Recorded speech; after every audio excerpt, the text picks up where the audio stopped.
নমস্কাৰ বন্ধুসকল, আজিৰ পৰা আমি ইণ্ডিয়ান পলিটিৰ এটা নতুনকৈ সিৰিজ আৰম্ভ কৰিম য'ত আমি পইণ্ট ৱাইজ কথাবিলাক আলোচনা কৰিম যাতে প্ৰত্যেকটো এক্সামৰ বাবে আমি বহল এটা ষ্টাডি নকৰাকৈ ইণ্ডিয়ান পলিটিৰ এক্সাম পাৰ্সপেক্টিভৰ বাবে প্ৰত্যেকটা ৰিলেভেণ্ট কথা আমি জানিব পাৰোঁ আৰু এক্সামত যাতে আমি এটেম্প্ট কৰিব পাৰোঁ। গতিকে আপোনালোকে জানে ইণ্ডিয়ান পলিটিৰ ক্ষেত্ৰত আমি এম লক্ষ্মীকান্তৰ বুকখনৰ ওপৰত এটা ডেডিকেটেড ভিডিঅ' সিৰিজ বনাইছোঁ য'ত আমি part by part chapter wise line by line আমি কথাবিলাক ডিছকাশ্যন কৰিছোঁ। গতিকে সেই ভিডিঅ'টো specifically for APSC and UPSC, not for any other exam. গতিকে বাকী এক্সামৰ বাবে সেই ভিডিঅ' কেইটা খুব বেছি ইউজফুল নহ'ব কাৰণ আমি প্ৰত্যেকটো কথা লাইন বাই লাইন খুব ডিটেইলত আলোচনা কৰিছোঁ। গতিকে ইমান বেছি ইনফৰমেশ্যন কেৱল UPSC বা APSC বা যিকোনো UPSCয়ে কণ্ডাক্ট কৰা এক্সামৰ বাবেহে ৰিলেভেণ্ট হয়। গতিকে বাকী এদিনীয়া এক্সাম যিমানবিলাক আছে আমাৰ, বিশেষকৈ আসাম পুলিচৰ SI, কনষ্টেবল, SSC, তাৰপাছত ইৰিগেশ্যন বা বিভিন্ন ধৰণৰ এক্সাম, প্ৰত্যেকটো এক্সামতে আমি জানো ইণ্ডিয়ান পলিটিৰ 10ৰ পৰা 20টালৈকে কুৱেশ্যন আহে। প্ৰত্যেকটো এক্সামত এদিনীয়া যিমানবিলাক এক্সাম হওক প্ৰত্যেকটো এক্সামৰ বাবে ইণ্ডিয়ান পলিটি খুব বেছি দৰকাৰী। 10ৰ পৰা 20টা কুৱেশ্যন আমি দেখিবলৈ পাওঁ। গতিকে আমি ইণ্ডিয়ান পলিটিৰ এই সিৰিজটো চাই পিনে আমি পইণ্ট ৱাইজ কথাবিলাক আলোচনা কৰিম। কম সময়ত আমি এক্সাম পাৰ্সপেক্টিভৰ বাবে খুব বেছি ৰিলেভেণ্ট কথা বহুতখিনি জানিব পাৰিম। গতিকে ইণ্ডিয়ান পলিটিৰ আমি প্ৰায় গোটেইখিনি কথা ইয়াত আলোচনা কৰিম। আৰু one of the best book যিখন আমাৰ আৰিহান্ত পাব্লিকেশ্যনৰ বুক থাকে, সেই আৰিহান্ত পাব্লিকেশ্যন আমি প্ৰত্যেকটো এক্সামৰ বাবে ইউজ কৰিব পাৰোঁ আৰু খুব বেছি ইউজফুল বুক। আপোনালোকে চাব পাৰে আৰিহান্ত পাব্লিকেশ্যন বা লুচেণ্ট পাব্লিকেশ্যন, এই দুয়োখন বুক খুব বেছি ইউজফুল। গতিকে আমি লৈছোঁ আৰিহান্ত পাব্লিকেশ্যনৰ বুকখন, আমি পৰ্যায়ক্ৰমে লুচেণ্ট পাব্লিকেশ্যনৰ বুকখনৰো গোটেইখিনি কথা আলোচনা কৰিম। গতিকে আৰিহান্ত পাব্লিকেশ্যনৰ আমাৰ ইণ্ডিয়ান পলিটিৰ বিষয়ে যিমানখিনি ৰিলেভেণ্ট ইনফৰমেশ্যন দিয়া আছে ইণ্ডিয়ান পলিটিৰ বিষয়ে, সেই গোটেই কথাখিনি আমি পইণ্ট ৱাইজ আলোচনা কৰিম। আৰু it is obviously useful for UPSC, APSC, Assam police, SI, SSC আৰু যিমানবিলাক আমাৰ এদিনীয়া এক্সাম আছে গোটেইবিলাকৰ বাবে ইউজফুল। গতিকে আহক আমি ভিডিঅ'টো ষ্টাৰ্ট কৰোঁ। গতিকে আমি ইয়াত দেখিবলৈ পাই আছোঁ ইণ্ডিয়ান পলিটিৰ, তাৰ ক্ষেত্ৰত আমি কনষ্টিটিউশ্যন অফ ইণ্ডিয়া। গতিকে আমি এইখিনি কথা আমি ডিছকাছ কৰাৰ আগতে কনষ্টিটিউশ্যন বুলি ক'লে কি বুজোঁ, গতিকে সংবিধান বুলি ক'লে আমি কি বুজোঁ, গতিকে এখন ৰুল বুকক আমি কেতিয়া সংবিধান বুলি কওঁ। গতিকে ইয়াৰ ওপৰত আমি ইতিমধ্যে এটা ভিডিঅ'ত আলোচনা কৰিছোঁ। গতিকে সংবিধান বুলি ক'লে আমি কি বুজিম, গতিকে সংবিধানখন এখন ৰুল বুক। আমি জানো যে ভাৰতবৰ্ষত বহুতবিলাক ধৰ্মৰ মানুহ, বিভিন্ন ধাৰ্মিক মানুহ, বিভিন্ন ধৰণৰ ধৰ্মৰ লগত ৰিলেটেড বিভিন্ন জাতি জনজাতিৰ মানুহ, তেওঁলোকৰ খাদ্য সম্ভাৰ বেলেগ, তেওঁলোকৰ ড্ৰেছ চেন্স বেলেগ, তেওঁলোকৰ কালচাৰ বেলেগ। গতিকে তেওঁলোকৰ প্ৰত্যেকটো লিভিং পেটাৰ্ণ বেলেগ। গতিকে তেওঁলোকৰ গোটেইখিনি ৰাইটছ প্ৰটেক্ট কৰাৰ কাৰণে বা তেওঁলোকক ভালদৰে শাসন কৰাৰ কাৰণে, গতিকে এখন দেশত কিমানবিলাক জাতি জনজাতি আছে, কিমানবিলাক ধাৰ্মিক লোক আছে, কিমানবিলাক মানুহৰ নিজা নিজা ফুড হেবিট আছে, নিজা নিজা কালচাৰ আছে, নিজা নিজা ট্ৰেডিশ্যন আছে, নিজা নিজা ড্ৰেছ চেন্স আছে। গতিকে সেই গোটেইবিলাক প্ৰটেক্ট কৰাটো এটা খুব বেছি ডাঙৰ চেলেঞ্জ। আৰু আমাৰ ভাৰতবৰ্ষখন এটা বহুতবিলাক প্ৰিন্সলি ষ্টেট আৰু ষ্টেটবিলাক লগ লাগি এখন ডাঙৰ ৰাষ্ট্ৰ ভাৰতবৰ্ষ হিচাপে নিৰ্মাণ কৰিছে। গতিকে এই ভাৰতবৰ্ষখনত ইমানবিলাক মানুহক একেলগে শাসন কৰাটো বা প্ৰশাসনিক ব্যৱস্থাটো চলোৱাৰ বাবে আমাক এটা অৰ্গেনাইজেশ্যনেল ছেটআপ বা ইনষ্টিটিউচনেল ছেটআপ এটাৰ প্ৰয়োজন হয়। আমাক বিভিন্ন ধৰণৰ ইনষ্টিটিউচন লাগিব, আমাক পুলিচ লাগিব, আমাক এডমিনিষ্ট্ৰেটিভ ছাৰ্ভিচৰ মানুহ লাগিব, আমাক পুলিচ লাগিব, আমাক ছাৰ্ভিচ ছেক্টৰৰ মানুহ লাগিব, বেংকিং ছেক্টৰৰ মানুহ লাগিব, বিজনেছ কৰা মানুহ লাগিব। গতিকে এই সকলোবিলাক কাম কাজ সুচাৰুৰূপে পৰিচালনা কৰাৰ বাবে আমাক কিছুমান নীতি নিয়মৰ প্ৰয়োজন হয়। গতিকে এই নীতি নিয়মবিলাক আমাৰ ইনক্লুড কৰা বুকখনেই হ'ল আমাৰ কনষ্টিটিউশ্যন, বা আমাৰ ভাৰতবৰ্ষখন সুচাৰুৰূপে পৰিচালনা কৰাৰ বাবে আমাৰ এখন নীতি নিয়মৰ কিতাপ আমি পাব পাৰোঁ আৰু সেই কিতাপখনক আমি কনষ্টিটিউশ্যন বুলি কওঁ। গতিকে এইখিনিতে আমি বুজিব লাগিব যে এখন কেৱল নীতি নিয়মৰ কিতাপকে আমি কনষ্টিটিউশ্যন বুলি ক'ম জানো? অবভিয়াছলি নকওঁ। যেনেকৈ আমি মানুহৰ শৰীৰত জন্ম ল'লে আমি মানুহজনক মানুহ বুলি ক'ম জানো? মানুহজনৰ বিবেক থাকিব লাগিব, মানুহজনে মানুহ হিচাপে ভাবিব পৰা ক্ষমতা হ'ব লাগিব, বা মানুহজনে যদি জীৱ জন্তুৰ দৰে কোনো ধৰণৰ ভাৱ চিন্তা নোহোৱাকৈ কাম কৰে তেওঁক আমি মানুহ হিচাপে কেতিয়াও গ্ৰহণ নকৰিম, যদিওবা মানুহৰ শৰীৰত তেওঁ জীৱন যাপন কৰিব। ঠিক সেনেদৰে আমি ৰুল বুক এখন যদি মানুহক শাসন কৰাৰ ক্ষেত্ৰত বা মানুহক সদায় এক্সপ্লইট কৰাৰ ক্ষেত্ৰত, মানুহবিলাকক অত্যাচাৰ কৰাৰ ক্ষেত্ৰত যদি এখন ৰুল বুক নিৰ্মাণ কৰা হয় আৰু সেই ৰুল বুকখনক আমি কনষ্টিটিউশ্যন বুলি কেতিয়াও গ্ৰহণ কৰিব পাৰিম জানো? কেতিয়াও নোৱাৰোঁ। কাৰণ ৰুল বুক এখনৰ কিছুমান, যেনেকৈ মানুহ এজনৰ কিছুমান মানৱীয়তাপূৰ্ণ গুণৰ আধাৰতহে আমি মানুহ এজনক মানুহ বুলি বা মানৱ সম্পদ বুলি আমি গ্ৰহণ কৰোঁ সেই ধৰণে আমি এখন ৰুল বুকৰ কিছুমান এখন কনষ্টিটিউচনৰ কেইটামান আমি কনষ্টিটিউচনেলিজম গুণ থাকিব লাগিব গতিকে সেই গুণবিলাক থাকিলে আমি এখন ৰুল বুকক অবভিয়াছলি কনষ্টিটিউচন হিচাপে গ্ৰহণ কৰিম গতিকে এই কনষ্টিটিউচনেলিজমৰ গুণবিলাক কি কি ইতিমধ্যে মই এটা ভিডিঅ'ত আলোচনা কৰিছোঁ গতিকে সেই ভিডিঅ'টোৰ শেষত মই উল্লেখ কৰিম আপোনালোকে ক্লিক কৰি পিনে চাব পাৰিব গতিকে এখন ৰুল বুক যেতিয়া কনষ্টিটিউচন এখনৰ কনষ্টিটিউচনেলিজম ধৰ্ম গ্ৰহণ কৰিব সেই ৰুল বুকখনক আমি অবভিয়াছলি কনষ্টিটিউচন বুলি একচেপ্ট কৰিম আৰু ভাৰতবৰ্ষখন সুচাৰুৰূপে চলোৱাৰ বাবে প্ৰত্যেকটো ছ'চাইটিৰ প্ৰত্যেকটো ছেকশ্যনক মানুহক যাতে ছ'চিয়েল ইকনমিক আৰু পলিটিকেল জাষ্টিছ প্ৰদান কৰিব পাৰে গতিকে সকলো মানুহকে যাতে ইণ্ডিভিজুৱেল ৰাইট প্ৰদান কৰিব পাৰে এই ক্ষেত্ৰত এখন সুচাৰুৰূপে পৰিচালনা কৰিব পৰা ৰাষ্ট্ৰ নিৰ্মাণ কৰাৰ ক্ষেত্ৰত আমাক এখন ৰুল বুকৰ প্ৰয়োজন হৈছিলে আৰু সেইখনকে আমি কনষ্টিটিউচন বুলি কওঁ ভাৰতবৰ্ষৰ গতিকে আমি কনষ্টিটিউচন শব্দটোৰ অৰ্থ বুজি ল'লোঁ গতিকে আমি এই ভাৰতবৰ্ষৰ পলিটিৰ ক্ষেত্ৰত আমি ইণ্ডিয়ান পলিটি ষ্টাডি কৰাৰ ক্ষেত্ৰত আমি ব্ৰিটিছৰ দুটা সময়কাল আমি পঢ়িম গতিকে ব্ৰিটিছৰ সময়খিনিক আমি 1773 পৰা 1947লৈকে আমি দুটা সময়কালত ভাগ কৰিম এটা হ'ল আমি কোম্পানী ৰুল বুলি ক'ম আৰু এটা আমি ক্ৰাউন ৰুল বুলি ক'ম বা ব্ৰিটিছৰ শাসনকালক আমি দুটা ভাগত ভাগ কৰিম এটাত আমি ইষ্ট ইণ্ডিয়া কোম্পানীৰ শাসনকাল আৰু এটাত ব্ৰিটিছৰ পাৰ্লিয়ামেণ্টৰ শাসনকাল বুলি আমি ভাগ কৰিম এইখিনিতে আমি জানিব লাগিব যে আমি পলিটিৰ ক্ষেত্ৰত ইণ্ডিয়ান পলিটি পঢ়োঁতে আমি এই ব্ৰিটিছৰ এই সময়ছোৱাখিনি আমি কিয় পঢ়িব লাগে এইখিনি আমি দেখিয়েই গম পাইছোঁ যে এইখিনি আমাৰ হিষ্ট্ৰীৰ লগত ৰিলেটেড কথা গতিকে এই কথাখিনিৰ এই আমাৰ কোম্পানী ৰুল আৰু ক্ৰাউন ৰুল আমি স্পেচিফিকেলি ফৰ ইণ্ডিয়ান পলিটিৰ পাৰ্চপেক্টিভত পঢ়িব লাগে এইকাৰণেই যে 1773 পৰা 1947লৈকে যেতিয়া ব্ৰিটিছসকলে দুটা তেওঁলোকে কোম্পানী ৰুল আৰু ক্ৰাউন ৰুল হিচাপে ভাৰতবৰ্ষত শাসন কৰিলে তেওঁলোকে বিভিন্ন ধৰণৰ এক্ট বা বিভিন্ন ধৰণৰ ইণ্ডিয়ান কাউন্সিল এক্ট বা চাৰ্টাৰ এক্ট বা গভৰ্ণমেণ্ট অফ ইণ্ডিয়া এক্ট এনেধৰণৰ বিভিন্ন ধৰণৰ এক্ট বা তেওঁলোকে ৰুল ৰেগুলেশ্যন কিছুমান ষ্টেজ বাই ষ্টেজ ইন্ট্ৰডিউচ কৰিছিলে আৰু সেই ৰুল ৰেগুলেশ্যনবিলাকেৰে তেওঁলোকে ভাৰতবৰ্ষখনক এক্সপ্লইট কৰিছিলে ভাৰতবৰ্ষখন শাসন কৰাৰ বাবে তেওঁলোকে বিভিন্ন ধৰণৰ প্ৰভিজন ইনক্লুড কৰি কিছুমান ৰুল ৰেগুলেশ্যনৰ বুক পাব্লিছ কৰিছিলে গতিকে সেই ৰুল ৰেগুলেশ্যনৰ বুকবিলাকৰ আমাৰ ভাৰতবৰ্ষৰ সংবিধানখন বনোৱাৰ ক্ষেত্ৰত সেই ৰুল ৰেগুলেশ্যনবিলাকৰ বহুতখিনি অৰিহণা আছে গতিকে সেই ক্ষেত্ৰতে আমি এই সময়ছোৱাখিনি পঢ়িম গতিকে এই সময়ছোৱাখিনিত বিশেষকৈ ইন্ট্ৰডিউচ কৰা বিভিন্ন ধৰণৰ এক্টবিলাক আমি ষ্টাডি কৰিম সেই এক্টবিলাকত কেনেধৰণৰ প্ৰভিজন আছিলে Indian council act charter act বা আমি গভৰ্ণমেণ্ট অফ ইণ্ডিয়া এক্ট এই গোটেইবিলাক আমি পঢ়িম এই এক্টবিলাকৰ কেনেধৰণৰ প্ৰভিজন আছিলে কেনেধৰণে এই প্ৰচেছ ৱাইজ আগবাঢ়িলে আৰু ফাইনেলি এখন ভাৰতবৰ্ষৰ সংবিধান আমি পাবলৈ সক্ষম হ'লোঁ গতিকে এই পাৰ্চপেক্টিভত আমি ইণ্ডিয়ান পলিটিৰ ক্ষেত্ৰত সেইবাবে আমি ব্ৰিটিছৰ শাসনকালখিনি পঢ়িব লাগে যাতে তেওঁলোকে ইন্ট্ৰডিউচ কৰা বিভিন্ন ধৰণৰ এক্টবিলাকৰ আমি প্ৰভিজনবিলাক জানিব পাৰোঁ আৰু ভাৰতবৰ্ষৰ সংবিধানখনত তেওঁলোকৰ এই এক্টবিলাকৰ অৰিহণাটো বুজিব পাৰোঁ সেইবাবে আমি এই দুয়োটা সময়কাল আমি পঢ়িম গতিকে আমাৰ কনষ্টিটিউচনৰ ক্ষেত্ৰত প্ৰথমতে ইয়াত দুটা কিছু ইনফৰমেশ্যন দিয়া আছে আমি সেইখিনি ষ্টাডি কৰিম ইয়াত দিয়া আছে the constitution is a set of fundamental principles according to which state organisation is governed গতিকে ইতিমধ্যে ক'লোঁ যে আমাৰ ভাৰতবৰ্ষৰ ইয়াত ষ্টেট মানে এখন নেশ্যনৰ কথা কোৱা হৈছে গতিকে এখন নেশ্যন বা এখন ৰাষ্ট্ৰই ভালদৰে কাম কাজ নিজৰ সুচাৰুৰূপে পৰিচালনা কৰিবলৈ হ'লে এখন ফাণ্ডামেণ্টেল প্ৰিন্সিপল বা কিছুমান ৰুলৰ আমাক প্ৰয়োজন হয় গতিকে সেই ৰুল বুকখনকে আমি কনষ্টিটিউচন বুলি কৈছোঁ তাৰপিছত ইয়াত দিয়া আছে the idea to have a constitution was given by M N Roy গতিকে this is very very very important গতিকে প্ৰথম কুৱেশ্যনটো আমি পাই গ'লোঁ আমাৰ এক্সাম পাৰ্চপেক্টিভৰ বাবে একদম খুব বেছি ইম্পৰ্টেণ্ট কুৱেশ্যন আমাক সুধি দিব যে আমাৰ কনষ্টিটিউচন যে থাকিব লাগে সেই আইডিয়াটো কেতিয়া আৰু কোনে দিছিলে গতিকে ইয়াত চনটো উল্লেখ কৰা নাই যদিও আমি 1934ত এম এন ৰয় বোলা মানুহজনে আইডিয়া ইয়াত দিয়া আছে the idea to have a constitution was given by M N Roy গতিকে এম এন ৰয়ে 1934ত আমাৰ এটা আইডিয়া প্ৰদান কৰিছিলে যে আমাৰ এখন কনষ্টিটিউচন থাকিব লাগে তাৰপিছত ইয়াত দিয়া আছে the objective of the constitution to evolve a certain type of political culture that is based on the values enriched in the constitution and guided by the institutions established under the constitution গতিকে এইখিনি কথা আমি ইতিমধ্যে আলোচনা কৰিলোঁ তাৰপিছত দিয়া আছে certain features of the Indian polity আৰু constitution can be understood better with a brief review of the constitutional setup in the preceding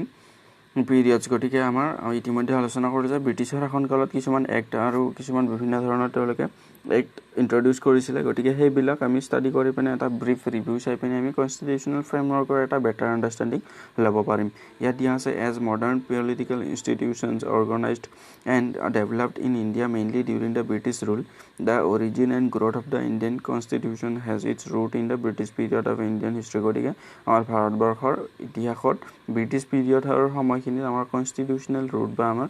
ভাৰতবৰ্ষৰ সংবিধানখনৰ আমি ৰুটবিলাক বিচাৰি পাব পাৰোঁ সেইবাবে আমি এই হিষ্ট্ৰীৰ সময় পিৰিয়ড যিখিনি আমাৰ ক্ৰাউন ৰুল আৰু কোম্পানী ৰুল বুলি কৈছোঁ আমি সেই সময় পিছৰখিনি আমি ইণ্ডিয়ান পলিটিৰ পাৰ্চপেক্টিভত পঢ়িব লাগে গতিকে ইয়াত উল্লেখ কৰা আছে যে there are certain events in the British rule that laid down the legal framework for the organisation and administration in British India these events have greatly influenced our constitution and polity গতিকে ইয়াত event বুলি মানে বিভিন্ন ধৰণৰ এক্টবিলাকৰ কথা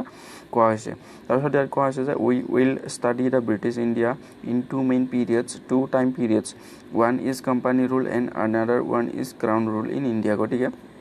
company rule বুলি ক'লে আমি ইষ্ট ইণ্ডিয়া কোম্পানীৰ শাসনকাল 1773 পৰা 1857 লৈকে তাৰপিছত আমি ক্ৰাউন ৰুল বুলি ক'লে আমি ভাৰতবৰ্ষত ব্ৰিটিছ পাৰ্লিয়ামেণ্টৰ বা ব্ৰিটিছৰ শাসনকাল 1858 to 1947 লৈকে আলোচনা কৰিম গতিকে আমি এই দুয়োটা সময়ছোৱাত বিভিন্ন ধৰণৰ এক্টবিলাক ষ্টাডি কৰিম গতিকে ইয়াত আমাৰ উল্লেখ কৰা আছে যে কোম্পানী ৰুলৰ ক্ষেত্ৰত আমি কি কি এক্ট ষ্টাডি কৰিম আমাৰ ইয়াত উল্লেখ কৰা আছে আমি কোম্পানী ৰুলৰ সময়ছোৱাখিনি দ্য ৰেগুলেটিং এক্ট অফ 1773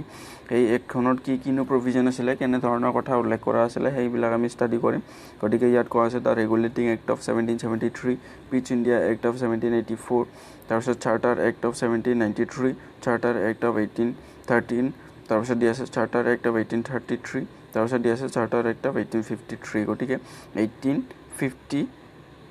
1853 লৈকে আমি ষ্টাডি কৰিম 1773 পৰা বেছিকেলি আমি 1857 লৈকে টাইম পিৰিয়ডখিনিৰ কথা কৈ আছোঁ 1773 পৰা যিখিনি আমি কোম্পানী ৰুল বুলি কওঁ গতিকে এই সময়ছোৱাখিনি ইন্ট্ৰডিউচ কৰা এই গোটেই আমি এক্টবিলাক ষ্টাডি কৰিম তাৰপাছত আমাক যোনটো ছেকেণ্ড টাইম পিৰিয়ড দিয়া আছিলে বা আমাৰ 2 নম্বৰ টাইম পিৰিয়ড দিয়া আছিলে দ্য ক্ৰাউন ৰুল সেই ক্ৰাউন ৰুলৰ ক্ষেত্ৰত আমি 1858 to 1947 লৈকে আমি কি এক্ট ষ্টাডি কৰিম ইয়াত দিয়া আছে গভৰ্ণমেণ্ট অফ ইণ্ডিয়া এক্ট 1858 গতিকে এইখন আমি গুড গভৰ্নেন্স এক্ট বুলিও কওঁ গতিকে কিয় কওঁ আমি এই গোটেই কথাবিলাক আলোচনা কৰিম Indian council act 1861 Indian council act 1892 Indian council act 1909 বা আমি এইখন মৰ্লেমিণ্টো এক্ট বুলিও কওঁ তাৰপিছত গভৰ্ণমেণ্ট অফ ইণ্ডিয়া এক্ট 1919 যিখন আমি মণ্টেগো চেম্পছ ফৰ ৰিফৰ্ম এক্ট বুলিও কওঁ চাইমন কমিশ্যন পঢ়িম আমি গভৰ্ণমেণ্ট অফ ইণ্ডিয়া এক্ট 1935 পঢ়িম আমাৰ গভৰ্ণমেণ্ট অফ ইণ্ডিয়া এক্ট 1935 খনৰ more than 50% of the Indian constitution আমাৰ ভাৰতবৰ্ষৰ সংবিধানখনৰ more than 50% প্ৰভিজন আমি কিছু মডিফিকেশ্যন কৰি আমি গভৰ্ণমেণ্ট অফ ইণ্ডিয়া এক্ট 1935 খনৰ পৰাই লৈছোঁ আমি এই কথাটো মনত ৰাখিব লাগে আমাক এটা কুৱেশ্যন সুধি দিয়ে প্ৰত্যেকটা এক্সামতে আমি বেছিভাগ এক্সামত দেখিবলৈ পাওঁ যে আমাৰ ভাৰতবৰ্ষৰ সংবিধানখনৰ এটা ডাঙৰ পাৰ্ট কোনটোখন এক্টৰ পৰা লোৱা হৈছে আমাক অপশ্যন দি দিব 1858 1892 1919 তাৰপিছত 1935 গতিকে আমি মনত ৰাখিব লাগিব যে 1935 গভৰ্ণমেণ্ট অফ ইণ্ডিয়া 1935 এই এক্টখনৰ পৰা আমাৰ ভাৰতবৰ্ষৰ সংবিধানখনৰ বহুত বেছি আমাৰ প্ৰভিজন ইনক্লুড কৰা হৈছে তাৰপিছত দিয়া আছে Cripps mission 1942 cabinet mission plan 1946 Mountbatten plan 1947 finally আমি মাউণ্ট বেটেন প্লান 1947 জৰিয়তে ইণ্ডিয়ান ইণ্ডিপেণ্ডেন্স এক্ট 1947 পাম গতিকে আমি এই গোটেই কথাবিলাক আলোচনা কৰিম গতিকে এইখিনিতে আমি মনত ৰাখিবলগীয়া যে ইয়াৰে আমি চন কেইটামান মনত ৰাখিব লাগিব ক্ৰিপছ মিছন কেতিয়া ভাৰতলৈ আহিছিলে আমাক সুধি দিব পাৰে 1942 কেবিনেট মিছন প্লান আমাৰ ভাৰতত কেতিয়া আহিছিলে আমাক সুধি দিব পাৰে 1946 মাউণ্ট বেটেন প্লান সুধি দিব কিমান চনত আহিছিলে 1947 ইণ্ডিয়ান ইণ্ডিপেণ্ডেন্স এক্ট সুধি দিব পাৰে 1947 আমি অবভিয়াছলি জানো চাইমন কমিশ্যন আমাক সুধি দিব পাৰে 1927 ত ফৰ্ম হৈছিলে আৰু 1928 ত ভাৰতবৰ্ষলৈ আহিছিলে গতিকে আমি মনত ৰাখিব লাগিব তাৰপাছত এই গোটেই কথাখিনি আমি মনত ৰাখিব লাগিব আৰু আমি ইয়াত এটা মনত ৰাখিবলগীয়া কথা যে government of India 1858 good governance act বুলিও কয় আৰু গভৰ্ণমেণ্ট অফ ইণ্ডিয়া 1919 আমি মণ্টেগো চেম্পছ ফৰ ৰিফৰ্ম এক্ট বুলিও কয় ইণ্ডিয়ান কাউন্সিল এক্ট 1909 আমি মৰ্লেমিণ্টো ৰিফৰ্ম এক্ট বুলিও কয় গতিকে এই গোটেই কথাখিনি আমি আলোচনা কৰিম পাৰ্ট বাই পাৰ্ট এটা পাৰ্টত আমি কোম্পানী ৰুলখিনি আলোচনা কৰিম আকৌ এটা পাৰ্টত আমি ক্ৰাউন ৰুলৰ সময়ছোৱাখিনি বা ক্ৰাউন ৰুলৰ এই এক্টখিনি দুটা বা তিনিটা পাৰ্টত আলোচনা কৰিম কাৰণ এটা পাৰ্টত আলোচনা কৰিলে খুব বেছি দীঘলীয়া হৈ যাব গতিকে আমি প্ৰথম ভিডিঅ'টোত এইখিনিকে দীঘলীয়া কৰি ৰাখিলোঁ গতিকে ইমানতে সমাপ্ত কৰোঁ গতিকে ভিডিঅ'টো যদি চাই ইনফৰ্মেটিভ আছিলে তেনেহ'লে এই চিৰিজটো গোটেইখিনি চাবলৈ নাপাহৰিব গতিকে ভিডিঅ'টো চোৱাৰ বাবে ধন্যবাদ থেংকছ ফৰ ৱাচিং নমস্কাৰ বন্ধুসকল আমি পইণ্ট ৱাইজ ইণ্ডিয়ান পলিটি আলোচনা কৰিছোঁ আৰু এইটো প্ৰত্যেকটো এক্সামৰ বাবে খুব বেছি ইম্পৰ্টেণ্ট স্পেচিফিকেলি ফৰ UPSC আৰু APSC আমাৰ ইয়াৰ বাবে আমি ডিটেইলড এক্সপ্লেনেশ্যন বা আমি ডিটেইলড আলোচনা কৰাৰ আমি বিভিন্ন ধৰণৰ ইণ্ডিয়ান পলিটিৰ বা এম লক্ষ্মীকান্ত সিৰিজ এটা আমি ইতিমধ্যে আলোচনা কৰিছোঁ য'ত আমি ইণ্ডিয়ান পলিটি বা এম লক্ষ্মীকান্ত বুকখন chapter wise part by part আলোচনা কৰিছোঁ গতিকে এই পইণ্টটো আছে ইণ্ডিয়ান পলিটি ভিডিঅ'টো বেছিকেলি ফৰ অল এক্সাম যাতে আমি কম সময়ৰ ভিতৰত প্ৰত্যেকটো এক্সাম পাৰ্চপেক্টিভৰ বাবে ইম্পৰ্টেণ্ট এছপেক্ট কভাৰ কৰিব পাৰোঁ গতিকে আমি লাষ্ট পাৰ্টত আলোচনা কৰিছিলোঁ কনষ্টিটিউশ্যন অফ ইণ্ডিয়াৰ লগত ৰিগাৰ্ডিং ভাৰতবৰ্ষৰ কিছু ইনফৰমেশ্যন গতিকে আজি আমি আলোচনা কৰিম কোম্পানী ৰুল গতিকে আহক আমি ভিডিঅ'টো ষ্টাৰ্ট কৰোঁ গতিকে আমি লাষ্ট পাৰ্টত ইতিমধ্যে আলোচনা কৰিছিলোঁ যে কোম্পানী ৰুলৰ ক্ষেত্ৰত আমি 1773 পৰা 1857লৈকে আমি বিভিন্ন ধৰণৰ এক্টবিলাক ষ্টাডি কৰিম তাৰ ভিতৰত আছিলে regulating act of 1773 Pitt India act বুলি আমি 1781ৰ এখন এক্ট পাওঁ বেছিকেলি এইখন এক্ট অফ সেটেলমেণ্ট বুলি আমি জানো তাৰপাছত আমি চাৰ্টাৰ এক্ট অফ 1793 1833 আৰু 1853 এই এক্টকেইখন ষ্টাডি কৰিম গতিকে আহক আমি এই এক্টবিলাক ওৱান বাই ওৱান ষ্টাডি কৰা আৰম্ভ কৰি দিওঁ গতিকে প্ৰথমতেই দিয়া আছে ৰেগুলেটিং এক্ট অফ 1773 গতিকে আমি মনত ৰখা উচিত যে ইয়াত যিখিনি ইনফৰমেশ্যন এড কৰা আছে সেইখিনি আমাৰ আৰিহান্ট পাব্লিকেশ্যনৰ জিকে বুকখনৰ পৰা এড কৰা আছে আৰু ইয়াৰ বাহিৰেও এই এক্টবিলাকত বহুত বেছি কথা ইনক্লুড কৰা আছিলে কিন্তু আমাৰ এক্সাম পাৰ্চপেক্টিভৰ বাবে খুব বেছি ইম্পৰ্টেণ্ট পইণ্ট কেইটাহে ইয়াত ইনক্লুড কৰা হৈছে গতিকে আমি সেই পৰিপ্ৰেক্ষিততহে কথাবিলাক আলোচনা কৰিম গতিকে প্ৰথমতে আমাক দিয়া আছে দ্য ৰেগুলেটিং এক্ট অফ 1773 গতিকে ৰেগুলেটিং এক্ট অফ 1773 লগত জড়িত কথাবিলাক হ'ল introduced to regulate and control the affairs of East India Company by the British government গতিকে ব্ৰিটিছ গভৰ্ণমেণ্টৰ বিভিন্ন ধৰণৰ এফেয়াৰ্ছবিলাক কণ্ট্ৰল কৰাৰ কাৰণে বা আৰু ৰেগুলেট কৰাৰ কাৰণে 1773 এক্টখন আমাৰ পাব্লিছ কৰা হৈছিলে তাৰপাছত দিয়া আছে it designated the governor of Bengal as the governor general of Bengal গতিকে 1773 এক্টখনৰ জৰিয়তে গভৰ্ণৰ অফ বেংগলক গভৰ্ণৰ জেনেৰেল অফ বেংগল কৰি দিয়া হৈছিলে গতিকে দিছ ইজ ভেৰি ইম্পৰ্টেণ্ট কোনখন এক্টৰ জৰিয়তে গভৰ্ণৰ অফ বেংগলক গভৰ্ণৰ জেনেৰেল অফ বেংগল বুলি কৰি দিয়া হৈছিলে গতিকে 1773 এক্টখনৰ জৰিয়তে গভৰ্ণৰ অফ বেংগলক গভৰ্ণৰ জেনেৰেল অফ বেংগল কৰি দিয়া হ'ল তাৰপাছত Madras Bombay and Calcutta subordinated to the Bengal গতিকে যেতিয়া গভৰ্ণৰ অফ বেংগলক গভৰ্ণৰ জেনেৰেল অফ বেংগল বুলি কোৱা হ'ল বা বনাই দিয়া হ'ল এই পদটো যেতিয়া গভৰ্ণৰ জেনেৰেল অফ বেংগললৈকে ট্ৰান্সফাৰ কৰি দিয়া হ'ল তেতিয়া মাদ্ৰাছ বম্বে আৰু কলকাতা এই তিনিওখন ষ্টেটৰে আমাৰ যোনটো গভৰ্ণৰ আছিলে তেওঁ ছাবঅৰ্ডিনেট হৈ গ'ল গভৰ্ণৰ জেনেৰেল অফ বেংগলৰ তাৰপাছত বা তেওঁৰ তলিত আহি গ'ল বা তেওঁৰ আদেশ মানিবলৈ বাধ্য হ'ল তাৰপাছত দিয়া আছে the first governor general of Bengal was Lord Warren Hasting গতিকে this is very very very important universal important question গতিকে প্ৰত্যেকটো এক্সামত আমি দেখিবলৈ পাব পাৰোঁ এই কুৱেশ্যনটো যে first governor general of Bengal কোন আছিলে লৰ্ড ৱাৰেন হেষ্টিং তাৰপিছত দিয়া আছে a supreme court was established in Calcutta in 1774 গতিকে আমাক সুধি দিব পাৰে যে সুপ্ৰিম কোৰ্ট 1774ত আমাৰ এষ্টাব্লিছ কৰা সুপ্ৰিম কোৰ্টটো কোনখন এক্টৰ জৰিয়তে আমাৰ স্থাপন কৰা হৈছিলে 1773 ৰেগুলেটিং এক্টখনৰ জৰিয়তে গতিকে আকৌ আমাক সুধি দিব পাৰে যে সুপ্ৰিম কোৰ্টখন ক'ত এষ্টাব্লিছ কৰা হৈছিলে কলকাতাত আৰু কিমান চনত 1774 চনত গতিকে this is very very important তাৰপিছত দিয়া আছে Elijah Impey was the chief justice and there are 3 other জাজেছ ইন দ্য সুপ্ৰিম কোৰ্ট গতিকে ইয়াত SC বুলি দিয়া আছে সুপ্ৰিম কোৰ্ট গতিকে এই প্ৰশ্নটো আমি খুব বেছি এক্সামত দেখিবলৈ পোৱা যায় যে এলিজা এমপি গতিকে এই সুপ্ৰিম কোৰ্ট যেতিয়া 1774ত কলকাতাত এষ্টাব্লিছ কৰা হৈছিলে 1773 এক্টখনৰ জৰিয়তে তেতিয়া সুপ্ৰিম কোৰ্টটোৰ আমাৰ চিফ জাষ্টিছ কোন আছিলে very very important Elijah Impey তাৰপিছত দিয়া আছে it prohibited the servant of British and the British officials to engage in any private trade and accept any presents and bribe from the natives গতিকে এই regulating act of 1773খনৰ জৰিয়তে ব্ৰিটিছৰ যিমানবিলাক official ভাৰতবৰ্ষত কাম কাজ কৰি আছিলে বা যিমানবিলাক ব্ৰিটিছ আৰ্মিৰ বা বিভিন্ন ধৰণৰ ব্ৰিটিছৰ অফিচিয়েলবিলাক বা ব্ৰিটিছৰ যিমানবিলাক কাম কাজ কৰা মানুহ ভাৰতবৰ্ষত কাম কাজ কৰি আছিলে তেওঁলোকক ভাৰতবৰ্ষৰ নেটিভ পিপল বা ভাৰতবৰ্ষৰ স্থানীয় বাসিন্দাৰ পৰা কোনো ধৰণৰ ব্ৰাইব বা প্ৰেজেণ্ট বা কোনো ধৰণৰ ভেটি লোৱা মানা কৰিলে বা তেওঁলোকক কোনো ধৰণৰ প্ৰেজেণ্ট ল'ব নোৱাৰিব বা তেওঁলোকে কোনো ধৰণৰ ঘোচ ল'ব নোৱাৰিব বুলি এই 1773খনৰ এক্টখনৰ জৰিয়তে কৈছিলে তাৰপাছত দিয়া আছে পিচ ইণ্ডিয়া এক্ট অফ 1784 গতিকে 1784ৰ এক্টখনৰ জৰিয়তে আমাক কি দিয়া আছে it provided for board of control and 6 member council গতিকে বৰ্ড অফ কণ্ট্ৰল পলিটিকেল এফেয়াৰ্ছবিলাক কণ্ট্ৰল কৰাৰ কাৰণে ইন্ট্ৰডিউচ কৰা হৈছিলে তাৰপাছত দিয়া আছে set up to guide and supervise the affairs of the company in India গতিকে ভাৰতবৰ্ষত কোম্পানীৰ এফেয়াৰবিলাক ছুপাৰভাইজ কৰাৰ কাৰণে আমাৰ এই পিচ ইণ্ডিয়া এক্টখন ইন্ট্ৰডিউচ কৰা হৈছিলে তাৰপিছত দিয়া আছে চাৰ্টাৰ এক্ট অফ 1793 চেলাৰিজ গতিকে চাৰ্টাৰ এক্ট অফ 1793 এক্টখনৰ আমাৰ এক্সাম পাৰ্সপেক্টিভৰ বাবে ইম্পৰ্টেণ্ট কথা হ'ল salaries for the staff and members of the board of control to be paid from Indian revenue গতিকে এই 1793 এক্টখনৰ জৰিয়তে চাৰ্টাৰ এক্টখনৰ জৰিয়তে তেওঁলোকে ঘোষণা কৰিছিল যে আমাৰ ভাৰতবৰ্ষৰ ৰেভিনিউৰ পৰা কালেক্ট হোৱা পইচাৰে ইয়াত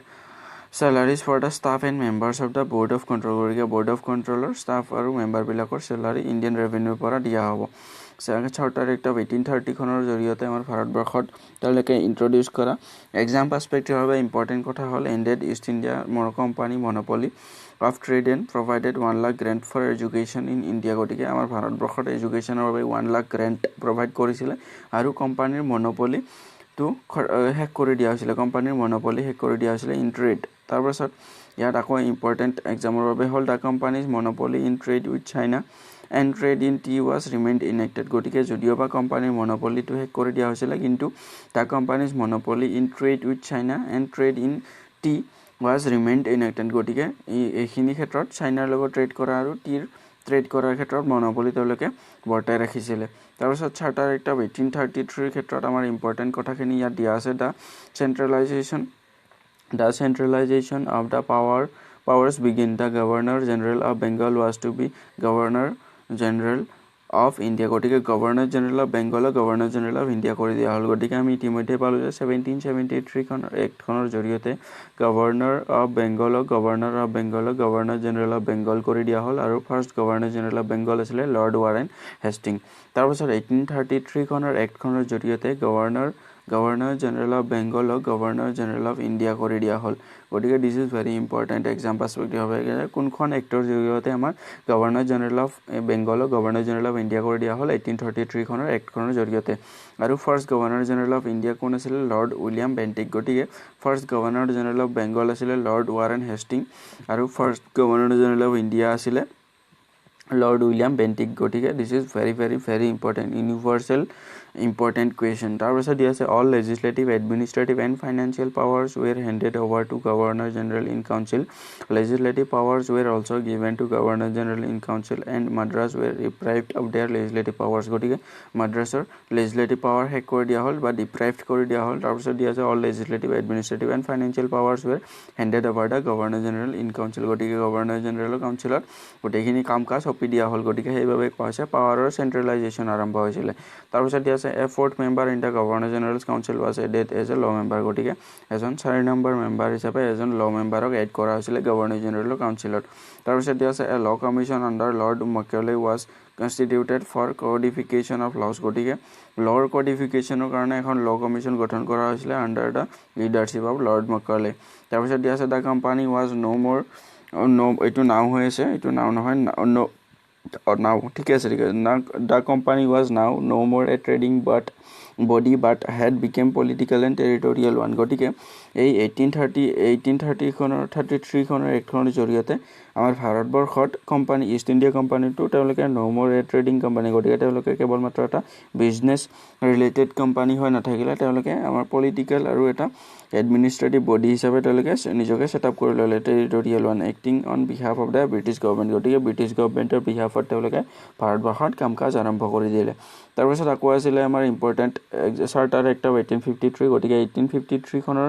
ক্ষেত্ৰত আমাৰ ভাৰতবৰ্ষৰ লগত জড়িত তেওঁলোকে ইন্ট্ৰডিউস কৰা 1853 চাৰ্টাৰ এক্টখনৰ লগত জড়িত এক্সাম পাৰ্সপেক্টিভৰ পৰা ইম্পৰ্টেণ্ট কথাবিলাক হ'ল legislation was treated for the first time as a separate form of executive functions গতিকে legislative আৰু administrative executive কামকাজ বিলাকৰ separation উল্লেখ কৰা হ'ল তাৰপিছত দিয়া আছে recruitment of companies employees was to be done through competitive exams গতিকে competitive examৰ জৰিয়তে recruitment কৰা আৰম্ভ কৰি দিলে excluding Indians গতিকে ইণ্ডিয়ান বিলাকক এড কৰা নাছিলে তাৰপিছত দিয়া আছে the number of members of the court of directors were reduced from 24 to 18 গতিকে কোৰ্ট অফ ডাইৰেক্টৰছৰ মেম্বাৰ ৰিডিউস কৰি দিয়া হ'ল 24 ৰ পৰা 18 লৈকে আৰু 6 were to be nominated by the crown গতিকে 6 জন তাৰে তেওঁলোকে nominated by the crown বা ব্ৰিটিছ পাৰ্লিয়ামেন্টৰ দ্বাৰা নমিনেট কৰা হ'ব বুলি ক'লে তাৰপিছত আকৌ দিয়া আছে it extended the company's rule and allowed it to retain the possessions of Indian territories for the British crown without specifying the particular period গতিকে তেওঁলোকে আকৌ ক'লে যে বৰ্তমান তেওঁলোকে কোনো ধৰণৰ স্পেসিফিক টাইম পিৰিয়ড নিৰ্ধাৰণ কৰি দিয়া নাছিলে যে ইমানখিনি টাইমত ব্ৰিটিছৰ কোম্পানী ৰুল ভাৰতবৰ্ষত শেষ হ'ব বুলি বা ব্ৰিটিছৰ ক্ৰাউন ৰুল আৰম্ভ হ'ব বুলি গতিকে তেওঁলোকে সেই কোম্পানী ৰুলকে কণ্টিনিউ কৰিলে তাৰপিছত দিয়া আছে it introduce for the first time local representation in the Indian বা চেণ্ট্ৰেল লেজিছলেটিভ কাউন্সিল গতিকে চেণ্ট্ৰেল লেজিছলেটিভ কাউন্সিল বা ইণ্ডিয়ান লেজিছলেটিভ কাউন্সিলত লোকেল ৰিপ্ৰেজেণ্টেশ্যন প্ৰথমবাৰৰ বাবে ইন্ট্ৰডিউচ কৰা হ'ল গতিকে এইখিনি আছিলে আমাৰ কোম্পানী ৰুল গতিকে কোম্পানী ৰুলৰ ক্ষেত্ৰত আমাৰ এক্সাম পাৰ্সপেক্টিভৰ বাবে ইম্পৰ্টেণ্ট কথা কিছুমান হ'ল আমি ইম্পৰ্টেণ্ট বা জানিবলগীয়া কথাকেইটা হ'ল আমি ইয়াত আলোচনা কৰিম যে ৰেগুলেটিং এক্ট অফ 1773 ক্ষেত্ৰত আমাৰ জানিবলগীয়া কথা হ'ল গভৰ্ণৰ অফ বেংগল কৰি দিয়া হ'ল আৰু first governor general of Bengal আছিলে লৰ্ড ৱাৰেন হেষ্টিং তাৰপিছত 1774ত সুপ্ৰিম কোৰ্ট এষ্টাব্লিছ কৰা হ'ল কলকাতাত আৰু Eliza Impey was the chief justice গতিকে এইখিনি আমাৰ খুব বেছি ইম্পৰ্টেণ্ট এক্সাম পাৰ্সপেক্টিভৰ বাবে আৰু ব্ৰিটিছ অফিচিয়েলবিলাকক ব্ৰাইব লোৱাৰ বাবে বা কোনো ধৰণৰ প্ৰেজেণ্ট লোৱাৰ পৰা বাধা আৰোপ কৰা হ'ল তাৰপিছত পিচ ইণ্ডিয়া এক্ট 1784ৰ ইম্পৰ্টেণ্ট এক্সাম পাৰ্সপেক্টিভৰ বাবে ইয়াত দিয়া আছে it provided for board of control and 6 member council গতিকে this is not very important তাৰপিছত দিয়া আছে চাৰ্টাৰ এক্ট অফ 1793 গতিকে 1793 এক্টখনৰ জৰিয়তে আমাৰ আৰিহান্ত বুকখনৰ দিয়া মতে এক্সাম পাৰ্সপেক্টিভৰ বাবে ইম্পৰ্টেণ্ট হ'ল যিবিলাক বৰ্ড অফ কণ্ট্ৰলৰ যিবিলাক মেম্বাৰ আৰু ষ্টাফ আছিলে তেওঁলোকৰ চেলাৰী ইণ্ডিয়ান ৰেভিনিউৰ পৰা কালেক্ট হোৱা পইচাৰে দিয়া হ'ব তাৰপিছত 1813ৰ খুব বেছি ইম্পৰ্টেণ্ট আছিলে ভেৰি ইম্পৰ্টেণ্ট এক্সাম পাৰ্সপেক্টিভৰ বাবে খুব বেছি ইউনিভাৰ্চেল ইম্পৰ্টেণ্ট কুৱেশ্যন হ'ল যে ব্ৰিটিছৰ ট্ৰেডৰ মনোপলি শেষ কৰি দিয়া হৈছিলে এই 1813ৰ এক্টখনৰ জৰিয়তে আৰু কিন্তু তেওঁলোকে চাইনা আৰু টিৰ ক্ষেত্ৰত বা চাহপাত আৰু চাইনাৰ লগত ট্ৰেড কৰাৰ ক্ষেত্ৰত তেওঁলোকৰ মনোপলি বৰ্তাই ৰখা হৈছিলে তাৰপাছত 1 লাখ এডুকেশ্যন গ্ৰান্ট তেওঁলোকে প্ৰভাইড কৰিছিলে 1813 এক্টখনৰ জৰিয়তে তাৰপাছত 1833 এক্টখনৰ এক্সাম পাৰ্সপেক্টিভৰ বাবে ইম্পৰ্টেণ্ট কুৱেশ্যন হ'ল governor general of Bengal governor general of India কৰি দিয়া হ'ল আৰু প্ৰথম গভৰ্ণৰ জেনেৰেল অফ ইণ্ডিয়া হ'ল লৰ্ড উইলিয়াম বেণ্টিক তাৰপাছত আকৌ এক্সাম পাৰ্সপেক্টিভৰ বাবে ইম্পৰ্টেণ্ট এই এক্টখনৰ হ'ল গতিকে এক্সাম পাৰ্সপেক্টিভৰ বাবে ইম্পৰ্টেণ্ট বুলি ক'লে এখন ল কমিশ্যন গঠন কৰিছিলে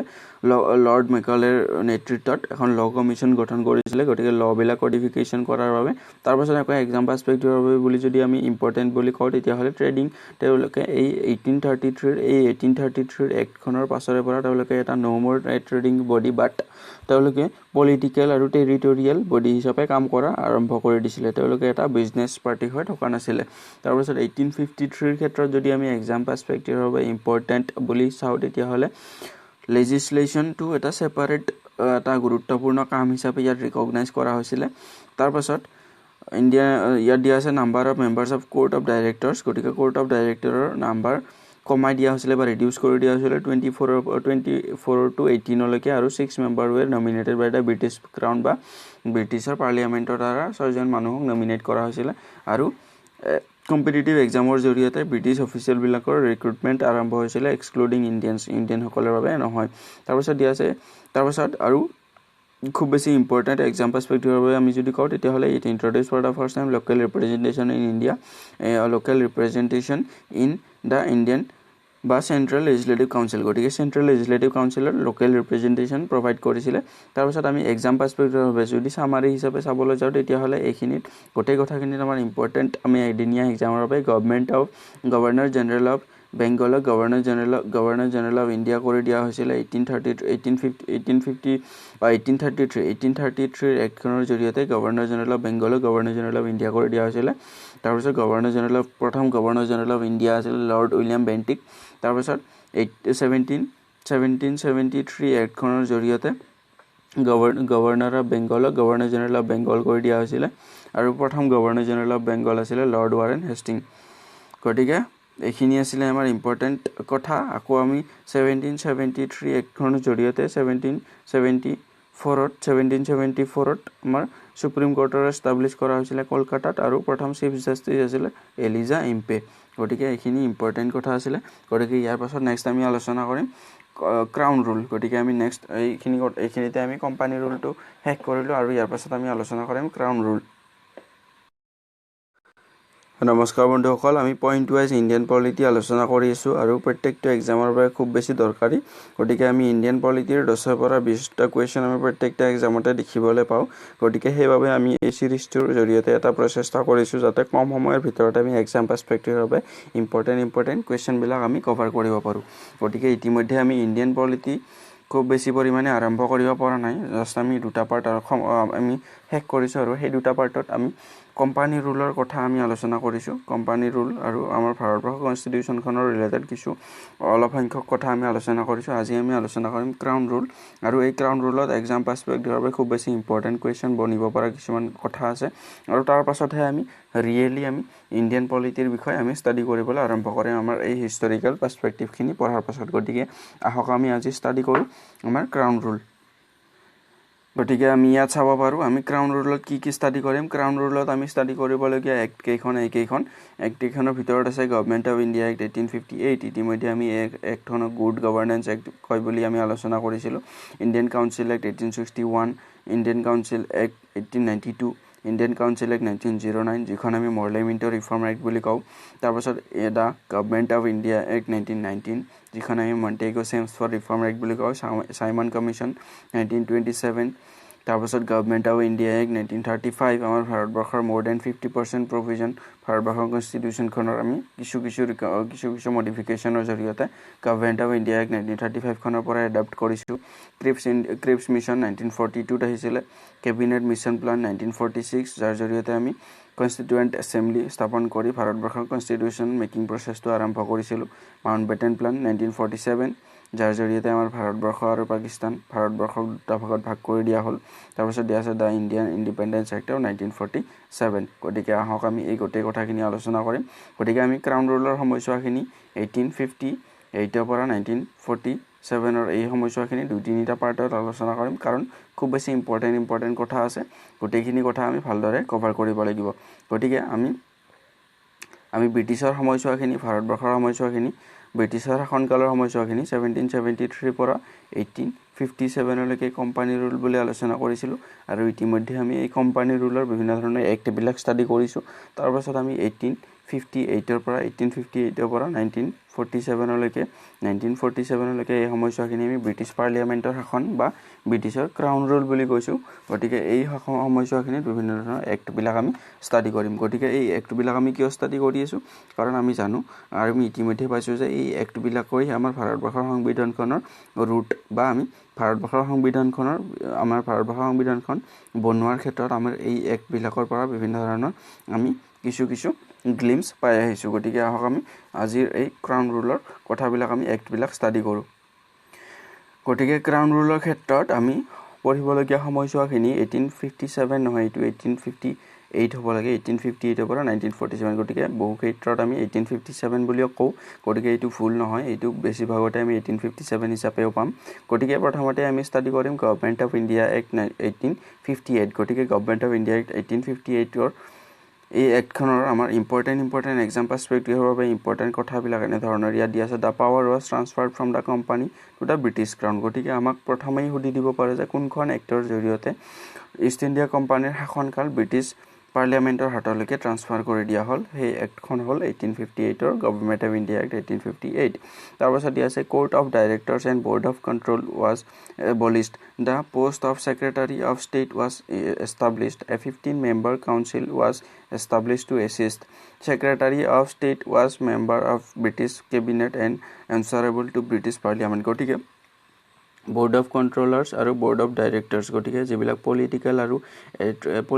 আৰু যিবিলাক বিজনেছ ৰিলেটেড এডমিনিষ্ট্ৰেটিভ কাম কাজ বা মিলিটাৰী কাম কাজ চোৱা চিতা কৰাৰ বাবে কোৰ্ট অফ ডাইৰেক্টৰ্ছ আৰু বৰ্ড অফ কণ্ট্ৰলাৰ্ছ গঠন কৰা হৈছিলে। সেই দুয়োটা বৰ্ড এবলিছ কৰি দিয়া হ'ল 1858ৰ এক্টখনৰ জৰিয়তে। গতিকে এইখিনিতে আমাৰ ইম্পৰ্টেণ্ট এটা কুৱেশ্যন হৈ গ'ল যে কোৰ্ট অফ ডাইৰেক্টৰ্ছ আৰু বৰ্ড অফ কণ্ট্ৰলাৰ্ছ এই দুয়োখন কমিটি কোনখন এক্টৰ জৰিয়তে এবলিছ কৰি দিয়া হৈছিলে 1858ৰ এক্টখনৰ জৰিয়তে। গতিকে এইটো এটা ইম্পৰ্টেণ্ট কুৱেশ্যন। তাৰপিছত দিয়া আছে the post of secretary of state was established. গতিকে ছেক্ৰেটাৰী অফ ষ্টেট পোষ্টটো কোনখন এক্টৰ জৰিয়তে নিৰ্মাণ কৰা হৈছিলে 1858 1858 গভৰ্ণমেণ্ট অফ ইণ্ডিয়া এক্টখনৰ জৰিয়তে এইটো এটা খুব বেছি ইম্পৰ্টেণ্ট কুৱেশ্যন লগতে আমি চাম যে ভাইচৰয় পদটো ইনক্লুড কৰা হৈছিলে এই 1858 এক্টখনৰ জৰিয়তে গভৰ্ণৰ জেনেৰেল অফ ইণ্ডিয়া পদটো শেষ কৰি পিনে বা এবলিছ কৰি পিনে ভাইচৰয় পদটো ইন্ট্ৰডিউচ কৰি দিয়া হৈছিলে তাৰপিছত দিয়া আছে 15 member council was establish to assist গতিকে এখন 15 মেম্বাৰৰ কাউন্সিল গঠন কৰা হৈছিলে সেক্ৰেটাৰী অফ ষ্টেটক এছিষ্ট কৰাৰ বাবে আৰু ইয়াত দিয়া আছে secretary of state was the member of British cabinet গতিকে ব্ৰিটিছ কেবিনেটৰ তেওঁ এজন মেম্বাৰ আছিলে আৰু তেওঁ ডাইৰেক্টলি ৰেছপন্সিবল বা এনচাৰেবল আছিলে টু দ্য ব্ৰিটিছ পাৰ্লিয়ামেণ্ট গতিকে এইখিনি আছিলে খুব বেছি ইম্পৰ্টেণ্ট তথ্য তাৰপাছত দিয়া আছে the governor general was made viceroy of India গতিকে governor general of India made viceroy of India গতিকে গভৰ্ণৰ জেনেৰেলৰ পদটো ভাইচৰয়লৈকে সলনি কৰি দিয়া হ'ল গতিকে আমি ইতিমধ্যে প্ৰথমতে ষ্টাডি কৰিছিলোঁ যে 1773 ৰেগুলেটিং এক্টখনৰ জৰিয়তে গভৰ্ণৰ অফ বেংগলক গভৰ্ণৰ জেনেৰেল অফ বেংগল কৰি দিয়া হৈছিলে আৰু প্ৰথম গভৰ্ণৰ জেনেৰেল অফ বেংগল আছিল লৰ্ড ৱাৰেন হেষ্টিং তাৰপাছত আকৌ আমাৰ 1833 আমাৰ গভৰ্ণৰ জেনেৰেল অফ বেংগলক গভৰ্ণৰ জেনেৰেল অফ ইণ্ডিয়ালৈকে ট্ৰান্সফাৰ কৰি দিয়া হৈছিলে বা চেঞ্জ কৰি দিয়া হৈছিলে আৰু প্ৰথম গভৰ্ণৰ জেনেৰেল অফ ইণ্ডিয়া আছিল লৰ্ড উইলিয়াম বেণ্টিক তাৰপাছত আকৌ আমাৰ 1858ত আমি চাব পাৰোঁ যে গভৰ্ণৰ জেনেৰেল অফ ইণ্ডিয়াক আকৌ চেঞ্জ কৰি দিয়া হ'ল ভাইচৰয়লৈকে আৰু এটা নতুন পদৰ ইন্ট্ৰডিউচ কৰা হ'ল সেক্ৰেটাৰী ফৰ দ্য ষ্টেট বা সেক্ৰেটাৰী অফ ষ্টেট গতিকে এইখিনি কথা মনত ৰাখিবলগীয়া আৰু প্ৰথম আমাৰ লৰ্ড কেনিং আছিলে ভাৰতবৰ্ষৰ প্ৰথম ভাইচৰয় গতিকে দিছ ইজ ভেৰি ইম্পৰ্টেণ্ট তাৰপিছত দিয়া আছে ended dual system of government গতিকে কোনখন এক্টৰ জৰিয়তে dual system of government abolish কৰি দিয়া হ'ল বুলি ক'লে 1858 তাৰপিছত দিয়া আছে unitary rigid and centralised administrative structure was created তাৰপাছত আকৌ আমাৰ নেক্সট আমাৰ এক্সাম পাৰ্সপেক্টিভৰ বাবে ইণ্ডিয়ান কাউন্সিল এক্ট 1861ত দিয়া কথাখিনি হ'ল a fifth member from legal background was added to the Viceroy's Executive Council. The Viceroy could now also nominate some Indians as non-official members in his council. গতিকে Viceroy 1868ৰ এই এক্টখনৰ Indian council এক্টখনৰ জৰিয়তে কোৱা হ'ল যে Viceroy কিছু non official member হিচাপে ইণ্ডিয়ানক nominate কৰিব পাৰিব তেওঁলোকৰ এই Viceroy Executive Councilত in 1862 3 Indians were nominated to the council গতিকে তিনিজন ইণ্ডিয়ানক 1862ৰ জৰিয়তে এই ভাইচৰয়ছ এক্সিকিউটিভ কাউন্সিলত নমিনেট কৰা হ'ল গতিকে আমাক সুধি দিব পাৰে যে কেইজন ইণ্ডিয়ানক প্ৰথমতে ভাইচৰয় এক্সিকিউটিভ কাউন্সিলত নমিনেট কৰা হৈছিলে তিনিজন ইণ্ডিয়ানক কিমান চনত 1862 আৰু কোনখন এক্টৰ জৰিয়তে কোৱা হৈছিলে যে ভাইচৰয়ে নন অফিচিয়েল মেম্বাৰ হিচাপে ভাৰতবৰ্ষৰ মানুহক এক্সিকিউটিভ কাউন্সিলত নমিনেট কৰিব পাৰিব 1861ৰ এক্টখনৰ জৰিয়তে কোৱা হৈছিলে তাৰপিছত দিয়া আছে it made a beginning of representative institutions by associating Indians with the law making processes গতিকে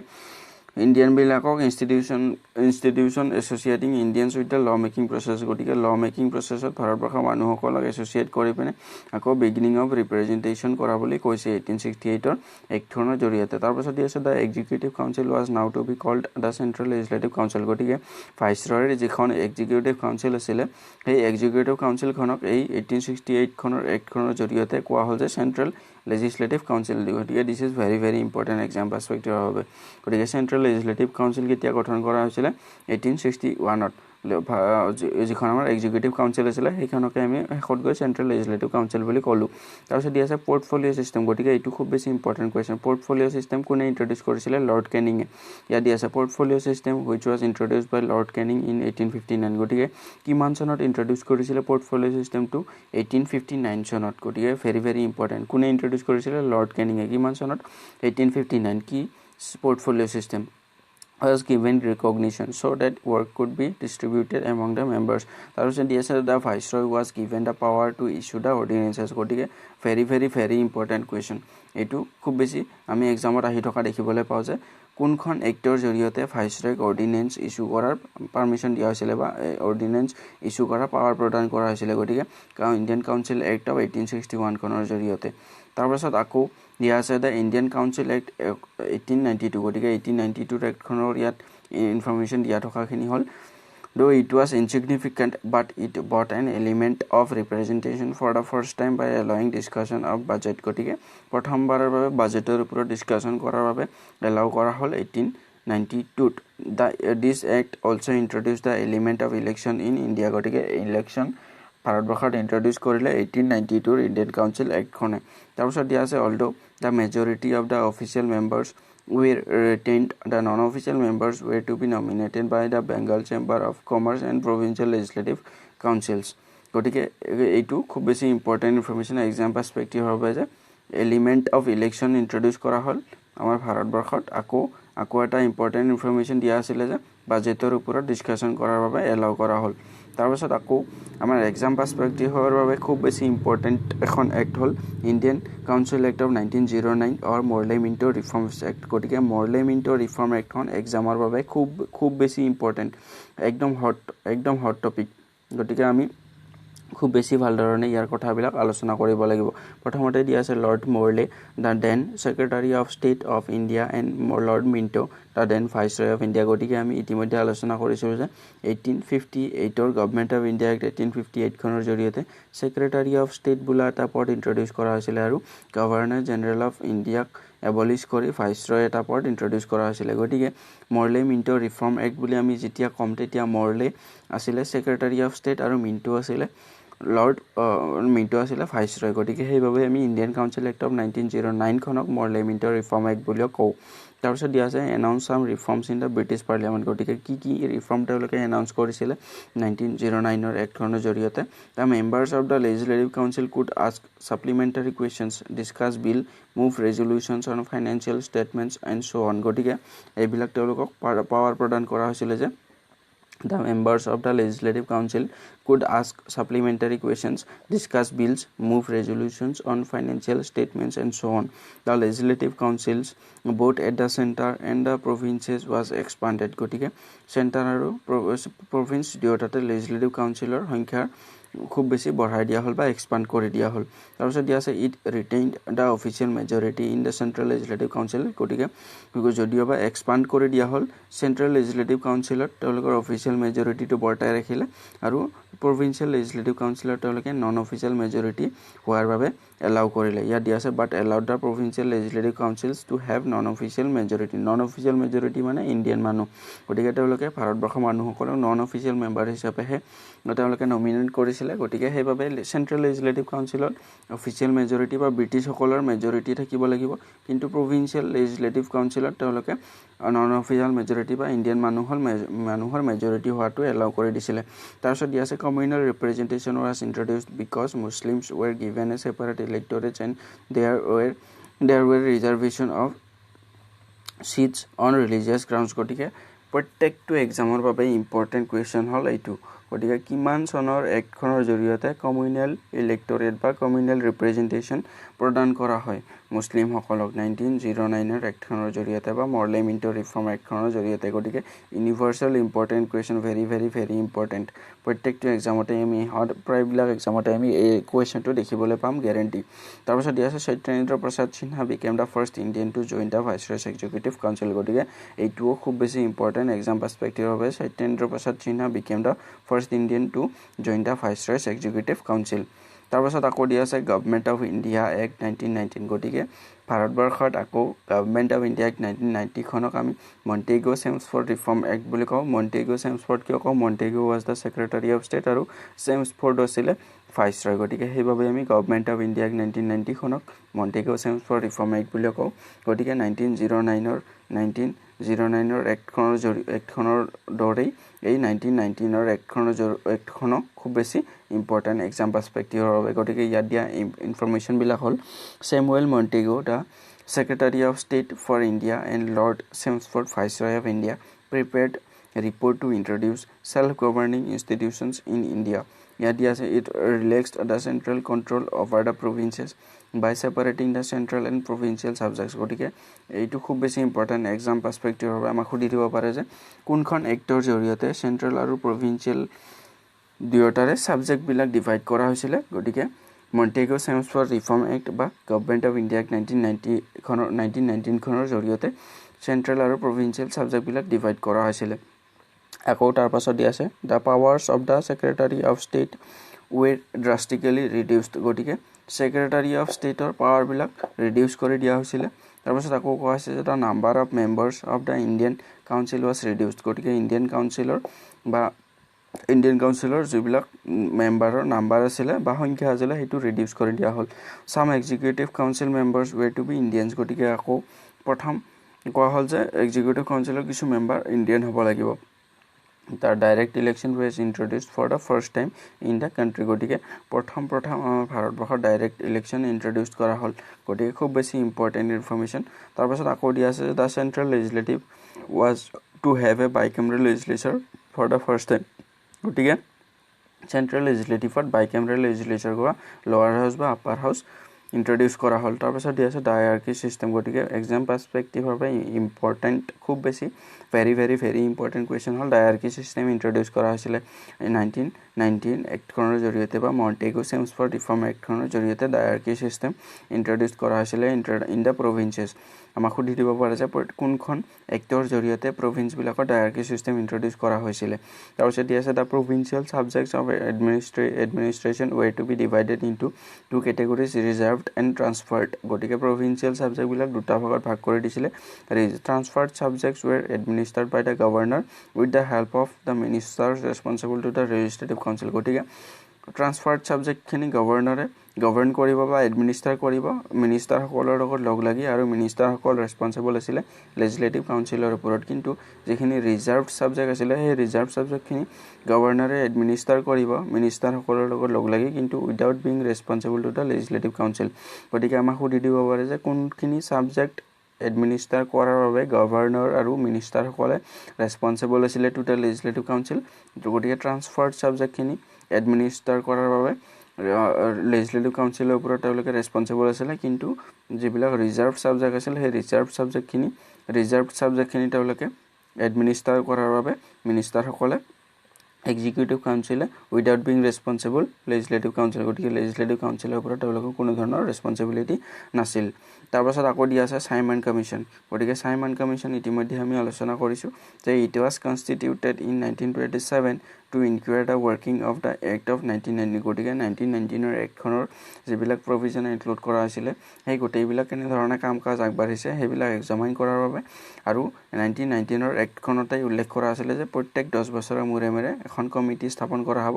আৰু সেই কমিটিখনে এই এক্টখনৰ জৰিয়তে ইন্ট্ৰডিউস কৰা প্ৰভিজনবিলাকে কেনেধৰণে ফাংচন কৰিব তাৰ ওপৰত কিছু ৰিপৰ্ট বনাব গতিকে সেই পৰ্যায়ক্ৰমে 1927ত 1919ৰ এক্টখনৰ যিবিলাক প্ৰভিজন আছিলে সেইবিলাক কেনেধৰণে কাম কাজ কৰি আছে ৱৰ্কিংবিলাক এক্সামাইন কৰাৰ বাবে গঠন কৰা হৈছিলে চাইমন কমিশ্যন ছাৰ জন চাইমনৰ নেতৃত্বত it place its report in 1930 গতিকে 1930ত ইয়াৰ ৰিপৰ্ট তেওঁলোকে ছাবমিট কৰিছিলে এখন জইণ্ট কমিটিত ব্ৰিটিছ পাৰ্লিয়ামেণ্টত আৰু তাৰ বিনিময়ত আমাৰ বিভিন্ন ধৰণৰ তিনিখন ৰাউণ্ড টেবল কনফাৰেন্স এষ্টাব্লিছ কৰা হৈছিলে বা তিনিখন ৰাউণ্ড টেবল কনফাৰেন্স অৰ্গেনাইজ কৰা হৈছিলে য'ত এই ৰিকমেণ্ডেশ্যনবিলাকৰ ওপৰত আলোচনা কৰা হৈছিলে আৰু এই আলোচনাৰ শেষত আকৌ 1935ত গভৰ্ণমেণ্ট অফ ইণ্ডিয়াক 1935 বুলি ইন্ট্ৰডিউস কৰি দিয়া হৈছিলে বা এখন পাব্লিছ কৰা হৈছিলে ইয়াত দিয়া আছে which was examined by the British parliament আকৌ এই চাইমন কমিশ্যনখনৰ মেম্বাৰ আছিলে 7জন আৰু 7জনৰ ব্ৰিটিছ মেম্বাৰ আছিলে সেইবাবে এই চাইমন কমিশ্যনখন ভাৰতবৰ্ষৰ সকলো মানুহে বিৰোধ কৰিছিলে আকৌ দিয়া আছে গভৰ্ণমেণ্ট অফ ইণ্ডিয়াক 1935 গতিকে আমি নেক্সট পাৰ্টত আলোচনা কৰিম গভৰ্ণমেণ্ট অফ ইণ্ডিয়াক 1935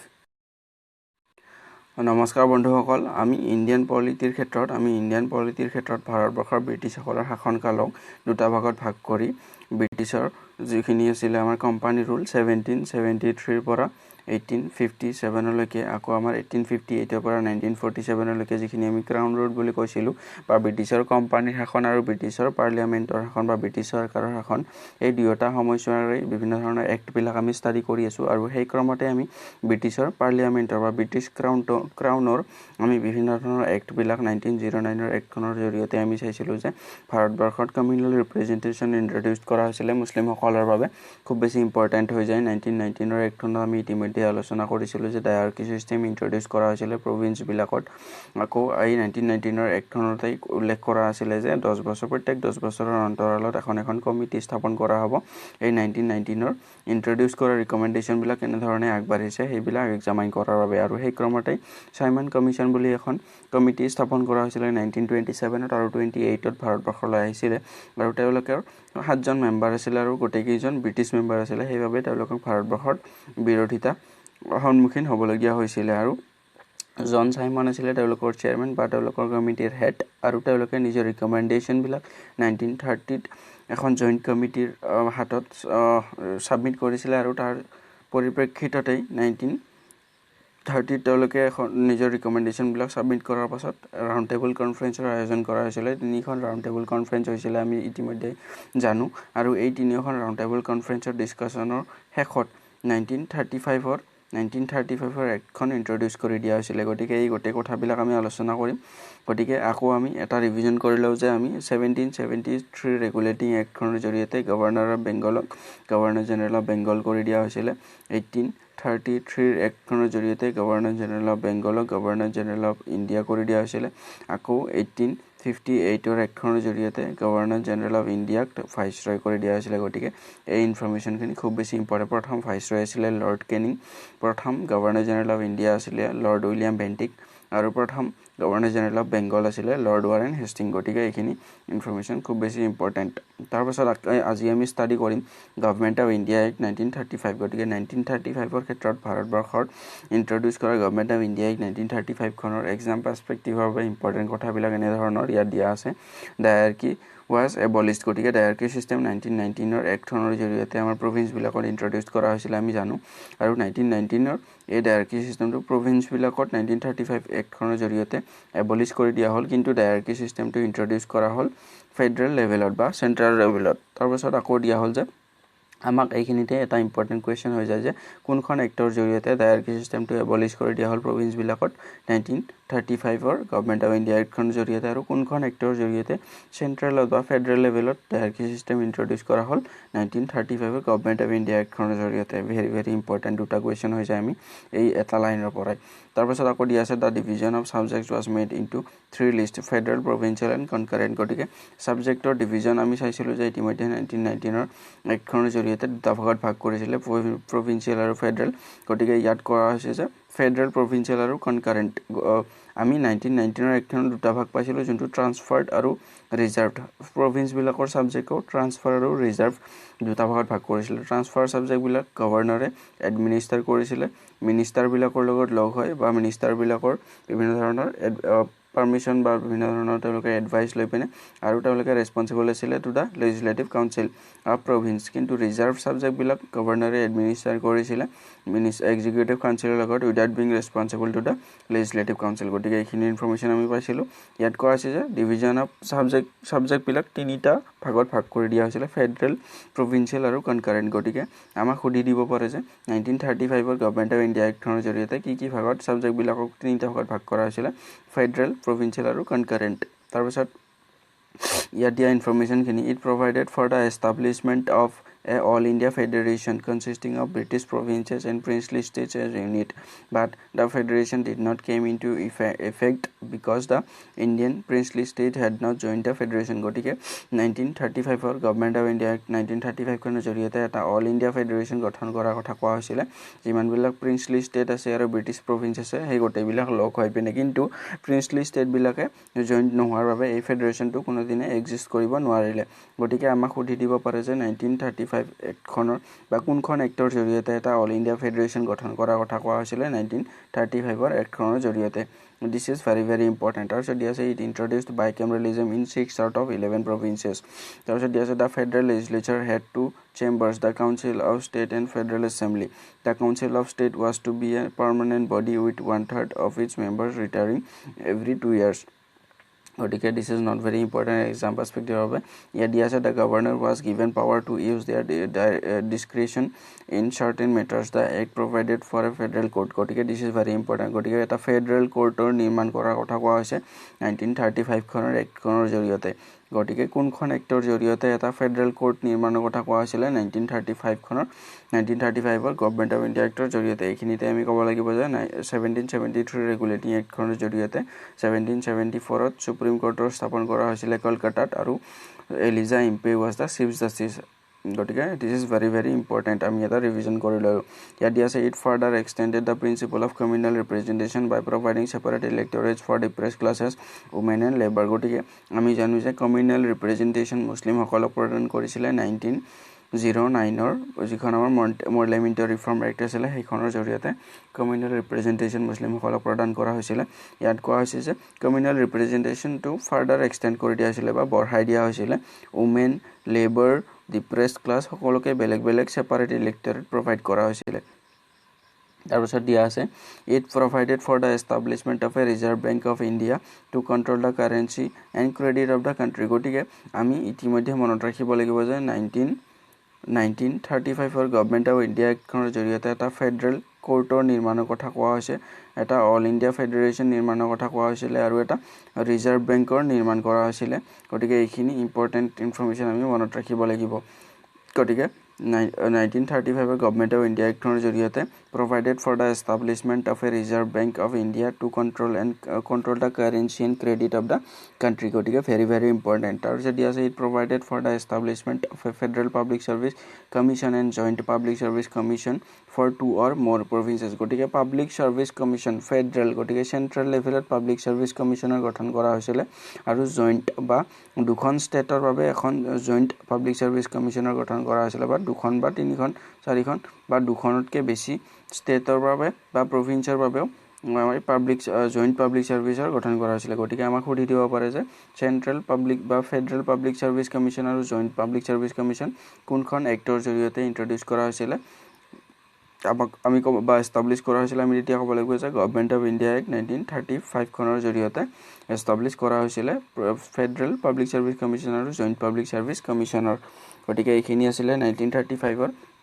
Government of India exam perspective of important কিছু ইনফৰমেশন তাৰপাছত আকৌ দিয়া আছে ক্ৰিপছ মিশন 1942 গতিকে ক্ৰিপছ মিশনৰ কি exam perspective of important information আছে dominion status was proposed গতিকে ক্ৰিপছ মিশনে dominion status ভাৰতবৰ্ষৰ প্ৰদান কৰিছিল constitution of India to be made by an assembly whose members were to be elected by provincial assemblies and nominated by princely states গতিকে এখন Constituent Assembly গঠন কৰাৰ কথা কোৱা হৈছিল whose members were to be elected by provincial assemblies গতিকে provincial assembly বিলাকৰ দ্বাৰা elect কৰা মেম্বাৰ থাকিব আৰু princely stateৰ পৰা nominated member from princely state আৰু provincial assemblyৰ পৰা elected memberৰে constituent assembly এখনৰ কথা এখন গঠন কৰা হ'ব বুলি কৈছিল আৰু তেওঁলোকে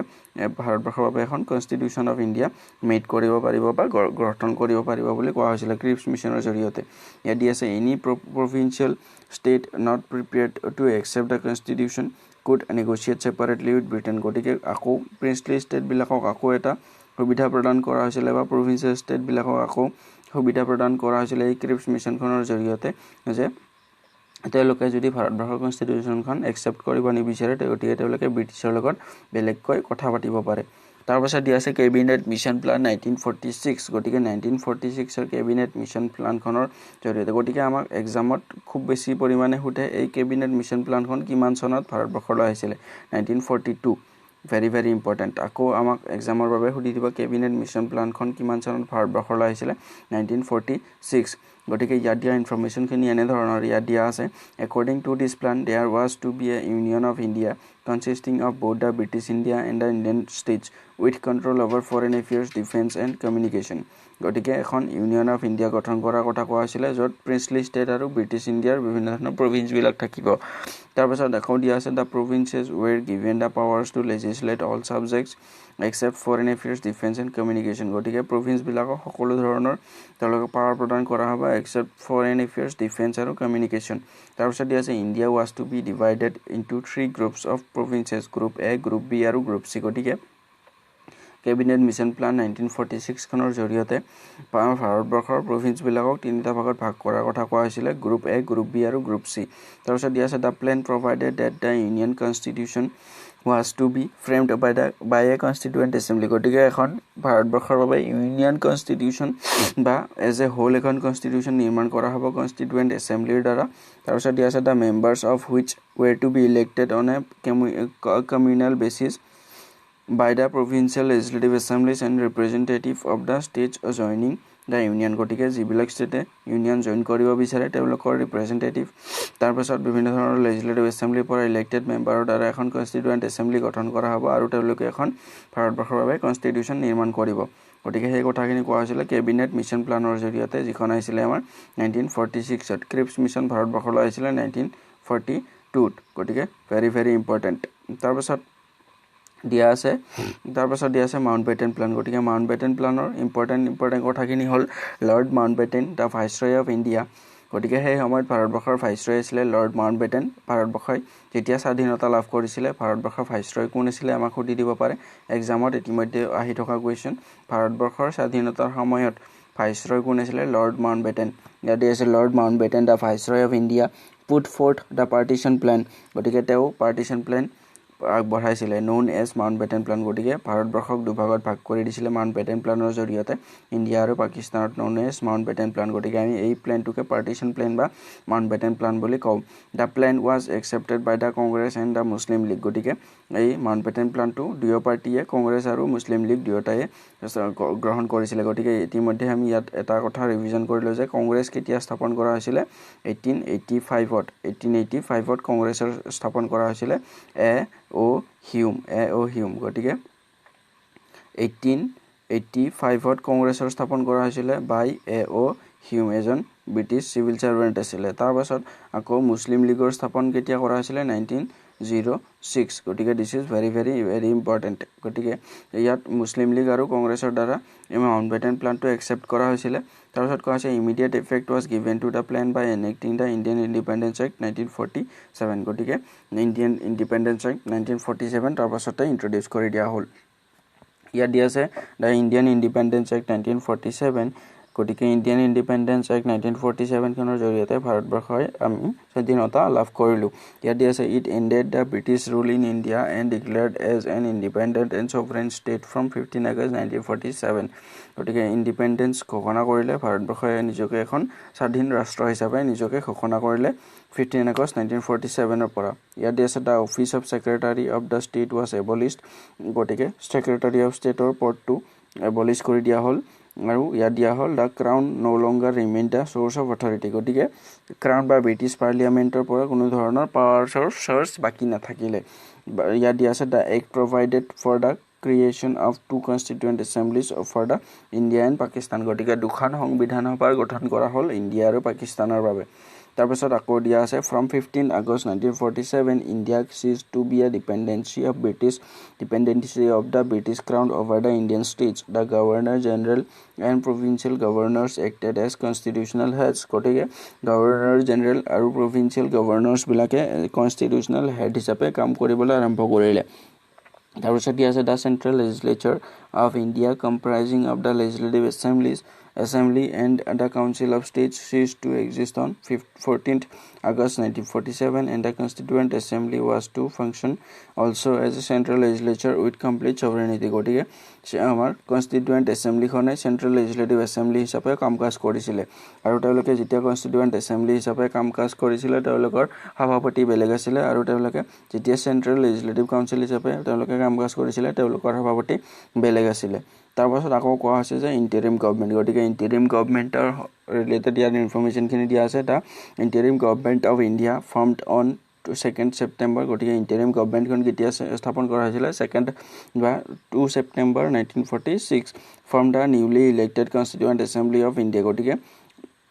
1946 ত ইলেকশন কৰা হৈছিল আৰু 2 September তাৰিখে interim government খন ফৰ্ম কৰা হ'ল আৰু constituent assemblyৰ প্ৰথম জুনখন মিটিং সেইখন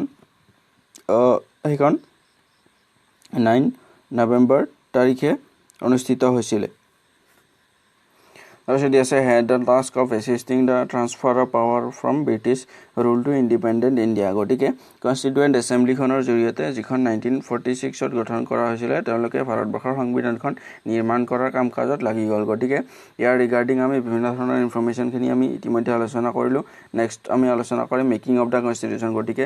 এতিয়াহে আমি লিটাৰেলি ইণ্ডিয়ান পলিটি আলোচনা কৰিবলৈ আৰম্ভ কৰিম গতিকে আমি যিখিনি আমাৰ পৃষ্ঠভূমি আছিল বা আমি ব্ৰিটিছৰ সময়ছোৱাখিনি যিখিনি আমি কোম্পানী ৰুল আৰু ক্ৰাউন ৰুল এই দুয়োটা সময়ছোৱাৰ বিভিন্ন ধৰণৰ এক্ট বিলাক আমি ষ্টাডি কৰি ললো আৰু তেওঁলোকৰ বিভিন্ন ধৰণৰ প্ৰভিজন বিলাক চাই ললো গতিকে এই প্ৰভিজন বিলাকে ভাৰতবৰ্ষৰ সংবিধানখন ফৰ্ম কৰাত কেনে ধৰণৰ অৰিহণা যোগায় এই কথাবিলাক আমি লাহে লাহে এতিয়া গম পাম গতিকে আমি পৃষ্ঠভূমিটো আলোচনা কৰি ললো ইয়াৰ পাছৰে পৰা আমি ইণ্ডিয়ান পলিটি ভাল ধৰণে আলোচনা কৰিম গতিকে ভিডিওটো চোৱাৰ বাবে ধন্যবাদ থ্যাঙ্কস ফৰ ওয়াচিং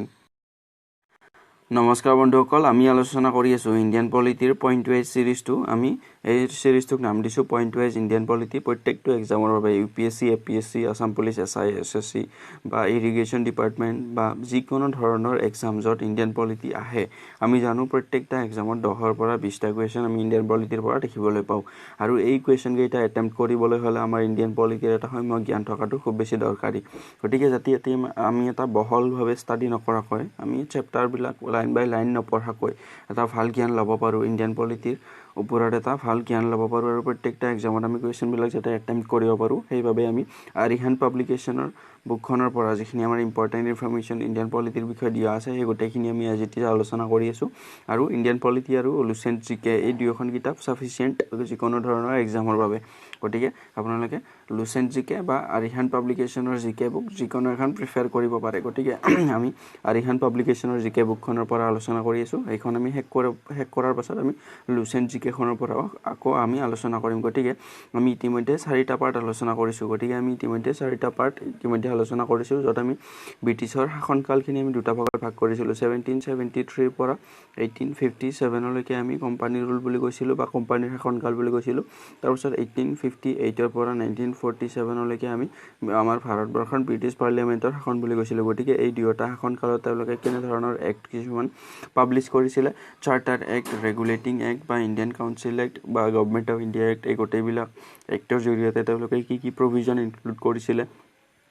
ইন্ট্ৰডিউস কৰিছিল আৰু এই এক্টবিলাকে কেনেধৰণে ভাৰতবৰ্ষৰ সংবিধানখন প্ৰস্তুত কৰাত নিজৰ ভূমিকা দিলে সেই গোটেই কথাবিলাক আমি আলোচনা কৰি আছোঁ গতিকে এই ক্ৰমতে আমি ইতিমধ্যে আলোচনা কৰিছোঁ চাৰ্টাৰ এক্ট বা বিভিন্ন ধৰণৰ ৰেগুলেটিং এক্ট 1773 এক্টখনৰ জৰিয়তে আমি চাইছিলোঁ যে 1774ত ভাৰতবৰ্ষত সুপ্ৰিম কোৰ্টৰ এষ্টাব্লিছমেণ্ট কৰা হৈছিলে কলকাতাত আৰু তাৰ চিফ জাষ্টিছ আছিলে এলিজা ইম্পে গতিকে এই গোটেই কথাবিলাক আমি আলোচনা কৰিছিলোঁ তাৰপিছত 1773ত আমি গভৰ্ণৰ অফ বেংগলক গভৰ্ণৰ জেনেৰেল অফ বেংগল কৰি দিয়া হৈছিলে গতিকে আমি আলোচনা কৰিছিলোঁ তাৰপাছত যিখন আমাৰ 1833 এক্ট আছিলে এই 1833 ইণ্ডিয়ান কাউন্সিল এক্ট 1833 এক্টখনৰ জৰিয়তে গভৰ্ণৰ জেনেৰেল অফ বেংগলক গভৰ্ণৰ জেনেৰেল অফ ইণ্ডিয়া কৰি দিয়া হৈছিলে আকৌ আমাৰ যিখন 1858ৰ গভৰ্ণমেণ্ট অফ ইণ্ডিয়া 1858খন আছিলে এই 1858ৰ এক্টখনৰ জৰিয়তে গভৰ্ণৰ জেনেৰেল অফ ইণ্ডিয়াক ভাইচৰয়লৈকে চেঞ্জ কৰি দিয়া হৈছিলে আৰু নতুন পদ এটা ছেক্ৰেটাৰী অফ দ্য ষ্টেট বুলি ইন্ট্ৰডিউস কৰি দিয়া হৈছিলে গতিকে এই গোটেই কথাবিলাক আমি আলোচনা কৰিছিলোঁ তাৰপাছত আমি আকৌ আলোচনা কৰিছিলোঁ যে 1909ৰ আমাৰ মৰলে মিণ্টো ৰিফৰ্ম এক্টখন বা আমাৰ ইণ্ডিয়ান কাউন্সিল এক্ট অফ 1909 যাৰ জৰিয়তে কমিউনেল ৰিপ্ৰেজেণ্টেশ্যন ভাৰতবৰ্ষৰ মুছলিমসকলক প্ৰদান কৰা হৈছিলে তাৰপাছত আমি 1919ৰ মণ্টেগো চেমছফৰ্ড ৰিফৰ্ম এক্টখন আলোচনা কৰিছিলোঁ তাৰপাছত আমি সাইমন কমিশ্যন আলোচনা কৰিছোঁ ক্ৰিপছ মিছন কেতিয়া আহিছিলে ভাৰতবৰ্ষৰ ক্ৰিপছ মিছন আলোচনা কৰিছিলোঁ 1942 তাৰপাছত আমি কেবিনেট মিছন প্লান ভাৰতবৰ্ষৰ আছিল 1946ত গতিকে এই গোটেই কথাবিলাক আমি আলোচনা কৰিছোঁ ওৱান বেটেন প্লান 1947ৰ আৰু ইণ্ডিয়ান ইণ্ডিপেণ্ডেন্স এক্ট অফ 1947 আমি ইতিমধ্যে আলোচনা কৰিছোঁ গতিকে আজি আমি লিটাৰেলি ইণ্ডিয়ান পলিটি বা আমি ইতিমধ্যে আমি আলোচনা কৰিছোঁ 4টা পাৰ্টত জাষ্ট হিষ্টৰিকেল বেকগ্ৰাউণ্ডখিনি গতিকে আজি আমি আলোচনা কৰিম আমি আজিৰ পৰা ইণ্ডিয়ান পলিটিৰ বিষয়ে আলোচনা কৰা ষ্টাৰ্ট কৰিম আমি হিষ্টৰিকেল বেকগ্ৰাউণ্ডখিনি ইতিমধ্যে ষ্টাডি কৰি ল'লোঁ গতিকে আজি আমি ষ্টাডি কৰিম মেকিং অফ দ্য কনষ্টিটিউশ্যন গতিকে আমি ভিডিঅ'টো ষ্টাৰ্ট কৰোঁ গতিকে আমি ইয়াত দেখিবলৈ পাই আছোঁ যে মেকিং অফ দ্য কনষ্টিটিউশ্যন গতিকে ভাৰতবৰ্ষৰ সংবিধানখন কেনেধৰণে প্ৰস্তুত কৰা হ'ল তাৰ বিষয়ে ইয়াত ইনফৰমেশ্যন দিয়া আছে গতিকে এই ইনফৰমেশ্যনখিনি প্ৰত্যেকটা এক্সামতে আমি প্ৰশ্ন আকাৰে দেখিবলৈ পাওঁ গতিকে কি প্ৰশ্ন আকাৰে দেখিবলৈ পাওঁ আমি ইয়াত আলোচনা কৰিম ইয়াত দিয়া আছে the constituent assembly formed in 1946 under the scheme formulated by cabinet mission plan গতিকে আমি ইতিমধ্যে এই লাইনটোতে দুটা কুৱেশ্যন পালোঁ আমাৰ কনষ্টিটিউৱেণ্ট এছেম্বলিখন কিমান চনত ফৰ্ম হৈছিলে 1946 চনত আৰু কোনখন মিছন প্লানৰ বা কোনখন কমিটিৰ ফলত আমাৰ কনষ্টিটিউৱেণ্ট এছেম্বলিখন গঠন হৈছিলে কেবিনেট মিছন প্লান যিখন আহিছিলে 1946ত ভাৰতবৰ্ষলৈ 1946ত আহিছিলে কেবিনেট মিছন প্লান আমাক আকৌ এটা কুৱেশ্যন সুধি দিব পাৰে যে কেবিনেট মিছন প্লান ভাৰতবৰ্ষলৈ কেতিয়া আহিছিলে 1946ত আমি মনত ৰাখিব লাগিব ক্ৰিপছ মিছন প্লান কেতিয়া আহিছিলে 1942ত গতিকে ভেৰি ইম্পৰ্টেণ্ট আকৌ ভাৰতবৰ্ষৰ কনষ্টিটিউৱেণ্ট এছেম্বলিখন কেতিয়া গঠন হৈছিলে 1946ত ভেৰি ইম্পৰ্টেণ্ট তাৰপাছত দিয়া আছে the total strength of the assembly was 389 out of this 296 were elected to represent the British India গতিকে আমাৰ গোটেই টোটেল ষ্ট্ৰেংথ আছিলে 389 তাৰপাছত তাৰে 296 were elected to represent the British India গতিকে ব্ৰিটিছ ইণ্ডিয়াক ৰিপ্ৰেজেণ্ট কৰিবলৈ চিট আছিলে 296 টা 93 চিট অকল কেৱল 93 চিট টু ৰিজাৰ্ভ আছিলে ফৰ প্ৰিন্সলি ষ্টেট গতিকে প্ৰিন্স আমাক সুধি দিব পাৰে যে প্ৰশ্নত প্ৰথম কেবিনেট আমাৰ যোনখন কনষ্টিটুৱেণ্ট এছেম্বলি আছিলে তাত প্ৰিন্সলি ষ্টেটবিলাকৰ কাৰণে কিমানটা চিট ৰিজাৰ্ভ আছিলে 93টা চিট ভেৰি ইম্পৰ্টেণ্ট তাৰপাছত দিয়া আছে out of 296 members 292 members were to be elected by the provincial legislatures গতিকে 296 যিখন আমাৰ ব্ৰিটিছ ইণ্ডিয়া ৰিপ্ৰেজেণ্ট কৰাৰ বাবে 296টা পদ আছিলে তাৰে 292টা সিট বা পদ ফিল আপ কৰিছিলে প্ৰভিন্সিয়েল লেজিসলেচাৰৰ দ্বাৰা ইলেক্টেড মেম্বাৰে আৰু 4টা মেম্বাৰ নমিনেট কৰা হৈছিল ইয়াত দিয়া আছে while 4 members were to be represent the commissioners provinces of Delhi Ajmer Mirwar তাৰপাছত কৰ্গ আৰু ব্ৰিটিছ বালচিস্তান তাৰপাছত দিয়া আছে 93 seats were reserved for princely states remained unfilled গতিকে 93টা সিট ৰিজাৰ্ভ আছিলে প্ৰিন্সলি ষ্টেট বিলাকৰ কাৰণে আৰু এইকেইখন আনফিল্ড হৈ ৰৈ গ'ল বা প্ৰিন্সলি ষ্টেট বিলাকে কোনো ধৰণৰ পাৰ্টিসিপেট নকৰিলে কনষ্টিটুৱেণ্ট এছেম্বলি দিয়া আছে princely state remained unfilled as they stayed away from the constituent assembly গতিকে তেওঁলোকে প্ৰিন্সলি ষ্টেট বিলাকে কনষ্টিটুৱেণ্ট এছেম্বলিত পাৰ্টিসিপেট নকৰিলে গতিকে ইয়াত ইম্পৰ্টেণ্ট ইনফৰমেশ্যনখিনি হ'ল কনষ্টিটুৱেণ্ট এছেম্বলি ফৰ্ম হৈছিলে 1946ত under the cabinet mission plan 1946ত কেবিনেট মিছন প্লান ভাৰতবৰ্ষলৈ আহিছিলে আমাৰ টোটেল কেবিনেট যোনটো কনষ্টিটুৱেণ্ট এছেম্বলি টোটেল ষ্ট্ৰেংথ আছিলে 389 তাৰ 93টা সিট প্ৰিন্সলি ষ্টেট বাবে ৰিজাৰ্ভ আছিলে তাৰপাছত দিয়া আছে the constituent assembly held its first meeting on 9th December in 1946 and reassembled on 14th August 1947 as the sovereign constituent assembly for the Dominion India গতিকে this is very important প্ৰথম মিটিংখন বা প্ৰথম সিটিংখন বা প্ৰথম তেওঁলোকৰ মিটিংখন কোন তাৰিখে অনুষ্ঠিত হৈছিল কনষ্টিটুৱেণ্ট এছেম্বলিৰ ফাৰ্ষ্ট মিটিংখন 9 ডিসেম্বৰ তাৰিখে 1946ত আৰু 13th December তাৰিখে তেওঁলোকে যোনটো ৰেজুলেশ্যন আছিল বা অবজেক্টিভ ৰেজুলেশ্যন তেওঁলোকে পাস কৰিছিল জৱাহৰলাল নেহৰুৰ নেতৃত্বত বা জৱাহৰলাল নেহৰুৱে অবজেক্টিভ ৰেজুলেশ্যন প্ৰেজেন্ট কৰিছিল কনষ্টিটুৱেণ্ট এছেম্বলিৰ আগত 13th December তাৰিখে আমাক সুধি দিব পাৰে যে কোন তাৰিখে জৱাহৰলাল নেহৰুৱে অবজেক্টিভ ৰেজুলেশ্যন প্ৰস্তুত কৰিছিল সংবিধান আমাৰ কনষ্টিটুৱেণ্ট এছেম্বলিৰ আগত বা সংবিধান কমিটিৰ আগত 13th December তাৰিখে তেওঁ objective ৰেজুলেশ্যন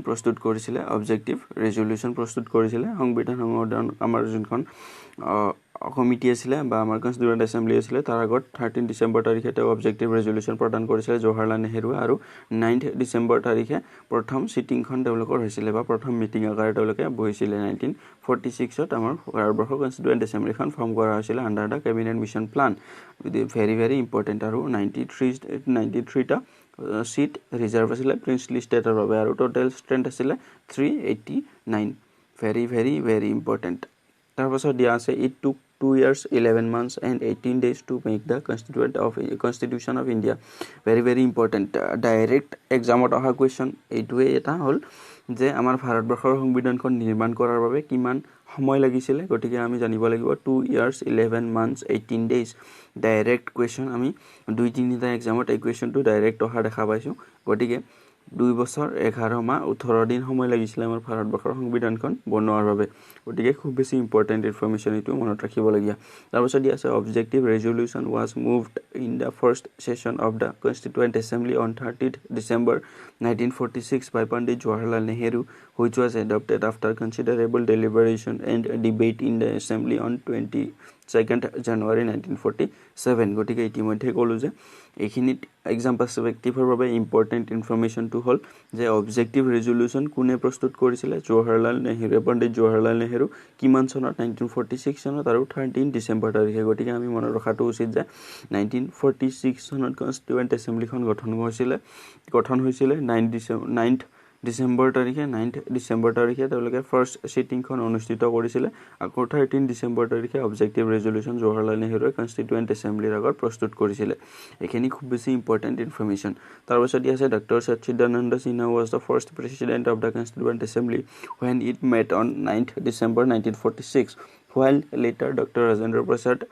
and H.C. Mukherjee were elected as the president and vice president of the constituent assembly very important information প্ৰথম আমাক সুধি দিব পাৰে যে টেম্পোৰাৰী প্ৰেসিডেন্ট কোন আছিল সংবিধানিক সভাৰ আমাৰ কনষ্টিটুৱেণ্ট এছেম্বলি টেম্পোৰাৰী প্ৰেসিডেন্ট আছিল ডক্টৰ সচ্চিদানন্দ সিনহা খুব বেছি ইম্পৰ্টেন্ট আকৌ পাৰ্মানেন্ট প্ৰেসিডেন্ট কোন আছিল ডক্টৰ ৰাজেন্দ্ৰ প্ৰসাদ খুব বেছি ইম্পৰ্টেণ্ট ইনফৰমেশ্যন ডক্টৰ আমাক এই কুৱেশ্যনটো আমি ইতিমধ্যে পৰীক্ষাত অহা দেখা পাইছোঁ যে আমাৰ পাৰ্মানেণ্ট প্ৰেচিডেণ্ট কোন আছিলে সংবিধান সভাৰ ডক্টৰ ৰাজেন্দ্ৰ প্ৰসাদ আকৌ টেম্পৰাৰী প্ৰেচিডেণ্ট কোন আছিলে আমাক এই দুটাত কনফিউজন কৰি দিব পাৰে আমি টেম্পৰাৰী প্ৰেচিডেণ্ট বুলি ক'লে ডক্টৰ সচ্চিদানন্দ সিনহা আমি ক'ব লাগিব আকৌ আমি পাৰ্মানেণ্ট প্ৰেচিডেণ্ট বুলি ক'লে আমি ডক্টৰ ৰাজেন্দ্ৰ প্ৰসাদ ক'ব লাগিব তাৰপাছত দিয়া আছে Sir B.N. Rao was appointed as the constitutional advisor of the assembly very important গতিকে এক্সাম পাৰ্সপেক্টিভৰ বাবে কনস্টিটিউয়েন্ট এছেম্বলিৰ বা কনস্টিটিউশনাল এডভাইজাৰ হিচাপে কাক নিযুক্তি দিয়া হৈছিল Sir B.N. Rao আকৌ আমাক আইডিয়াটো কোনে পুট ফৰৱাৰ্ড কৰিছিলে 1934 চনত M.N. ৰয়ে আইডিয়াটো পুট ফৰৱাৰ্ড কৰিছিলে যে ভাৰতবৰ্ষৰ এখন কনস্টিটিউয়েন্ট হ'ব লাগে গতিকে এই দুটা কথা আমি মনত ৰাখিব লাগিব M.N. ৰয় দ্বাৰা আইডিয়াটো প্ৰস্তুত কৰা হৈছিল যে 1934 চনত ভাৰতবৰ্ষৰ এখন কনস্টিটিউশন হ'ব লাগে বুলি তেওঁ কৈছিল তাৰপিছত Sir B.N. Rao was appointed as the constitutional advisor of the assembly গতিকে B.N. Rao আছিল constitutional advisor আমাক সুধি দিব পাৰে যে ভাৰতবৰ্ষৰ constitutional advisor কোন আছিল B.N. Rao very important question তাৰপাছত দিয়া আছে seats were allotted to each province and each Indian state proportional to their respective population roughly in the ratio of 1 to a million আমি মনত ৰাখিব লাগিব যে আমাক যোনখিনি সিট এলট কৰা হৈছিল সিটখিনি এলট কৰা হৈছিল আমাৰ পপুলেশনৰ ভিত্তিত ইয়াত কোৱা হৈছে যে প্ৰত্যেক 1 মিলিয়ন পপুলেশনৰ এটা সিট এলট কৰা হৈছিল গতিকে 1 মিলিয়ন বুলি ক'লে আমি জানিব লাগিব যে 10 লাখ গতিকে 10 লাখ পপুলেশনৰ মাজত এটা সিট প্ৰভাইড কৰা হৈছিল ৰিপ্ৰেজেন্টেশনৰ কাৰণে গতিকে এই কথাটো আমি মনত ৰাখিব লাগিব গতিকে ইয়াত কোৱা হৈছে যে seats were allotted to each province গতিকে province বিলাকক কনস্টিটিউয়েন্ট এছেম্বলিত ৰিপ্ৰেজেন্ট কৰাৰ কাৰণে সিট এলট কৰা হৈছিল প্ৰত্যেক 10 লাখ মানুহৰ ওপৰত এটা সিট এলট কৰা হৈছিল তেওঁলোকক ৰিপ্ৰেজেন্ট কৰাৰ বাবে গতিকে দিস ইজ ভেৰি ইম্পৰ্টেন্ট আমাক সুধি দিব পাৰে যে কনস্টিটিউয়েন্ট এছেম্বলিৰ যিখিনি সিট আছিল সেই সিটখিনি কিহৰ ভিত্তিত এলট কৰা হৈছিল কিহৰ ওপৰত ভিত্তি কৰি সেই সিট বিলাক প্ৰভাইড কৰা হৈছিল জনসংখ্যাৰ ওপৰত ভিত্তি কৰি প্ৰভাইড কৰা হৈছিল আৰু আমাক সুধি দিব পাৰে যে কিমান জনসংখ্যাৰ অন্তৰালত এটা সিট প্ৰভাইড কৰা হৈছিল গতিকে 1 মিলিয়ন বা 10 লাখ এটা কোৱা হৈছে যে 1 to a million বা এটা সিট প্ৰভাইড কৰা হৈছিল প্ৰত্যেক মিলিয়ন পপুলেশন বা 10 লাখ পপুলেশনৰ মাজত তাৰপিছত দিয়া আছে the seats in each province was distributed between Muslim Sikh and in general in proportion to their respective population গতিকে সেই কথাখিনিকে কোৱা হৈছে প্ৰত্যেকটা ইয়াত দিয়া আছে কমিউনিটি ওয়াইজ বা ধৰ্মৰ বিশেষত মুসলিম শিখ তাৰপাছত জেনাৰেল মানুহসকলক পপুলেশনৰ ক্ষেত্ৰত তেওঁলোকক সিট প্ৰভাইড কৰা হৈছিল তাৰপিছত দিয়া আছে members of each community in the constituent assembly were elected by members of that community in the provincial assemblies by voting by the method of proportional representation with single transferable vote গতিকে ইয়াত কোৱা হৈছে যে এটা community ধৰি লোৱা হল মুছলিমসকলৰ এটা ৰিপ্ৰেজেন্টেটিভ কনস্টিটিউয়েন্ট এছেম্বলিখনত তেওঁ যাব তেওঁ কেৱল মাত্ৰ মুছলিম মানুহসকলেহে ভোট দি পিনে তেওঁক ইলেক্ট কৰি পিনে এই কনস্টিটিউয়েন্ট এছেম্বলিখনত দিব পাৰিব গতিকে নিজৰ কমিউনিটিৰ মাজৰ মানুহ এজনক তেওঁলোকৰ কমিউনিটিৰ মানুহবিলাকে ভোট কৰি পিনে তেওঁক ইলেক্ট কৰি ৰিপ্ৰেজেন্ট কৰাৰ বাবে পঠিয়াব পাৰিছিল তাৰপিছত কোৱা হৈছে যে on 26th November 1949 the constitution was declared as passed গতিকে this is very important 26 November 1949 ত আমাৰ কনস্টিটিউশনখন নিৰ্মাণ হৈ গৈছিল আৰু সেই তাৰিখটোতে আমাৰ সিটিজেনশিপ তাৰপিছত ইলেকশন আৰু বিভিন্ন ধৰণৰ প্ৰভিজন কিছুমান সেই 26 নৱেম্বৰ 1949 ৰ পৰা ষ্টাৰ্ট হৈ গৈছিল বা লাগু হৈ গৈছিল ইয়াত দিয়া আছে on 26 November 1949 the constitution was declared as passed the provision relating to citizenship election and provisional parliament etc were implemented with immediate effect from the 26 November 1949 গতিকে আমাক পৰীক্ষাত সুধি দিব পাৰে যে 26 November 1949 ৰ দিনাখনে সংবিধানখন যেতিয়া ৰেডি হৈছিল সেই সময়খিনিৰ পৰাই আমাৰ কি প্ৰভিজন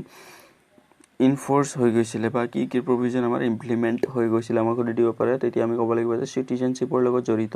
ইলেকশনৰ লগত জড়িত আৰু provisional পাৰ্লিয়ামেন্টৰ লগত জড়িত বিভিন্ন ধৰণৰ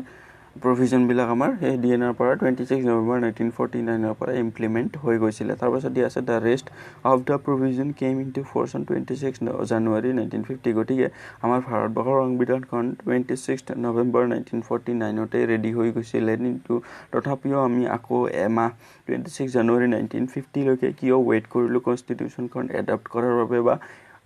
বাই ফোৰ্স আমি ফোৰ্স কাম ইনটু আমি কওঁ যে ভাৰতবৰ্ষৰ সংবিধানখন কেম ইনটু ফ'ৰ্চ অন 26 জানুৱাৰী 1950 গতিকে সম্পূৰ্ণৰূপে ভাৰতবৰ্ষৰ সংবিধানখন ফ'ৰ্চত অহাৰ বাবে আমি এমাহ কিয় ৱেইট কৰিলোঁ কাৰণ আমি 1929 এটা ৰেজলিউশ্যন পাছ কৰিছিলোঁ লাহোৰৰ কংগ্ৰেছ ছেছনত পূৰ্ণ স্বৰাজ ৰেজলিউশ্যন আৰু এই পূৰ্ণ স্বৰাজ ৰেজলিউশ্যনটোৰ মতে 1930 আমি 26 জানুৱাৰীৰ দিনা পূৰ্ণ স্বৰাজ ডে চেলিব্ৰেট কৰিছিলোঁ ৰাবি নদীৰ পাৰত গতিকে সেই দিনটোৰ মহত্বটো ৰখাৰ বাবে 26 জানুৱাৰী 1950 আমি আমাৰ এমাহ আগতে কনষ্টিটিউশ্যনখন ৰেডি হোৱাৰ পাছতো আমি এমাহ ৱেইট কৰি সেই দিনটোৰ বিশেষত্বটো বৰ্তাই ৰখাৰ বাবে কনষ্টিটিউশ্যনখন এডপ্ট কৰিছিলোঁ 26 জানুৱাৰী 1950 গতিকে এইখিনি আছিলে আমাৰ মেকিং অফ দ্য ইণ্ডিয়ান কনষ্টিটিউশ্যনৰ ওপৰত জড়িত বিভিন্ন ধৰণৰ ইনফৰ্মেশ্যনখিনি তাৰ পাছত আমাক দিয়া আছে committees of the constituent assembly গতিকে বিভিন্ন ধৰণৰ কমিটিবিলাক কি আছিলে গতিকে আমি নেক্সট পাৰ্টটোত এই কমিটিবিলাক আলোচনা কৰিম গতিকে আজিৰ এই পাৰ্টটোত কিছুমান ইম্পৰ্টেণ্ট কথা আমি এক্সাম পাৰ্চপেক্টিভৰ বাবে চাইছিলোঁ এক্সাম পাৰ্চপেক্টিভৰ বাবে ইম্পৰ্টেণ্ট কথাবিলাক আছিলে এনেধৰণৰ যে 1946ত আমাৰ কনষ্টিটুৱেণ্ট এছেম্বলিখন গঠন হৈছিলে under the cabinet mission plan very important total strength আছিলে 389 93 চিট আছিলে ৰিজাৰ্ভ ফৰ প্ৰিন্সলি ষ্টেটছ তাৰপাছত দিয়া আছিলে যে constituent assembly held is first meeting on 9 December গতিকে 9 ডিচেম্বৰ 1946ত ইয়াৰ প্ৰথম মিটিংখন অনুষ্ঠিত হৈছিলে তাৰপাছত দিয়া আছে আমাক 13 ডিচেম্বৰ তাৰিখে অবজেক্টিভ ৰেজলিউশ্যন পাছ কৰিছিলে আমাৰ পণ্ডিত জৱাহৰলাল নেহৰুৱে আমাৰ দাঙি ধৰিছিলে অবজেক্টিভ ৰেজলিউশ্যনখন কনষ্টিটুৱেণ্ট এছেম্বলিৰ আগত আমাৰ ভাৰতবৰ্ষৰ সংবিধানখন নিৰ্মাণ কৰাৰ বাবে আমাক সময় লাগিছিলে 2 বছৰ 11 মাহ 18 দিন ভেৰি ইম্পৰ্টেণ্ট ইনফৰ্মেশ্যন পৰীক্ষাৰ বাবে খুব বেছি ইম্পৰ্টেণ্ট আৰু তাৰপাছত দিয়া আছে প্ৰথম ছেশ্যন বা প্ৰথম চিটিংখন হৈছিলে আমাৰ 9 ডিচেম্বৰ তাৰিখে 1946ত কনষ্টিটুৱেণ্ট এছেম্বলিৰ আকৌ অবজেক্টিভ ৰেজলিউশ্যন পাছ কৰা হৈছিলে 13 ডিচেম্বৰ 1946ত অবজেক্টিভ ৰেজলিউশ্যন কেতিয়া পাছ কৰা হৈছিলে এই কুৱেশ্যনটো আমি পৰীক্ষাত অহা দেখিবলৈ পাওঁ গতিকে মনত ৰাখিব লাগিব 13 ডিচেম্বৰ 1946 পণ্ডিত জৱাহৰলাল নেহৰুৱে প্ৰেজেণ্ট কৰিছিলে কনষ্টিটুৱেণ্ট এছেম্বলিৰ আগত তাৰপাছত আকৌ দিয়া আছে আমাৰ টেম্পৰাৰী প্ৰেচিডেণ্ট কোন আছিলে কনষ্টিটুৱেণ্ট এছেম্বলিৰ ডক্টৰ সচ্চিদানন্দ সিনহা পাৰ্মানেণ্ট প্ৰেচিডেণ্ট কোন আছিলে ডক্টৰ ৰাজেন্দ্ৰ প্ৰসাদ খুব বেছি ইম্পৰ্টেণ্ট তাৰপাছত আকৌ দিয়া আছিলে আকৌ আমাক কৈছিলে যে ছাৰ বি এন ৰাও আছিলে কনষ্টিটিউশ্যনেল এডভাইজাৰ আকৌ M.N. ৰয় আছিলে আমাৰ idea to have A constitution তেওঁ পুট ফৰৱাৰ্ড কৰিছিলে 1934 চনত তাৰপাছত আকৌ আছিলে আমাৰ প্ৰত্যেক আমাৰ কনষ্টিটুৱেণ্ট এছেম্বলি চিটবিলাক কিহৰ ভিত্তিত এলট কৰা হৈছিলে জনসংখ্যাৰ ভিত্তিত বা পপুলেশ্যনৰ ভিত্তিত 10 লাখ প্ৰত্যেক 10 লাখ পপুলেশ্যনত এটা চিট প্ৰভাইড কৰা হৈছিলে বা 1 মিলিয়ন পপুলেশ্যনত এটা চিট প্ৰভাইড কৰা হৈছিলে ভেৰি ইম্পৰ্টেণ্ট ইনফৰ্মেশ্যন আমি মনত ৰাখিব লাগিব তাৰপাছত আকৌ দিয়া আছিলে যে প্ৰত্যেকটা কমিউনিটিকে বেলেগকৈ তেওঁলোকক ৰিপ্ৰেজেণ্টেশ্যনৰ বাবে সুবিধা দিয়া হৈছিলে আকৌ তেওঁলোকৰ নিজৰ কমিউনিটিৰ মানুহখিনিয়ে তেওঁলোকক ইলেক্ট কৰি পিনে ৰিপ্ৰেজেণ্ট কৰাৰ বাবে কনষ্টিটুৱেণ্ট এছেম্বলিত তেওঁলোকক পঠাইছিলে আকৌ কোৱা হৈছিলে যে 26 নৱেম্বৰ 1949ত ভাৰতবৰ্ষৰ সংবিধানখন ৰেডি হৈ গৈছিলে আৰু তেতিয়াৰে পৰা চিটিজেনশ্বিপ ইলেকশ্যন আৰু প্ৰভিঞ্চিয়েল পাৰ্লিয়ামেণ্টৰ লগত জড়িত বিভিন্ন ধৰণৰ প্ৰভিজনবিলাক সেইদিনৰ পৰা 26 নৱেম্বৰ 1949ৰ পৰা ইমপ্লিমেণ্ট হৈ গ'ল আকৌ 26 জানুৱাৰী 1950ত ভাৰতবৰ্ষৰ সংবিধানখন কেম ইনটু ফ'ৰ্চ আৰু আমি 26 নৱেম্বৰ 1949ত ৰেডি হোৱাৰ পাছতো এমাহ ৱেইট কৰি 26 জানুৱাৰী 1950ত কিয় এডপ্ট কৰিলোঁ ভাৰতবৰ্ষৰ কনষ্টিটিউশ্যনখন কাৰণ আমি যোনটো 1929ত লাহোৰ ছেছনত কংগ্ৰেছৰ লাহোৰ ছেছন এখন অধিৱেশন হৈছিলে লাহোৰত তেতিয়া তেওঁলোকে পূৰ্ণ স্বৰাজ ৰেজলিউশ্যন পাছ কৰিছিলে সেই অধিৱেশনখনত আৰু তেতিয়া 26 জানুৱাৰী 1930ত তেওঁলোকে ৰাবি নদীৰ পাৰত পূৰ্ণ স্বৰাজ ডে চেলিব্ৰেট কৰিছিলে বা ইণ্ডিয়াৰ ফাৰ্ষ্ট ইণ্ডিপেণ্ডেন্স ডে তেওঁলোকে 26 জানুৱাৰীত চেলিব্ৰেট কৰিছিলে 1930ত গতিকে সেই দিনটোৰ মহত্ব ৰখাৰ বাবে 26 নৱেম্বৰ 1949ত ৰেডি হোৱাৰ স্বত্তেও কনষ্টিটিউশ্যনখন আমি এডপ্ট কৰাৰ বাবে 26 জানুৱাৰী 1950ৰ দিনটো 26 জানুৱাৰীৰ দিনটো বিশেষকৈ চুজ কৰা হ'ল গতিকে এইখিনি আমাৰ ইম্পৰ্টেণ্ট ইনফৰ্মেশ্যন আছিলে এক্সাম পাৰ্চপেক্টিভৰ বাবে তাৰপাছত আকৌ আমি নেক্সট পাৰ্টত আলোচনা কৰিম committees of the constituent assembly ভাৰতবৰ্ষৰ কনষ্টিটুৱেণ্ট এছেম্বলিখনৰ বিভিন্ন ধৰণৰ কমিটিবিলাক আৰু তেওঁলোকৰ হেডবিলাকৰ কথা আমি আলোচনা কৰিম গতিকে ভিডিঅ'টো চোৱাৰ বাবে ধন্যবাদ থেংকছ ফৰ ৱাচিং নমস্কাৰ বন্ধুসকল আমি আলোচনা কৰি আছোঁ পইণ্ট ৱাইজ পলিটি ইণ্ডিয়ান পলিটিৰ বিভিন্ন ধৰণৰ কথাবিলাক আমি পইণ্ট ৱাইজ ভাৱে আলোচনা কৰি আছো প্ৰত্যেকটা এক্সামৰ বাবে দৰকাৰী গতিকে আমি যাতে এটা বহল ষ্টাডি নকৰাকৈ পইণ্ট ওয়াইজ কথাবিলাক জানিব পাৰো এক্সাম পাৰ্সপেক্টিভৰ বাবে যাতে আমি কম সময়ৰ ভিতৰত এক্সাম ৰিলেভেন্ট গোটেইখিনি কথা গম পাব পাৰো সেইভাবে আমি আৰিহান্ত পাব্লিকেশনৰ জিকে বুকখনৰ পৰা ইণ্ডিয়ান পলিটিৰ যিখিনি আমাক ইনফৰমেশন দিয়া আছিল সেইখিনি আমি আলোচনা কৰি আছো ইতিমধ্যে আমি 5টা পাৰ্ট কমপ্লিট কৰিছো গতিকে এই পাৰ্টটোত আমি আলোচনা কৰিম committees of the constituent assembly গতিকে কনস্টিটুয়েন্ট এছেম্বলিখনৰ বিভিন্ন ধৰণৰ কমিটি বিলাক কি আছিল আৰু তাৰ মিনিষ্টাৰ বিলাক বা তেওঁলোকৰ চেয়াৰম্যান বিলাক বা হেড অফ দা কমিটি কোন আছিল এইবিলাক কথা আলোচনা কৰিম আৰু আমি ইতিমধ্যে এই কমিটি বিলাক এক্সামত অহা দেখা পাইছো আমাক এক্সামত সুধিব যায় কমিটিখনৰ হেড কোন আছিল আমাক সুধি দিব গতিকে সেইভাবে আমি জনাটো খুব বেছি দৰকাৰী ইয়াত আছে constituent assembly appointed number of committees to deal with different task of constitution making গতিকে ভাৰতবৰ্ষৰ সংবিধানখন নিৰ্মাণ কৰাৰ বাবে বিভিন্ন ধৰণৰ বেলেগ কমিটি ইন্ট্ৰোডিউস কৰা হৈছিল আৰু সেই কমিটি বিলাকক বিভিন্ন ধৰণৰ বেলেগ টাস্ক প্ৰদান কৰা হৈছিল যাতে ভাৰতবৰ্ষৰ এখন সুচাৰুৰূপে পৰিচালনা কৰিব পৰা সংবিধান আমি নিৰ্মাণ কৰিব পাৰো গতিকে সেই ক্ৰমতে দিয়া আছে ইউনিয়ন পাৱাৰ কমিটি গতিকে ইউনিয়ন পাৱাৰ কমিটিৰ চেয়াৰম্যান বা হেড অফ দা কমিটি কোন আছিল Pandit Jawaharlal Nehru very important union constitution committee গতিকে ইউনিয়ন কনস্টিটিউশন কমিটিৰ হেড অফ দা কমিটি কোন আছিল জৱাহৰলাল নেহৰু প্ৰভিন্সিয়েল কনস্টিটিউশন কমিটিখনৰ হেড অফ দা কমিটি আছিল চৰ্দাৰ বল্লভভাই পেটেল বা চৰ্দাৰ পেটেল drafting committee খুব বেছি important very important universal important question আমি প্ৰত্যেকটা এক্সামতে এই কোৱেশ্চনটো দেখা পাম বুলি আশা কৰিব পাৰো আমাক সুধি দিব যে ড্ৰাফটিং কমিটিৰ চেয়াৰম্যান কোন আছিল ডক্টৰ ভীমৰাও আম্বেদকাৰ তাৰপিছত advisory committee on fundamental rights and minorities and tribal and excluded এৰিয়াজৰ হেড অফ দা কমিটি কোন আছিল চৰ্দাৰ বল্লভভাই পেটেল বিশেষকৈ আমাক সুধি দিব ফান্ডামেন্টাল ৰাইটছৰ ওপৰত আৰু মাইনৰিটিজৰ ওপৰত এডভাইজৰী কমিটিখনৰ চেয়াৰম্যান কোন আছিল চৰ্দাৰ বল্লভভাই পেটেল তাৰপিছত আকৌ আমাক দিয়া আছে ৰুলছ অফ প্ৰচিডিউৰ কমিটি কোন তাৰ হেড অফ দা কমিটি আছিল ডক্টৰ ৰাজেন্দ্ৰ প্ৰসাদ তাৰপিছত দিয়া আছে state committee or committee for negotiating with states Jawaharlal Nehru head of the committee তাৰপিছত দিয়া আছে steering committee doctor Rajendra Prasad তাৰপিছত আমি ড্ৰাফটিং কমিটিখন খুব বেছি ইম্পৰ্টেন্ট এক্সাম পাৰ্সপেক্টিভৰ বাবে আমি ষ্টাডি কৰিম ইয়াত দিয়া আছে the constituent assembly appointed a drafting committee on 29th August 1947 গতিকে ড্ৰাফটিং কমিটিৰ চেয়াৰম্যান আছিল ডক্টৰ ভীমৰাও আম্বেদকাৰ আকৌ ড্ৰাফটিং কমিটিখন এনেক্ট কৰা হৈছিল বা এপইন্ট কৰা হৈছিল 29th August 1947 তাৰপিছত দিয়া আছে doctor Bhimrao Ambedkar who was the chairman of the drafting committee submitted first draft of constitution of India to the president of the assembly on 21st February 1948 and second draft in October 1948 গতিকে আমাক প্ৰথম draft আৰু second draft কেতিয়া submit কৰিছিল আমাক এক্সামত নুসুধে কিন্তু আমাক সুধি দিব যে ড্ৰাফটিং কমিটিখনৰ চেয়াৰম্যান কোন আছিল doctor Bhimrao Ambedkar very important তাৰপিছত দিয়া আছে enactment of the constitution on 26 November 1949 constitution was adopted containing a preamble and 395 articles 22 parts and 8 schedules গতিকে আমি এই ইনফৰমেশনখিনি খুব বেছি ইম্পৰ্টেন্ট আমাক সুধি দিব যায় অৰিজিনালি এই শব্দটো আমি কোৱেশ্চনত পাম অৰিজিনালি ভাৰতবৰ্ষৰ সংবিধানখনত প্ৰথমতে নিৰ্মাণ হোৱাৰ সময়ত কিমানটা আৰ্টিকল আছিল 395 টা আৰ্টিকল কিমানটা পাৰ্ট আছিল 22 টা পাৰ্ট আৰু কিমানটা স্কেডিউল আছিল 8টা স্কেডিউল বৰ্তমান আমি 25 টা পাৰ্ট পাব পাৰো তাৰপিছত 12টা স্কেডিউল পাব পাৰো আকৌ আমি 440 প্লাস আমি আৰ্টিকল পাব পাৰো তাৰপিছত দিয়া আছে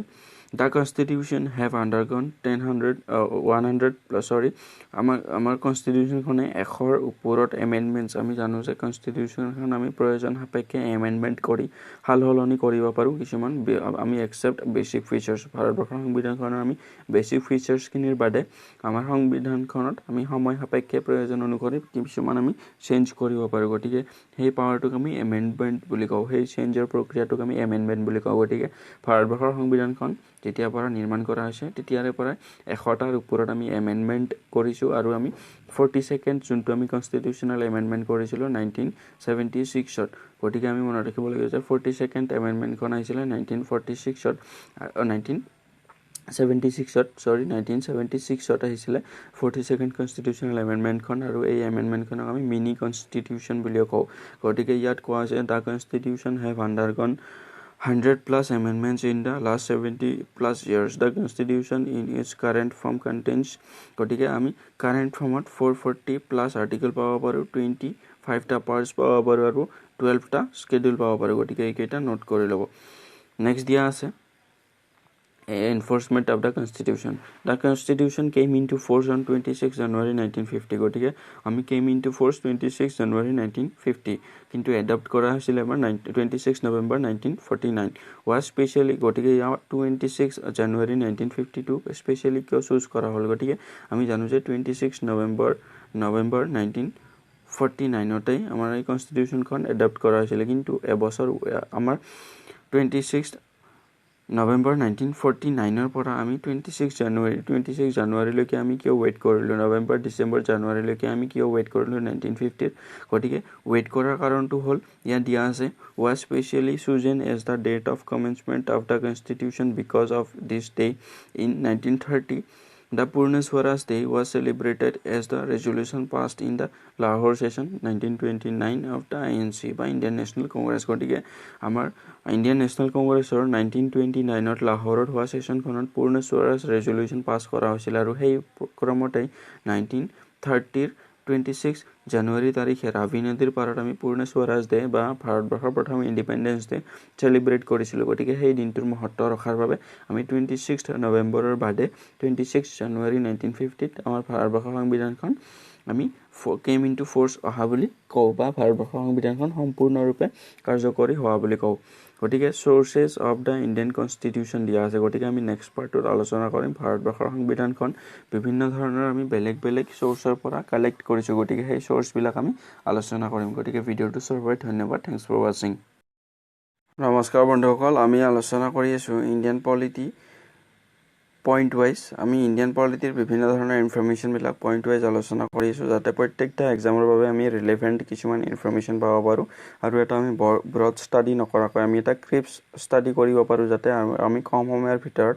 এক্সামৰ বাবে ৰিলেভেন্ট গোটেইখিনি ইনফৰমেশন কালেক্ট কৰিব পাৰো গতিকে সেই ক্ৰমতে আমি এই সিৰিজটো আৰম্ভ কৰিছো ইন্ডিয়ান পলিটি পইণ্ট ওয়াইজ গতিকে পইণ্ট ওয়াইজ আমি গোটেই কথাখিনি আলোচনা কৰি আছো আৰু ইতিমধ্যে আমি 6-7টা পাৰ্ট শেষ কৰিছো গতিকে আজিৰ পাৰ্টটোত আমি আলোচনা কৰিম সোৰ্সেস অফ দা ইন্ডিয়ান কনস্টিটিউশন গতিকে আমি জানো যে ভাৰতবৰ্ষৰ সংবিধানখনক এখন বৰড কনস্টিটিউশন বুলি কোৱা হয় বা ভাৰতবৰ্ষৰ সংবিধানখন আমি বিভিন্ন ধৰণৰ দেশবিলাকৰ গতিকে 60+ দেশৰ আমি সংবিধান ষ্টাডি কৰাৰ পাছত ভাৰতবৰ্ষৰ সংবিধানখনত বিভিন্ন ধৰণৰ দেশবিলাকৰ ভাল প্ৰভিজন বিলাক ভাল নিয়ম নীতিবিলাক আমাৰ ভাৰতবৰ্ষৰ সংবিধানখনত ভাৰতবৰ্ষৰ মানুহৰ পৰিপ্ৰেক্ষিতত কিছু হালহলনিৰ জৰিয়তে এডপ্ট কৰি লোৱা হৈছিল গতিকে আমি বিশ্বৰ কোনখন দেশৰ পৰা কি provision বা কেনে ধৰণৰ কথা আমি এডপ্ট কৰিছো ভাৰতবৰ্ষৰ সংবিধানখনত সেই কথাবিলাক আমি আলোচনা কৰিম এই পাৰ্টটোত আৰু এই পাৰ্টটো এক্সাম পাৰ্সপেক্টিভৰ বাবে খুব বেছি ইম্পৰ্টেন্ট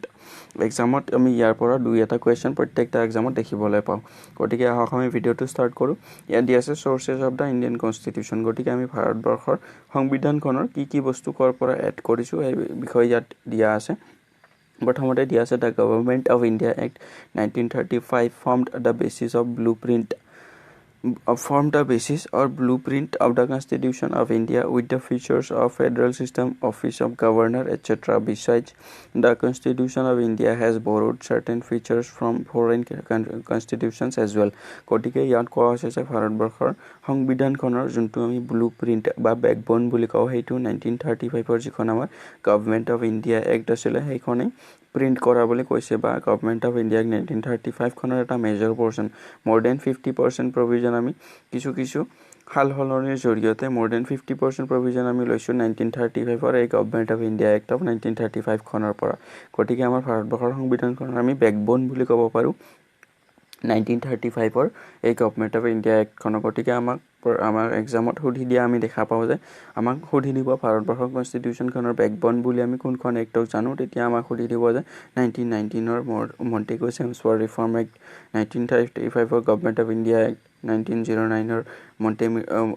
মৰ্লেমিন্টৰ ৰিফৰ্ম এক্ট গতিকে আমি ক'ব লাগিব যে আমাৰ 1935 ৰ গভৰ্নমেন্ট অফ ইণ্ডিয়া এক্ট খনক আমি ইণ্ডিয়ান কনস্টিটিউশন খনৰ বেকবোন বুলি কওঁ তাৰপাছত আমি ব্ৰিটিছ কনস্টিটিউশন খনৰ পৰা কি বস্তু এডপ্ট কৰিছো পাৰ্লিয়ামেন্টাৰী ফৰ্ম অফ গভৰ্নমেন্ট গতিকে আমি পাৰ্লিয়ামেন্টাৰী ফৰ্ম অফ গভৰ্নমেন্টটো এডপ্ট কৰিছো ব্ৰিটিছ কনস্টিটিউশন খনৰ পৰা idea of the idea of the rule of law গতিকে rule of law making procedure office of the CAG very important office of the CAG single citizenship আৰু bicameralism যোনটো আমাৰ upper হাউস আৰু লোৱাৰ হাউসৰ system গতিকে এই গোটেই কথাখিনি আমি ব্ৰিটিছ কনস্টিটিউশন খনৰ পৰা এডপ্ট কৰিছো এক্সাম পাৰ্সপেক্টিভ হবে ৰিলেভেন্ট আমাক সুধি দিব এক্সামত পাৰ্লিয়ামেণ্টাৰী ফৰ্ম অফ গভৰ্ণমেণ্ট ছিষ্টেমটো আমি ক'ৰ পৰা ইনক্লুড কৰিছোঁ ব্ৰিটিছ কনষ্টিটিউশ্যন ছিংগল চিটিজেনশ্বিপৰ আইডিয়াটো আমি ক'ৰ পৰা লৈছোঁ ব্ৰিটিছ কনষ্টিটিউশ্যনখনৰ পৰা আৰু অফিচ অফ দ্য কেগ আমি ক'ৰ পৰা লৈছোঁ ব্ৰিটিছ কনষ্টিটিউশ্যনখনৰ পৰা বা আমি বাইকেমেৰেলিজমৰ ছিষ্টেমটো ক'ৰ পৰা লৈছোঁ ব্ৰিটিছ কনষ্টিটিউশ্যনখনৰ পৰা এক্সাম পাৰ্চপেক্টিভৰ পৰা এইখিনি কথা খুব বেছি ইম্পৰ্টেণ্ট আমাক সুধি দিব পাৰে আমাৰ অফিচ অফ গভৰ্ণৰ আমি ক'ৰ পৰা লৈছোঁ তেতিয়া আমি ক'ব লাগিব গভৰ্ণমেণ্ট অফ ইণ্ডিয়া 1935 তাৰপাছত দিয়া আছে USA গতিকে USAৰ পৰা আমি ইউনাইটেড ষ্টেট অফ আমেৰিকাৰ পৰা কি লৈছোঁ বিশেষ খুব বেছি ইম্পৰ্টেণ্ট ফাণ্ডামেণ্টেল ৰাইটছ আমাৰ প্ৰত্যেকটা এক্সামত এই কুৱেশ্যনটো আমি দেখাৰ বাবে আশা কৰিব পাৰোঁ যে ফাণ্ডামেণ্টেল ৰাইটছটো আমি কোনখন কনষ্টিটিউশ্যনৰ পৰা এডাপ্ট কৰিছোঁ গতিকে তেতিয়া ক'ব লাগিব আমি ইউনাইটেড ষ্টেট অফ আমেৰিকাৰ পৰা ফাণ্ডামেণ্টেল ৰাইটছটো লৈছোঁ power of judicial review and independent of judiciary গতিকে জুডিচিয়াৰী যে ইণ্ডিপেণ্ডেণ্ট হ'ব লাগে আমি জানো যে ভাৰতবৰ্ষৰ জুডিচিয়েল ছিষ্টেমটো সম্পূৰ্ণ ইণ্ডিপেণ্ডেণ্ট হিচাপে কাম কাজ কৰে আমি আগলৈকে এই কথাবিলাক আলোচনা কৰিম গতিকে এই জুডিচিয়াৰ যিখিনি ইণ্ডিপেণ্ডেঞ্চ ছিষ্টেম সেইটো আমি এডাপ্ট কৰিছোঁ USAৰ পৰা তাৰপিছত আকৌ ফাণ্ডামেণ্টেল ৰাইটছ ৰিটেন কনষ্টিটিউশ্যন আৰু preamble post of the vice president এইখিনি বস্তু আমি ইনক্লুড কৰিছোঁ বা এডাপ্ট কৰিছোঁ ভাৰতবৰ্ষৰ সংবিধানখনত আমি USAৰ পৰা গতিকে আমি USAৰ পৰা কি এডাপ্ট কৰিছোঁ fundamental rights power of judicial review and independent of judiciary written constitution preamble post of vice president গতিকে এইখিনি আমি ইনক্লুড কৰিছোঁ USA বা ইউনাইটেড ষ্টেট অফ আমেৰিকাৰ কনষ্টিটিউশ্যনখনৰ পৰা তাৰপিছতে আছে আইৰিছ কনষ্টিটিউশ্যন আমি DPSP বুলি কওঁ বা ডাইৰেক্টিভ প্ৰিন্সিপলছ অফ ষ্টেট পলিচিখিনি আমি ইনক্লুড কৰিছোঁ আইৰিছ কনষ্টিটিউশ্যনখনৰ পৰা বা আয়াৰলেণ্ডৰ কনষ্টিটিউশ্যনখনৰ পৰা আকৌ যোনটো DPSPৰ ছিষ্টেম আছে সেইটো আয়াৰলেণ্ডে বৰো কৰিছে বা তেওঁলোকে কপি কৰিছে স্পেইনৰ কনষ্টিটিউশ্যনখনৰ পৰা বা আমি এক্সাম পাৰ্চপেক্টিভৰ বাবে মনত ৰাখিবলগীয়া কথাটো হ'ল যে DPSP বা directive principles of state policy আমি কপি কৰিছোঁ বা এডপ্ট কৰিছোঁ আইৰিছ বা আয়াৰলেণ্ডৰ কনষ্টিটিউশ্যনখনৰ পৰা তাৰপিছত দিয়া আছে methods of election of the president nomination of members in the Rajya Sabha by the president গতিকে এই গোটেই কথাখিনি আমি আইৰিছ কনষ্টিটিউশ্যনখনৰ পৰা ইনক্লুড কৰিছোঁ গতিকে আয়াৰলেণ্ডৰ কনষ্টিটিউশ্যনখনৰ আমি খুব বেছি এক্সামৰ বাবে ইম্পৰ্টেণ্ট কথাটো হ'ল DPSP বিশেষকৈ এক্সামত আমি আহি থকা দেখা পাওঁ তাৰপাছত দিয়া আছে কানাডা গতিকে কানাডাৰ পৰা আমি কি এডাপ্ট কৰিছোঁ কানাডাৰ কনষ্টিটিউশ্যনখনৰ পৰা quasi federal form of government federal system with a strong central government গতিকে আমাক সুধি দিব পাৰে যে The idea of residual power, appointment of state governors by center and advisory jurisdiction of the Supreme Court. গতিকে আমাক কানাডাৰ কনষ্টিটিউশ্যনখনৰ ৰেছপেক্টিভ যদি প্ৰশ্ন হ'লে তেতিয়াহ'লে আমাক সুধি দিব যে advisory jurisdiction of the supreme কোৰ্টৰ আমি যিখিনি প্ৰচিডিউৰ আছে সেইখিনি আমি ক'ৰ পৰা লৈছোঁ কেনেডাৰ পৰা আৰু আমি কোৱাছি ফেডাৰেল ফৰ্ম অফ গভৰ্ণমেণ্ট বা যোনটো আমি ফেডাৰেল যোনটো আমাৰ চেণ্টাৰ আছে সেইটো খুব বেছি ষ্ট্ৰং হয় বা ইমাৰ্জেঞ্চিৰ ক্ষেত্ৰত আমি আমাৰ যোনটো ষ্টেট গভৰ্ণমেণ্ট আছে তাৰ গোটেইবিলাক পাৱাৰ চেণ্টাৰলৈকে ট্ৰান্সফাৰ হয় গতিকে এইবিলাক আমি এটা আমাৰ ষ্ট্ৰং চেণ্টাৰ থাকিব লাগে বা এটা যোনটো আমি ফেডাৰেল গভৰ্ণমেণ্টটো ষ্ট্ৰং হ'ব লাগে সেই গোটেই কথাখিনি আমি কেনেডাৰ পৰা লৈছোঁ তাৰপাছত দিয়া আছে USSR বা ৰাছিয়া গতিকে ৰাছিয়াৰ পৰা খুব বেছি ইম্পৰ্টেণ্ট ফাণ্ডামেণ্টেল ডিউটিজ আৰু 5-year প্লেন গতিকে 5-year প্লেন বৰ্তমান নাই আমি 5-year প্লেনটো চেঞ্জ কৰি নীতি আয়োগ কৰি দিয়া হৈছিলে গতিকে এই ফাণ্ডামেণ্টেল ডিউটিজ খুব বেছি ইম্পৰ্টেণ্ট এক্সাম পাৰ্চপেক্টিভৰ বাবে যে আমাক সুধি দিব পাৰে আমাক ফাণ্ডামেণ্টেল ডিউটিজটো আমি কোনখন কনষ্টিটিউশ্যনখনৰ পৰা এডপ্ট কৰিছোঁ তেতিয়া আমি ক'ব লাগিব ৰাছিয়াৰ পৰা আমি ফাণ্ডামেণ্টেল ডিউটিজ লৈছোঁ আৰু ফাণ্ডামেণ্টেল ৰাইটছ ক'ৰ পৰা লৈছোঁ USA United states of America গতিকে ফাণ্ডামেণ্টেল ৰাইটছ লৈছোঁ আমি ফাণ্ডামেণ্টেল ৰাইটছ USA আৰু ফাণ্ডামেণ্টেল ডিউটিজ আমি ৰাছিয়াৰ পৰা লৈছোঁ তাৰপাছত আকৌ দিয়া আছে অষ্ট্ৰেলিয়াৰ পৰা আমি কি লৈছোঁ concurrent list provision regarding trade commerce and intercourse languages of the preamble joint sitting in the parliament গতিকে খুব বেছি ইম্পৰ্টেণ্ট পাৰ্লিয়ামেণ্টৰ জইণ্ট চিটিংটো আমি অষ্ট্ৰেলিয়াৰ পৰা লৈছোঁ আৰু কনকাৰেণ্ট লিষ্ট ভেৰি ইম্পৰ্টেণ্ট তাৰপাছত আকৌ দিয়া আছে জাৰ্মানীৰ পৰা দিয়া আছে suspension of fundamental rights during the emergency গতিকে আমি জানো ভাৰতবৰ্ষত 3 প্ৰকাৰৰ ইমাৰ্জেঞ্চি আছে এই ইমাৰ্জেঞ্চিৰ ক্ষেত্ৰত আমাৰ যোনটো 352, 356 আৰু 360 গতিকে এই আৰ্টিকল কেইটাৰ ক্ষেত্ৰত আমি ভাৰতবৰ্ষৰ ফাইনেন্সিয়েল ইমাৰ্জেঞ্চি নেশ্যনেল ইমাৰ্জেঞ্চি আৰু যোনটো আমি ইণ্টাৰনেল এগ্ৰেশ্যনৰ ক্ষেত্ৰত আমি ইমাৰ্জেঞ্চি লাগু কৰিব পাৰোঁ বা এই গোটেইবিলাক বা এক্সটাৰ্নেল এগ্ৰেশ্যনৰ ক্ষেত্ৰত যিখিনি আমি ইমাৰ্জেঞ্চি লাগু কৰিব পাৰোঁ আৰু কনষ্টিটিউশ্যনেল মেচিনাৰী ফেইলিয়ৰৰ ওপৰত আমি প্ৰেচিডেণ্টছ ৰুল লগাব পাৰোঁ আৰ্টিকল 356ৰ জৰিয়তে 352ৰ জৰিয়তে আমি এক্সটাৰ্নেল এগ্ৰেশ্যনৰ ওপৰত আমি যোনটো ইমাৰ্জেঞ্চি পাৱাৰ লাগু কৰে চেণ্টাৰে আৰু 360ৰ জৰিয়তে আমাৰ যোনটো ফাইনেন্সিয়েল আমাৰ ইমাৰ্জেঞ্চি লাগু কৰে সেই ইমাৰ্জেঞ্চিৰ ক্ষেত্ৰত যিখিনি আমাৰ ভাৰতবৰ্ষৰ মানুহৰ ফাণ্ডামেণ্টেল ৰাইটছ থাকে সেইখিনিত আমি ৰিজনেবল ৰেষ্ট্ৰিকশ্যন লগোৱা বুলি কওঁ গতিকে এই গোটেই কথাবিলাক আমি আলোচনা কৰিম নেক্সট এইখিনি আমি এক্সাম পাৰ্চপেক্টিভৰ পৰা মনত ৰাখিবলগীয়া কথাটো হ'ল যে আমি ইমাৰ্জেঞ্চিৰ ক্ষেত্ৰত ছাছপেনশ্যন অফ ফাণ্ডামেণ্টেল ৰাইটছৰ পৰা ইনক্লুড কৰিছোঁ কোনখন কনষ্টিটিউশ্যনখনৰ পৰা জাৰ্মানীৰ পৰা খুব বেছি ইম্পৰ্টেণ্ট তাৰপাছত আকৌ দিয়া আছে চাউথ আফ্ৰিকাৰ পৰা আমি এমেণ্ডমেণ্ট গতিকে ভাৰতবৰ্ষৰ সংবিধানখনত যে আমি সময় সাপেক্ষে প্ৰয়োজন অনুসৰি কিছু সংবিধান সংশোধন কৰিব পাৰোঁ সেই সংশোধনী প্ৰক্ৰিয়াটো এমেণ্ডমেণ্টৰ প্ৰক্ৰিয়াটো আমি চাউথ আফ্ৰিকাৰ পৰা লৈছোঁ খুব বেছি ইম্পৰ্টেণ্ট এক্সামৰ বাবে 100% ইম্পৰ্টেণ্ট কুৱেশ্যন ফাণ্ডামেণ্টেল ৰাইটছৰ পৰা লৈছোঁ USA ফাণ্ডামেণ্টেল ডিউটিজৰ পৰা লৈছোঁ আমি ৰাছিয়া 100% ইম্পৰ্টেণ্ট কুৱেশ্যন এইবিলাক তাৰপাছত আকৌ আমি যোনটো ছিংগল চিটিজেনশ্বিপ ক'ৰ পৰা লৈছিলোঁ ছিংগল চিটিজেনশ্বিপ আমি লৈছিলোঁ ব্ৰিটেইনৰ পৰা তাৰপাছত আকৌ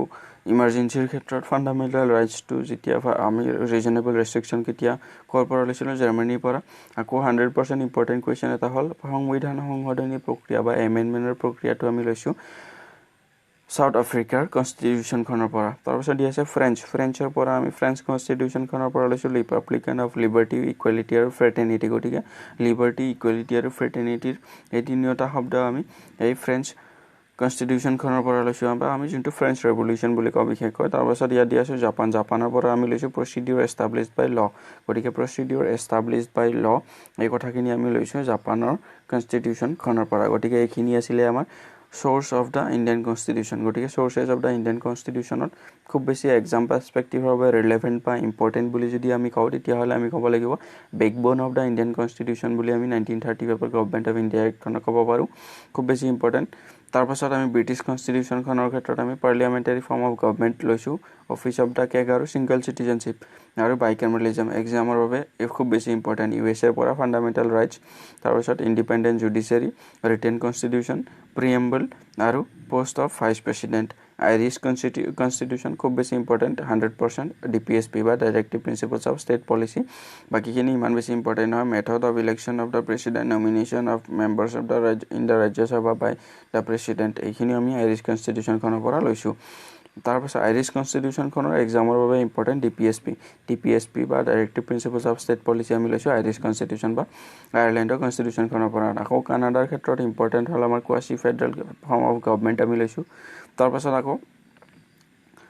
appointment of state governors by centre আৰু যোনটো advisory jurisdiction of the supreme Court এইখিনি আমি লৈছোঁ কানাডাৰ পৰা USSR বা ৰাছিয়াৰ ক্ষেত্ৰত ইম্পৰ্টেণ্ট ফাণ্ডামেণ্টেল ডিউটিজ আৰু 5-year প্লেন তাৰপিছত অষ্ট্ৰেলিয়াৰ ক্ষেত্ৰত ইম্পৰ্টেণ্ট কনকাৰেণ্ট লিষ্ট তাৰপিছত দিয়া আছে joint cheating of the parliament এইখিনি খুব বেছি ইম্পৰ্টেণ্ট অষ্ট্ৰেলিয়াৰ ক্ষেত্ৰত জাৰ্মানীৰ ক্ষেত্ৰত ইম্পৰ্টেণ্ট আমাৰ suspension of fundamental rights during emergency জাৰ্মানীৰ পৰা আমি এটা বস্তুৱে লৈছোঁ suspension of fundamental rights during the emergency south আফ্ৰিকাৰ ক্ষেত্ৰত important 200% important question procedure of constitutional amendment বা সংবিধান সংশোধনী প্ৰক্ৰিয়াটো আমি চাউথ আফ্ৰিকাৰ পৰা লৈছোঁ ফ্ৰেঞ্চৰ পৰা আমি লিবাৰ্টি ইকুৱেলিটি আৰু ফ্ৰেটাৰ্নিটি আৰু জাপানৰ পৰা প্ৰচিডিউৰ এষ্টাব্লিছড বাই ল গতিকে এইখিনি আছিলে আমাৰ sources of the Indian constitution গতিকে নেক্সট পাৰ্টত আমি saline features of the Indian constitution আলোচনা কৰিম ভাৰতবৰ্ষৰ সংবিধানখনৰ কি কিনো বিশেষত্ব আছে বা ভাৰতবৰ্ষৰ সংবিধানখন বা বিশ্বৰ বেলেগ কনষ্টিটিউশ্যনতকৈ কেনেধৰণে বেলেগ এই কথাখিনি আমি নেক্সট পাৰ্টত আলোচনা কৰিম গতিকে ভিডিঅ'টো চোৱাৰ বাবে ধন্যবাদ থেংকছ ফৰ ৱাচিং নমস্কাৰ বন্ধুসকল আমি আলোচনা কৰি আছোঁ ইণ্ডিয়ান পলিটি পইণ্ট ৱাইজ গতিকে পইণ্ট ৱাইজ আমি গোটেই কথাখিনি ইণ্ডিয়ান পলিটিৰ আলোচনা কৰিবলৈ চেষ্টা কৰি আছোঁ যাতে আমি প্ৰত্যেকটা এক্সামৰ লগত ৰিলেভেণ্ট হোৱাকৈ আমি ইণ্ডিয়ান পলিটিৰ যিখিনি এক্সাম পাৰ্চপেক্টিভৰ বাবে ইম্পৰ্টেণ্ট কথা থাকে বা ইম্পৰ্টেণ্ট কুৱেশ্যন হ'ব পৰা কথাখিনি আমি যাতে কম সময়ৰ ভিতৰত কভাৰ কৰিব পাৰোঁ গতিকে সেই ক্ৰমতে আমি ইতিমধ্যে 7টা পাৰ্ট কমপ্লিট কৰিছোঁ য'ত আমি বিভিন্ন ধৰণৰ বহুতবিলাক ইম্পৰ্টেণ্ট কথা আলোচনা কৰিছোঁ এক্সাম পাৰ্চপেক্টিভৰ বাবে গতিকে আপোনালোকে যদি চোৱা নাই তেতিয়াহ'লে এই 7টা পাৰ্ট কমপ্লিট কৰি চাবলৈ অনুৰোধ জনালোঁ গতিকে এই ভিডিঅ'কেইটা ইউজফুল হ'ব UPSC APSC Assam police SI SSC আৰু বিভিন্ন ধৰণৰ যিমানবিলাক এক্সাম হয় য'ত ইণ্ডিয়ান পলিটি আহে ইণ্ডিয়ান পলিটি আমি জানো 10ৰ পৰা 15লৈকে বা 10ৰ পৰা 20টালৈকে কুৱেশ্যন আমি প্ৰত্যেকটা এক্সামত দেখিবলৈ পাওঁ গতিকে এই কুৱেশ্যনকেইটা এটেম্প্ট কৰিবৰ বাবে আমাৰ ইণ্ডিয়ান পলিটিৰ এটা সম্যক জ্ঞান থকাটো খুব বেছি দৰকাৰী গতিকে আজি আমি আলোচনা কৰিম ভাৰতবৰ্ষৰ সংবিধানখনৰ বিশেষত্ব কিছুমান বা আমি কিছুমান ফিচাৰ্ছ আলোচনা কৰিম যিবিলাক বৈশিষ্ট্য আমাৰ ভাৰতবৰ্ষৰ সংবিধানখনত আছে বা বাকী কনষ্টিটিউশ্যন বাকী দেশৰ কনষ্টিটিউশ্যনতকৈ আমাৰ ভাৰতবৰ্ষৰ সংবিধানখন কেনেধৰণে বেলেগ গতিকে এই গোটেই কথাবিলাক আলোচনা কৰিম আহক ভিডিঅ'টো ষ্টাৰ্ট কৰোঁ গতিকে আমি ইয়াত দেখিবলৈ পাই আছোঁ saline features of the constitution বা আমি ইণ্ডিয়ান কনষ্টিটিউশ্যন বুলিও ক'ব পাৰোঁ গতিকে ভাৰতবৰ্ষৰ সংবিধানখনৰ বৈশিষ্ট্য কি কি ইয়াৰ আগৰ পাৰ্টটোত আমি আলোচনা কৰিছোঁ sources of the Indian constitution গতিকে ভাৰতবৰ্ষৰ সংবিধানখনৰ বিভিন্ন ধৰণৰ আমি ভাল ভাল কথাবিলাক কোনখন বিশ্বৰ সংবিধানৰ পৰা লৈছোঁ গতিকে সেই ক্ৰমতে আমি আলোচনা কৰিছিলোঁ যে ফাণ্ডামেণ্টেল ৰাইটছ আমি লৈছিলোঁ ইউএছৰ পৰা ইউনাইটেড ষ্টেটছ অফ আমেৰিকাৰ পৰা আকৌ ৰিটেন কনষ্টিটিউশ্যন লৈছিলোঁ আমি ইউএছৰ পৰা তাৰপাছত আমি ছিংগল চিটিজেনশ্বিপ লৈছিলোঁ ব্ৰিটেইনৰ পৰা তাৰপাছত আমি যোনটো ফাণ্ডামেণ্টেল ডিউটিজ আছিলে ফাণ্ডামেণ্টেল ডিউটিজখিনি লৈছিলোঁ আমি ৰাছিয়াৰ পৰা তাৰপাছত আকৌ আমাৰ যোনখন চাউথ আফ্ৰিকান কনষ্টিটিউশ্যন আছিলে চাউথ আফ্ৰিকাৰ কনষ্টিটিউশ্যনখনৰ পৰা আমাৰ যোনটো সংবিধান সংশোধনী প্ৰক্ৰিয়া বা এমেণ্ডমেণ্টৰ যিখিনি প্ৰচিডিউৰ আছিলে সেইখিনি আমি চাউথ আফ্ৰিকাৰ কনষ্টিটিউশ্যনখনৰ পৰা লৈছিলোঁ আকৌ আমি চাইছিলোঁ আইৰিছ কনষ্টিটিউশ্যন বা আয়াৰলেণ্ডৰ কনষ্টিটিউশ্যনখনৰ পৰা আমি লৈছিলোঁ যোনটো DPSP বা আমি directive principles of state policy বুলি কওঁ তাৰপাছত joint cheating of the parliament লৈছিলোঁ আমি অষ্ট্ৰেলিয়ান কনষ্টিটিউশ্যনখনৰ পৰা গতিকে এনেধৰণে আমি বিশ্বৰ বহুতবিলাক কনষ্টিটিউশ্যনৰ পৰা আমি কোৱাচি ফেডাৰেল যোনটো ষ্ট্ৰাকচাৰ আছিলে সেইটো quasi federal form of government সেইটো লৈছিলোঁ আমি কানাডাৰ যোনখন কনষ্টিটিউশ্যন আছিলে তাৰ পৰা তাৰপিছত আমি আকৌ এটা ইম্পৰ্টেণ্ট জাৰ্মানীৰ পৰা আকৌ এটা আমি বহুত বেছি ইম্পৰ্টেণ্ট প্ৰভিজন এটা লৈছিলোঁ আমি যোনটো ইমাৰ্জেঞ্চিৰ সময়ত যোনটো আমাৰ ফাণ্ডামেণ্টেল ৰাইটছ আছে ফাণ্ডামেণ্টেল ৰাইটছখিনিৰ ওপৰত যে ৰিজনেবল ৰেষ্ট্ৰিকশ্যন লগোৱা হয় আমি জানো যে ইমাৰ্জেঞ্চি প্ৰভিজন 352 356 আৰু 360ৰ জৰিয়তে আমাৰ ভাৰতবৰ্ষৰ সংবিধানত তিনিটা ইমাৰ্জেঞ্চিৰ প্ৰভিজন আছে আমাৰ 356ৰ জৰিয়তে যোনটো কনষ্টিটিউশ্যনেল মেচিনাৰী যদি ফেইল হয় তেতিয়াহ'লে আমাৰ প্ৰেচিডেণ্ট ৰুল লাগু কৰোৱা আমাৰ প্ৰেচিডেণ্ট ৰুল ইম্প'জ কৰা 356 আৰ্টিকুলৰ জৰিয়তে 360 আৰ্টিকুলৰ জৰিয়তে জানো আমি ফাইনেন্সিয়েল ইমাৰ্জেঞ্চি ঘোষণা কৰা হয় আৰু 352ৰ জৰিয়তে আমাৰ যোনটো এক্সটাৰ্নেল এগ্ৰেশ্যন বা যোনটো আৰ্ম ৰেবেলিয়ন হোৱাৰ ক্ষেত্ৰত আমাৰ 352 আৰ্টিকুল ইউজ কৰি ইমাৰ্জেঞ্চি আমাক ইম্প'জ কৰা হয় আৰু এই ইমাৰ্জেঞ্চিৰ সময়ত ষ্টেট গভৰ্ণমেণ্টৰ সকলো পাৱাৰখিনি চেণ্ট্ৰেল গভৰ্ণমেণ্টৰ হাতলৈকে ট্ৰান্সফাৰ হয় আৰু লগে লগে আমাৰ ফাণ্ডামেণ্টেল ৰাইটছ আমি একলগ হোৱা বা এছেম্বল হোৱা বা আমি অৰ্গেনাইজেশ্যন বা আমি সম্বোধন কৰা বা আমি যোনটো আমি ফ্ৰীডম অফ স্পীচ বুলি কওঁ আমি বিভিন্ন ধৰণৰ ভাষণ দিয়া এইবিলাক ৰাইট আমাৰ কিছু সময়ৰ বাবে আমাৰ ৰিজনেবল ৰেষ্ট্ৰিকশ্যন লগোৱা হয় গতিকে এই প্ৰচিডিউৰটো যোনটো আমি ইমাৰ্জেঞ্চিৰ সময়ত যে ফাণ্ডামেণ্টেল ৰাইটছৰ ওপৰত ৰিজনেবল ৰেষ্ট্ৰিকশ্যন লগাওঁ এই প্ৰচিডিউৰটো আমি লৈছিলোঁ জাৰ্মানীৰ সংবিধানখনৰ পৰা গতিকে এইবিলাক আছিলে কিছুমান আমাৰ sources of the Indian constitution আৰু আমি ভাৰতবৰ্ষৰ সংবিধানখনৰ বেকবন বুলি কৈছিলোঁ গভৰ্ণমেণ্ট অফ ইণ্ডিয়া এক্ট 1935 যাৰ পৰা আমি more than 50% প্ৰভিজন ভাৰতবৰ্ষৰ সংবিধানখনৰ more than 50% প্ৰভিজন আমি কিছু চেঞ্জ কৰি পিনে আমাৰ এই গভৰ্ণমেণ্ট অফ ইণ্ডিয়া 1935খনৰ পৰাই আমি ইনক্লুড কৰিছোঁ গতিকে এই গোটেই কথাবিলাক আমি লাষ্ট পাৰ্টত আলোচনা কৰিছোঁ আজি আমি আলোচনা কৰিম ভাৰতবৰ্ষৰ সংবিধানখনৰ বিভিন্ন ধৰণৰ বৈশিষ্ট্যবিলাক বা বিভিন্ন ধৰণৰ ফিচাৰ্ছবিলাক গতিকে কিনো ফিচাৰ্ছ আছে আমি জানো যে ভাৰতবৰ্ষৰ সংবিধানখন বিশ্বৰ ভিতৰতে দীৰ্ঘতম লিখিত সংবিধান সেইবাবে ইয়াত দিয়া আছে lengthiest written constitution the Indian constitution is the lengthiest in the world Originally, the Constitution had 395 articles, 8 schedules আৰু 22 parts গতিকে this is very very important আমাৰ সংবিধানখনত প্ৰথম বা অৰিজিনেলি আমাৰ কিমানটা আৰ্টিকল আছিলে 395টা কিমানটা পাৰ্টছ আছিলে 22টা পাৰ্টছ আৰু 8টা স্কেডিউল গতিকে this is very very important from the exam perspective তাৰপিছত আকৌ নেক্সট দিয়া আছে ব্লেণ্ড অফ ৰিজিডিটি এণ্ড ফ্লেক্সিবিলিটি আমি জানো যে ভাৰতবৰ্ষৰ সংবিধানখনৰ আমাৰ এমেণ্ডমেণ্ট কৰিব পৰা প্ৰচিডিউৰ এটা আছে এমেণ্ডমেণ্টৰ আমি প্ৰয়োজন সাপেক্ষে ভাৰতবৰ্ষৰ সংবিধানখনৰ সময়ৰ লগত সংগতি ৰাখি কিছু সংশোধন কৰিব পাৰোঁ প্ৰয়োজন অনুসৰি কিন্তু আমাৰ ভাৰতবৰ্ষৰ সংবিধানখনৰ যিখিনি আমাৰ বেছিক ষ্ট্ৰাকচাৰ আছে বেছিক ষ্ট্ৰাকচাৰখিনি আমি কোনোদিনে চেঞ্জ কৰিব নোৱাৰোঁ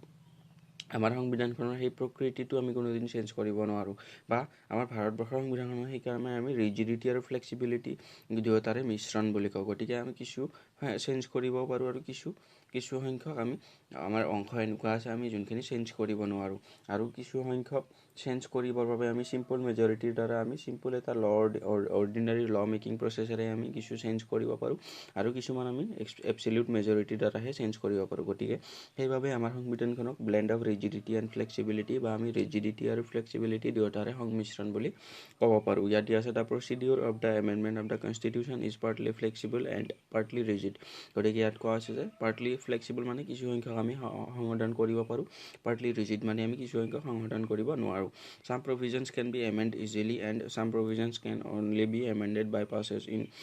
both the Union Parliament and half of the state legislatures. গতিকে নেক্সট দিয়া আছে পাৰ্লিয়ামেণ্টাৰী গভৰ্ণমেণ্ট। গতিকে আমাৰ ভাৰতবৰ্ষৰ সংবিধানখনৰ এটা বৈশিষ্ট্য হ'ল পাৰ্লিয়ামেণ্টাৰী ফৰ্ম অফ গভৰ্ণমেণ্ট আমি এডপ্ট কৰিছোঁ। গতিকে ইয়াত দিয়া আছে India has a parliamentary system of government both at the centre and the states and in the states. গতিকে আমি ষ্টেট আৰু চেণ্টাৰ দুয়োটাতে আমি parliamentary form of government adopt কৰিছোঁ। ইয়াত দিয়া আছে the president is the head of the union of India and the governors are head of the states. গতিকে আমি প্ৰেচিডেণ্টক ভাৰতবৰ্ষৰ এজ এ ইউনিয়নৰ আমি হেড অফ দ্য ষ্টেট বুলি বা হেড অফ দ্য নেশ্যন বুলি ক'লে প্ৰেচিডেণ্টক বুজোঁ, আৰু হেড অফ দ্য ষ্টেট বুলি ক'লে আমি গভৰ্ণৰক বুজোঁ। কিন্তু এই দুয়োটা নমিনেল হেড, এওঁলোকে এক্সিকিউটিভৰ কাউন্সিল অফ মিনিষ্টাৰৰ এডভাইচ মতেহে কাম কৰে, বা আমি ৰিয়েল যোনটো এক্সিকিউটিভ পাৱাৰ বুলি কওঁ, ৰিয়েল এক্সিকিউটিভ পাৱাৰ চেণ্ট্ৰাল লেভেলত বা ইউনিয়ন লেভেলত থাকে PM ৰ হাতত, আৰু ষ্টেট লেভেলত থাকে CM ৰ হাতত। গতিকে গভৰ্ণৰ যদিও বা হেড ষ্টেট লেভেলত, কিন্তু আমাৰ কাউন্সিল অফ মিনিষ্টাৰ আৰু CM ৰ এডভাইজৰ ক্ষেত্ৰতহে তেওঁলোকে CM ৰ এডভাইজৰ মতেহে কাম কৰে। আকৌ আমাৰ ইউনিয়ন লেভেলত PM বা প্ৰাইম মিনিষ্টাৰৰ এডভাইজৰ লগতহে প্ৰেচিডেণ্টে কাম কৰে। গতিকে প্ৰেচিডেণ্ট আৰু গভৰ্ণৰক আমি নমিনেল হেড বুলি কওঁ, কিন্তু আমি PM আৰু CM ক এক্সিকিউটিভ হেড বা আমি ৰিয়েল এক্সিকিউটিভ হেড বুলিও কওঁ। ইয়াত দিয়া আছে but they act on the advice of the council of ministers, they have nominal powers. Next দিয়া আছে ইণ্ডিপেণ্ডেণ্ট জুডিচিয়াৰী। গতিকে আমি জানো ভাৰতবৰ্ষৰ যোনটো জুডিচিয়াৰী চিষ্টেম বা সুপ্ৰিম কোৰ্ট, হাই কোৰ্ট, আমি যিবিলাক আমাৰ ভাৰতবৰ্ষৰ তিনিটা আমি কোৰ্ট চিষ্টেম পাওঁ। আমি সুপ্ৰিম কোৰ্ট পাব পাৰোঁ, হাই কোৰ্ট পাব পাৰোঁ, আৰু আমি ডিষ্ট্ৰিক্ট কোৰ্ট পাব পাৰোঁ বা ডিষ্ট্ৰিক্ট মেজিষ্ট্ৰেট বুলি আমি কওঁ। গতিকে এনেধৰণে আমি বিভিন্ন ধৰণৰ ইণ্টিগ্ৰেটেড জুডিচিয়াৰী চিষ্টেম দেখিবলৈ পাওঁ, আৰু ইণ্ডিপেণ্ডেণ্ট, এওঁলোকৰ ওপৰত কোনো ধৰণৰ এক্সিকিউটিভৰ প্ৰেছাৰ নাথাকে বা কোনো ধৰণৰ গভৰ্ণমেণ্টৰ এওঁলোকৰ ওপৰত প্ৰেছাৰ নাথাকে। তেওঁলোকে ইণ্ডিপেণ্ডেণ্ট হিচাপে কাম কৰিব পাৰে, আৰু আমাৰ যোনটো কনষ্টিটিউশ্যন আছে ভাৰতবৰ্ষৰ, সেই কনষ্টিটিউশ্যনখন ইণ্টাৰপ্ৰেট কৰা সময়ে তেওঁলোকে ইণ্টাৰপ্ৰেট কৰা বা তাৰ অৰ্থটো বুজাই দিয়াৰ দায়িত্ব আমাৰ সুপ্ৰিম কোৰ্ট, হাই কোৰ্টৰ ওপৰত থাকে। গতিকে ইয়াত সেইবাবে কোৱা হৈছে independent judiciary. There is a single integrated and independent judiciary in India. The supreme Court is the highest court of the land. গতিকে সুপ্ৰিম কোৰ্ট হ'ল আমাৰ হাইয়েষ্ট কোৰ্ট অফ ইণ্ডিয়া। তাৰপিছত কোৱা হৈছে both Supreme Court and high courts have been given extensive power to interpret the constitution and law under various provisions of the constitution of India. গতিকে আমাৰ যদি বা আমি পাৰ্লিয়ামেণ্টৰ দ্বাৰা যদি এখন বিল পাছ কৰে, সেইখন যেতিয়া এক্ট হ'ব, যদি সুপ্ৰিম কোৰ্টত কোনোবা এপিল কৰে, তেনেহ'লে সুপ্ৰিম কোৰ্টে এক্সামাইন কৰি পিনে সেই এক্টখন বা সেই বিলখনকো আনকনষ্টিটিউশ্যনেল ঘোষণা কৰি পিনে সেইখন বেন কৰি দিব পাৰে। গতিকে আমাৰ সুপ্ৰিম কোৰ্টৰ ওপৰত সেইখিনি পাৱাৰ আছে বা হাই কোৰ্টৰ ওপৰত সেইখিনি পাৱাৰ আছে। তেওঁলোকে সকলোতকৈ ইণ্ডিপেণ্ডেণ্ট আৰু ইণ্টিগ্ৰেটেড হৈ কাম কাজ কৰে। গতিকে নেক্সট দিয়া আছে federal system with unitary features. গতিকে ভাৰতবৰ্ষৰ ফেডাৰেল ছিষ্টেম আমি জানো যে চেণ্টাৰ ষ্টেট দুয়োটা লগ লাগি এখন নেশ্যনৰ ক্ৰিয়েট কৰিছে, আৰু চেণ্টাৰ আৰু ষ্টেটৰ মাজত পাৱাৰ অফ ডিভিজনছ আছে, বা চেণ্টাৰৰ নিজৰ পাৱাৰখিনিৰ মাজত তেওঁলোকে থাকি কাম কৰে, বা নিজৰ যিখিনি আমাৰ লিষ্ট আছে তেওঁলোকৰ লিষ্টত থকা ছাবজেক্টখিনিৰ ওপৰত চেণ্টাৰৰ পাৱাৰ থাকে, আৰু ষ্টেট গভৰ্ণমেণ্টৰ লিষ্টত থকা ছাবজেক্টখিনিৰ ওপৰত ষ্টেট গভৰ্ণমেণ্টৰ পাৱাৰ থাকে। গতিকে এই ফিচাৰ্ছটোক আমি পাৱাৰ ছেপাৰেশ্যন অফ পাৱাৰ বা পাৱাৰ ডিভিজনৰ চিষ্টেমটোক আমি ফেডাৰেল ছিষ্টেম বুলি কওঁ। আৰু যোনটো ইউনিটাৰী ছিষ্টেম আমি কাক কওঁ? গতিকে গোটেই নেশ্যনখনক যদি এটা চেণ্টাৰৰ পৰাই কণ্ট্ৰল কৰা হয়, সেইটো হ'ব ইউনিটাৰী ছিষ্টেম। গতিকে ইউনিটাৰী ছিষ্টেমৰ ক্ষেত্ৰত ভাৰতবৰ্ষৰ ইউনিটাৰী বৈশিষ্ট্য আৰু ফেডাৰেল বৈশিষ্ট্য এই দুয়োটা আমি দেখিবলৈ পাওঁ। গতিকে কিনো বৈশিষ্ট্য আমি ইউনিটাৰী বা ফেডাৰেল বুলি কওঁ? গতিকে আমাক সুধি দিব পাৰোঁ যে আমাৰ ভাৰতবৰ্ষত ফেডাৰেল বৈশিষ্ট্য কি আমি দেখিবলৈ পাওঁ, কোৱা যাক। তেতিয়াহ'লে আমাক অপশ্যন দিব পাৰে। তেতিয়াহ'লে আমি ক'ব পাৰোঁ যে ফেডাৰেল বৈশিষ্ট্যত আমি ক'ব পাৰোঁ division of powers, written constitution, independent judiciary and bicameralism. গতিকে এইকেইটা আমি ফেডাৰেল বৈশিষ্ট্যত ধৰিম। আকৌ আমি ইউনিটাৰী ফিচাৰ্ছো আমি ভাৰতবৰ্ষত দেখিবলৈ পাওঁ, লাইক ষ্ট্ৰং চেণ্টাৰ আমি ইমাৰ্জেঞ্চিৰ ক্ষেত্ৰত বিশেষকৈ দেখিবলৈ পাওঁ। তাৰপিছত single citizenship, flexibility of the constitution, integrated judiciary, emergency provisions. গতিকে এইকেইটাই আমাক ইউনিটাৰী ফিচাৰ্ছখিনি ইণ্ডিকেট কৰে। গতিকে ভাৰতবৰ্ষত আমি ফেডাৰেল আৰু ইউনিটাৰী দুয়োটা বৈশিষ্ট্য পাব পাৰোঁ। ইয়াত সেইবাবে কোৱা আছে federal system with unitary features. Our constitution contains federal features of government like division of powers, written constitution, independent judiciary and bicameralism, but a large number of unitary features like strong centre, single citizenship, flexibility of constitution, integrated judiciary, emergency provisions etcetera. গতিকে এই particular পইণ্টটোত আমাক exam পাৰ্চপেক্টিভৰ বাবে খুব বেছি important হ'ল আমাৰ federal system বা federal system indicate কৰা আমাৰ প্ৰভিজন কি আছে, division of power, written constitution, independent judiciary, bicameralism. এইকেইটা হ'ল ফেডাৰেল আমাৰ ফিচাৰ্ছ। আৰু ইউনিটাৰী ফিচাৰ্ছ আমি কি আছে, strong centre, single citizenship, flexibility of the constitution, integrated judiciary emergency provision গতিকে এইকেইটা হ'ল ইউনিটাৰী ফিচাৰ্ছ তাৰপাছত নেক্সট দিয়া আছে সেকুলাৰ ষ্টেট গতিকে আমি জানো ভাৰতবৰ্ষৰ কোনো ধৰণৰ এটা পাৰ্টিকুলাৰ ধৰ্ম ষ্টেটৰ দ্বাৰা বা আমাৰ ভাৰতবৰ্ষৰ চৰকাৰৰ দ্বাৰা কোনো ধৰণৰ এটা পাৰ্টিকুলাৰ ৰিলিজনক বা এটা ধৰ্মক তেওঁলোকে ষ্টেটাছ দিয়া নাই যিহেতু আমাৰ নেশ্যনেল ৰিলিজন বুলি বা ভাৰতবৰ্ষৰ দেশখনৰ এজ এ হোল কোনো এটা ধৰ্মক তেওঁলোকে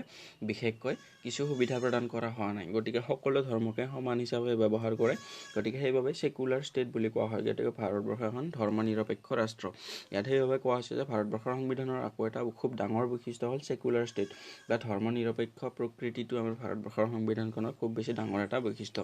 ইয়াত দিয়া আছে the Indian constitution stands for a secular state all religion in our country have the same right and support from the state মানে ইয়াত গোটেই ভাৰতবৰ্ষখনৰ কথা কোৱা হৈছে it does not uphold any particular religion as the official religion of India গতিকে ভাৰতবৰ্ষৰ কোনো ধৰণৰ অফিচিয়েল ৰিলিজন হিচাপে কোনো এটা ধৰ্মক পাৰ্টিকুলাৰভাৱে ষ্টেটাছ প্ৰদান কৰা হোৱা নাই প্ৰত্যেকটা ধৰ্মকেই গভৰ্ণমেণ্টৰ ফালৰ পৰা সমান চকুৰে চোৱা হয় গতিকে সেইবাবে আমাৰ ভাৰতবৰ্ষখন এখন ধৰ্ম নিৰপেক্ষ ৰাষ্ট্ৰ বুলি আমি কওঁ গতিকে নেক্সট দিয়া আছে ইউনিভাৰ্চেল এডাল্ট ফ্ৰেঞ্চাইজ গতিকে আমি জানো ভাৰতবৰ্ষৰ মানুহক বয়সৰ ভিত্তিতহে ভোট প্ৰদান কৰিব পৰা ক্ষমতাটো বয়সৰ ভিত্তিত প্ৰদান কৰা হৈছে গতিকে তেওঁলোকক কোনো ধৰণৰ কাষ্টৰ বেচিছত বা ধৰ্মৰ ৰিলিজনৰ বেচিছত বা তেওঁলোকৰ ছেক্সৰ বেচিছত বা মেইল বা ফিমেল গতিকে তেওঁলোকক এনেধৰণৰ কোনো ধৰণৰ বেচিছ এইবিলাক বা তেওঁলোকৰ এডুকেশ্যনেল বেকগ্ৰাউণ্ড চাই পিনে বা তেওঁলোকৰ ইকনমিক বেকগ্ৰাউণ্ড চাই পিনে তেওঁলোকক ভোট প্ৰদানৰ অধিকাৰ প্ৰদান কৰা হোৱা নাই গতিকে এইবিলাক বেচিছত তেওঁলোকক কোনো ধৰণৰ ডিছক্ৰিমিনেশ্যন নকৰে ইউনিভাৰ্চেল এডাল্ট ফ্ৰেঞ্চাইজ বা ভোটাধিকাৰৰ অধিকাৰ দিয়া হৈছে কেৱল মাত্ৰ বয়সৰ ভিত্তিত গতিকে বয়সৰ ভিত্তিত দিয়াৰ লগে লগে আমাৰ দেশখনৰ সকলো মানুহেই যিবিলাক নাগৰিক আছে সকলো নাগৰিকেই উপযুক্ত বয়স হোৱাৰ লগে লগে ভোটদানৰ অধিকাৰ পায় গতিকে তেওঁলোকে যোন কাষ্টৰে নহওক তেওঁলোকে যি ধৰ্মৰে নহওক তেওঁলোকৰ এডুকেশ্যনেল বেকগ্ৰাউণ্ড যিয়েই নহওক বা তেওঁলোকৰ মেইল হওক ফিমেইল হওক তেওঁলোকে নিজৰ উপযুক্ত বয়সত ভোটদানৰ অধিকাৰ পাবই গতিকে সেইবাবে কোৱা হৈছে যে ভাৰতবৰ্ষত ইউনিভাৰ্চেল এডাল্ট ফ্ৰেঞ্চাইজৰ কনচেপ্টটো আছে ইয়াত দিয়া আছে every Indian citizen have 18 years has every above 18 years has a right to vote in the elections without any discrimination of caste, sex, religion, etc. গতিকে এই ধৰ্মৰ বেচিছত বা তেওঁলোকে মেইল হয় বা ফিমেল হয় বা ৰিলিজন বা কাষ্ট গতিকে এইবিলাকৰ বেচিছত তেওঁলোকৰ কোনো ধৰণৰ ভোটদানৰ প্ৰক্ৰিয়া ডিছক্ৰিমিনেট কৰা নহয় তেওঁলোকৰ সম্পূৰ্ণ অধিকাৰ আছে ভোটদান কৰিবলৈ যেতিয়া তেওঁলোকে প্ৰাপ্তবয়স্ক হয় তাৰপাছত দিয়া আছে ইমাৰ্জেঞ্চি প্ৰভিজনছ গতিকে আমি ভাৰতবৰ্ষৰ সংবিধানখনত ইতিমধ্যে আলোচনা কৰিছোঁ যে 352 356 আকৌ 360 গতিকে এই তিনিটাৰ ক্ষেত্ৰত আমি ভাৰতবৰ্ষত তিনিটা ইমাৰ্জেঞ্চি পাৱাৰ পাব পাৰোঁ এই তিনিটাৰ ওপৰত ভিত্তি কৰি 360 আৰ্টিকল 360ৰ জৰিয়তে আমাৰ যোনটো ফাইনেন্সিয়েল ইমাৰ্জেঞ্চি ইম্প'জ কৰা হয় আৰ্টিকল 56 যেতিয়া আমাৰ এখন ষ্টেটত কনষ্টিটিউচনেল মেচিনাৰীটো ফেইল হয় তেতিয়া তাত প্ৰেচিডেণ্ট ৰুল ইম্প'জ কৰা হয় আৰু 352 য'ত ইণ্টাৰনেল যোনটো আৰ্ম ৰেভিলিয়ন বা কোনো ধৰণৰ বিদ্ৰোহ হয় তাৰপাছত যদি এক্সটাৰ্নেল এগ্ৰেশ্যন বা বাহিৰা দেশৰ পৰা আক্ৰমণ হয় তেতিয়া সেই ক্ষেত্ৰতো আমি ইমাৰ্জেঞ্চি নেশ্যনেল ইমাৰ্জেঞ্চি ঘোষণা কৰিব পাৰে তেতিয়া আৰ্টিকল 352ৰ ইউজত লোৱা হয় গতিকে এইখিনি আছিল আমাৰ ইমাৰ্জেঞ্চি প্ৰভিজন গতিকে আমাৰ ভাৰতবৰ্ষৰ সংবিধানখনৰ এটা বিশেষত্ব হ'ল ইমাৰ্জেঞ্চি প্ৰভিজনৰ ইনক্লুজন ইয়াত দিয়া আছে Indian constitution has special provision to meet any extraordinary situation or emergency during emergency the central government becomes powerful and state government under the total control of it গতিকে comes under the total control of it গতিকে আমি ইতিমধ্যে আলোচনা কৰিছোঁ যে আমি যদি কোনো এখন ঠাইত বা কোনো এখন ষ্টেটত বা গোটেই নেশ্যনখনত যেতিয়া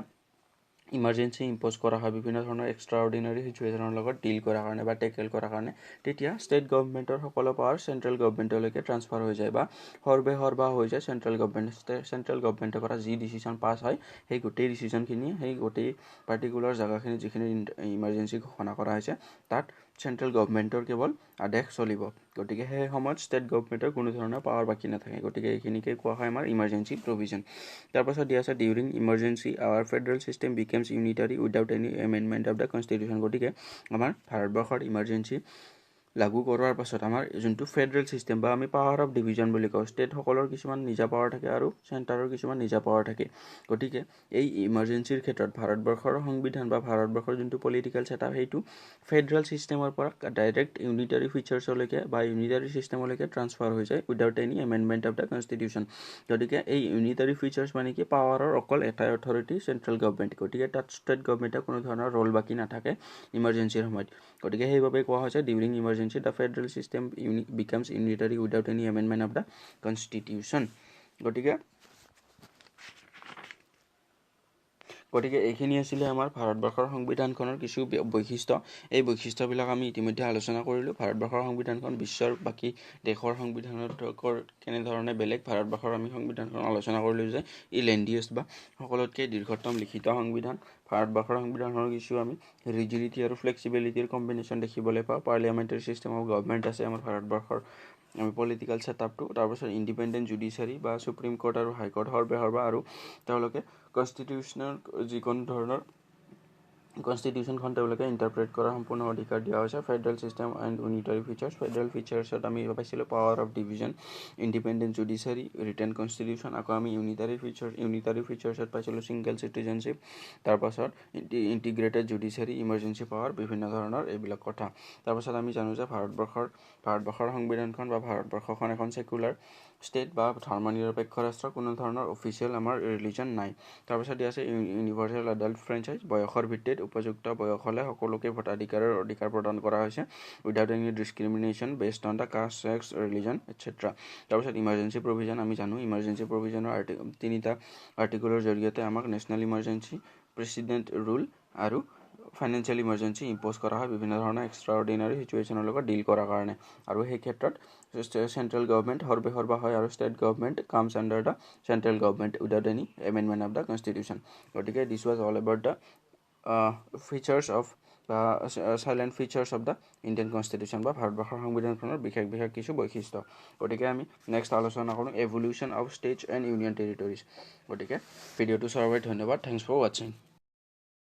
নমস্কাৰ বন্ধুসকল, আমি আলোচনা কৰি আছোঁ ইণ্ডিয়ান পলিটি পইণ্ট ৱাইজ, যাতে আমি প্ৰত্যেকটা এক্সামৰ পাৰ্চপেক্টিভৰ প্ৰতি লক্ষ্য ৰাখি আমি এক্সাম পাৰ্চপেক্টিভৰ বাবে ইম্পৰ্টেণ্ট কথাখিনি খুব কম সময়ৰ ভিতৰত কভাৰ কৰিব পাৰোঁ। আৰু সেই ক্ৰমতে আমি বিভিন্ন ধৰণৰ কথাবিলাক ইতিমধ্যে আলোচনা কৰি গৈ আছোঁ। আৰু আমি বহুকেইটা পাৰ্টত আমি প্ৰায় 8টা পাৰ্ট কমপ্লিট কৰিছোঁ। আৰু সেইকেইটা পাৰ্টত আমি ভাৰতবৰ্ষৰ পলিটিৰ লগত জড়িত বিভিন্ন ধৰণৰ এক্সামৰ বাবে ইম্পৰ্টেণ্ট কথাবিলাক আলোচনা কৰিছোঁ। আৰু লাষ্ট পাৰ্টত আমি ভাৰতবৰ্ষৰ সংবিধানখনৰ বা ইণ্ডিয়ান কনষ্টিটিউশ্যনখনৰ বিভিন্ন ধৰণৰ ফিচাৰ্ছবিলাক বা বৈশিষ্ট্যবিলাক আলোচনা কৰিছোঁ। কেনেধৰণে ভাৰতবৰ্ষৰ সংবিধানখন বেলেগ কনষ্টিটিউশ্যনতকৈ বেলেগ বা তেওঁলোকৰ বৈশিষ্ট্য কেনেধৰণৰ। আকৌ আজি আমি আলোচনা কৰিম এভলিউশ্যন অফ ষ্টেটছ। গতিকে ভাৰতবৰ্ষত আমি জানো পোনপ্ৰথমতে 552খন প্ৰিন্সলি ষ্টেট আছিলে। গতিকে এই প্ৰিন্সলি ষ্টেটবিলাক একলগ হৈ পিনে ভাৰতবৰ্ষই এজ এ হোল এখন নেশ্যন ক্ৰিয়েট কৰিলে। আৰু প্ৰথমতে আমি জানিছিলোঁ 549খন প্ৰিন্সলি ষ্টেটে ভাৰতবৰ্ষৰ লগত মিলিত হৈছিলে, কিন্তু 3খন প্ৰিন্সলি ষ্টেট, যিখন আমি হায়দৰাবাদ, জুনাগড় আৰু জম্মু কাশ্মীৰ বুলি কওঁ, হায়দৰাবাদ, জুনাগড় আৰু জম্মু কাশ্মীৰে ইণ্ডিপেণ্ডেণ্ট হৈ থকাৰ বাবে তেওঁলোকে নিৰ্ণয় কৰিছিলে। তাৰপিছত হায়দৰাবাদ পুলিচ একশ্যনৰ জৰিয়তে, জুনাগড় ৰেফাৰেণ্ডামৰ জৰিয়তে আৰু Jammu Kashmir instrument of accession sign কৰি পিনে ভাৰতবৰ্ষৰ লগত মিলিত হৈছিলে। গতিকে এই গোটেই কথাবিলাক আলোচনা কৰিম। আৰু ইণ্ডিপেণ্ডেঞ্চৰ পাছত ভাৰতবৰ্ষত লিংগুইষ্টিক বেচিছত এখন ষ্টেট ক্ৰিয়েট কৰাৰ বাবে বিভিন্ন ধৰণৰ আন্দোলন আমি দেখিবলৈ পালোঁ। তাৰপাছত 1953 সময়ছোৱাত আন্ধ্ৰা বুলি এখন নতুন ষ্টেট ক্ৰিয়েট কৰা হৈছিলে, first linguistic state of India. তাৰপাছত এই ষ্টেটখন ক্ৰিয়েট কৰাৰ লগে লগে আকৌ বিভিন্ন ধৰণৰ অঞ্চলৰ পৰা ভাৰতবৰ্ষৰ লিংগুইষ্টিক বেচিছত ষ্টেট ক্ৰিয়েট কৰাৰ বাবে বিভিন্ন ধৰণৰ ডিমাণ্ড আহিবলৈ ধৰিলে। গতিকে কেনেধৰণে পৰ্যায়ক্ৰমে ভাৰতবৰ্ষত নতুন ষ্টেট ক্ৰিয়েট হ'লে আৰু কি বেচিছত ক্ৰিয়েট হ'লে, কিমান চনত ক্ৰিয়েট হ'লে, এই গোটেই কথাবিলাক আমি আলোচনা কৰিম। গতিকে আহক আমি ভিডিঅ'টো ষ্টাৰ্ট কৰোঁ। প্ৰথমতে দিয়া আছে এভলিউশ্যন অফ ষ্টেটছ। গতিকে evolution of states and union territories. গতিকে ধাৰ কমিশ্যন। গতিকে 1948ত এভলিউশ্যন অফ ষ্টেটছ, এই আমি চেপ্টাৰটোত ধাৰ কমিশ্যন, তাৰপাছত জেভিবি কমিশ্যন, তাৰপাছত আমি ফৈজল আলী কমিশ্যন, এই গোটেইকেইটা কমিশ্যন পঢ়িম। এই কমিশ্যন কেইখনে কেনেধৰণৰ ৰিকমেণ্ডেশ্যন দিছিলে। গতিকে 1948ত যিবিলাক আমাৰ লিংগুইষ্টিক বেচিছত ষ্টেট এখন ক্ৰিয়েট কৰাৰ বাবে আন্দোলন হৈ আছিলে, সেই আন্দোলনবিলাক পৰ্যালোচনা কৰি চাবৰ বাবে বা লিংগুইষ্টিক বেচিছত এখন ষ্টেট বনোৱাটো কিমান দূৰ প্ৰযোজ্য, সেইবিলাক ষ্টাডি কৰাৰ বাবে 1948ত ধাৰ কমিশ্যন বুলি এখন SK ধাৰৰ নেতৃত্বত এখন কমিটি এষ্টাব্লিছ কৰা হৈছিলে। আৰু সেই কমিটিখনে ৰিকমেণ্ডেশ্যন দিছিলে যে এডমিনিষ্ট্ৰেটিভ পাৰপাছৰ কাৰণেহে এখন ষ্টেট নিৰ্মাণ কৰাটো উচিত, লিংগুইষ্টিক বেচিছত এখন ষ্টেট নিৰ্মাণ কৰাটো উচিত নহ'ব। গতিকে এই তেওঁলোকৰ ৰিকমেণ্ডেশ্যনখিনি জমা হোৱাৰ পাছৰে পৰাই আকৌ আন্দোলনৰ প্ৰক্ৰিয়াটো খুব বেছি পৰিমাণে বাঢ়িবলৈ ধৰিলে যে লিংগুইষ্টিক বেচিছত এখন ষ্টেট নিৰ্মাণ কৰাৰ প্ৰক্ৰিয়াটো এওঁলোকে ৰিজেক্ট কৰাৰ লগে লগে আন্দোলনৰ প্ৰক্ৰিয়াটো খুব বেছি পৰিমাণে বাঢ়িবলৈ ধৰিলে আৰু সেই ক্ৰমতে 1953 আন্ধ্ৰা বুলি এখন লিংগুইষ্টিক ষ্টেট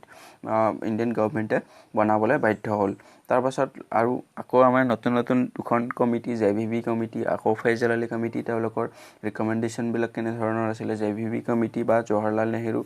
চৰ্দাৰ বল্লভভাই পেটেল আৰু পট্টাভি সীতাৰামাইয়াৰ নেতৃত্বত JVV কমিটিয়েও আকৌ তেওঁলোকে ৰিকমেণ্ডেশ্যন দিছিলে যে লিংগুইষ্টিক বেচিছত ষ্টেট এখন ক্ৰিয়েট কৰাটো ভাল কথা নহয়। তেওঁলোকে এই ৰিকমেণ্ডেশ্যনৰ নিজৰ এই কথাটো কোৱাৰ লগে লগে আকৌ আনৰেষ্ট বাঢ়িছিলে। তাৰপিছত ফৈজল আলী কমিশ্যনে লিংগুইষ্টিক বেচিছত ষ্টেট এখন ক্ৰিয়েট কৰাৰ কথাটো স্বীকাৰ কৰিছিলে, যে কৈছিলে লিংগুইষ্টিক বেচিছত ষ্টেট এখন ক্ৰিয়েট কৰিব পাৰি, কিন্তু তেওঁলোকে আকৌ ৰিজেক্ট কৰিছিলে ওৱান লেংগুৱেজ ওৱান ষ্টেট। গতিকে এখন ষ্টেটত কেৱল মাত্ৰ এটা লেংগুৱেজেই হ'ব বা এটা লেংগুৱেজ স্পিকিং অঞ্চল এটাত এখন ষ্টেট হ'ব পাৰে বুলি এই থিয়ৰিটো তেওঁলোকে ৰিজেক্ট কৰিছিলে। গতিকে এই গোটেই কথাবিলাক আলোচনা কৰিম। গতিকে ধাৰ কমিশ্যন ইয়াত দিয়া আছে, the constituent assembly appointed the SK Dhar commission in June 1948। গতিকে জুন মাহত 1948ত SK ধাৰৰ নেতৃত্বত ধাৰ কমিশ্যনখন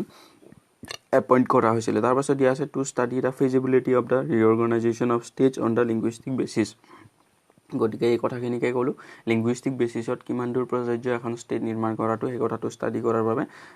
SK ধাৰৰ নেতৃত্বত ধাৰ কমিশ্যনখন এপইণ্ট কৰা হৈছিলে। তাৰপাছত দিয়া আছে it was felt that such reorganisation would fuel regional sentiments and might threaten national integration which was precarious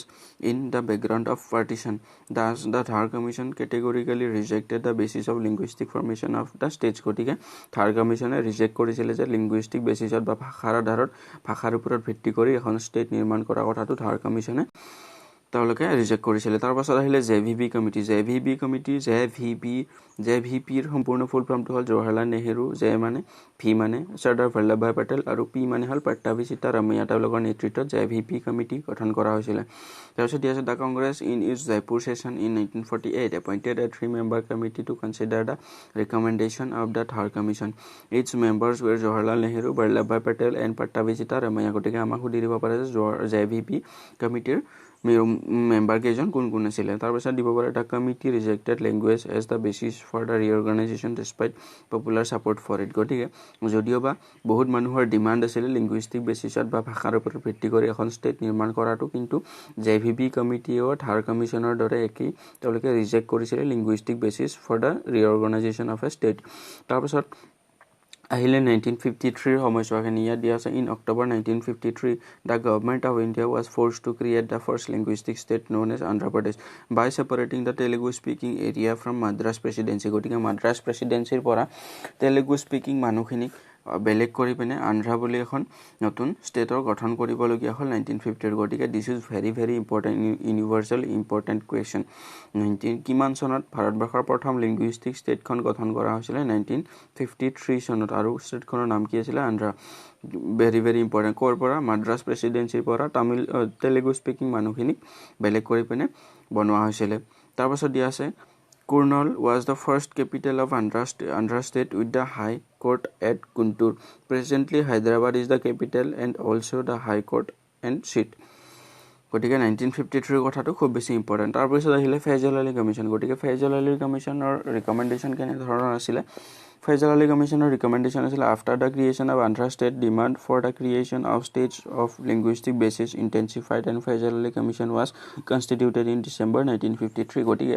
যেতিয়া মানুহবিলাকে দেখি পাল 1953ত লিংগুইষ্টিক বেচিছত আন্ধ্ৰা বুলি এখন নতুন ষ্টেটৰ গঠন কৰা হ'ল, তেতিয়া মানুহবিলাকে যেতিয়া দেখিলে এখন অলৰেডি লিংগুইষ্টিক বেচিছত ষ্টেট ক্ৰিয়েট কৰা হৈছে, গতিকে আমাক কিয় নিদিব? সেনেধৰণে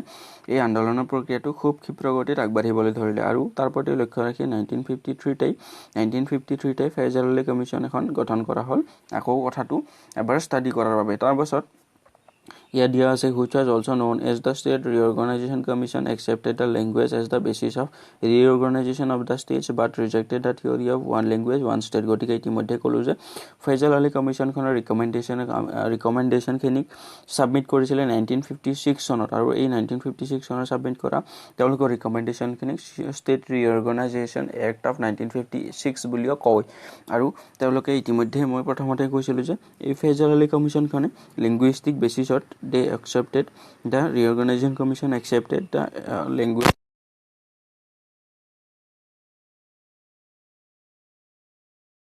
basis তেওঁলোকে মানি লৈছিলে, কিন্তু তেওঁলোকে ৰিজেক্ট কৰিছিলে ওৱান লেংগুৱেজ ওৱান ষ্টেট, বা কেৱল এটা লেংগুৱেজ স্পীক কৰা বা এটা লেংগুৱেজত কথা কোৱা মানুহখিনিৰ বাবেই যে এখন ষ্টেট গঠন কৰা হ'ব, সেই থিয়ৰিটো তেওঁলোকে সম্পূৰ্ণৰূপে ৰিজেক্ট কৰিছিলে। তাৰপাছত দিয়া আছে by the state reorganisation act 1956 and 7th constitutional amendment act.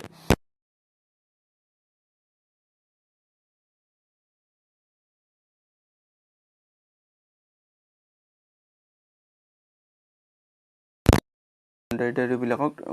ভাগ কৰা হৈছিলে, গতিকে এই গোটেই ভাগবিলাক এবলিছ কৰি দিলে 1956।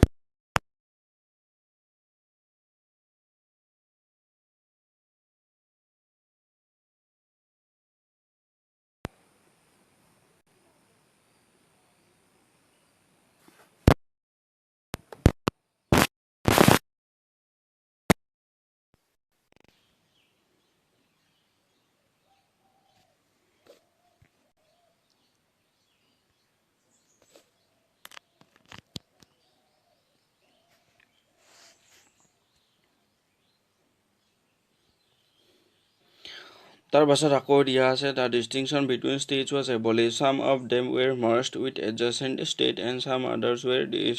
Designated as the union territories. গতিকে ইউনিয়ন টেৰিটৰী আৰু বিভিন্ন ধৰণৰ নতুন নতুন ষ্টেট, দুখন ষ্টেটক মাৰ্জ কৰি বা বিভিন্ন ধৰণৰ ষ্টেটবিলাকক লগ লগাই কিছু ষ্টেটৰ নিৰ্মাণ কৰা হ'ল নতুনকৈ। As a result 14 states and 6 union territories were created on 1st November 1956। গতিকে নৱেম্বৰৰ 1956ৰ 1st November তাৰিখে 14খন ষ্টেট আৰু 6খন ইউনিয়ন টেৰিটৰী গঠন কৰা হ'ল। তাৰপাছত নেক্সট দিয়া আছে ৰিঅৰ্গেনাইজেশ্যন অফ ষ্টেটছ। গতিকে কিমান চনত কোনখন ষ্টেট গঠন কৰা হৈছিলে সেই কথাবিলাক আমি আলোচনা কৰিম। গতিকে ইয়াত দিয়া আছে in 1956 there ৱেৰ 14 states and 6 union territories. Andhra Pradesh was created in 1953 and Kerala in 1956। গতিকে কেৰেলাখন 1956ত গঠন কৰা হৈছিলে। তাৰপিছত দিয়া আছে Andhra Pradesh was first state created on the linguistic basis in 1953। Very important from the exam perspective. তাৰপিছত দিয়া আছে in 1960 Bombay was বাইফাৰ্কেটেড into Gujarat and Maharashtra. গতিকে গুজৰাট আৰু মহাৰাষ্ট্ৰ কেতিয়া গঠন কৰা হ'ল? 1960 চনত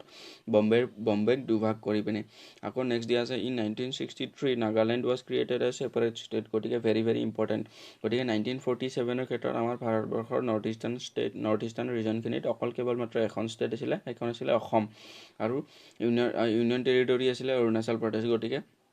1963 চনত যিবিলাক নাগালেণ্ডত যেতিয়া আন্দোলন হ'বলৈ ধৰিলে ছেপাৰেট এখন ষ্টেটৰ ডিমাণ্ডত, গতিকে 1963 চনত নাগালেণ্ডত ষ্টেটহুড প্ৰদান কৰা হৈছিলে, বা এখন ছেপাৰেট ষ্টেট হিচাপে 1963 নাগালেণ্ডখন গঠন কৰা হৈছিলে। 1966ত Haryana was carved out of Punjab and Chandigarh became a union territory. গতিকে হাৰিয়ানা পাঞ্জাৱৰ পৰা বেলেগ হ'ল আৰু হাৰিয়ানাক এখন নতুন ষ্টেট হিচাপে 1966ত ষ্টেটহুড প্ৰদান কৰা হ'ল আৰু চণ্ডীগড়ক এখন ইউনিয়ন টেৰিটৰী গঠন কৰা হ'ল। তাৰপিছত দিয়া আছে in 1970 the union territory Himachal Pradesh was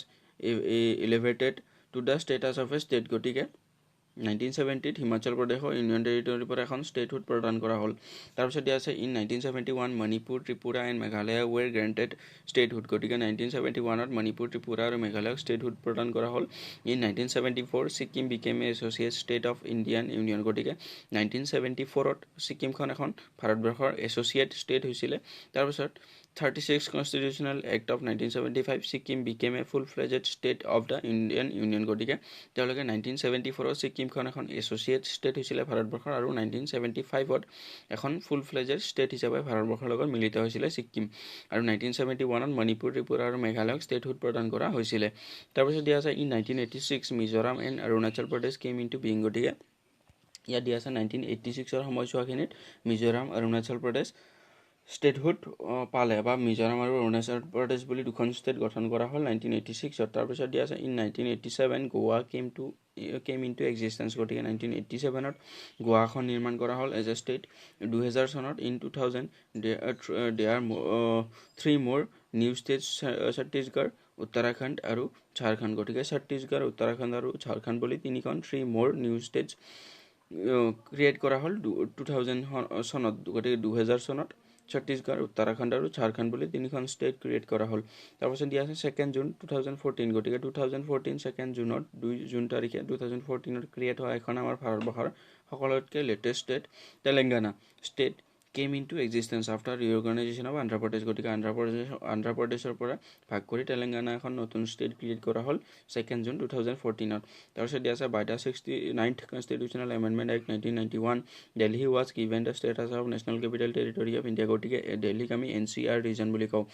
NCR গতিকে নেশ্যনেল কেপিটেল ৰিজন বুলি কওঁ গতিকে এই ষ্টেটাছটো তেওঁলোকক প্ৰদান কৰা হৈছিল 1991 It could legislate in certain matters except land police and law and order. গতিকে আমি জানো দিল্লীখন যদিও বা ইউনিয়ন টেৰিটৰি তথাপিও তেওঁলোকৰ নিজা লেজিসলেচাৰ আছে আৰু তেওঁলোকে লেণ্ড বা তেওঁলোকৰ মাটিৰ ওপৰত অধিকাৰ নাই পুলিচৰ ওপৰত অধিকাৰ নাই বা আৰু ল এণ্ড অৰ্ডাৰৰ ওপৰত তেওঁলোকৰ অধিকাৰ নাই গতিকে এইখিনি আছিলে আমাৰ ৰিঅৰ্গানাইজেশ্যন অফ দ্য ষ্টেটছৰ ওপৰত ইম্পৰ্টেণ্ট কিছু কথা ইয়াৰ ওপৰত আমাৰ ইম্পৰ্টেণ্ট এক্সাম পাৰ্সপেক্টিভৰ পৰা ইম্পৰ্টেণ্ট কথাখিনি হ'ল দিল্লীখনক কেতিয়া নেশ্যনেল কেপিটেল ৰিজন বুলি ষ্টেটাছ প্ৰদান কৰা হৈছিলে 1991 আকৌ আমাৰ লেটেষ্ট ষ্টেট কোনখন আন্ধ্ৰ প্ৰদেশৰ পৰা বেলেগ হৈ পেলাই তেলেংগানাখন হৈছিলে কিমান চনত হৈছিলে 2014 আৰু কিমান তাৰিখে 2 জুন তাৰিখে very important from the exam perspective ভাৰতবৰ্ষৰ সকলোতকৈ লেটেষ্ট ষ্টেটখন হ'ল তেলেংগানা কেতিয়া গঠন কৰা হৈছিলে 2 জুন তাৰিখে 2014 তাৰপিছত নাগালেণ্ডখন কেতিয়া গঠন কৰা হৈছিলে আমি ইতিমধ্যে আলোচনা কৰিছোঁ আমাক এক্সামত প্ৰায়বিলাক এক্সামত আমি এই নাগালেণ্ডৰ কুৱেশ্যনটো দেখিবলৈ পাওঁ 1963 আকৌ আমাক মিলাব দিব পাৰে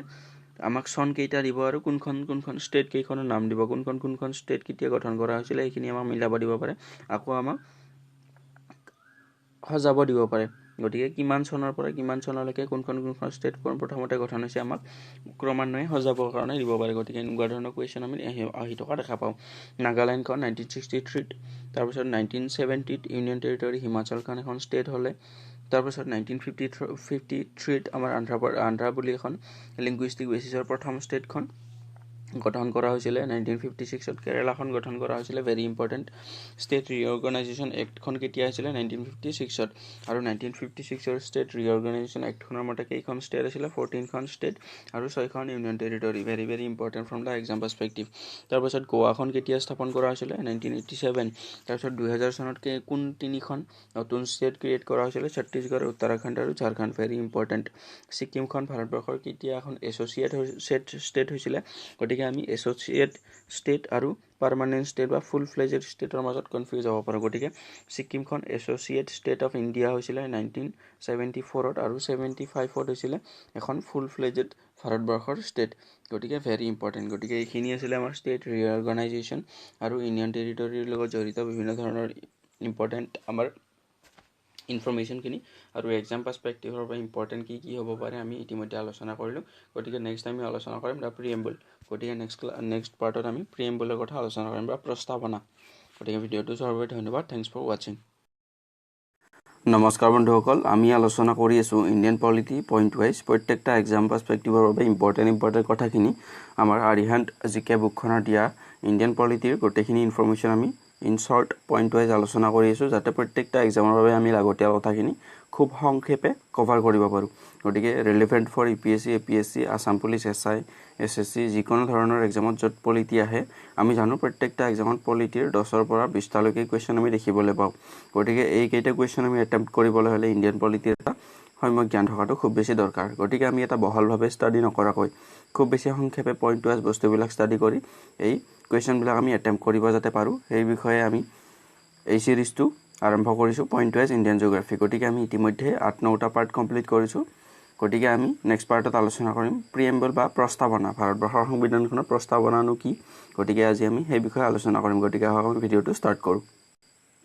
গতিকে আমি ইয়াত দেখিবলৈ পাই আছোঁ দ্য প্ৰিএম্বল বা প্ৰস্তাৱনা বুলিও কওঁ গতিকে প্ৰস্তাৱনা বুলিলে আমি সংবিধানখনৰ কি বুজোঁ গতিকে আমি জানো সংবিধানখন আমাৰ ভাৰতবৰ্ষৰ সংবিধানখন বিশ্বৰ ভিতৰতে সকলোতকৈ দীৰ্ঘতম লিখিত সংবিধান গোটেই সংবিধানখনৰ যিখিনি আমাৰ এছপিৰেশ্যনছ আছিলে বা যিখিনি আমাৰ আশা আকাংক্ষা আছে বা সংবিধানখনৰ যি প্ৰকৃতি বা সংবিধানখনে কেনেধৰণৰ লক্ষ্য এটা এচিভ কৰিব পাৰে কেনেধৰণৰ সমাজ এখন গঠন কৰিব খোজে ভাৰতৰ সমাজখনক কেনেধৰণৰ এটা শ্বেপ দিব খোজে এই গোটেইখিনিৰ আভাস আমি এই প্ৰিএম্বল বা প্ৰস্তাৱনাখিনি পঢ়ি চালে গম পাম গতিকে প্ৰিএম্বলটো এটা আমি সংবিধানখনৰ পৰিচয় পত্ৰ বুলি ক'ব পাৰোঁ গতিকে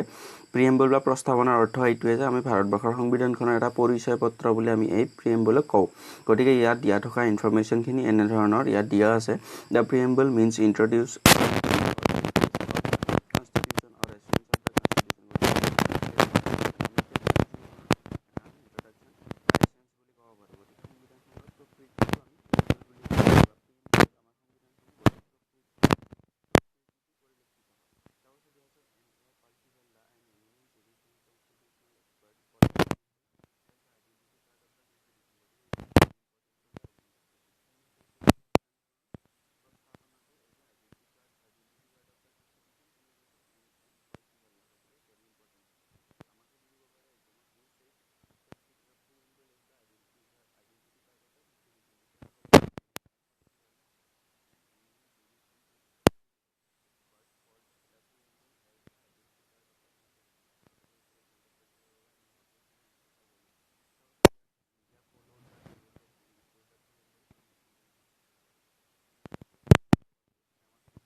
পৰা আমি এই জাষ্টিছ তিনি প্ৰকাৰৰ ছ'চিয়েল ইকনমিক আৰু পলিটিকেল এই তিনিওটা প্ৰকাৰৰ জাষ্টিছৰ কনচেপ্টটো আমি ভাৰতবৰ্ষৰ প্ৰিএম্বলখনত ভাৰতবৰ্ষৰ সংবিধানৰ প্ৰিএম্বলত ইনক্লুড কৰিছোঁ গতিকে ইয়াৰ পৰা আমি দুই ধৰণে কুৱেশ্যন পাব পাৰোঁ জাষ্টিছ কি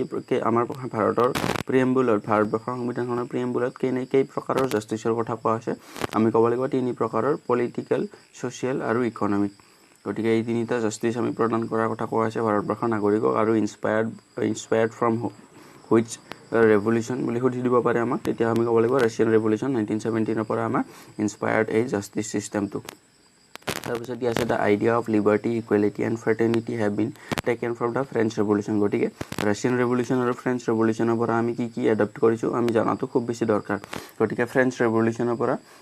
লিবাৰ্টি ইকুৱেলিটি আৰু ফ্ৰেটাৰ্নিটি গতিকে আমি যোনটো ইণ্ডিভিজুৱেল স্বাধীনতা বুলি কওঁ ইকুৱেলিটি বা আমাৰ যোনটো সকলোকে সমান ব্যৱহাৰ কৰাটো তাৰপিছত ফ্ৰেটাৰ্নিটি বা আমি যোনটো বন্ধুত্ব ভাৱ বুলি কওঁ এই গোটেইখিনি ভাৱধাৰা আমি ফ্ৰেঞ্চ ৰেভলিউশ্যনৰ পৰা লৈছোঁ আৰু জাষ্টিছ তিনি প্ৰকাৰৰ ছ'চিয়েল ইকনমিক এণ্ড পলিটিকেল এই গোটেইখিনি আমি লৈছোঁ ৰাছিয়ান ৰেভলিউশ্যনৰ পৰা গতিকে ইয়াত এক্সাম পাৰ্চপেক্টিভৰ বাবে আমি পালোঁ যে পাল কি ভাল লাগে কৈছিলে প্ৰিএম্বলক as a identity card of the constitution বুলি কৈছিলে আমি USA কনষ্টিটিউশ্যনখনৰ পৰা কপি কৰি পিনে আমাৰ ইণ্ডিয়ান প্ৰিএম্বলৰ আইডিয়াটো পাইছিলোঁ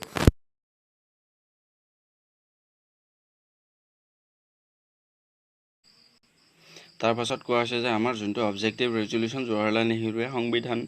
সংবিধানিক সভাৰ আগত প্ৰস্তুত কৰিছিলে 13th আমাক এইটো খুব বেছি ইম্পৰ্টেণ্ট কুৱেশ্যন আমাক সুধি দিব পাৰে অবজেক্টিভ ৰেজলিউশ্যন সংবিধানিক সভাৰ আগত কোনে প্ৰস্তুত কৰিছিলে পণ্ডিত জৱাহৰলাল নেহৰু আৰু কিমান তাৰিখে 13th ডিচেম্বৰ তাৰিখে 1946 ভেৰি ভেৰি ইম্পৰ্টেণ্ট কুৱেশ্যন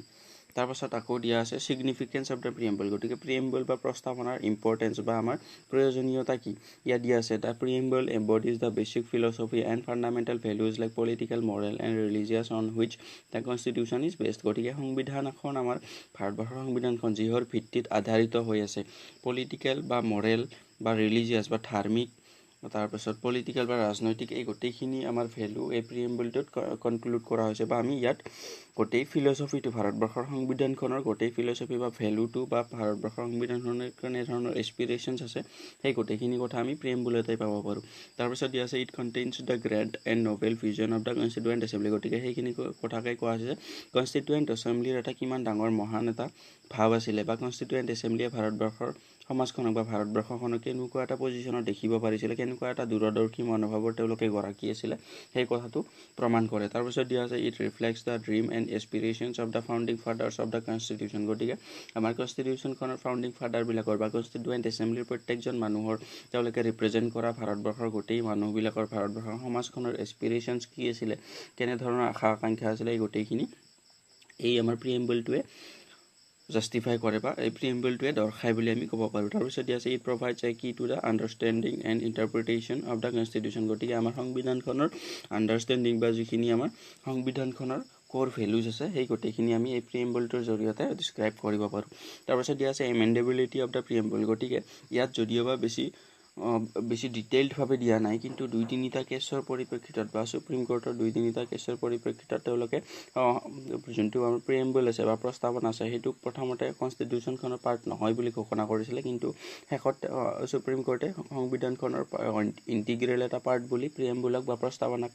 ঘোষণা কৰে আৰু কৈছিলে যে প্ৰিএম্বলটো এমেণ্ড কৰিব পাৰিব কিন্তু যোনটো আমাৰ বেচিক ফিচাৰ্ছ আছে বা ভাৰতবৰ্ষৰ সংবিধানখনৰ যোনটো বেচিক ভেলু আছে বা যোনটো কোৰ ভেলু আছে সেইখিনি কেতিয়াও চেঞ্জ কৰিব নোৱাৰিব আৰু আমি এই কথাটো মনত ৰখা উচিত যে প্ৰিএম্বলটো 1976ৰ 42nd কনষ্টিটিউশ্যনেল এমেণ্ডমেণ্টৰ জৰিয়তে কেৱল মাত্ৰ এবাৰহে এমেণ্ড কৰা হৈছে বা সাল সলনি কৰা হৈছে আৰু সাল সলনি ইয়াত বিশেষ কৰা হোৱা নাই কেৱল মাত্ৰ ৱৰ্ড 3টা ইনক্লুড কৰা হৈছে সেই ৱৰ্ড কেইটা আছিলে ছ'চিয়েলিষ্ট সেকুলাৰ আৰু ইণ্টিগ্ৰিটি ছ'চিয়েলিষ্ট সেকুলাৰ আৰু ইণ্টিগ্ৰিটি এই 3টা ৱৰ্ড ইনক্লুড কৰা হৈছিলে আমাৰ সংবিধানৰ প্ৰিএম্বল বা প্ৰস্তাৱনাত গতিকে এই কথাটো আমি মনত ৰখাটো খুব বেছি দৰকাৰী গতিকে ইয়াত দিয়া ইনফৰমেশ্যনখিনি এনেধৰণৰ ইয়াত দিয়া আছে whether the preamble can be amended under article 368 গতিকে আকৌ এটা কথা আমি মনত ৰাখিবলগীয়া ইয়াত আমাৰ সংবিধানৰ সংশোধনী পাৱাৰ যোনটো আমাক এমেণ্ডমেণ্ট কৰিব পৰা এমেণ্ডমেণ্টৰ পাৱাৰ পাৱাৰ 2 কৰ পৰা আমি লৈছিলোঁ আমি সাউথ আফ্ৰিকান কনষ্টিটিউশ্যনখনৰ পৰা লৈছিলোঁ খুব বেছি দৰকাৰী কথা এটা আৰু কিমান নম্বৰ আৰ্টিকলে আমাক এমেণ্ডমেণ্টৰ প্ৰক্ৰিয়াটো প্ৰভাইড কৰে article 368 very very important article 368 ৰ জৰিয়তেহে আমি কনষ্টিটিউশ্যনত যিকোনো ধৰণৰ এমেণ্ডমেণ্ট কৰিব পাৰোঁ ইয়াত দিয়া আছে the preamble can be amended under Article 368 or not. This question arises for the first time in Case 1 under Bharti Case 1973. In this case, Supreme Court held that preamble is the part of the Constitution and can be amended, subject to the condition that no amendment is done to the basic structure of the Constitution. গতিকে সেই কথাখিনিকে কোৱা হৈছে যে case 1 under Bharati কেছত supreme কোৰ্টে allow কৰিছিলে আৰু কৈছিলে যে আমাৰ সংবিধানখনৰ প্ৰিএম্বলটো এটা ইণ্টিগ্ৰেল পাৰ্ট আৰু ইয়াত এমেণ্ডমেণ্ট কৰিব পাৰিব কিন্তু এক্সেপ্ট ইয়াত কোনো ধৰণৰ এমেণ্ডমেণ্টৰ জৰিয়তে ইয়াৰ বেছিক ষ্ট্ৰাকচাৰটোক কোনো ধৰণৰ সালসলনি কৰিব নোৱাৰিব বা বেছিক ষ্ট্ৰাকচাৰটো ইয়াত হাৰ্ড হ'ব নালাগিব তাৰপিছত ইয়াত দিয়া আছে the preamble has been amended only once so far in 1976 by 42nd Constitutional Amendment Act which added 3 more new words socialist secular আৰু integrity গতিকে প্ৰিএম্বলৰ ক্ষেত্ৰত আমাৰ এক্সাম পাৰ্সপেক্টিভৰ বাবে ইম্পৰ্টেণ্ট কথাকেইটা আমি ইতিমধ্যে আলোচনা কৰিছোঁ তাৰ ভিতৰত 200% ইম্পৰ্টেণ্ট কুৱেশ্যন এটা হ'ল আমাৰ সংবিধানখনত প্ৰিএম্বলত এমেণ্ডমেণ্ট কোন নম্বৰ এমেণ্ডমেণ্টৰ জৰিয়তে হৈছিলে 42nd constitutional amendment act 1976 very very important আৰু এই 42nd কনষ্টিটিউশ্যনেল এমেণ্ডমেণ্ট এক্টখনক আমি মিনি কনষ্টিটিউশ্যন বুলিও কৈছিলোঁ কাৰণ ইয়াত বহু পৰিমাণৰ চেঞ্জ আমাৰ ভাৰতবৰ্ষৰ সংবিধানখনৰ এটা হিউজ চেঞ্জ কৰা হৈছিলে সেইবাবে এই এমেণ্ডমেণ্টখনকে আমি মিনি কনষ্টিটিউশ্যন বুলি ক'বলগীয়া হৈছিলে তাৰপিছত সংবিধান এমেণ্ডমেণ্টৰ জৰিয়তে 42nd কনষ্টিটিউশ্যনেল এমেণ্ডমেণ্টৰ জৰিয়তে প্ৰিএম্বলত এড কৰা তিনিটা ৱৰ্ড আমি মনত ৰাখিবলগীয়া খুব বেছি দৰকাৰী ছ'চিয়েলিষ্ট সেকুলাৰ আৰু ইণ্টিগ্ৰিটি খুব বেছি দৰকাৰী তাৰপিছত আমি জাষ্টিছৰ কনচেপ্টটো ক'ৰ পৰা লৈছিলোঁ আমি লৈছিলোঁ ৰাছিয়ান ৰেভলিউশ্যনৰ পৰা তাৰপিছত আমি যোনটো ফ্ৰেটাৰ্নিটি ইণ্টিগ্ৰিটি তাৰপিছত আমাৰ যোনটো লিবাৰ্টি ইকুৱেলিটি লিবাৰ্টি আৰু ফ্ৰেটাৰ্নিটি এই তিনিটা ৱৰ্ড লৈছিলোঁ আমি ফ্ৰেঞ্চ ৰেভলিউশ্যন আৰু জাষ্টিছৰ ছ'চিয়েল ইকনমিক আৰু পলিটিকেল এই তিনিটা জাষ্টিছ চিষ্টেম আমি ৰাছিয়ান ৰেভলিউশ্যনৰ পৰা ইনস্পায়াৰ্ড আছিলে তাৰপিছত পালকিভাল্লাই কৈছিলে যে প্ৰিএম্বলটো as a identity card of the constitution তাৰপিছত আমাৰ কনষ্টিটিউশ্যনৰ প্ৰিএম্বলটো ইনস্পায়াৰ্ড বাই USA কনষ্টিটিউশ্যন আৰু based on the objective resolution presented by Jawaharlal Nehru in 13th December 1946 গতিকে এইখিনি আছিলে আমাৰ প্ৰিএম্বলৰ ক্ষেত্ৰত ইম্পৰ্টেণ্ট দৰকাৰী ইনফৰমেশ্যন কিছুমান এক্সাম পাৰ্সপেক্টিভৰ বাবে খুব বেছি দৰকাৰী গতিকে ইয়াৰ নেক্সটত আমি আলোচনা কৰিম union and its territory article 1 পৰা 4 লৈকে union and its territory deal কৰে আৰু সেই গোটেই কথাবিলাক আমি নেক্সট ভিডিঅ'ত আলোচনা কৰিম নেক্সট পাৰ্টত গতিকে ভিডিঅ'টো চোৱাৰ বাবে ধন্যবাদ থেংকছ ফৰ ৱাচিং নমস্কাৰ বন্ধুসকল আমি আলোচনা কৰি আছোঁ ইণ্ডিয়ান পলিটি পইণ্ট ৱাইজ গতিকে আমি ইণ্ডিয়ান পলিটিখিনি পইণ্ট ৱাইজ কভাৰ কৰিবলৈ চেষ্টা কৰি আছোঁ যাতে আমি প্ৰত্যেকটা এক্সামৰ বাবে সংক্ষেপে লাগতিয়াল কথাখিনি কভাৰ কৰিব পাৰোঁ অতি সোনকালে যাতে আমি প্ৰত্যেকটা এক্সামত ইণ্ডিয়ান পলিটিৰ যিমানবিলাক কুৱেশ্যন আহে আমি এটেম্প্ট কৰিব পাৰোঁ সেই ক্ষেত্ৰতে আমি ইণ্ডিয়ান পলিটি পইণ্ট ৱাইজ চিৰিজটো আৰম্ভ কৰিছোঁ আৰু ইতিমধ্যে আমি বহুকেইটা পাৰ্টত বিভিন্ন ধৰণৰ এক্সামৰ লগত ৰিলেটেড কথাবিলাক আলোচনা কৰিছোঁ গতিকে আজিৰ এই পাৰ্টটোত আমি আলোচনা কৰিম ইউনিয়ন এণ্ড ইটছ টেৰিটৰী গতিকে আহক আমি ভিডিঅ'টো ষ্টাৰ্ট কৰোঁ গতিকে ইউনিয়ন এণ্ড ইটছ টেৰিটৰীৰ লগত ডিল কৰা আৰ্টিকল কেইটা হ'ল আৰ্টিকল 1 পৰা 4 লৈকে গতিকে ইউনিয়ন এণ্ড ইটছ টেৰিটৰী বুলি ক'লে আমাৰ ভাৰতবৰ্ষৰ যিমানবিলাক ষ্টেট আছে আৰু ইয়াৰ যিমানবিলাক ইউনিয়ন টেৰিটৰী আছে এই গোটেইবিলাক ইয়াৰ আণ্ডাৰত আহি যায় আৰু ইয়াৰ ষ্টেটবিলাকৰ কেনেকুৱা ধৰণৰ নাম হ'ব বা নামৰ আমি জানো বিভিন্ন ধৰণৰ ষ্টেটবিলাকৰ নাম সাল সলনি কৰি থকা হয় সময় সাপেক্ষে আৰু ষ্টেটৰ বাউণ্ডাৰী চেঞ্জ কৰিবলগীয়া হ'লে বা দুখন ষ্টেট লগাই যেতিয়া এখন ষ্টেট কৰিবলগীয়া হ'ব বা দুখন ষ্টেটৰ পৰা ভাগ কৰি এখন ষ্টেটৰ পৰা ভাগ কৰি যেতিয়া দুখন ষ্টেট গঠন কৰিবলগীয়া হ'ব গতিকে এনেধৰণৰ প্ৰক্ৰিয়াবিলাক আমাৰ টেৰিটৰীৰ লগত জড়িত বা আমাৰ ভূমিভাগৰ লগত জড়িত গোটেইবিলাক কথা এই ইউনিয়ন এণ্ড ইটছ টেৰিটৰীৰ আণ্ডাৰত আহে আৰু আৰ্টিকল 1 to 4 লৈকে ইউনিয়ন এণ্ড ইটছ টেৰিটৰীৰ লগত ডিল কৰে যোনটো আমি পাৰ্ট 1ত আমি পাব পাৰোঁ গতিকে আমি আমাৰ কনষ্টিটিউশ্যনখনৰ পাৰ্ট 1ত ডিল কৰে ইউনিয়ন এণ্ড ইটছ টেৰিটৰী গতিকে আমি কোনটো আৰ্টিকলেনো কেনেধৰণৰ প্ৰভিজন ইনক্লুড কৰিছে সেই গোটেই কথাখিনি আমি আলোচনা কৰিম গতিকে আহক আমি ভিডিঅ'টো ষ্টাৰ্ট কৰোঁ ইয়াত দিয়া আছে union and its territory Article 1 to 4 under Part 1 of the Indian Constitution deals with the Union and its territory. গতিকে ইয়াৰ পৰা আমি দুটা কুৱেশ্যন পাব পাৰোঁ গতিকে আমাক এক্সামত সুধিব পাৰে যে পাৰ্ট 1ত ভাৰতবৰ্ষৰ ইউনিয়ন এণ্ড ইটছ টেৰিটৰী এই ছাবজেক্টটো ভাৰতবৰ্ষৰ সংবিধানখনৰ কোনটো পাৰ্টত ইনক্লুড আছে পাৰ্ট নম্বৰ 1ত গতিকে এইটো খুব বেছি ইম্পৰ্টেণ্ট কথা আৰু আৰ্টিকল 1 পৰা 4 লৈকে আমাৰ ইউনিয়ন এণ্ড ইটছ টেৰিটৰীৰ লগত ডিল কৰে আৰ্টিকল কেইটাই তাৰপিছত কোনটো আৰ্টিকলেনো কেনেধৰণে ডিল কৰে এই গোটেই কথাবিলাক ইয়াত দিয়া আছে article 1 describes India that is Bharat as a union of states গতিকে এইটো খুব বেছি ইম্পৰ্টেণ্ট ষ্টেটমেণ্ট গতিকে আমাক সুধি দিব পাৰে আমাৰ কনষ্টিটিউশ্যনখনত আমাক কেনেধৰণে ডিছক্ৰাইব কৰা আছে আমাক কৈ দিব আমাক ষ্টেটমেণ্ট দি দিব Bharat as a union of states তাৰপিছত আকৌ দিব Bharat as a federation of states গতিকে এনেধৰণে দিলে আমি ক'ব লাগিব যে Bharat as a union of state বুলি আমাক ডিছক্ৰাইব কৰা হৈছে গতিকে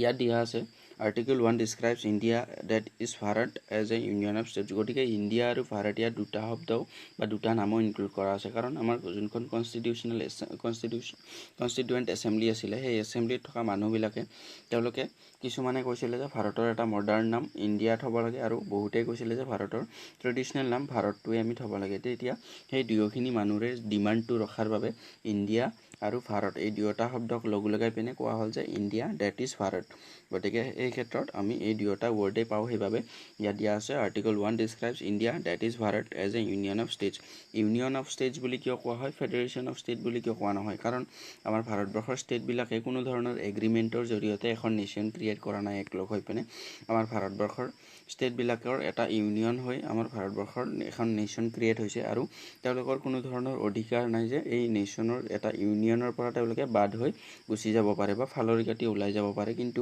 এই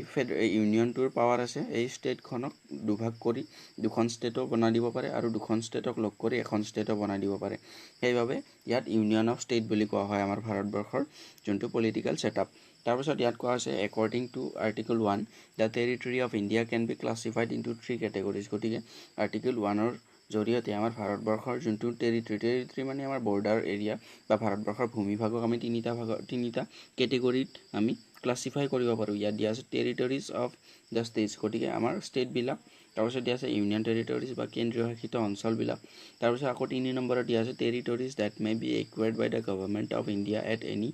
টাইম গতিকে আমাৰ ভাৰতবৰ্ষই যদি নিয়াৰ ফিউচাৰত বা আহি থকা টাইমত বা ফিউচাৰ টাইমত কোনো এটা টেৰিটৰী বা কোনো এটা ভূমিভাগ ভাৰতবৰ্ষৰ নিজৰ আণ্ডাৰলৈ কৰে বিভিন্ন ধৰণৰ প্ৰক্ৰিয়াৰ জৰিয়তে সেই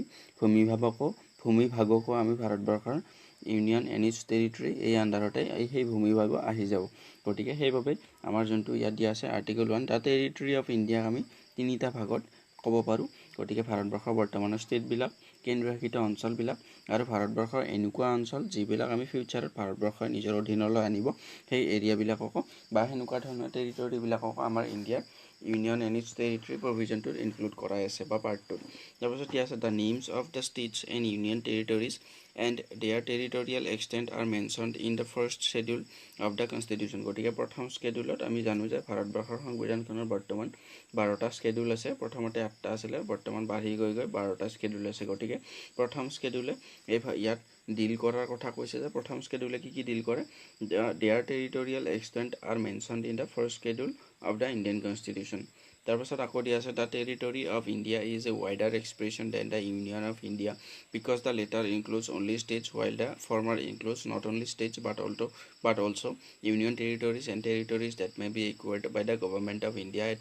এনি ফিউচাৰ টাইম গতিকে ইয়াত কি কথাখিনি কোৱা হৈছে আমি এবাৰ বুজি চাম ইয়াত কোৱা হৈছে যে দ্য টেৰিটৰী অফ ইণ্ডিয়াটো এটা ৱাইডাৰ এক্সপ্ৰেছন ইউনিয়ন অফ ইণ্ডিয়াতকৈ গতিকে আমি যেতিয়া ইউনিয়ন অফ ইণ্ডিয়া বুলি কওঁ তেতিয়া কেৱল মাত্ৰ ৰেফাৰ কৰা হয় যে বৰ্তমানে ইণ্ডিয়াৰ আণ্ডাৰত থকা ষ্টেট কেইখন আৰু ইউনিয়ন টেৰিটৰী কেইখনৰ লগ কৰি আমি ইউনিয়ন অফ ইণ্ডিয়া বুলি কওঁ কিন্তু যেতিয়া আমি টেৰিটৰী অফ ইণ্ডিয়া বুলি কওঁ আমি ইতিমধ্যে প্ৰথমতে চালোঁ যে টেৰিটৰী অফ ইণ্ডিয়াক আমি তিনিটা ভাগত ক্লাছিফাই কৰিব পাৰোঁ তাৰ ভিতৰত ষ্টেটবিলাকো আহে ইউনিয়ন টেৰিটৰীবিলাকো আহে আৰু যোনবিলাক এৰিয়া আমাৰ ভাৰতবৰ্ষৰ ফিউচাৰত নিজৰ অধীনলৈ আনিব সেই এৰিয়াখিনিকো এই টেৰিটৰিজ অফ ইণ্ডিয়া বুলি ক'লে সেই এৰিয়াখিনিকো আমি ইনক্লুড কৰি পিনে কোৱাটো বুজায় সেইবাবে কোৱা হৈছে যে টেৰিটৰী অফ ইণ্ডিয়াটো ইউনিয়ন অফ ইণ্ডিয়াতকৈ এটা ৱাইডাৰ এক্সপ্ৰেছন বা এটা বহল ভাৱ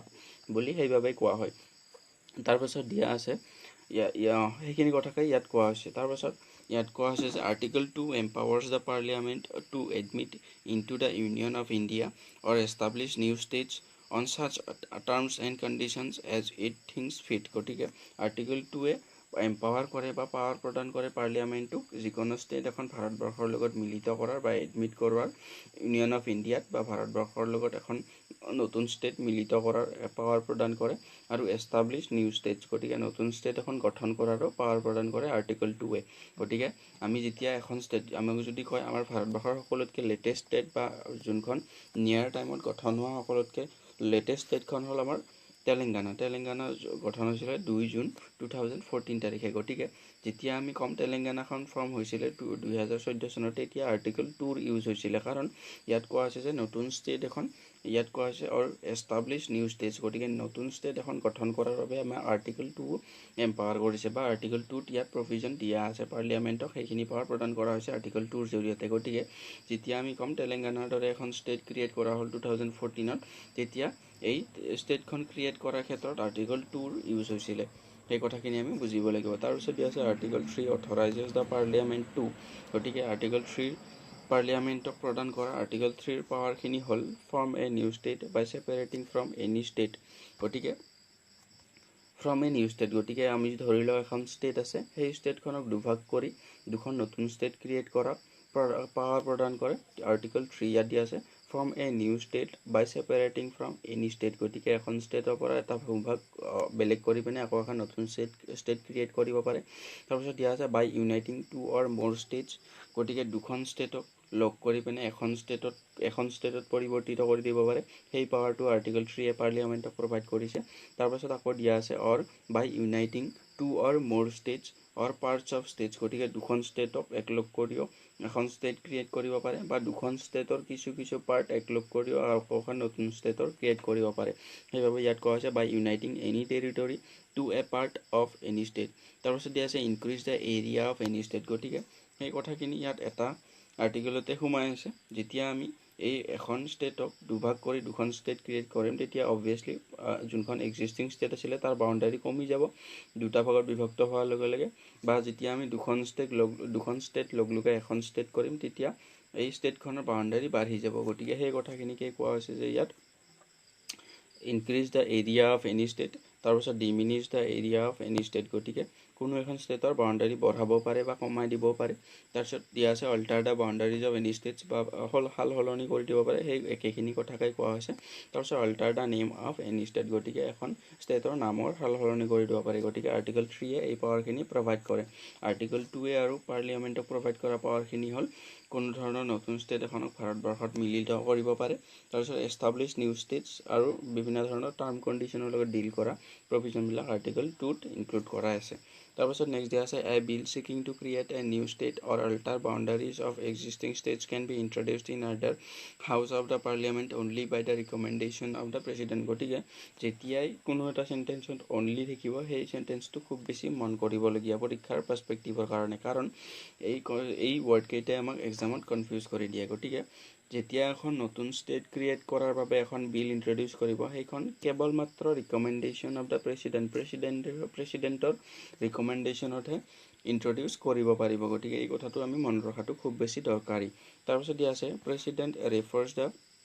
state reorganization bill to the state legislature concerned for expressing its opinion within a specified period গতিকে যিখন ষ্টেট ধৰি লওঁ আমি এইখন ষ্টেট নাম্বাৰ এ আৰু এই পাৰ্লিয়ামেণ্টৰ প্ৰেচিডেণ্টৰ ৰিকমেণ্ডেশ্যনত এখন বিল প্ৰস্তুত কৰা হ'ল এই ষ্টেটখনৰ বাউণ্ডাৰীৰ সাল সলনি কৰাৰ বাবে গতিকে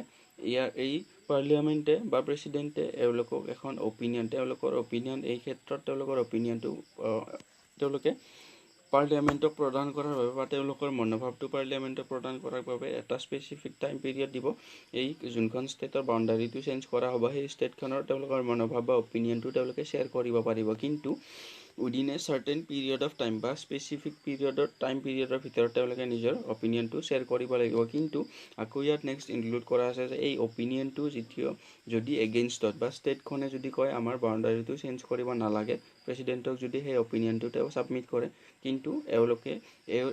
এই ষ্টেটখনৰ অপিনিয়নটো তেওঁলোকে শুনাৰ বাবে বা বাধ্য নহয় তেওঁলোকে এই ষ্টেটৰ অপিনিয়নৰ এগেইনষ্টত গৈও সেই কামটো কৰিব পাৰে গতিকে পাৰ্লিয়ামেণ্টে বা প্ৰেচিডেণ্টে বাধ্য নহয় এই ষ্টেটখনৰ অপিনিয়নৰ মতে কাম কৰিবলৈ জাষ্ট তেওঁলোকৰ অপিনিয়নটো কেৱল মাত্ৰ সোধা হয় গতিকে ইয়াত কোৱা আছে the state reorganisation bill requires a simple majority in both houses of the parliament ইয়াত দিয়া আছে parliament is not bound to accept or act upon the views of the state legislature on a state reorganization bill গটিকে সেইভাবে কোৱা আছে state reorganization bill বা ষ্টেটৰ boundary হাল হলনি বা নামৰ হাল হলনি এনে ধৰণৰ কাম কাৰ্যৰ বাবে সেই ষ্টেটখনৰ যোনটো অপিনিয়ন থাকে সেই অপিনিয়নটো প্ৰেসিডেন্ট বা পাৰ্লিয়ামেন্টে মানি লোৱাৰ বাবে কোনো ধৰণৰ বাধ্যবাধকতা তেওঁলোকৰ নাথাকে তাৰপিছত দিয়া আছে article 4 provides that bills under article 2 and 3 are not to be considered as constitutional amendment bills গটিকে আৰ্টিকল 4 এ কয় যে আৰ্টিকল 2 আৰু 3 আন্ডাৰত কাম যিখিনি কাম কাজ হ'ব সেই কাম কাজখিনি কনস্টিটিউশনাল এমেন্ডমেন্ট বিল বুলি কোনো ধৰণৰ কনসিডাৰ কৰিব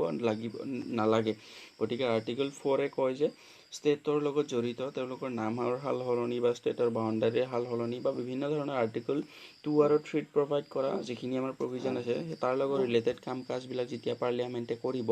সেই কাম কাজখিনি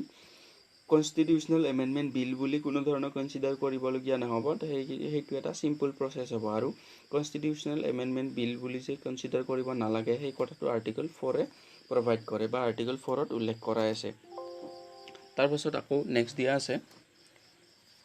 গটিকে এইখিনি আছিলে আমাৰ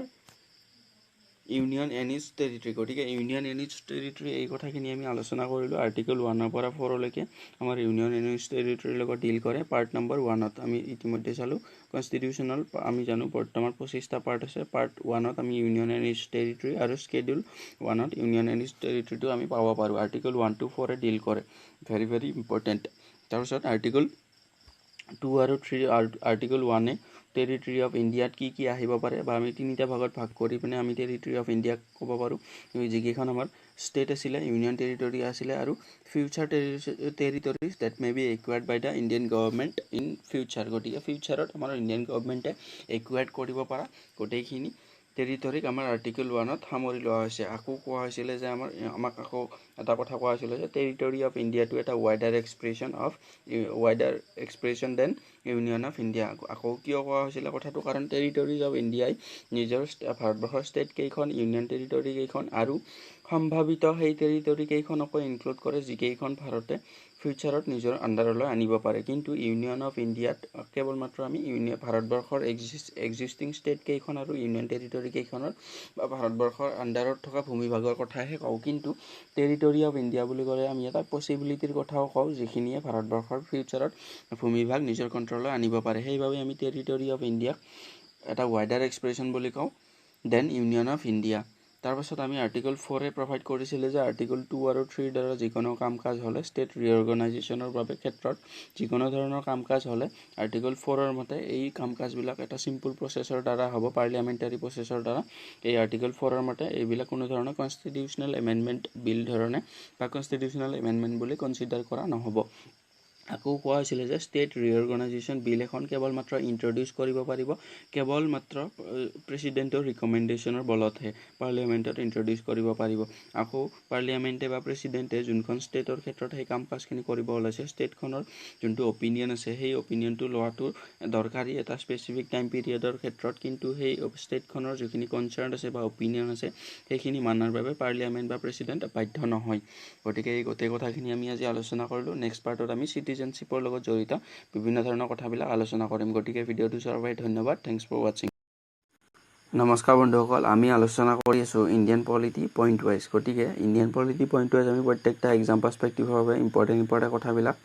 কভাৰ কৰি আছো যাতে আমি এক্সামৰ বাবে ইম্পৰ্টেন্ট কথাখিনি আমি কম সময়ৰ ভিতৰত কভাৰ কৰিব পাৰো গতিকে সেই ক্ষেত্ৰত আমাৰ সংবিধানখনৰ পাৰ্টস কেইটা আৰু স্কেডিউল কেইটা খুব বেছি ইম্পৰ্টেন্ট হৈ যায় কোনটো স্কেডিউলত কি টপিক ইনক্লুড আছে আৰু কোনটো পাৰ্টে কিহৰ লগত ডিল কৰে আমি জনাটো খুব বেছি দৰকাৰী গতিকে আমি নেক্সট পাৰ্টৰ পৰা ইউনিয়ন এণ্ড ইটস টেৰিটৰি যোনটো আমাৰ সংবিধানখনৰ পাৰ্ট নম্বৰ 1 আৰু আৰ্টিকল 1 ৰ পৰা 4 লৈকে ডিল কৰে পাৰ্ট নম্বৰ 1 ত ইনক্লুডেড আছে গতিকে এই পাৰ্ট নম্বৰ কোনটো পাৰ্টত কি টপিক ইনক্লুড আছে আৰু কি স্কেডিউলত কি বস্তু ইনক্লুড কৰা আছে এই কথাখিনি আমি জনাটো খুব বেছি দৰকাৰ আৰু ইয়াৰ পৰা আমি এক্সামত ডাইৰেক্টলি আমি ইয়াৰ পৰা ডাইৰেক্ট কোৱেশ্চন পাওঁ গতিকে আমাক সুধি দিব যে সিটিজেনশিপ বিষয়টোৰ লগত ভাৰতবৰ্ষৰ সংবিধানৰ কোনটো পাৰ্টে ডিল কৰে এতিয়া আমাক অপচন দি দিব পাৰ্ট 1 পাৰ্ট 2 পাৰ্ট 3 পাৰ্ট 4 গতিকে আমি কোনটো পাৰ্টত কি আছে যদি জানি থওঁ তেতিয়া হলে এই কোৱেশ্চনবিলাক আমি অতি সহজে কৰিব পাৰিম গতিকে সেই ক্ষেত্ৰতে আমি এই পাৰ্টটোত parts of the Indian constitution আৰু স্কেডিউলস বিলাক আলোচনা কৰিম গতিকে আমি জানো প্ৰথমতে ভাৰতবৰ্ষৰ সংবিধানখন অৰিজিনেলি যেতিয়া ফৰ্ম কৰা হৈছিল পোনপ্ৰথমতে পাৰ্ট আছিল 22টা আৰু স্কেডিউল আছিল 8টা বৰ্তমান আমি স্কেডিউল পাব পাৰোঁ 12টা আৰু পাৰ্ট পাব পাৰোঁ 25টা গতিকে সময় সাপেক্ষে এইবিলাকৰ সংখ্যা বাঢ়ি গৈ আছে আমি প্ৰথমতে ইনিশিয়ালি 395টা আৰ্টিকেল পাইছিলোঁ এতিয়া আমি 440 প্লাছ আৰ্টিকেল পাওঁ ভাৰতবৰ্ষৰ সংবিধানখনত গতিকে কোনটো পাৰ্টে কিহৰ লগত ডিল কৰে আমি জনাটো খুব বেছি দৰকাৰী আৰু কোনটো স্কেডিউলত কি টপিক ইনক্লুড হৈ আছে আমি জনাটো খুব বেছি দৰকাৰী আমাৰ এক্সামত সুধি দিব পাৰে যে পঞ্চায়তী ৰাজ বিষয়টো কোনটো স্কেডিউলত আমি পাব পাৰোঁ আমাক সুধি দিব পাৰে কোনটো পাৰ্টত আমি পাব পাৰোঁ গতিকে এই গোটেই কথাবিলাক আমি আলোচনা কৰিম গতিকে আহক আমি ভিডিঅ'টো ষ্টাৰ্ট কৰোঁ গতিকে ইয়াত আমি দেখিবলৈ পাব পাৰোঁ যে প্ৰথমতে দিয়া আছে পাৰ্টছ অফ ইণ্ডিয়ান কনষ্টিটিউশ্যন গতিকে ভাৰতবৰ্ষৰ সংবিধানখনৰ গোটেইকেইটা পাৰ্ট ইয়াত ইনক্লুড কৰোৱা আছে গতিকে কোনটো পাৰ্টত কি বস্তু দিয়া আছে গতিকে আমি ইয়াত প্ৰথমতে পাব পাৰোঁ পাৰ্ট নম্বৰ 1 পাৰ্ট নম্বৰ 1ত কি পাব পাৰোঁ আমি পাৰ্ট নম্বৰ 1ত দিয়া আছে ইউনিয়ন এণ্ড ইটছ টেৰিটৰী গতিকে ইউনিয়ন এণ্ড ইটছ টেৰিটৰী বিষয়টো আমি পাৰ্ট নম্বৰ 1ত পাব পাৰোঁ চিটিজেনশ্বিপ ভাৰতীয় নাগৰিকত্ব বিষয়টো বা আমি ভাৰতৰ চিটিজেনশ্বিপ কেনেধৰণে গ্ৰহণ কৰিব পাৰোঁ বা কেনেধৰণে ভাৰতৰ চিটিজেনশ্বিপ আমি লুজ কৰিব পাৰোঁ সেই গোটেই কথাখিনি আমি পাৰ্ট নম্বৰ 2ত পাম ফাণ্ডামেণ্টেল ৰাইটছ আমি পাৰ্ট নম্বৰ 3ত পাম গতিকে এক্সাম পাৰ্সপেক্টিভৰ বাবে গোটেইকেইটা ইম্পৰ্টেণ্ট নহয় কোনকেইটা বেছি ইম্পৰ্টেণ্ট আমি লাষ্টত আলোচনা কৰিম প্ৰথমতে এবাৰ আমি জাষ্ট চাই লওঁ পাৰ্ট নম্বৰ 3ত আছে ফাণ্ডামেণ্টেল ৰাইটছ পাৰ্ট নম্বৰ 4ত আছে directive principles of state policy part number 4 আছে ফাণ্ডামেণ্টেল ডিউটিজটো আমাৰ কনষ্টিটিউচনেল এমেণ্ডমেণ্ট এক্টৰ জৰিয়তে শেষত এড কৰা হৈছিলে পাছত তাৰপিছত দিয়া আছে পাৰ্ট নম্বৰ 5ত দ্য ইউনিয়ন পাৰ্ট নম্বৰ 6ত আছে দ্য ষ্টেটছ তাৰপিছত পাৰ্ট নম্বৰ 7ত আছে states in the B part of the first schedule গতিকে এই পাৰ্টটো ইতিমধ্যে ডিলিট কৰা হৈছে বা ৰিপিল কৰি দিয়া হৈছে পাৰ্ট নম্বৰ 7 আমাৰ বৰ্তমান সংবিধানখনত নাই তাৰপিছত নেক্সট আছে part number 8 the union territories গতিকে কেন্দ্ৰীয় শাসিত অঞ্চলকেইটা আমাৰ পাৰ্ট নম্বৰ 8ত আছে পাৰ্ট নম্বৰ 9ত আছে দ্য পঞ্চায়ত বা পঞ্চায়তী ৰাজ বুলি আমি যোনটো কওঁ তাৰপিছত পাৰ্ট নম্বৰ 9A আছে মিউনিচিপালিটিজ যোনটো আমি আৰবান লোকেল বডি বুলি কওঁ তাৰপিছত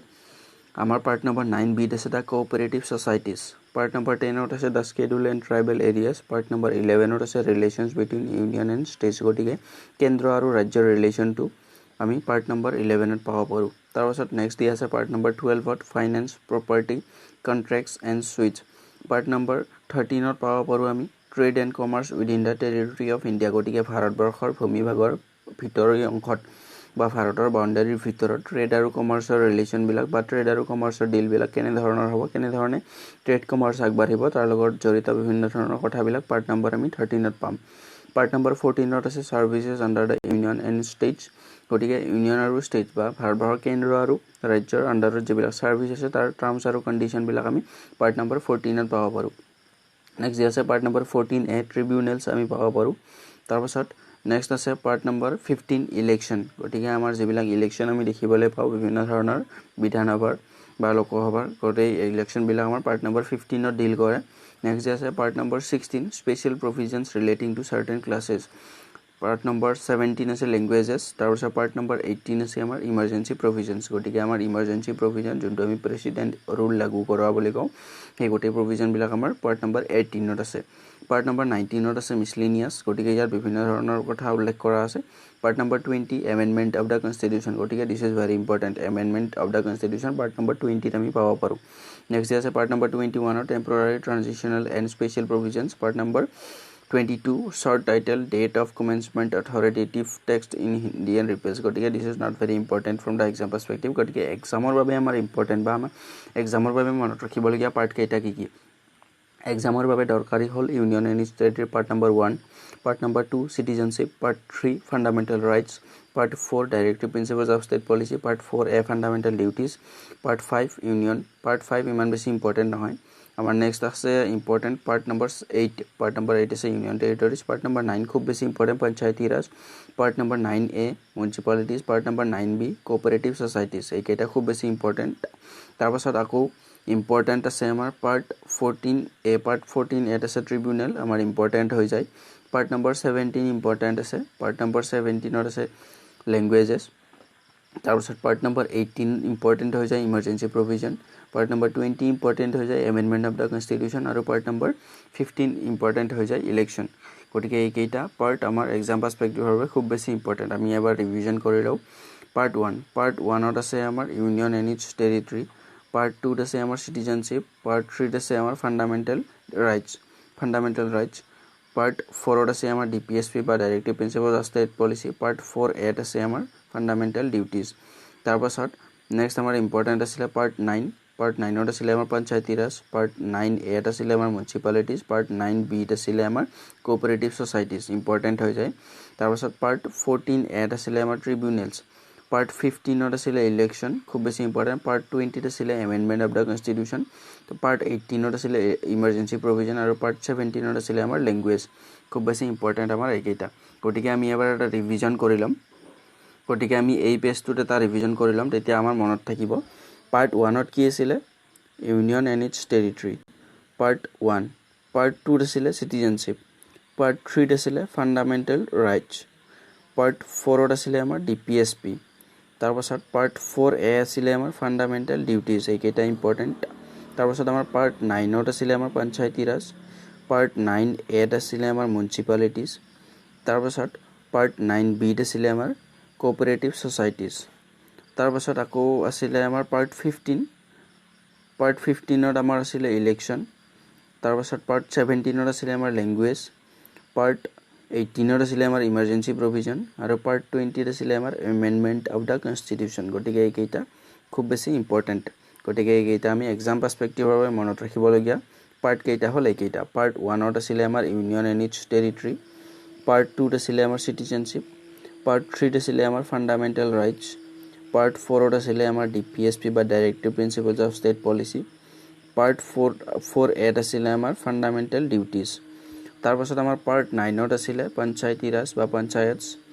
পাৰ্ট 9a আছিলে আমাৰ মিউনিচিপালিটিজ তাৰপাছত পাৰ্ট 9b আছিলে আমাৰ কোঅপাৰেটিভ সোসাইটিজ পাৰ্ট 15ত আছিলে আমাৰ ইলেকশ্যন তাৰপাছত পাৰ্ট 17ত আছিলে আমাৰ লেংগুৱেজ পাৰ্ট 18ত আছিলে আমাৰ ইমাৰ্জেঞ্চি প্ৰভিজন আৰু আমাৰ পাৰ্ট 20ত আছিলে এমেণ্ডমেণ্ট অফ দ্য কনষ্টিটিউশ্যন গতিকে এইকেইটা এক্সামৰ বাবে খুব বেছি ইম্পৰ্টেণ্ট গতিকে আমাৰ পাৰ্ট কেইটা মনত থাকিল এতিয়া আমি নেক্সট আলোচনা কৰিম স্কেডিউলছ of the Indian constitution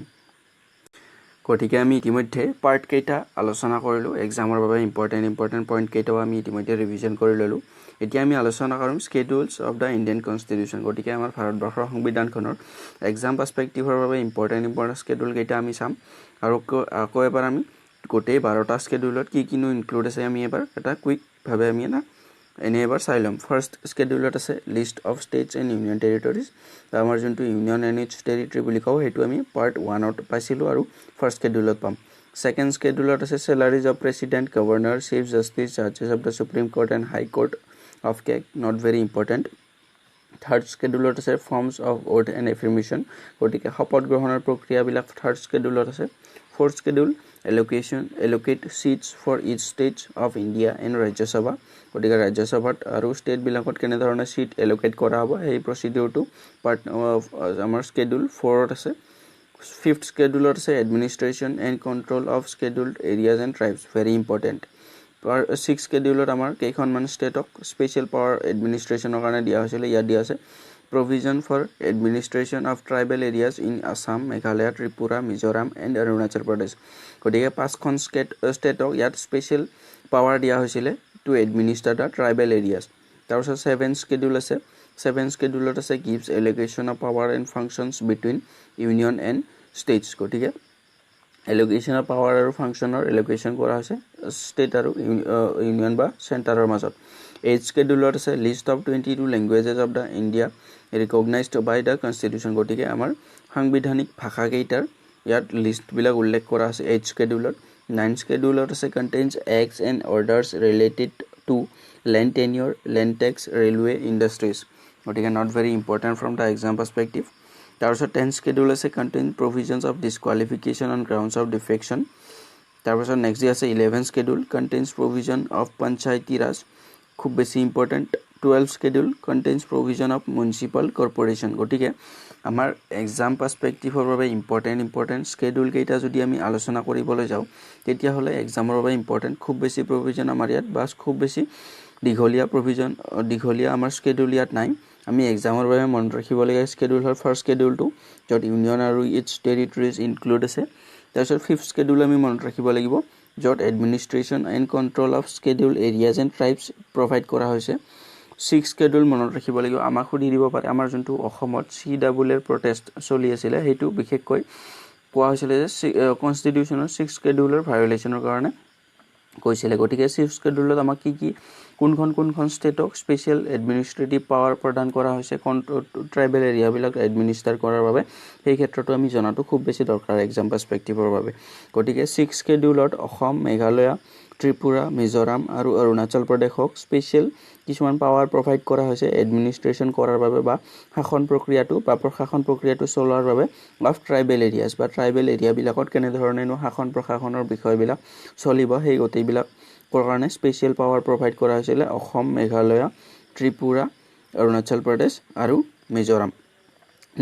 next আমাৰ ইম্পৰ্টেন্ট এক্সাম পাৰ্সপেক্টিভৰ বাবে 11 schedule য'ত পঞ্চায়তী ৰাজ ইনক্লুড কৰা আছে তাৰ পাছত আমাৰ আকৌ ইম্পৰ্টেন্ট হৈ যায় 12 schedule য'ত মিউনিসিপালিটিজ বা আমাৰ যোনটো আৰবান লোকেল বডি বুলি আমি কওঁ হেতু ইনকৰ্পোৰেট কৰা আছে গতিকে এক্সামৰ বাবে আমাৰ ইম্পৰ্টেন্ট হল ফাৰ্স্ট schedule য'ত ইউনিয়ন এণ্ড ইটস টেৰিটৰি আছে তাৰ পাছত 5th schedule য'ত আমাৰ স্পেশাল পাৱাৰ বা স্পেশাল কিছুমান এডমিনিষ্ট্ৰেটিভ পলিসি ইনক্লুড কৰা হৈছে স্কেডিউল ট্ৰাইব আৰু স্কেডিউল এৰিয়া যোনটো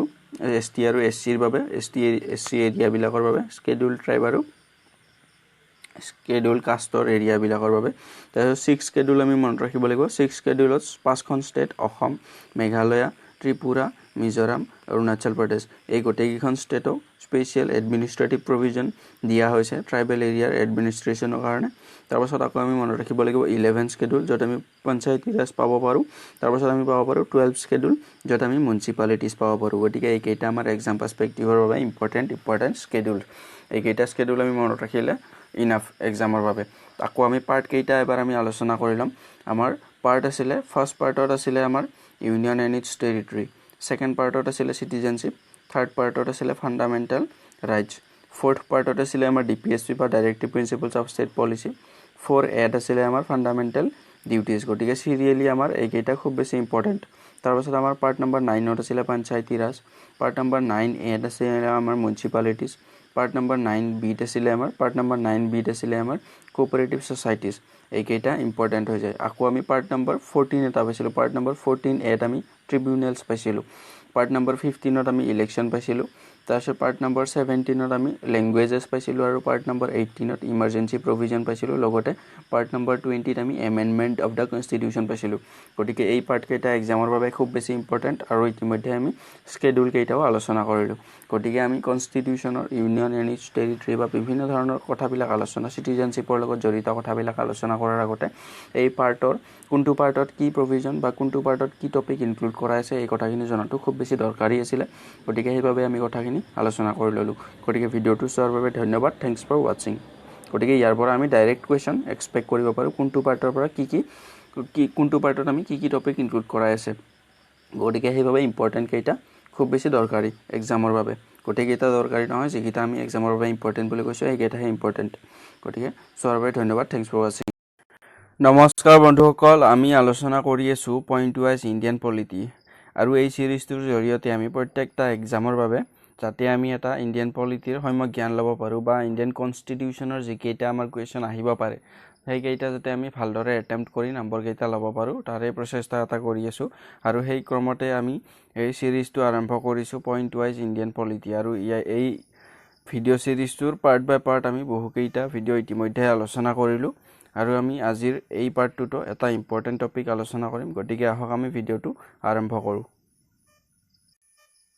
গতিকে আজিৰ এই পাৰ্টটোত আমি controller and auditor general of India কি এই পদটোৰ বিষয়ে আলোচনা কৰিম এই পদটোত এজন মানুহ প্ৰতিষ্ঠিত হ'বলৈ হ'লে তাৰ কি কোৱালিফিকেশন থাকিব লাগিব আৰু তেওঁ কেনে ধৰণে এই পদটোৰ পৰা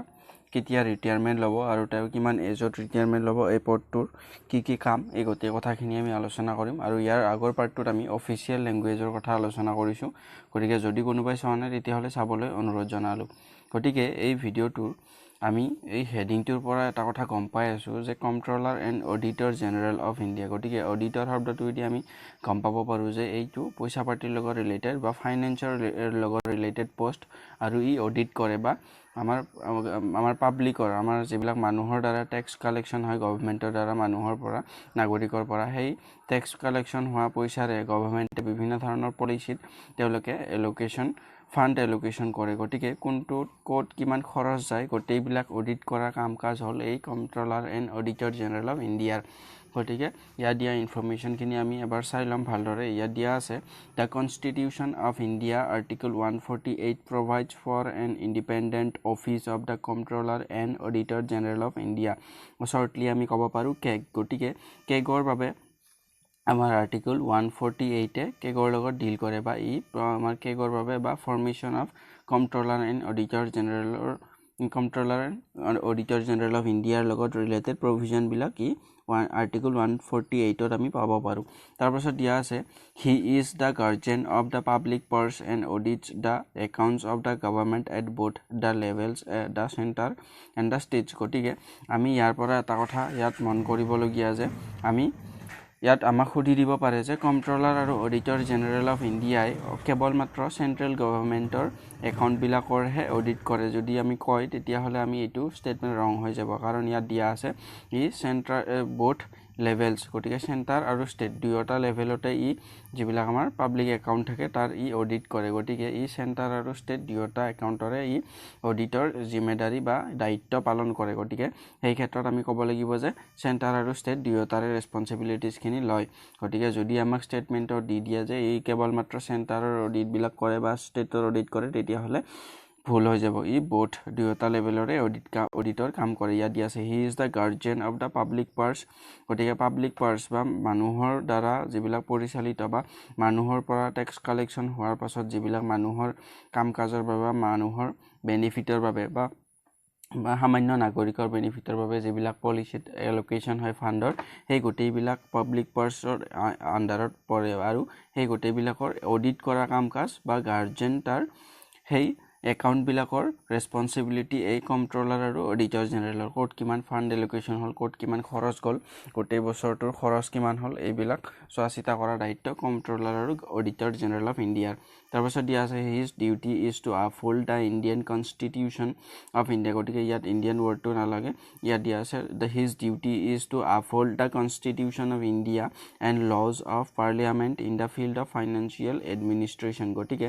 যিবিলাক আমাৰ ফাইনেন্সিয়েল এডমিনিষ্ট্ৰেশ্যন বা আমাৰ যিবিলাক পইচা পাতিৰ লগত জড়িত শাসন প্ৰণালী সেই গোটেই বিষয়টো তেওঁ যাতে কনষ্টিটিউশ্যনৰ আণ্ডাৰত থাকি পাৰ্লিয়ামেণ্টৰ নিয়ম অনুসৰি তেওঁ গোটেই কাম কাজবিলাক সুচাৰুৰূপে পৰিচালনা কৰে সেইটোৱেই কন্ট্ৰোলাৰ আৰু অডিটৰ জেনেৰেলৰ দায়িত্ব বুলি ইয়াত কোৱা হৈছে সেই তেওঁৰ এইটো ডিউটি প্ৰাইম ডিউটি তাৰপিছত দিয়া আছে article 148 to 151 of the constitution deals with CAG's appointments power and audit reports গতিকে 148 পৰা 151 লৈকে কেগ বা controller and auditor general of ইণ্ডিয়াৰ এপইণ্টমেণ্ট কেনেধৰণে হ'ব পাৰে তেওঁৰ কোৱালিফিকেশ্যন তাৰপাছত পাৱাৰ কি থাকিব আৰু তেওঁৰ অডিট ৰিপৰ্টৰ লগত জড়িত বিভিন্ন ধৰণৰ কথাবিলাক আৰ্টিকল আমি 148 to 151 ভিতৰত পাব পাৰোঁ গতিকে এই কথাখিনি আমি মনত ৰাখিব লাগিব তাৰপাছত আকৌ দিয়া আছে the CAG of India is appointed by the president গতিকে this is very very important from the exam perspective আমাক সুধি দিব পাৰে কেগ বা controller and auditor general of India appoint কাৰ দ্বাৰা কৰা হয় বা কোনে এপইণ্ট কৰে তেতিয়াহ'লে আমি ক'ব লাগিব যে প্ৰেচিডেণ্টে এপইণ্ট কৰে তাৰপাছত দিয়া আছে ফৰ 6 years গতিকে তেওঁৰ কাৰ্যকালৰ সময় 6 বছৰ আমি মনত ৰাখিব লাগিব যে কেগৰ কাৰ্যকালৰ সময় 6 বছৰ গতিকে আমি কেগৰ পৰা এদিনীয়া যিবিলাক এক্সাম থাকে এই কন্ট্ৰোলাৰ আৰু অডিটৰ জেনেৰেল অফ ইণ্ডিয়াৰ পৰা মোষ্ট ইম্পৰ্টেণ্ট কুৱেশ্যন আমি এক্সপেক্ট কৰিব পাৰোঁ তেওঁক কোনে এপইণ্ট কৰে কেগক কোনে এপইণ্ট কৰে তেতিয়া আমি ক'ব লাগিব প্ৰেচিডেণ্টে এপইণ্ট কৰে আৰু তেওঁৰ কাৰ্যকাল কিমান very very most important question তেওঁৰ কাৰ্যকাল কেগৰ কাৰ্যকাল হ'ল 6 বছৰ বা 6 years অৰ টিল 65 years আৰু তেওঁৰ বয়স যেতিয়ালৈকে 65 নহয় তেতিয়ালৈকে তেওঁ চাকৰি কৰিব পাৰিব 6 বছৰৰ কাৰণে যদি কেতিয়াবা তেওঁ 6 বছৰ চাকৰি নকৰোঁতে তেওঁৰ যদি 4 বছৰ ডিউটি তেওঁৰ হোৱাৰ লগে লগে তেওঁৰ 65 years কমপ্লিট হয় তেতিয়াহ'লে তেওঁৰ ৰিটায়াৰমেণ্টত যাব লাগিব গতিকে তেওঁৰ যদি 6 বছৰ আগতে হয় তেতিয়া তেওঁৰ যদি এজ 65 নহয় তেতিয়াহ'লেও তেওঁৰ ৰিটায়াৰমেণ্টত যাব লাগিব গতিকে এই টাৰ্মটো বা এই কণ্ডিশ্যনটো ধৰি দিয়া আছে যে তেওঁৰ এজ 65 হ'লে তেওঁ ৰিটায়াৰ্ড হ'ব লাগিব আৰু তেওঁ চাকৰি কৰিব পাৰিব 6 years বা তেওঁৰ টাৰ্ম বা তেওঁৰ অফিচিয়েল যিখিনি সাৰ্ভিস টাৰ্ম সেইখিনি হ'ল 6 বছৰৰ কাৰণে আৰু যদি 6 বছৰ নোহোৱাৰ আগতেই তেওঁৰ 65 years হয় তেতিয়াহ'লেও তেওঁ ৰিটায়াৰমেণ্টত যাব লাগিব আৰু তেওঁৰ যদি 65 years নোহোৱাৰ আগতেই 6 বছৰ সাৰ্ভিস কমপ্লিট হয় তেতিয়াহ'লেও তেওঁ ৰিটায়াৰমেণ্টত যাব লাগিব দুয়োটাৰ যোনটোৱে প্ৰথমতে হয় সেইটোৱেই কনসিডাৰ কৰা হ'ব ইয়াত দিয়া আছে যে সেইভাবে ইয়াত দিয়া আছে the CAG of India is appointed by the president of for 6 years গতিকে 6 বছৰৰ কাৰণে অৰ টিল 65 years গতিকে 65 years এজলৈকে of age whichever is earlier গতিকে দুয়োটাৰে যোনটোৱে প্ৰথমত হয় সেইটোৱেই হ'ব তাৰ পাছত আকৌ দিয়া আছে his removal process is similar to date of a জাজ অফ দ্য সুপ্ৰিম কোৰ্ট গতিকে সুপ্ৰিম কোৰ্টৰ জাজ এজনে যি তেওঁৰ যেনেকুৱা ধৰণৰ কাম কাজৰ বাবে তেওঁক পোষ্টৰ পৰা গুচাই দিব পাৰে বা তেওঁক পোষ্টৰ পৰা হটাওয়া হ'ব পাৰে সেই একে ধৰণৰ গ্ৰাউণ্ডতে এই যোনখন আমাৰ কেগ থাকে বা কন্ট্ৰোলাৰ আৰু অডিটৰ জেনেৰেল অফ ইণ্ডিয়া তেওঁক সেই একে সমান্তৰালভাৱে সেই একে কাৰণতে তেওঁক সেই পোষ্টৰ পৰা গুচাই দিব পাৰে তাৰপিছত দিয়া আছে Shri V Narahari Rao was the first comptroller and auditor general of India 1948 to 1954 গতিকে this is very important this is not very important এটো time to time চেঞ্জ হৈ থাকিব যেতিয়া আমাৰ এক্সাম থাকে তেতিয়া আমি এই পোষ্টটো চাই যাব লাগিব প্ৰেজেন্ট কেগজনৰ বা present controller and auditor general জনৰ নাম কি এই প্ৰশ্নটোৰ উত্তৰ আমি এক্সাম দিনাৰ আগদিনাখনে আমি চাই যাব পাৰো এই প্ৰশ্নটো আমি খুব বেছি ইম্পৰ্টেন্ট আমি এক্সামৰ আগতে চাই ল'ব লাগিব এটো চেঞ্জ হৈ থাকে আৰু কিন্তু আমি এই কথাটো মনত ৰাখিব লাগিব যে প্ৰথম কেগ কোন আছিল প্ৰথম কন্ট্ৰোলাৰ আৰু অডিটৰ জেনেৰেল অফ ইণ্ডিয়া কোন আছিল শ্ৰী ভি নাৰাহাৰী ৰাও গতিকে দিস ইজ very important গতিকে আমি কেগৰ লগত ৰিলেটেড বিভিন্ন ধৰণৰ ইনফৰমেশন খিনি ইতিমধ্যে আলোচনা কৰিলো আৰু এক্সাম পাৰ্সপেক্টিভৰ বাবে আমি ইম্পৰ্টেন্ট বুলি ক'বলৈ গ'লে আমি ক'ব লাগিব যে কেগ এপইন্ট কৰে CAG কন্ট্ৰোলাৰ আৰু অডিটৰ জেনেৰেল অফ ইণ্ডিয়াক এপইণ্ট কৰে প্ৰেচিডেণ্টে আৰু তেওঁৰ কাৰ্যকাল হ'ল 6 বছৰ আৰু তেওঁ 65 ইয়াৰ্ছলৈকে কাম কৰিব পাৰে গতিকে এইকেইটা এক্সাম পাৰ্সপেক্টিভৰ বাবে খুব বেছি ইম্পৰ্টেন্ট তাৰ পাছত আকৌ এই ইম্পৰ্টেন্ট হ'ব প্ৰথম কেগজনৰ নাম কি শ্ৰী ভি নাৰাহাৰী ৰাও গতিকে এইকেইটা এক্সামৰ বাবে খুব জানিবলগীয়া কথা গতিকে এই ভিডিঅ'টোত আমি কন্ট্ৰোলাৰ বা কেগ বা controller and auditor general of ইণ্ডিয়াৰ বিভিন্ন ধৰণৰ কথাবিলাক আলোচনা কৰিলো এক্সামৰ বাবে জৰুৰী খুব সংক্ষেপে আমি আলোচনা কৰিছো গতিকে ভিডিঅ'টো চোৱাৰ বাবে ধন্যবাদ যদি ভিডিঅ'টো ইনফৰমেটিভ আছিল তেতিয়াহলে লাইক শেয়াৰ আৰু সাবস্ক্ৰাইব কৰি দিবলৈ নাপাহৰিব আৰু নেক্সট ভিডিঅ'বিলাক চাবলৈ অনুৰোধ জনালো গতিকে থ্যাঙ্কস ফৰ ওয়াচিং নমস্কাৰ বন্ধুসকল আমি আলোচনা কৰি আছো পইণ্ট ওয়াইজ ইণ্ডিয়ান পলিটি যাতে আমি প্ৰত্যেকটা এক্সামৰ বাবে আমি যিবিলাক ইম্পৰ্টেন্ট কথা থাকে ইণ্ডিয়ান পলিটিৰ বা কনস্টিটিউশন অফ ইণ্ডিয়া বুলি ক'লেও ভুল নহব গতিকে আমি এক্সামৰ বাবে ইম্পৰ্টেন্ট কথাবিলাক যাতে ইন শৰ্ট আমি আলোচনা কৰি ল'ব পাৰো কম সময়ৰ ভিতৰত সেইভাবে এই ভিডিও সিৰিজটো আৰম্ভ কৰা হৈছে গতিকে লাষ্ট পাৰ্টত আমি এটা খুব ইম্পৰ্টেন্ট টপিক আলোচনা কৰিছিলো যদি ভিডিওটো চোৱা নাই কোনোবাই তেতিয়াহলে চাবলৈ অনুৰোধ জনালো গতিকে আজিৰ এই ভিডিওটোত আমি আলোচনা কৰিম এটৰ্নি জেনেৰেল অফ ইণ্ডিয়া গতিকে এটৰ্নি জেনেৰেল হ'ল এজন ল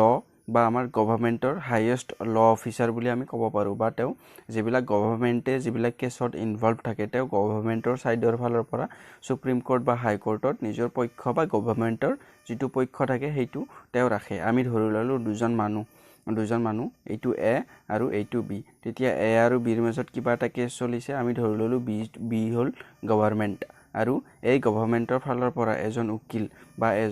যোনজনে গভৰ্ণমেন্টৰ পক্ষটো সুপ্ৰিম কোৰ্ট আৰু হাই কোৰ্টত ৰাখে তেওঁক আমি এটৰ্নি জেনেৰেল অফ ইণ্ডিয়া বুলি কওঁ গতিকে তেওঁ হাইয়েষ্ট ল অফিচাৰ বুলি আমি ক'ব পাৰো গতিকে আহক এই এটৰ্নি জেনেৰেল অফ ইণ্ডিয়াৰ ইম্পৰ্টেন্ট কথাখিনি আমি আলোচনা কৰো এক্সামৰ বাবে যিখিনি আমাক খুব বেছি ইম্পৰ্টেন্ট হয় গতিকে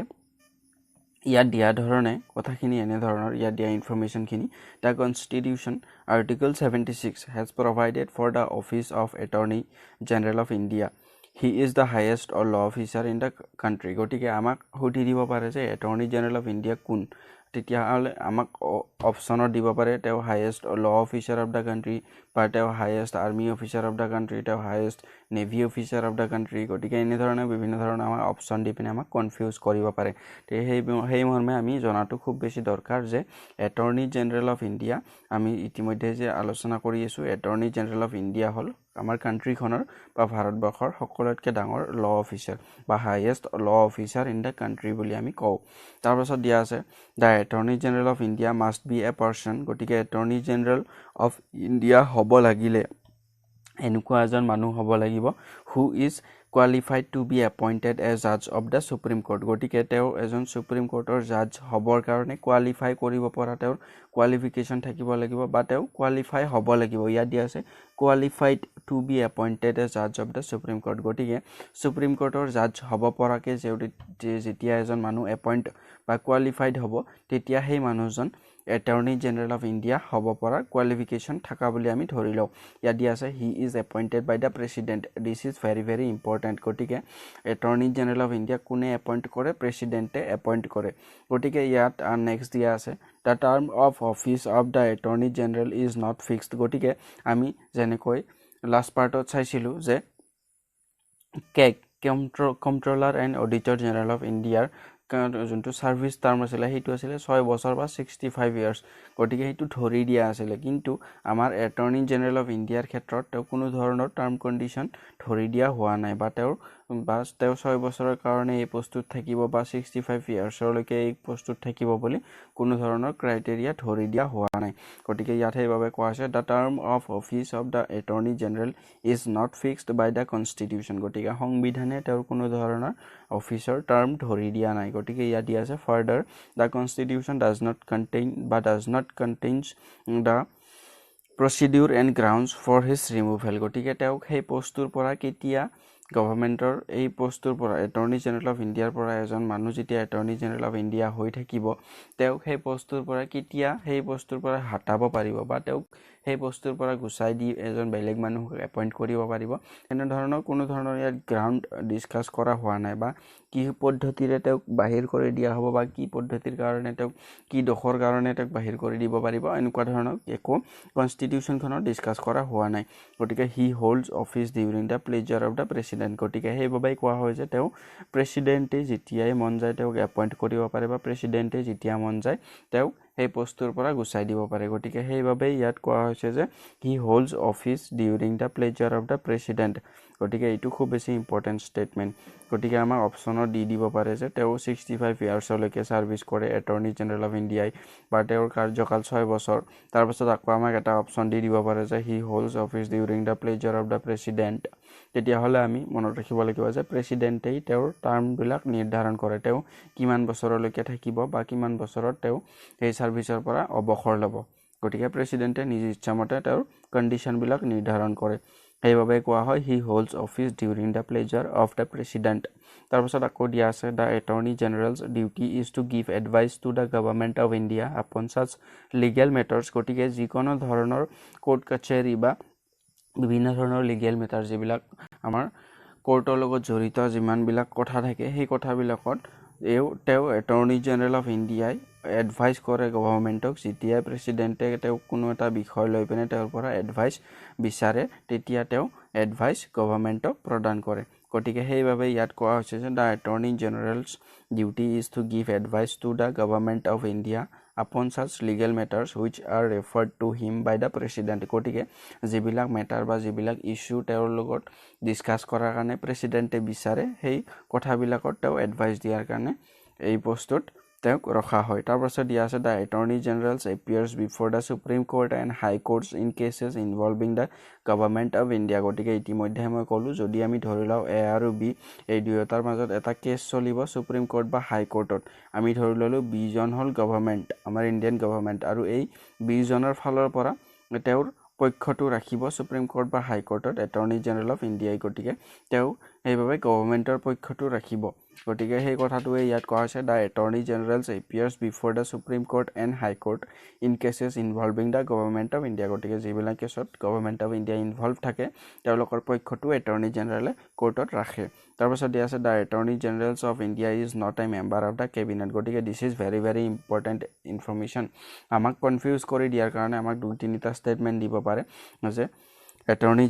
General holds his office during the pleasure of the president তেতিয়া হলে এইটো ৰাইট হৈ যাব তাৰ পাছত আকৌ দি দিব পাৰে যে the Attorney General of India is a member of the cabinet তেতিয়া হলে this is wrong হৈ যাব যে তেওঁ কাৰণ মেম্বাৰ নহয় কেবিনেটৰ তেওঁ মেম্বাৰ নহয় গতিকে ইয়াত খুব স্পষ্টভাৱে কোৱা আছে যে the Attorney General of India is not a member of the cabinet very important information তাৰ পাছত আকৌ দিয়া আছে he has the right to speak in the either house of the parliament ইয়াত আইডাৰ হাউস মানে কোৱা হৈছে ৰাজ্যসভা আৰু লোকসভাৰ কথা গতিকে তেওঁ দুয়োটা হাউসতে তেওঁ নিজৰ ষ্টেটমেন্ট বা তেওঁ কথা ক'ব পাৰে বা তেওঁ নিজৰ বক্তব্য আগবঢ়াব পাৰে কিন্তু তেওঁ তাৰ কোনো ধৰণৰ ইলেকশ্যনত তেওঁ ভোট কৰিব নোৱাৰে ৰাজ্যসভা বা লোকসভাত গতিকে this is very very important information গতিকে আমি এটৰ্নি জেনেৰেল অফ ইণ্ডিয়াৰ ক্ষেত্ৰত মনত ৰাখিবলগীয়া কথাবিলাক হ'ল আৰ্টিকল 76ত ইয়াত মেনশ্যন আছে তাৰপিছত he is the highest law officer of the country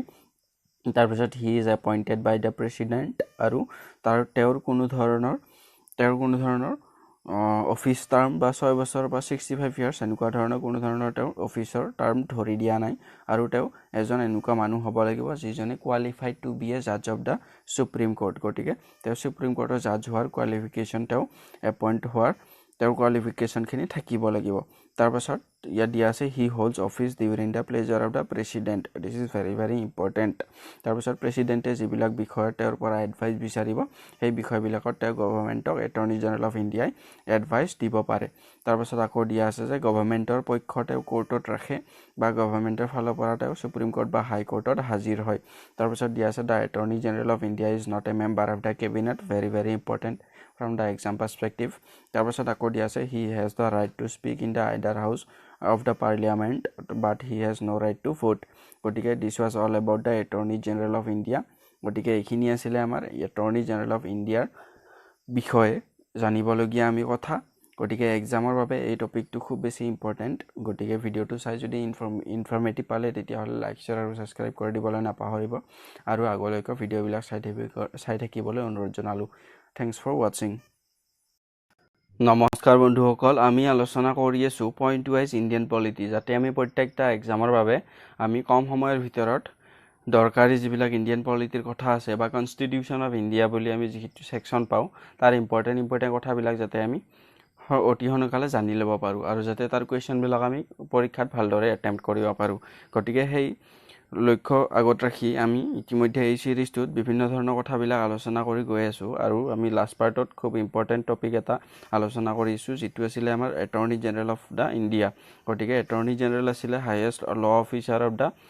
country আৰু আজি আমি আলোচনা কৰিম advocate general of the state গতিকে এই একেই ক্ষেত্ৰত আমি যোনটো এটৰ্নি জেনেৰেল অফ ইণ্ডিয়া বুলি কওঁ highest law officer of the country বুলি কওঁ তেতিয়াই সেই একেই পষ্টৰে গৰাকী advocate general of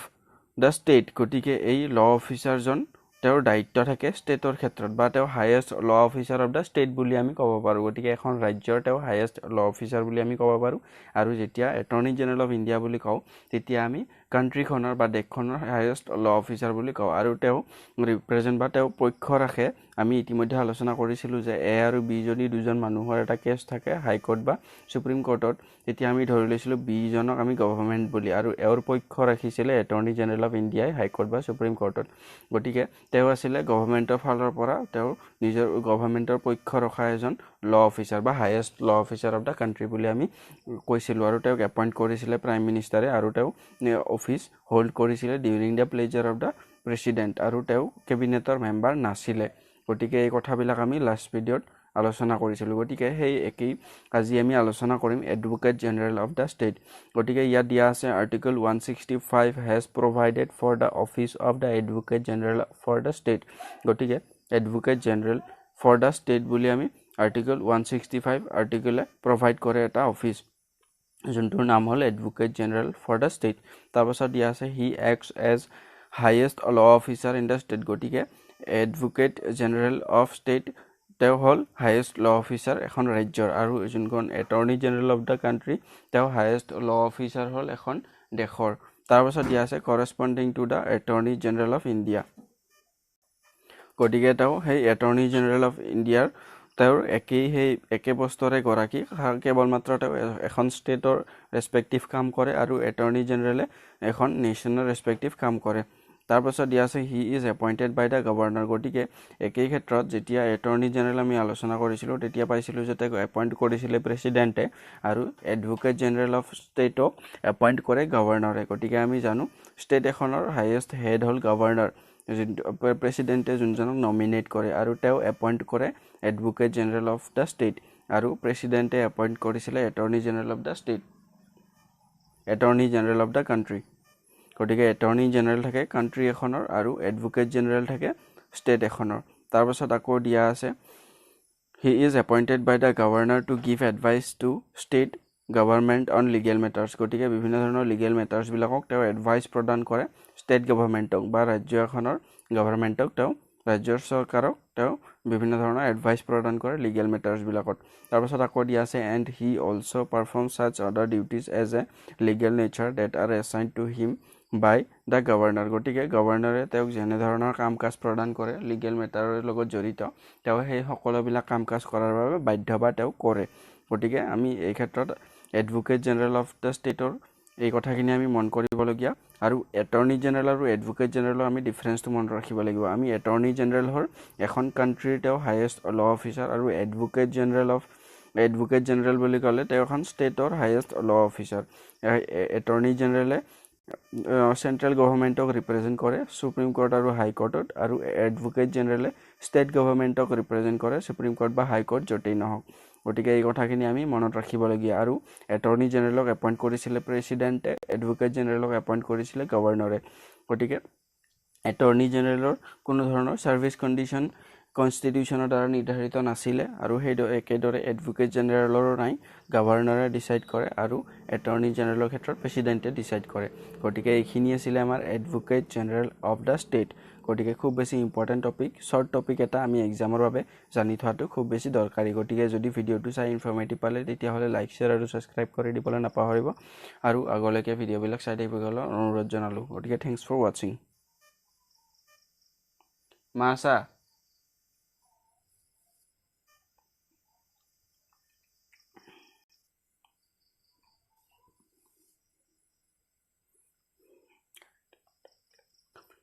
has been established in the Constitution in order to keep and regulate of elections in India. The Election Commission was established in accordance with the Constitution on 25th January.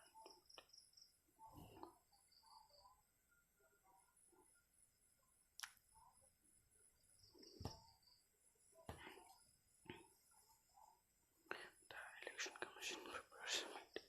and periodically updates the which shows who is entitled to vote, supervises the nominations of candidates, register political parties, and monitors the election campaign, organizes the polling booths,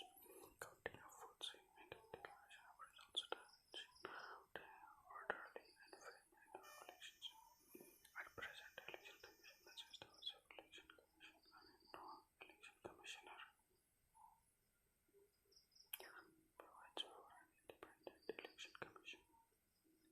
to ensure elections to the parliament or the state legislature. Offices of the president and vice president.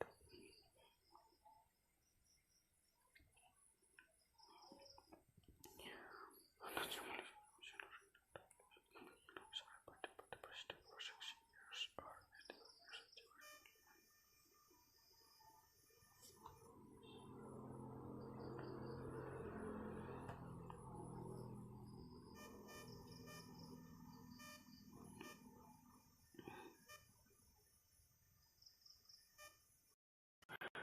নমস্কাৰ বন্ধুসকল আমি আলোচনা কৰি আছোঁ point wise Indian polity যাতে আমি এক্সামৰ বাবে যিবিলাক ইম্পৰ্টেণ্ট ইণ্ডিয়ান পলিটিৰ কুৱেশ্যন থাকে আৰু আমাৰ কনষ্টিটিউশ্যন বুলি যোনটো আমাৰ ছেকশ্যন থাকে চিলেবাছত তাৰ পৰা আমি 10ৰ পৰা 20টালৈকে কুৱেশ্যন কিছুমান এক্সামত আশা কৰিব পাৰোঁ আৰু 10ৰ পৰা 20টালৈকে কুৱেশ্যন আহিলেও কিন্তু আমি 8-9টা কুৱেশ্যন প্ৰত্যেকটা এক্সামত আমি পামেই আৰু সেই পৰিপ্ৰেক্ষিততে আমি এই চিৰিজটো আলোচনা কৰিছোঁ আৰু যাতে আমি এক্সামৰ বাবে আমি খুব সংক্ষেপে কম সময়ৰ ভিতৰত আমি দৰকাৰী কথাখিনি আলোচনা কৰিব পাৰোঁ আমি লাষ্ট পাৰ্টত এডভোকেট জেনেৰেল অফ ষ্টেট আলোচনা কৰিছিলোঁ ইম্পৰ্টেণ্ট কিছুমান টপিক আমি ইতিমধ্যে বহুকেইটা পাৰ্টত আলোচনা কৰিছোঁ যদি ভিডিঅ'বিলাক চোৱা নাই তেতিয়াহ'লে চাবলৈ অনুৰোধ জনালোঁ গতিকে আজিৰ এই পাৰ্টটোত আমি ইলেকশ্যন কমিশ্যনৰ বিষয়ে আলোচনা কৰিম আৰু কেৱল মাত্ৰ এক্সাম পাৰ্চপেক্টিভৰ বাবে ইম্পৰ্টেণ্ট আৰিহান্ত বুকখনৰ যিখিনি আমাৰ এক্সামৰ বাবে ৰিলেভেণ্ট হোৱাকৈ কথা সংক্ষেপে দিয়া আছে সেই কথাখিনিহে আমি আলোচনা কৰিম গতিকে ইলেকশ্যন কমিশ্যনৰ ক্ষেত্ৰত আমি জানিব লাগিব যে ইলেকশ্যন কমিশ্যনখন এখন ইণ্ডিপেণ্ডেণ্ট বডি কনষ্টিটিউশ্যনৰ দ্বাৰা নিৰ্মাণ কৰা ইয়াৰ ওপৰত কোনো ধৰণৰ এক্সটাৰ্নেল প্ৰেছাৰ নাই ই সম্পূৰ্ণ ইণ্ডিপেণ্ডেণ্টভাৱে কাম কৰে আৰু ইয়াৰ দায়িত্ব হ'ল আমাৰ কাণ্ট্ৰিখনত বা দেশখনত ফ্ৰী আৰু ফেয়াৰ ইলেকশ্যন এষ্টাব্লিছ কৰা বা আমাৰ যিবিলাক ইলেকশ্যন আমি দেখিবলৈ পাওঁ সেইবিলাক যাতে সুচাৰুৰূপে পৰিচালনা কৰা হয় আৰু কোনো ধৰণৰ গণ্ডগোল নোহোৱাকৈ বা কোনেও যাতে ধন বলেৰে বা শক্তি দেখুৱাই পেনে আন এজনক দমাব নোৱাৰে গতিকে যাতে ফ্ৰীভাৱে ইলেকশ্যন এখন অনুষ্ঠিত কৰিব পাৰি তাৰ লগত সংগতি ৰাখি এই ইলেকশ্যন কমিশ্যনে কাম কাজ কৰে গতিকে ইয়াৰ বিভিন্ন ধৰণৰ ইনফৰমেশ্যনবিলাক আমি আলোচনা কৰিম গতিকে ইয়াত দিয়া ইনফৰমেশ্যনবিলাক এনে ধৰণৰ ইয়াত দিয়া আছে an independent election commission has been established under the constitution in order to carry out and regulate the holding of elections in India গতিকে ভাৰতবৰ্ষত ইলেকশ্যনবিলাক ফ্ৰী আৰু ফেয়াৰ ভাৱে ৰেগুলেট কৰাৰ বাবে বা এষ্টাব্লিছ কৰাৰ বাবে বা যাতে পৰিচালনা ভালদৰে কৰা হয় ইলেকশ্যনবিলাক সেই নিমিত্তেই আমাৰ ইলেকশ্যন কমিশ্যন বুলি এখন ইণ্ডিপেণ্ডেণ্ট বডি স্থাপন কৰা হৈছিলে 25 জানুৱাৰী 1950 চনত গতিকে কেতিয়া স্থাপন কৰা হৈছিলে এই কথাটো খুব বেছি দৰকাৰী এক্সামৰ বাবে গতিকে ইয়াত দিয়া আছে the election commission was established in accordance with the constitution on 25 January 1950 গতিকে 1950 চনত 25 জানুৱাৰী তাৰিখে ইলেকশ্যন কমিশ্যনখন গঠন কৰা হৈছিলে ভেৰি ইম্পৰ্টেণ্ট ইনফৰমেশ্যন তাৰপাছত আকৌ দিয়া আছে the election commission prepares maintains and periodically updates the electoral roll গতিকে ইলেক্টৰেল ৰোল মানুহবিলাক নতুন মানুহবিলাক ইনক্লুড গতিকে 18 ইয়াৰ্ছ হোৱাৰ লগে লগে নতুন মানুহ এই ইলেক্টৰেল ৰোলখনত ইনক্লুড কৰা আমাৰ ইলেকশ্যন কমিশ্যনে কেনেধৰণে প্ৰিপেয়াৰ কৰিব এখন ভোটাৰ লিষ্ট তাৰপিছত কেনেধৰণে মেইনটেইন কৰিব ইলেকশ্যনবিলাক সেই গোটেইবিলাক কাম কাজ তেওঁলোকে চোৱা চিতা কৰে লগতে ইয়াত দিয়া আছে পিৰিয়ডিকেলি আপডেটছ দ্য ইলেক্টৰেল ৰোল যাতে 18 ইয়াৰ্ছ পোৱাৰ লগে লগে মানুহবিলাকে ভোট দিয়াৰ সুবিধা পায় which shows who is entitled to vote supervises the nominations of candidates গতিকে ইলেকশ্যনৰ বাবে নমিনেশ্যনবিলাক ছুপাৰভাইজ কৰা ৰেজিষ্টাৰ পলিটিকেল পাৰ্টিজ গতিকে পলিটিকেল পাৰ্টিবিলাকক ৰেজিষ্টাৰ কৰা তেওঁলোকক বিভিন্ন ধৰণৰ চিম্বল ইছ্যু কৰা গতিকে মনিটৰ কৰা গতিকে ইলেকশ্যন কেম্পেইন কেনেধৰণে চলে যাতে এটা মৰ্যাদা সকলোৱে বৰ্তাই ৰাখি ইলেকশ্যন কেম্পেইনবিলাক কৰিব পাৰে যাতে কোনো ধৰণৰ জাতি ধৰ্মৰ ভেদাভেদ নকৰাকৈ এখন ইলেকশ্যন সুচাৰুৰূপে পৰিচালনা কৰিব পাৰি তাৰ লগত সংগতি ৰাখি ইলেকশ্যন কমিশ্যনে কাম কাজবিলাক চলায় গতিকে সেইবাবে ইয়াত দিয়া আছে গতিকে সেই মৰ্মে ইয়াত উল্লেখ কৰা আছে যে the election commission prepares maintains and periodically updates the electoral roll which shows who is entitled to vote supervises the nominations of candidates register political parties monitors the election campaign তাৰপাছত আকৌ দিয়া আছে it also' organizes the polling booths গতিকে য'ত আমি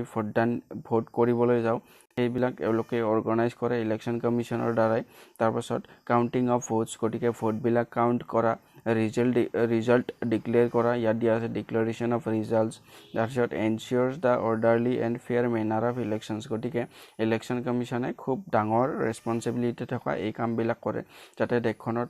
সুচাৰুৰূপে booth বা যিবিলাক পুলিং বুথৰ আয়োজন কৰা মানুহবিলাকে ভালদৰে যাতে ভোট দিবলৈ সুবিধা পায় ভোটবিলাক কাউণ্ট কৰা ভালদৰে ভোটবিলাক কাউণ্ট কৰি আকৌ কোনে জিকিলে কোনে হাৰিলে তাৰ ৰিজাল্টবিলাক ডিক্লেয়াৰ কৰা এই গোটেইবিলাক কাম কাজ ইলেকশ্যন কমিশ্যনে কৰে তাৰপিছত দিয়া আছে to ensure the orderly and fair manner of elections গতিকে যাতে সুচাৰুৰূপে ইলেকশ্যনখন পৰিচালনা কৰিব পাৰি সেই মৰ্মে ইলেকশ্যন কমিশ্যনে কাম কাজ কৰে তাৰপাছত আকৌ দিয়া আছে at present election commission consist of chief election commissioner and 2 election commissioner গতিকে আমাক সুধি দিব পাৰে যে ইলেকশ্যন কমিশ্যনখনত কেইজন মেম্বাৰৰ দ্বাৰা গঠিত গতিকে সৰ্বমুঠ 3জন মেম্বাৰৰ দ্বাৰা গঠিত তাৰে এজন হ'ল চিফ ইলেকশ্যন কমিশ্যনাৰ আৰু আদাৰ 2জন হ'ল ইলেকশ্যন কমিশ্যনাৰ তাৰপাছত আকৌ দিয়া আছে the constitution provides for an independent election commission to ensure free and fair elections to the parliament গতিকে এওঁলোকে ইলেকশ্যন কৰে parliament state legislature and the offices of the president and vice president গতিকে president আৰু vice প্ৰেছিডেণ্টৰো তেওঁলোকে ইলেকশ্যনবিলাক তেওঁলোকে conduct কৰে ইলেকশ্যন কমিশ্যনে তাৰপাছত আকৌ দিয়া আছে the chief election commissioner and আদাৰ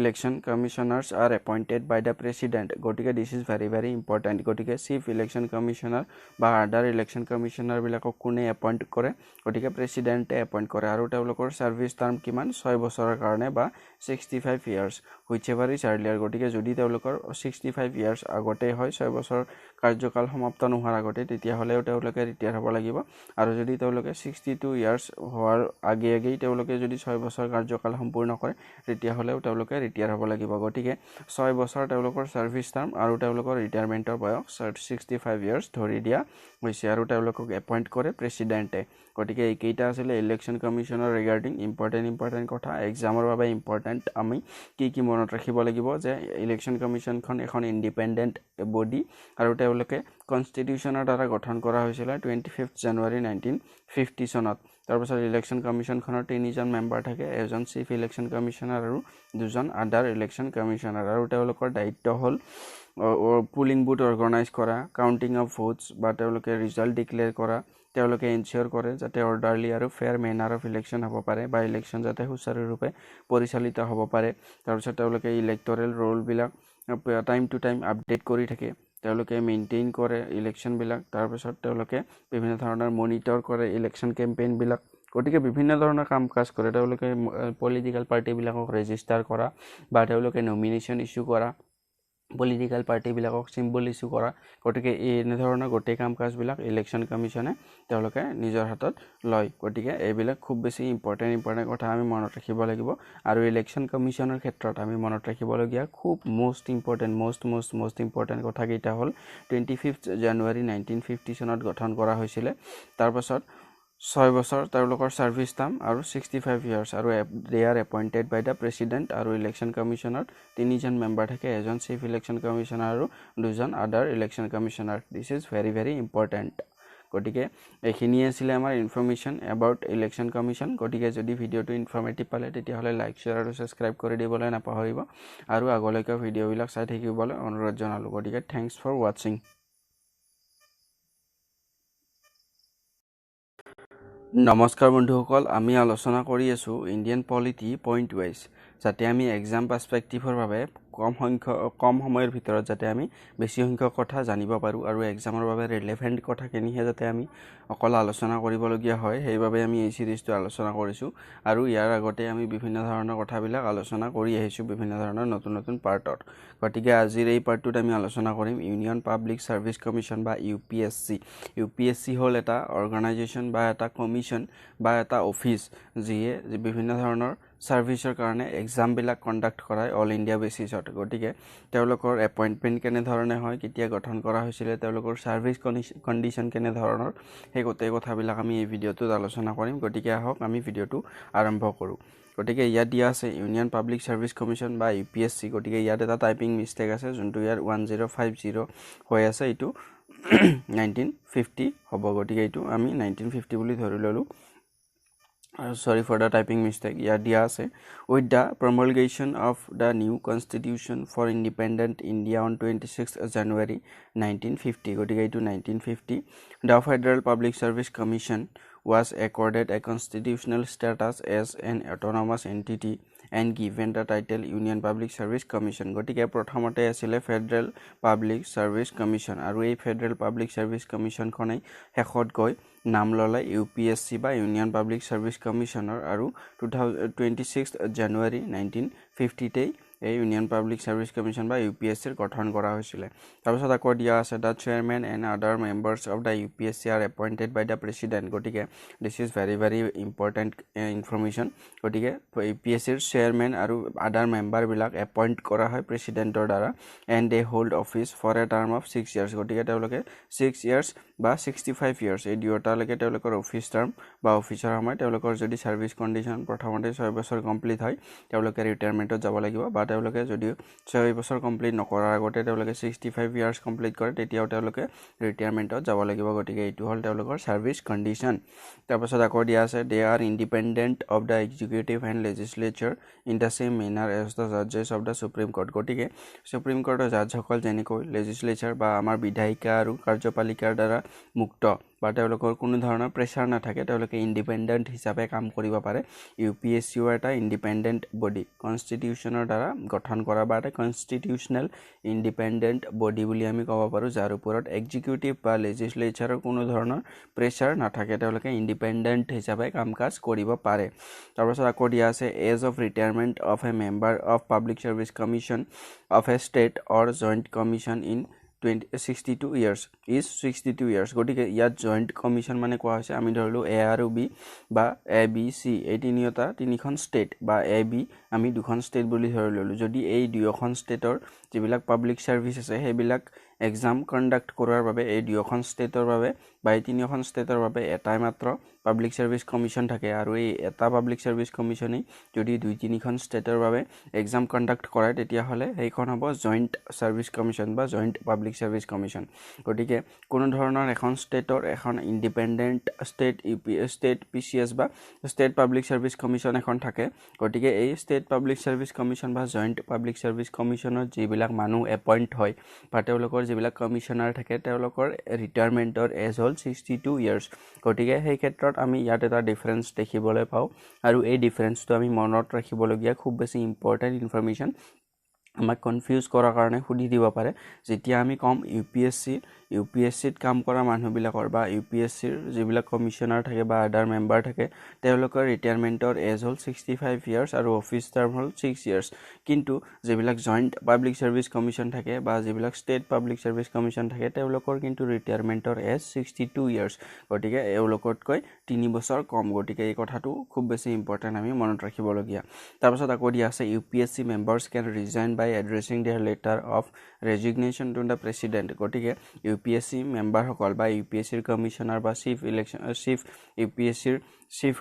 কমিশনাৰ জন বা আদাৰ কমিশনাৰ বিলাক যেহেতু প্ৰেসিডেন্টে এপইন্ট কৰে আৰু সেই কমিশনাৰ বিলাকে যদি ৰিজাইন কৰিব বিচাৰে নিজৰ পোষ্টৰ পৰা তেতিয়া হলে তেওঁলোকে ৰেজিগনেশ্যন লেটাৰখন জমা কৰিব লাগিব প্ৰেসিডেন্টৰ হাতত গতিকে তেওঁলোকে প্ৰেসিডেন্টক ৰেজিগনেশ্যন লেটাৰ দি পিনে তেওঁলোকে ৰিজাইন কৰিব পাৰে Akodi as a president can remove them by issuing orders under the circumstances provided by the constitution গটিকে সংবিধানখনত যেনে ধৰণে দিয়া আছে যি কাম কৰিলে এই কমিশনাৰ বিলাকক ৰিমুভ কৰিব পাৰি বা তেওঁলোকক নিজৰ পোষ্টৰ পৰা গুচাব পাৰি তেওঁলোকে সেই গ্ৰাউণ্ডত প্ৰেসিডেন্টে তেওঁলোকৰ ৰিমুভেলৰ অৰ্ডাৰ ইস্যু কৰিব পাৰে বা যদিহে তেওঁলোকে পইচা পাতি লৈ পিনে বা আদাৰ বেলেগৰ পৰা বেনিফিট লৈ পিনে এজন মানুহক সাৰ্ভিস প্ৰদান কৰে তেনে ক্ষেত্ৰত তেওঁলোকক ৰিমুভ কৰিব পাৰে প্ৰেসিডেন্টে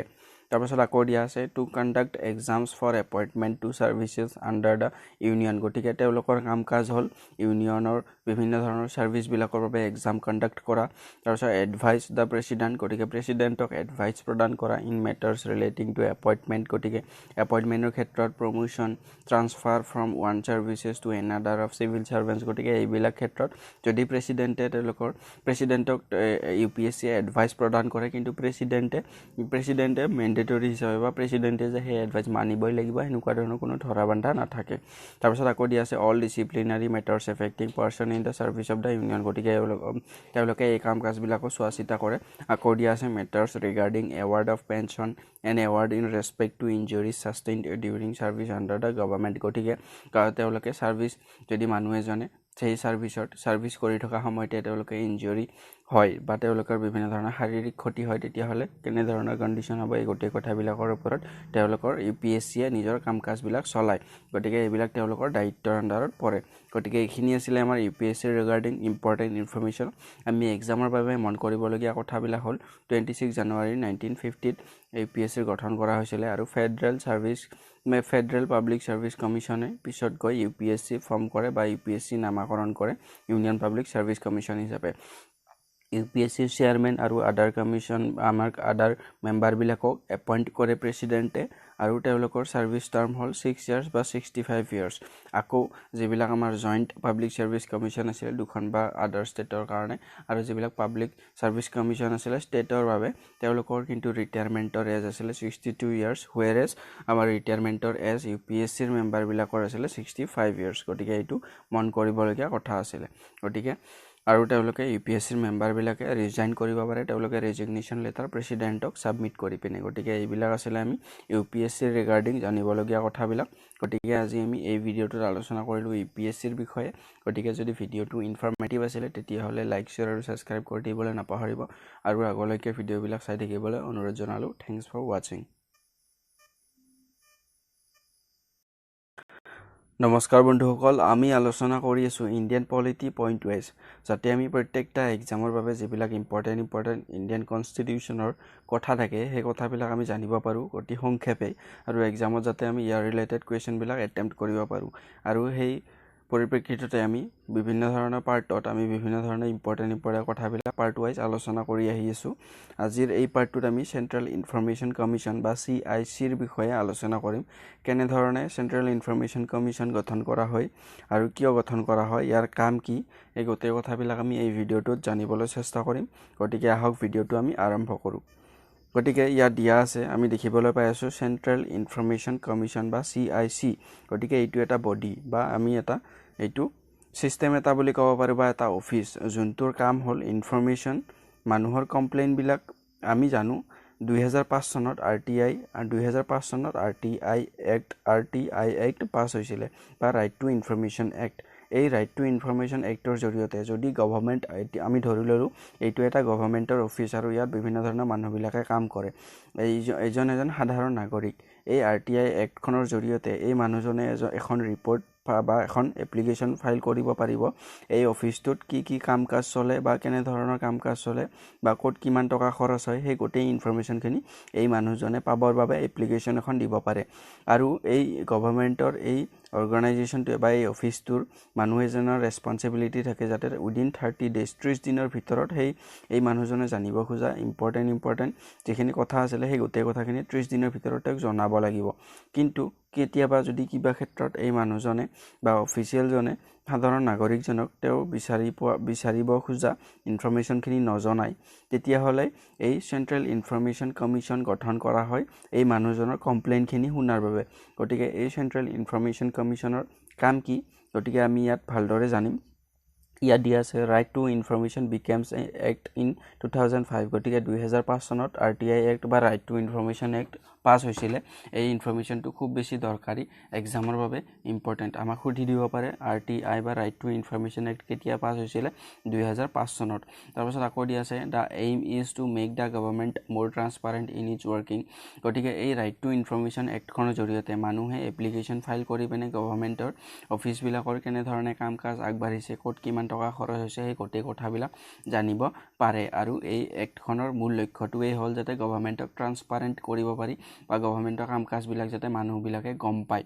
তাৰপাছত ইয়াক দিয়া আছে it came into operation on 12 October 2005। গতিকে আমি ইয়াৰ পৰা দুটা কুৱেশ্যন পাব পাৰোঁ। RTI এক্টখন কেতিয়া পাছ হৈছিলে, 2005 চনত, আৰু কেতিয়া ৱৰ্কিঙত আহিছিলে বা ইট কেম ইনটু অপাৰেশ্যন কেতিয়া আহিছিলে বা ইয়াৰ ইফেক্টত কেতিয়া আহিছিলে, 12 October বুলি ক'ব লাগিব 2005। তাৰপাছত আকৌ দিয়া আছে under the act a central information commission and a state information commission needs to be constituted. গতিকে এই এক্টখনৰ জৰিয়তে বা RTI এক্টখন পাব্লিছ বা পাছ হোৱাৰ পাছৰে পৰাই আমি চেণ্ট্ৰেল ইনফৰমেশ্যন কমিশ্যন আৰু এটা ষ্টেট ইনফৰমেশ্যন কমিশ্যন বুলি দুটা অফিচ নিৰ্মাণ কৰা হ'ল। তাৰপাছত ইয়াত দিয়া আছে the central information commission and the state information commission hears complaints from any person who has been denied information by any government authority. গতিকে ইয়াত সেই কথাখিনিকেই কোৱা হৈছে যে এই কমিশ্যন দুটাই বা চেণ্ট্ৰেল ইনফৰমেশ্যন কমিশ্যন আৰু ষ্টেট ইনফৰমেশ্যন কমিশ্যন দুটাই কি কৰে, মানুহ এজনৰ কমপ্লেইনবিলাক তেওঁলোকে চাই বা শুনে। ইয়াত দিয়া আছে hair complaints from any person. গতিকে এনেকুৱা এজন ব্যক্তিয়ে যিজনে ইনফৰমেশ্যনখিনি গভৰ্ণমেণ্টৰ এটা অথৰিটিৰ পৰা বিচাৰিছিলে কিন্তু তেওঁক ইনফৰমেশ্যনখিনি দিয়া নহ'ল, তাৰপাছত সেই মানুহজন ক'ত যাব, সেই মানুহজনে কমপ্লেইন এই চেণ্ট্ৰেল ইনফৰমেশ্যন কমিশ্যন আৰু ষ্টেট ইনফৰমেশ্যন কমিশ্যনত তেওঁ কমপ্লেইন কৰিব পাৰে। আৰু এই চেণ্ট্ৰেল ইনফৰমেশ্যন কমিশ্যন আৰু এই ষ্টেট ইনফৰমেশ্যন কমিশ্যনে এই কমপ্লেইনবিলাক তেওঁলোকে শুনে আৰু তেওঁলোকে এটা ব্যৱস্থা গ্ৰহণ কৰে। ইয়াত সেইবাবে কোৱা হৈছে the central information commission and state information commission hears complaints from any person who has been denied information by any government authority. গতিকে গভৰ্ণমেণ্ট অথৰিটিয়ে যদি মানুহ এজনক ইনফৰমেশ্যন দিয়াৰ পৰা বিৰত থাকে, তেতিয়াহ'লে এই কমিশ্যনবিলাকে নিজৰ এই মানুহবিলাকৰ কমপ্লেইনবিলাক শুনে। তাৰপাছত আকৌ দিয়া আছে the chief information commissioner and other information commissioner shall be appointed by the president. গতিকে এই কথাটো খুব বেছি ইম্পৰ্টেণ্ট, আমি জানিব লাগিব যে চিফ ইনফৰমেশ্যন কমিশ্যনাৰ আৰু ষ্টেট ইনফৰমেশ্যন কমিশ্যনাৰবিলাকক, আদাৰ ইনফৰমেশ্যন কমিশ্যনাৰবিলাকক কোনে এপইণ্ট কৰে, প্ৰেচিডেণ্টে, on the recommendations of a committee. গতিকে কমিটি এখনৰ ৰিকমেণ্ডেশ্যনত এপইণ্ট কৰে। সেই কমিটিখনৰ মেম্বাৰ কোন থাকে, প্ৰাইম মিনিষ্টাৰ থাকে, লিডাৰ অফ অপজিশ্যন থাকে, আৰু in Lok Sabha and union cabinet minister to be nominated by the PM। গতিকে PM থাকে, প্ৰাইম মিনিষ্টাৰ নিজে থাকে, অপজিশ্যনৰ লিডাৰ এজন থাকে, আকৌ এজন কেবিনেটৰ মেম্বাৰ থাকে যোনজনক নমিনেট কৰে PM। গতিকে এই তিনিজন মেম্বাৰে মেম্বাৰৰ ৰিকমেণ্ডেশ্যনৰ প্ৰেচিডেণ্টে এই কমিশ্যনাৰবিলাকক এপইণ্ট কৰে তাৰপিছত আকৌ দিয়া আছে in it's 6 years of working গতিকে 6 বছৰৰ বাবে তেওঁলোকৰ কাৰ্যকাল হয় তাৰপিছত দিয়া আছে the RTI Act has given citizens the power to make its government accountable গতিকে মানুহবিলাকে যেতিয়া গভৰ্ণমেণ্টৰ অথৰিটিৰ পৰা ইনফৰমেশ্যন পাব পাৰিব ক'ত কিমান টকা খৰচ হৈছে কি কাম আগবাঢ়িছে কোনখন টেবুলত মোৰ যদি মানুহ এজনে কিবা এটা কামৰ বাবে এখন তেওঁৰ ৰিটায়াৰমেণ্টৰ পেঞ্চনৰ বাবে তেওঁ পেঞ্চনৰ টকা পাবলগীয়া আছিলে কিন্তু তেওঁ পাবলগীয়া টকাখিনি সময়মতে পোৱা নাই তেতিয়াহ'লে তেওঁ RTI ফাইল কৰি জানিব পাৰে তেওঁৰ কাগজখন ক'ত ফাঁচি আছে কোনখন টেবুলত ফাঁচি আছে কোনজন অফিচিয়েলে ফচাই থৈ দিছে আৰু কিয় পাছ হোৱা নাই তাৰ কাৰণ কি গতিকে এই গোটেই কথাবিলাক জানিব পাৰিব গতিকে RTI এক্টৰ জৰিয়তে মানুহবিলাকক যাতে পাৱাৰ প্ৰদান কৰিব পাৰি যাতে তেওঁলোকে গভৰ্ণমেণ্টৰ কাম কাজবিলাক সম্পূৰ্ণৰূপে নিজৰ নজৰত ৰাখিব পাৰে তাৰ বাবে RTI এক্টখন পাছ কৰা হৈছিলে ইয়াত দিয়া আছে The RTI Act has given citizens the power to make its government accountable. Increasingly, citizens are using RTI Act to get access to information. গতিকে এইখিনি আছিলে আমাৰ চেন্ট্ৰেল ইনফৰমেশ্যন কমিশ্যন আৰু ষ্টেট ইনফৰমেশ্যন কমিশ্যন আৰু RTI এই তিনিটা বিষয়ে আমি এই ভিডিঅ'টোত এই তিনিটা বিষয়ৰ কথা আলোচনা কৰিলোঁ গতিকে চেন্ট্ৰেল ইনফৰমেশ্যন কমিশ্যন বা ষ্টেট ইনফৰমেশ্যন কমিশ্যন কিয় গঠন কৰা হয় মানুহ এজনে গভৰ্ণমেণ্ট অথৰিটিৰ পৰা বিভিন্ন ধৰণৰ ইনফৰমেশ্যনবিলাক বিচাৰিব পাৰে যদি সেই গভৰ্ণমেণ্ট অথৰিটিটোৱে মানুহজনক ইনফৰমেশ্যনবিলাক দিয়াৰ পৰা বিৰত থাকে তেতিয়াহ'লে সেই মানুহজনৰ কমপ্লেইনবিলাক শুনাৰ বাবে CIC বা চেন্ট্ৰেল ইনফৰমেশ্যন কমিশ্যনৰ বা ষ্টেট ইনফৰমেশ্যন কমিশ্যন গঠন কৰা হৈছিলে গতিকে this was all about the central information commission গতিকে এইখিনি ইম্পৰ্টেণ্ট কথা আমি জানি ল'লোঁ আৰু এইখিনিতে আমি এক্সামৰ বাবে জানিবলগীয়া কথা RTI কেতিয়া পাছ কৰা হৈছিলে 2005 চনত আৰু কেতিয়া ৱৰ্কিঙত আহিছিলে বা অপাৰেশ্যনেল কেতিয়া হৈছিলে বা কামত কেতিয়া লাগিছিলে 12 অক্টোবৰ 2005ত গতিকে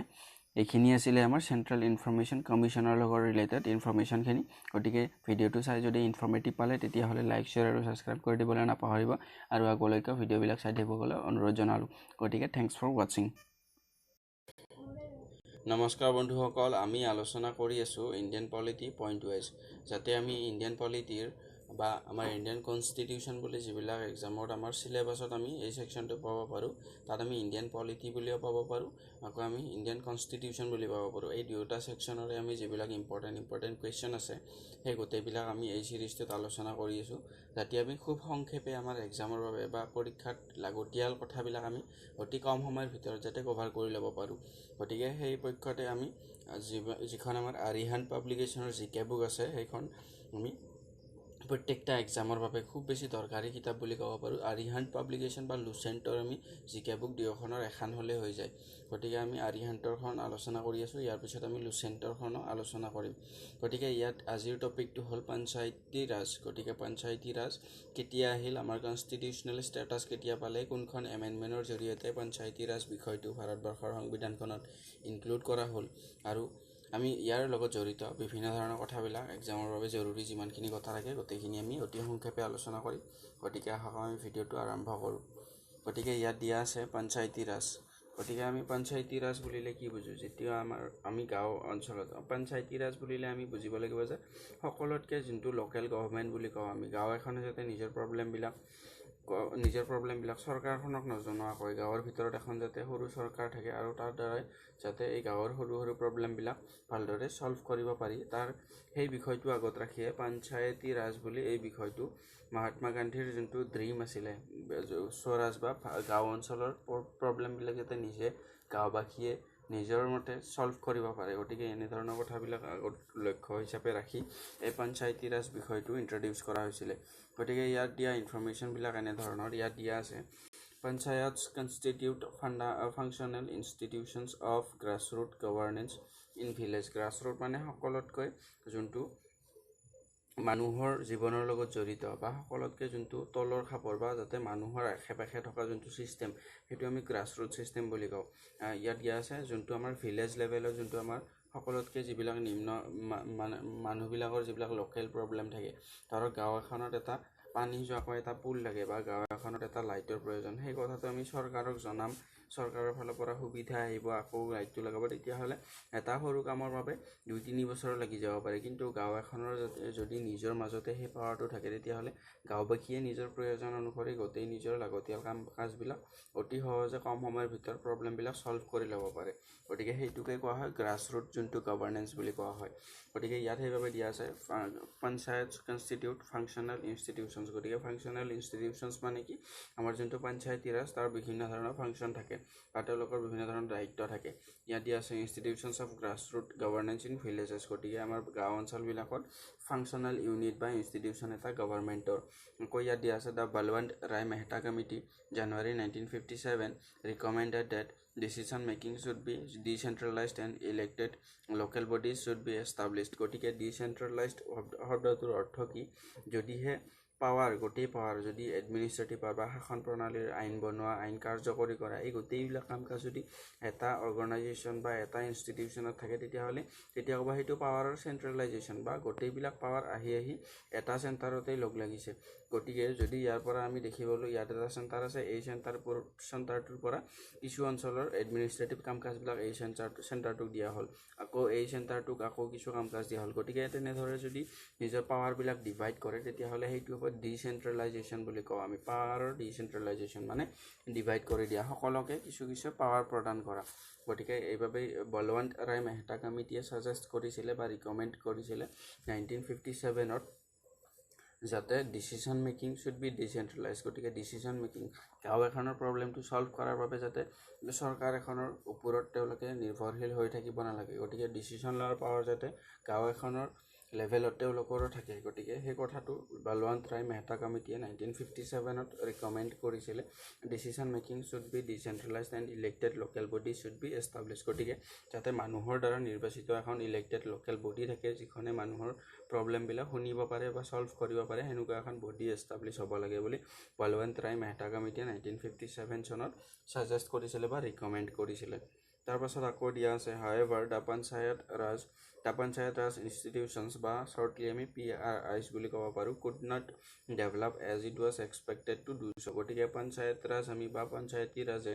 গাঁও অঞ্চলৰ বা মানুহৰ প্ৰব্লেমবিলাক যেনে ধৰণে আমি সলভ কৰিব বুলি আশাবাদী আছিলো সেই আশা কিন্তু সম্পূৰ্ণৰূপে ফলপ্ৰসূ হ'ব পৰা এতিয়ালৈকে নাই তাৰ পাছত আকৌ দিয়া আছে 1977 the government appointed the Ashok Mehta committee to examine the measures to strengthen PRIs গতিকে পঞ্চায়তী ৰাজ ইনষ্টিটিউশ্যন বিলাক strengthen বা তেওঁলোকক কেনে ধৰণে ষ্ট্ৰং কৰিব পাৰি তেওঁলোকৰ কাম কাজবিলাক কেনে ধৰণে সুচাৰুৰূপে পৰিচালনা কৰাৰ বাবে তেওঁলোকক কেনে ধৰণে সুবিধা প্ৰদান কৰিব পাৰি সেই বিষয়ে এক্সামাইন বা ষ্টাডি কৰাৰ বাবে এখন অশোক মেহতা কমিটি বুলি 1977 চনত এখন কমিটি গঠন কৰা হৈছিল তাৰ পাছত আকৌ দিয়া আছে দা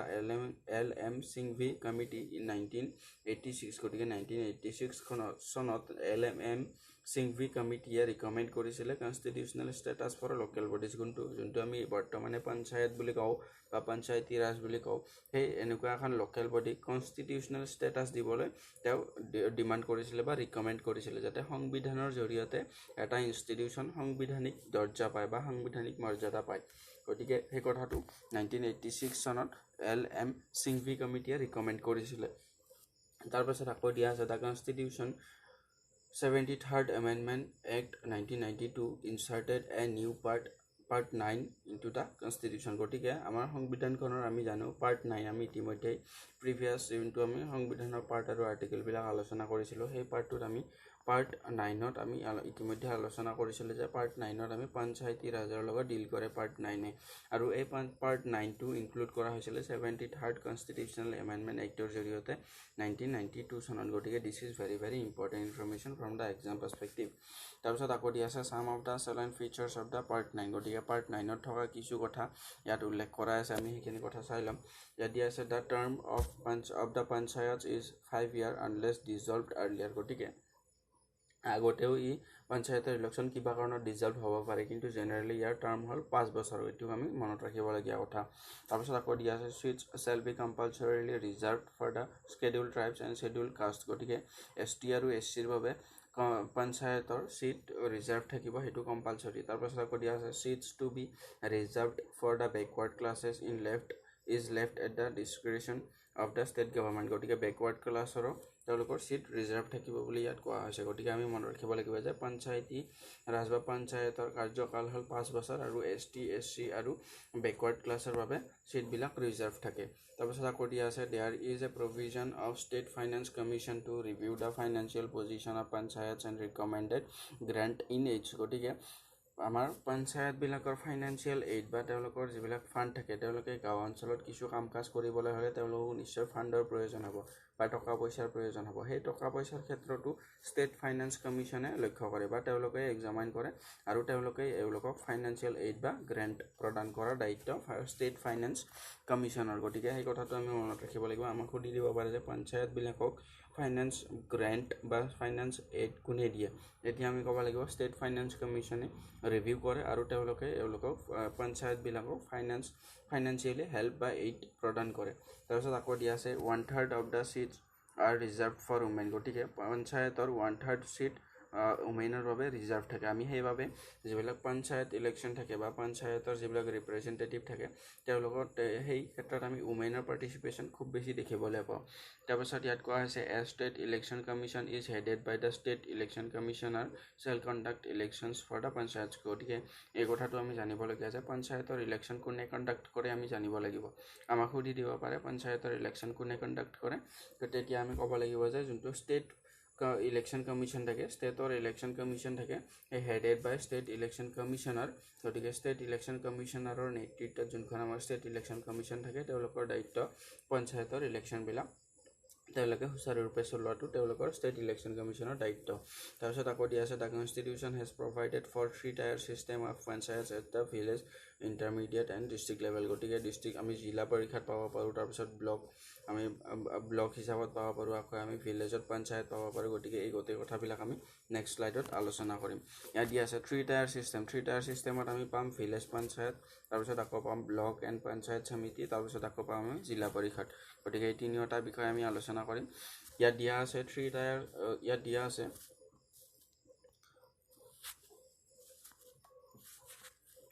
গতিকে ইয়াত দিয়া আছে 3-tier system the 3-tier system of Panchayat Raj was first adopted by Rajasthan Nagaur district on 2nd October 1959 গতিকে 1959 চনৰ 2nd অক্টোবৰ তাৰিখে যোনটো আমি গান্ধী জয়ন্তী বুলি আমি উদযাপন কৰোঁ সেই দিনটোত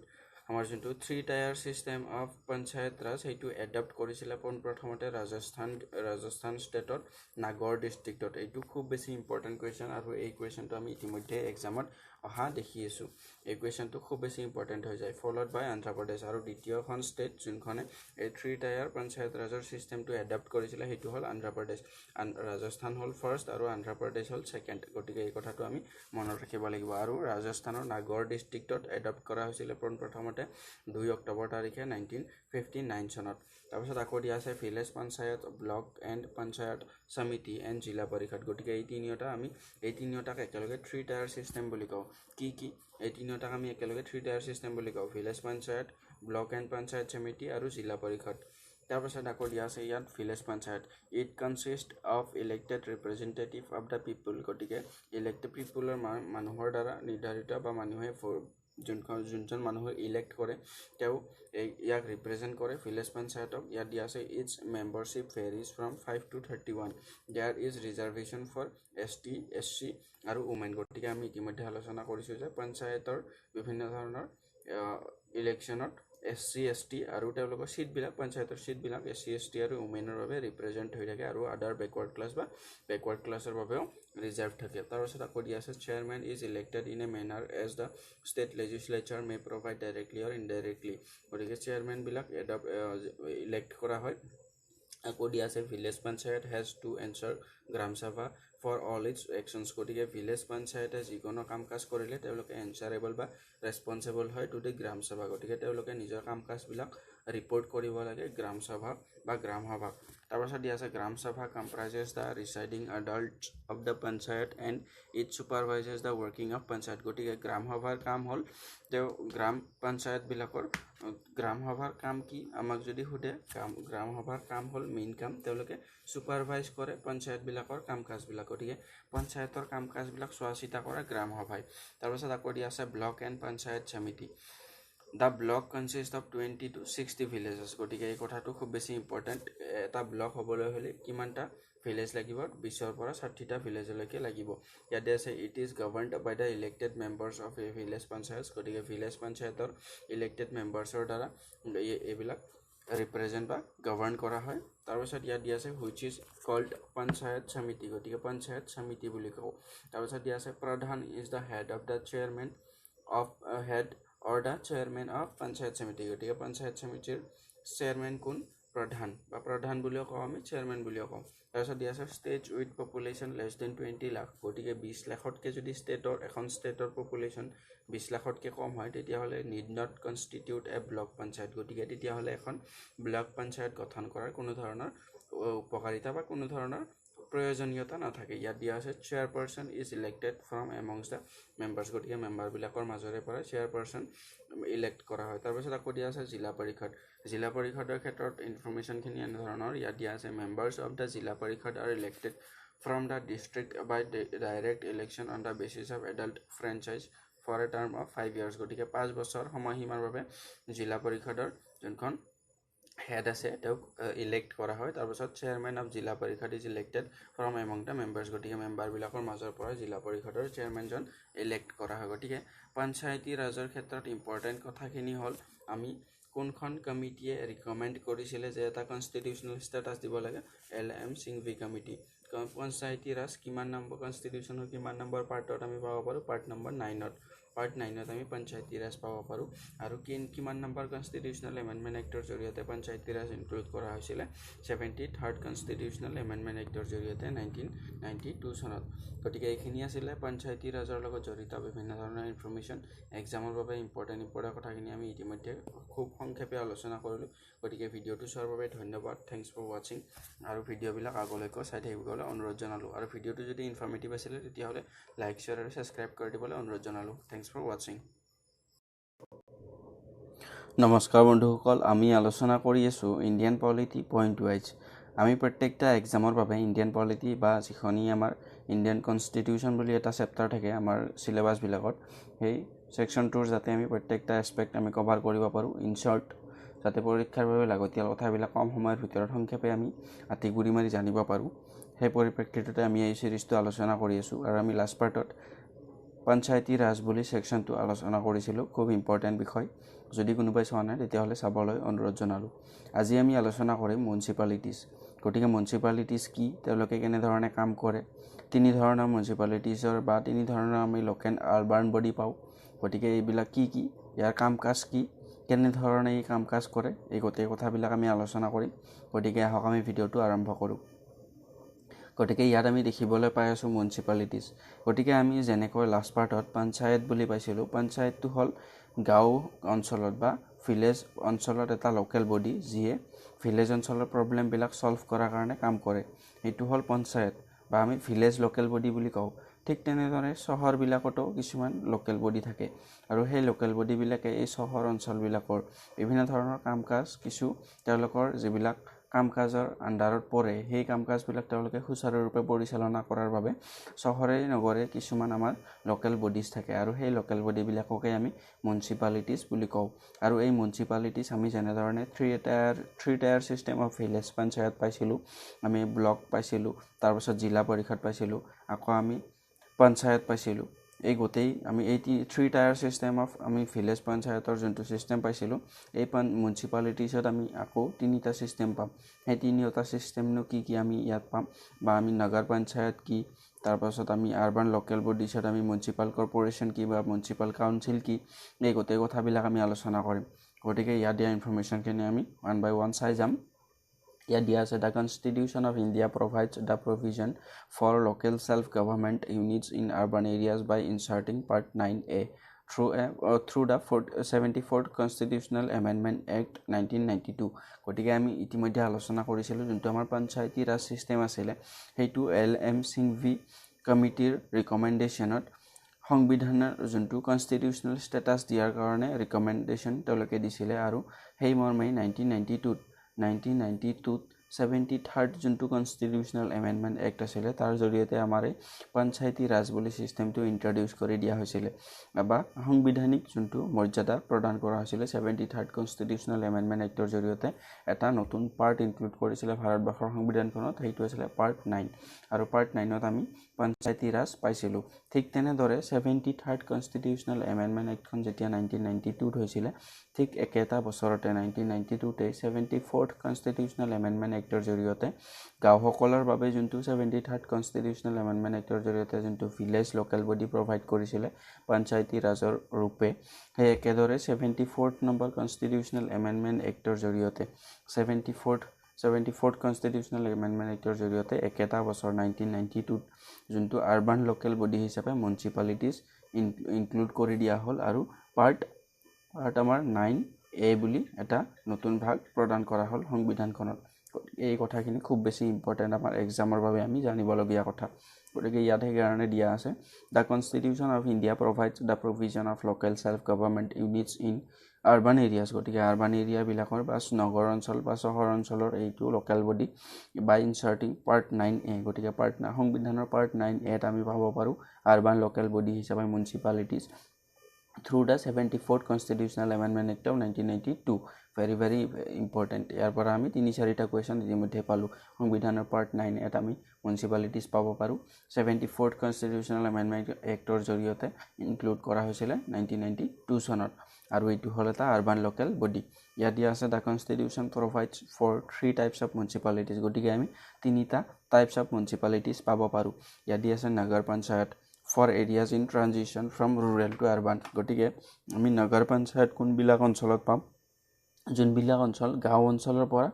গাঁৱৰ পৰা আৰবান যোনটো এটা ট্ৰানজিশন জোন বুলি আমি কওঁ আমি ধৰি ললো এখন গাঁও আৰু ইয়াৰ লগালগি এই অঞ্চলখিনি খুব বেছি এটা ডেভেলপড এৰিয়া হৈছে আৰু এখন চহৰ হিচাপে পৰিচিত হৈছে আৰু এই চহৰ আৰু এই গাঁওখনৰ এই যোনটো ট্ৰানজিশন জোন বা এই যোনটো লগলাগা এৰিয়া কিছু সেমি আৰবান বুলি আমি ক'ব পাৰো বা কিছু গাঁও অঞ্চলৰো ক্যাৰেক্টাৰ আমি দেখিবলৈ পাম তাত কিছু চহৰ অঞ্চলৰো ক্যাৰেক্টাৰ আমি দেখিবলৈ পাম হেনুকুৱা এটা অঞ্চলত আমি নগৰ পঞ্চায়ত পাব পাৰো গতিকে খুব বেছি গাঁও নহয় খুব বেছি চহৰ নহয় গতিকে ইয়াত দিয়া আছে the constitution provides for 3 types of municipalities Nagar panchayat for areas in transition from rural to urban গতিকে ৰুৰেলৰ পৰা আৰবানলৈকে শিফট হ'ব লগা বা হৈ থকা আন্ডাৰ প্ৰসেস থকা হেনুকা এটা জায়গাত আমি নগৰ পঞ্চায়ত পাম তাৰ পাছত আকৌ দিয়া আছে municipal council is for smaller urban areas গতিকে সৰু চহৰ বা নগৰ অঞ্চল বিলাকৰ বাবে আমি মিউনিচিপাল কাউন্সিল পাম আকৌ যোনটো মিউনিচিপাল কৰ্পোৰেচন আছে সেইটো এটা লাৰ্জাৰ আৰবান যোনটো আমি বডি বুলি কওঁ বা এখন খুব বেছি ডাঙৰ চহৰৰ বাবে আমি মিউনিচিপাল কৰ্পোৰেচন পাম ইয়াত দিয়া আছে municipal corporation is for larger urban areas গতিকে আমি যোনটো গুৱাহাটী বুলি ক'লো গুৱাহাটী এখন খুব ডাঙৰ চহৰ গতিকে তাত আমি মিউনিচিপাল কৰ্পোৰেচন পাব পাৰো কিন্তু আমি মিৰ্জা বুলি ক'লো তাত কিন্তু এখন সৰু চহৰ তাত আমি মিউনিচিপাল কাউন্সিল পাব পাৰো গতিকে হেনুকা ধৰণৰ ইয়াত ডিভাইডেন্স আমি দেখিবলৈ পাওঁ it is the biggest urban local government গতিকে আৰবান লোকেল গভৰ্নমেণ্টৰ সকলোতকৈ ডাঙৰ শাখাটো হ'ল মিউনিচিপাল কৰ্পোৰেচন আৰু সকলোতকৈ সৰু শাখাটো হ'ল নগৰ পঞ্চায়ত গতিকে এনে ধৰণেও আমাক কোৱেশ্চন সুধি দিব পাৰে যে যোনটো আমি আৰবান লোকেল বডি পাওঁ আৰবান লোকেল বডি বুলি আমি ক'লেই বুজিব লাগিব যে ইয়াত মিউনিচিপালিটিজৰ কথা কোৱা হৈছে আমাক সুধি দিব পাৰে যে আৰবান লোকেল বডিৰ সকলোতকৈ ডাঙৰ ইউনিটটোৰ নাম কি ডাঙৰ ইউনিটটো হ'ব মিউনিচিপাল কৰ্পোৰেচন যোনটো আমি খুব ডাঙৰ এখন চহৰ বা নগৰ এৰিয়াত পাব পাৰো আৰু আমাক যদি সোধে আৰবান লোকেল বডিৰ সকলোতকৈ সৰু ইউনিটটোৰ নাম কি তেতিয়াহ'লে আমি ক'ব লাগিব নগৰ পঞ্চায়ত যোনটো আমি এটা ট্ৰানজিশনেল এৰিয়াত পাওঁ য'ত আমি ৰুৰেল আৰু আৰবানৰ এটা ট্ৰানজিশন শিফট দেখিবলৈ পাওঁ গতিকে এই কথাখিনি খুব বেছি মন কৰিবলগীয়া তাৰ পাছত আকৌ দিয়া আছে the constitution of municipalities shall be determined by a law of state লেজিসলেচাৰ গতিকে এখন ষ্টেটৰ যিখিনি বিধায়িকা থাকে তাৰ যিবিলাক আইন কানুন থাকে তেওঁলোকৰ তাৰ জৰিয়তে এই ষ্টেটৰ মিউনিচিপালিটিজ বিলাকে কাম কাজ কৰে ইয়াত দিয়া আছে words committees shall be constituted in those municipalities having a population of 3 lakh or more গতিকে 3 লাখ পপুলেশ্যন থকা এনেকুৱা ধৰণৰ মিউনিচিপালিটিজ এৰিয়াবিলাকক বা আৰবান লোকেল বডিৰ এৰিয়াবিলাকত এখন ৱাৰ্ড কমিটি থাকিব পাৰে বা ৱাৰ্ড কমিটি এখন গঠন কৰা হয় গতিকে ইয়াৰ পৰাও আমি এটা কোৱেশ্চন পাব পাৰো আমাক সুধি দিব পাৰে আৰবান লোকেল বডিৰ সকলো শাখাতে আমি ৱাৰ্ড কমিটি পাব পাৰোঁ নেকি আমি পাব নোৱাৰোঁ তেতিয়াহ'লে আমাক সুধি দিব পাৰে যে আৰবান লোকেল বডিৰ কোনবিলাক অঞ্চলত আমি ৱাৰ্ড কমিটি পাব পাৰোঁ য'ত আমাৰ 3 লাখতকৈ পপুলেশ্যন বেছি হয় যোনবিলাক আৰবান এৰিয়াজ বা যোনবিলাক মিউনিচিপালিটি এৰিয়াত 3 লাখতকৈ পপুলেশ্যন বেছি হয় তাত আমি ৱাৰ্ড কমিটি পাব পাৰোঁ ইয়াত দিয়া আছে seats shall be reserved for scheduled caste and scheduled tribes গতিকে উমেন শ্বেডিউল কাষ্ট আৰু শ্বেডিউল ট্ৰাইবছৰ বাবে চিট সদায় ৰিজাৰ্ভ থাকে গতিকে সেইটো কথাটো আমি পঞ্চায়তবিলাকতো পাইছিলোঁ ইয়াত দিয়া আছে 1/3 of seats shall be reserved for women 1/3 of seats আমি পঞ্চায়ততো ৰিজাৰ্ভ পাইছিলোঁ উমেনৰ কাৰণে তাৰপিছত আকৌ দিয়া আছে municipalities will have the power to impose taxes duties tolls and fees in accordance with law গতিকে আইন কানুনৰ মৰ্যাদাৰ বহাল ৰাখি বা তেওঁলোকে আইন কানুনৰ ভিতৰত বা আইনৰ মৰ্যাদাৰ ভিতৰত থাকি তেওঁলোকে টেক্স ইম্প'জ কৰিব পাৰে বা তেওঁলোকে বিভিন্ন ধৰণৰ ডিউটি ইম্প'জ কৰিব পাৰে আৰু তেওঁলোকে আমি যিবিলাক ৰাস্তাই ঘাটে টোল টেক্স লোৱা দেখা পাওঁ এনেকুৱা ধৰণৰ বিভিন্ন ধৰণে তেওঁ মাধ্যমেৰে তেওঁলোকে পইচা কালেকশ্যন কৰিব পাৰে তেওঁলোকৰ কাম কাজবিলাক চলোৱাৰ বাবে তেওঁলোকৰ সেইটো অধিকাৰ থাকে তাৰপিছত আকৌ দিয়া আছে the constitution provides for a state finance commission গতিকে ষ্টেট ফাইনেন্স কমিশ্যনে তেওঁলোকৰ ৰিভিউ কৰে দ্য ফাইনেন্সিয়েল পজিশ্যন গতিকে মিউনিচিপালিটিজবিলাকৰ ফাইনেন্সিয়েল পজিশ্যনটো ষ্টেট ফাইনেন্স কমিশ্যনে ৰিভিউ কৰে of the municipalities and recommended measures to augment their funds গতিকে তেওঁলোকৰ ফাণ্ডবিলাক কেনেধৰণে ৰেগুলেট কৰিব ক'ত ইউজ কৰিব কেনেধৰণে গোটেই তেওঁলোকৰ ডিছকাছবিলাক ষ্টেট ফাইনেন্স কমিশ্যনৰ লগত হোৱা দেখা যায় তাৰপাছত আকৌ দিয়া আছে under article 243Z(d) a district planning committee shall be constituted to consolidate the plans prepared by the panchayat and municipalities in the district গতিকে এখন ডিষ্ট্ৰিক্টত মিউনিচিপালিটিজ আৰু পঞ্চায়ত গতিকে পঞ্চায়ত বুলি ক'লে আমি জানিব লাগিব যে লোকেল ভিলেজ বডি গতিকে গাঁও অঞ্চলবিলাকৰ ভিলেজৰ লোকেল বডি আৰু মিউনিচিপালিটিজ বুলি ক'লে আমি ক'ব লাগিব যে আৰবান লোকেল বডি গতিকে আৰবান অঞ্চলৰ লোকেল বডি আমি ক'ব পাৰোঁ মিউনিচিপালিটিজ আৰু ভিলেজ অঞ্চলৰ পঞ্চায়ত গতিকে এই পঞ্চায়ত আৰু মিউনিচিপালিটিবিলাকৰ বিভিন্ন ধৰণৰ যিবিলাক প্লেন প্ৰিপেয়াৰ কৰা হয় বা তেওঁলোকে যিবিলাক কাম কাজৰ দাঙি ধৰে সেইবিলাক গোটেই এখন ডিষ্ট্ৰিক্ট প্লেনিং কমিটিয়ে কনচলিডেট কৰে বা তেওঁলোকে হিচাপ এই কাম কাজৰ হিচাপবিলাক ডিষ্ট্ৰিক্ট প্লেনিং কমিটি এখন গঠন কৰি পিনে ৰখা হয় পঞ্চায়ত আৰু মিউনিচিপালিটিজৰ তাৰপাছত আকৌ দিয়া আছে under article 243Z(e) a metropolitan planning committee shall be constituted to prepare a draft development plan for the metropolitan areas as a whole গতিকে মেট্ৰপলিটান এৰিয়া বা ইয়াত কোৱা হৈছে যে মেট্ৰপলিটান প্লেনিং কমিটি গতিকে মেট্ৰপলিটান ৱৰ্ডটোৰ নাম কি ৱৰ্ডটোৰ মিনিং কি আমি জানিব লাগিব মেট্ৰপলিটান বুলি ক'লে আমি খুব ডাঙৰ এখন চহৰ বুজিম য'ত আমি ইণ্ডাষ্ট্ৰি পাব পাৰোঁ বা বিভিন্ন ধৰণৰ তাত আমি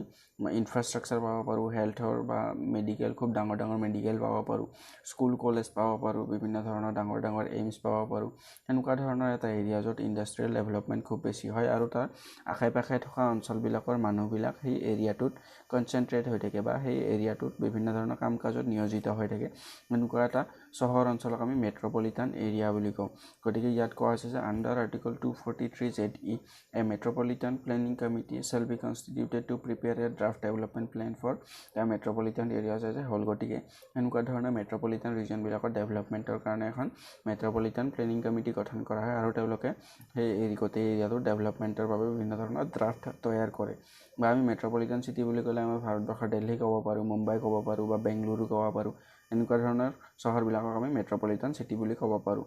গতিকে এইখিনি আছিলে আমাৰ মিউনিচিপালিটিছৰ বিষয়ে খুব জানিবলগীয়া কথা এক্সামৰ বাবে ইম্পৰ্টেণ্ট আমি পাৰ্ট 9A আমি মিউনিচিপালিটিজ পাব পাৰোঁ 74th কনষ্টিটিউশ্যনেল এমেণ্ডমেণ্টৰ এক্টৰ জৰিয়তে 1992ত ইনক্লুড কৰা হৈছিলে সংবিধানৰ পাৰ্ট 9A আমি পাব পাৰোঁ আৰু পাৰ্ট 9ত আমি পঞ্চায়ত পাব পাৰোঁ পঞ্চায়তী ৰাজ গতিকে এই কথাখিনি খুব বেছি দৰকাৰী আৰু আমি যেনেধৰণে পঞ্চায়তবিলাকৰ 3 টায়াৰ ছিষ্টেম পাইছিলোঁ সেনেধৰণে আমি মিউনিচিপালিটিছতো আমি 3 টায়াৰ ছিষ্টেম পাব পাৰোঁ যোনটো নগৰ পঞ্চায়ত আছে সেইটো এটা ট্ৰানজিট জোন যোনটো ৰুৰেলৰ পৰা আৰবানলৈকে ডেভেলপ হৈ আছে সেনেকুৱা এটা ৰিজনত আমি নগৰ পঞ্চায়ত পাব পাৰোঁ মিউনিচিপাল কাউন্সিল পাব পাৰোঁ আমি এটা সৰু আৰবান এৰিয়াৰ কাৰণে আৰু মিউনিচিপাল কৰ্প'ৰেশ্যন পাব পাৰোঁ য'ত এটা খুব ডাঙৰ এৰিয়া বা খুব ডাঙৰ এখন চহৰৰ কাৰণে আৰু ৱাৰ্ড কমিটি আমি পাব পাৰোঁ যোনটো মিউনিচিপাল এৰিয়াত 3 লাখতকৈ পপুলেশ্যন বেছি হয় গতিকে এইখিনি আছিলে খুব ইম্পৰ্টেণ্ট ইনফৰমেশ্যন গতিকে ভিডিঅ'টো চাই যদি ইনফৰ্মেটিভ পালে তেতিয়াহ'লে লাইক শ্বেয়াৰ আৰু ছাবস্ক্ৰাইব কৰি দিবলৈ অনুৰোধ জনালোঁ আৰু আগলৈকেও ভিডিঅ'বিলাক চাই থাকিবলৈ অনুৰোধ জনালোঁ গতিকে ভিডিঅ'টো চোৱাৰ বাবে ধন্যবাদ থেংকছ ফৰ ৱাচিং নমস্কাৰ বন্ধুসকল, আমি আলোচনা কৰি আছোঁ ইণ্ডিয়ান পলিটি পইণ্ট ৱাইজ। গতিকে আমি প্ৰত্যেকটা এক্সামৰ বাবে দৰকাৰী ইণ্ডিয়ান পলিটি বা ইণ্ডিয়ান কনষ্টিটিউশ্যনৰ যোনটো আমাৰ ছেকশ্যন থাকে চিলেবাছত, তাৰ পৰা যিখিনি আমি ইম্পৰ্টেণ্ট কথা এক্সামৰ বাবে জানিবলগীয়া, খুব সংক্ষেপে আমি গোটেইখিনি কথা আলোচনা কৰাৰ এটা চেষ্টা কৰি আছোঁ। আৰু ইতিমধ্যে আমি বহুকেইটা পাৰ্টত বহুবিলাক ইম্পৰ্টেণ্ট সৰু সৰু টপিক আলোচনা কৰিছোঁ। গতিকে আজিৰ এই ভিডিঅ'ৰ পাৰ্টটোত আমি আলোচনা কৰিম প্লেনিং কমিশ্যন, যোনটো আমাৰ প্ৰথমতে আছিলে। প্লেনিং কমিশ্যন বৰ্তমান নাই। প্লেনিং কমিশ্যনক নীতি আয়োগলৈকে ট্ৰান্সফৰ্ম কৰি দিয়া হৈছে, বা প্লেনিং কমিশ্যনৰ নামটো সলনি কৰি পিনে এখন নতুন অৰ্গেনাইজেশ্যন এটা ক্ৰিয়েট কৰা হৈছে, যোনটোৰ নাম হ'ল নীতি আয়োগ। গতিকে নীতি আয়োগৰ কি কি কাম কাজ, তাৰ মেম্বাৰ কোন কোন হ'ব পাৰে, গতিকে এই গোটেই কথাবিলাক আমি আলোচনা কৰিম। গতিকে আমি এক্সামৰ বাবে এই ছেকশ্যনটোৰ পৰা খুব বেছি ইম্পৰ্টেণ্ট এটা কুৱেশ্যন আমি পাওঁ যে নীতি আয়োগৰ চেয়াৰমেন কোন, বৰ্তমান নীতি আয়োগৰ চেয়াৰমেন কোন বুলি আমি এক্সামত কুৱেশ্যনটো দেখিবলৈ পাব পাৰোঁ। আৰু এই নীতি আয়োগৰ দ্বাৰা পাব্লিছ হোৱা বিভিন্ন ধৰণৰ ৰিপৰ্টবিলাক খুব বেছি ইম্পৰ্টেণ্ট হয় এক্সামৰ বাবে। গতিকে সেইবাবে নীতি আয়োগনো কি, তাৰ কাম কাজবিলাক কি, সেই কথাখিনি আমি আঁতিগুৰি মাৰি আমি এটা শ্বৰ্ট নলেজ থকাটো খুব বেছি দৰকাৰ। গতিকে আমি বেছিক ইনফৰ্মেশ্যনখিনি যাতে আমাৰ থাকে, নীতি আয়োগৰ কোন কোন তাৰ মেম্বাৰ, তাৰ কাম কাজবিলাক কেনেধৰণৰ, এই কথাখিনিৰ যাতে এটা আমি আইডিয়া ল'ব পাৰোঁ। গতিকে আহক আমি ভিডিঅ'টো আৰম্ভ কৰোঁ। গতিকে ইয়াত আমি দেখিবলৈ পাই আছোঁ প্লেনিং কমিশ্যন বা নীতি আয়োগ বুলি আকৌ স্লেছ দি পিনে উল্লেখ কৰা আছে। গতিকে ইয়াত দিয়া আছে the planning commission was N institution in the government of India. গতিকে ইয়াত ৱাজ ইউজ কৰিছে, তাৰমানে এইটো বৰ্তমান নাই, পাষ্টত আছিলে। Which formulated India's 5 year plans. গতিকে আমি প্লেনিং কমিশ্যন বুলি ক'লে 5 year প্লেন, তেওঁলোকে গভৰ্ণমেণ্টৰ এটা ভিজন নিৰ্মাণ কৰিছিলে যে অহা 5 বছৰত তেওঁলোকৰ কি কি বিষয়ত কনচেনট্ৰেশ্যন কৰিব, তেওঁলোকে কি কি বিষয়ত নিজৰ কাম কাজবিলাক ফ'কাছ কৰিব, সেনেধৰণে তেওঁলোকে 5 বছৰৰ এটা প্লেন তৈয়াৰ কৰিছিলে। আৰু সেইটো আছিলে আমাৰ প্লেনিং কমিশ্যনৰ কাম। তাৰপাছত আকৌ আছে ইয়াত the government has replaced planning commission with a new institution named NITI Aayog. গতিকে নীতি আয়োগৰ ফুল মিনিং আমি খুব বেছি ইম্পৰ্টেণ্ট জানিবলগীয়া এক্সামৰ বাবে, national institution for transforming India. গতিকে নীতি আয়োগৰ ফুল মিনিং কি, national institutions for transforming India. Very important. গতিকে প্লেনিং কমিশ্যনৰ অফিচটো ৰিপ্লেচ কৰি দিয়া হ'ল নীতি আয়োগেৰে। গতিকে বৰ্তমান আমি প্লেনিং কমিশ্যন নাপাওঁ, বৰ্তমান পাওঁ আমি নীতি আয়োগ। গতিকে ইয়াত দিয়া আছে নীতি আয়োগৰ কিছু ইনফৰ্মেশ্যন, আমি চাই ল'ম। ইয়াত দিয়া আছে the institution will serve as think tank. গতিকে গভৰ্ণমেণ্টৰ বিভিন্ন ধৰণৰ পলিচিবিলাক কেনেকুৱা ধৰণৰ হ'ব লাগে, কোনটো ছেক্টৰত ডেভেলপমেণ্টৰ কাৰণে কি কি কাম কৰিব লাগিব, এটা থিংক টেংক বা মানুহে যিবিলাক এটা অৰ্গেনাইজেশ্যনৰ ফালৰ পৰা গভৰ্ণমেণ্টৰ কাম কাজবিলাক কেনেধৰণে আগবাঢ়িব লাগে, তাৰ এটা ভাবি গুণি ভাল এটা বিশেষজ্ঞৰ টীমে এই এটা ৰিপৰ্ট পাব্লিছ কৰে। গতিকে ইয়াত সেইবাবে কোৱা হৈছে যে ইনষ্টিটিউশ্যনটোৱে চাৰ্ভ কৰে এজ এ থিংক টেংক, বা এটা যোনটো মানুহৰ বা গভৰ্ণমেণ্টখন সুচাৰুৰূপে পৰিচালনা কৰাৰ বাবে ভাবা গুণা কামবিলাক এই নীতি আয়োগে কৰে। ইয়াত দিয়া আছে the institution will serve as think tank of the government a directional and policy dynamo. গতিকে পলিচিবিলাক কেনেধৰণৰ হ'ব লাগে, গভৰ্ণমেণ্টৰ ডাইৰেকশ্যন কোনটো দিশে হ'ব লাগে, এই গোটেই কথাবিলাক এই নীতি আয়োগে তেওঁলোকৰ নিজৰ ৰিপৰ্টবিলাকত তেওঁলোকে ভাবি গুণি কিছু ৰিপৰ্ট পাব্লিছ কৰে। তাৰপাছত ইয়াত দিয়া আছে নীতি আয়োগ will provide গভৰ্ণমেণ্টছ and the central and state levels with relevant strategic and technical advice across the spectrum of কি এলিমেণ্টছ অফ পলিচি। গতিকে যিমানবিলাক ইম্পৰ্টেণ্ট পলিচিৰ এলিমেণ্ট থাকে, বা যিমানবিলাক ছেকশ্যনত তেওঁলোকে ভাবে যে গভৰ্ণমেণ্টৰ কাম এই ছেকশ্যনটোত খুব বেছি ভালদৰে হোৱা নাই, বা এনেধৰণে হ'ব লাগিছিলে কিন্তু তাৰ ধৰণে হোৱা নাই, সেনেকুৱা ক্ষেত্ৰত তেওঁলোকে নিজৰ ষ্ট্ৰেটেজিবিলাক তেওঁলোকে বিভিন্ন ধৰণৰ এডভাইচ আগবঢ়ায়। তাৰপিছত আকৌ দিয়া আছে this includes matters of national and international importance. গতিকে দেশখনৰ ভিতৰত আৰু বাহিৰা দেশবিলাকৰ লগত নিজৰ ৰিলেশ্যনৰ ক্ষেত্ৰত এই গোটেইবিলাক কাম কাজতেই এই নীতি আয়োগে নিজৰ এডভাইচবিলাক দিব পাৰে। ইয়াত দিয়া আছে PM is the x official chairman of নীতি আয়োগ। গতিকে দিছ ইজ ভেৰি ইম্পৰ্টেণ্ট। আমাক এক্সামত এই কুৱেশ্যনটো খুব বেছি সুধি দিয়া দেখা যায় যে নীতি আয়োগৰ চেয়াৰমেন কোন বা নীতি আয়োগৰ হেড কোন, তেতিয়াহ'লে আমি ক'ব লাগিব যে PM বা প্ৰাইম মিনিষ্টাৰ নীতি আয়োগৰ হেড। তাৰপিছত আকৌ দিয়া আছে ফাংচনছ অফ নীতি আয়োগ। গতিকে ইতিমধ্যে আমি খুব সংক্ষেপে আলোচনা কৰিছোঁৱেই নীতি আয়োগৰ ফাংচনখিনি, যে গভৰ্ণমেণ্টক এডভাইচ কৰা বা ষ্ট্ৰেটেজি প্ৰদান কৰা, এটা ভিজন প্ৰভাইড কৰা, যাতে গভৰ্ণমেণ্টে সুচাৰুৰূপে নিজৰ পলিচিবিলাক ফৰ্মুলেট কৰিব পাৰে। গতিকে ইয়াত সেই ক্ষেত্ৰতে কিছু ইনফৰ্মেশ্যন প্ৰভাইড কৰা আছে, আমি পঢ়ি চাম। ইয়াত দিয়া আছে to foster cooperative federalism through structured support. initiatives and mechanisms with the state on a continuous basis, recognizing that strong state make a strong nation. গতিকে এখন ষ্ট্ৰং ষ্টেট কেনেধৰণে নিৰ্মাণ কৰিব পাৰি আৰু ষ্ট্ৰং ষ্টেট যেতিয়া আমি ষ্টেটবিলাকক ষ্ট্ৰং কৰিম তেতিয়া নিজে নিজে এখন নেশ্যন খুব বেছি ষ্ট্ৰং হৈ উঠিব। তাৰপিছত আকৌ দিয়া আছে to develop mechanism to formulate credible plans at the village levels and aggregate these progressively at higher levels of government. গতিকে পলিচিবিলাক কেনেধৰণে গ্ৰাছৰুট লেভেলত বা ভিলেজ লেভেলত ইমপ্লিমেণ্ট কৰিব পাৰি, বিভিন্ন ধৰণৰ প্লেনবিলাক কেনেধৰণে ইমপ্লিমেণ্ট কৰিলে ভাল হ'ব, এই গোটেই কথাবিলাকৰ ক্ষেত্ৰত তেওঁলোকে নিজৰ এডভাইচবিলাক প্ৰদান কৰে। আকৌ দিয়া আছে to ensure on areas that are specifically refer to it. গতিকে যিবিলাক বিষয় এই নীতি আয়োগৰ পৰা এডভাইচ বিচৰা হয় সেই বিষয়বিলাকত তেওঁলোকে আকৌ আৰু ভালদৰে তেওঁলোকে এডভাইচবিলাক আগবঢ়ায়। তাৰপাছত আকৌ দিয়া আছে that the interest of national security are incorporated in economic strategy and policy. গতিকে নেশ্যনেল ছিকিউৰিটিৰ লগত ৰিলেটেড বা ইকনমিক ষ্ট্ৰেটেজিবিলাক গোটেইবিলাকত তেওঁলোকে নিজৰ এডভাইচবিলাক পুট ফৰৱাৰ্ড কৰে। তাৰপাছত দিয়া আছে to pay special attention to the sections of our society that may be at risk of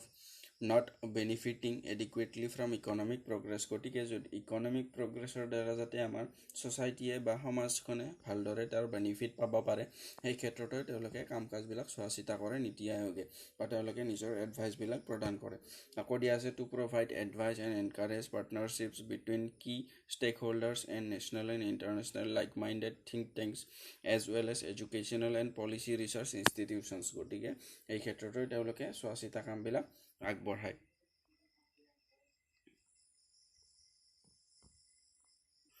তাৰপাছত আকৌ দিয়া আছে to create a knowledge innovation and entrepreneurial support system through a collaborative community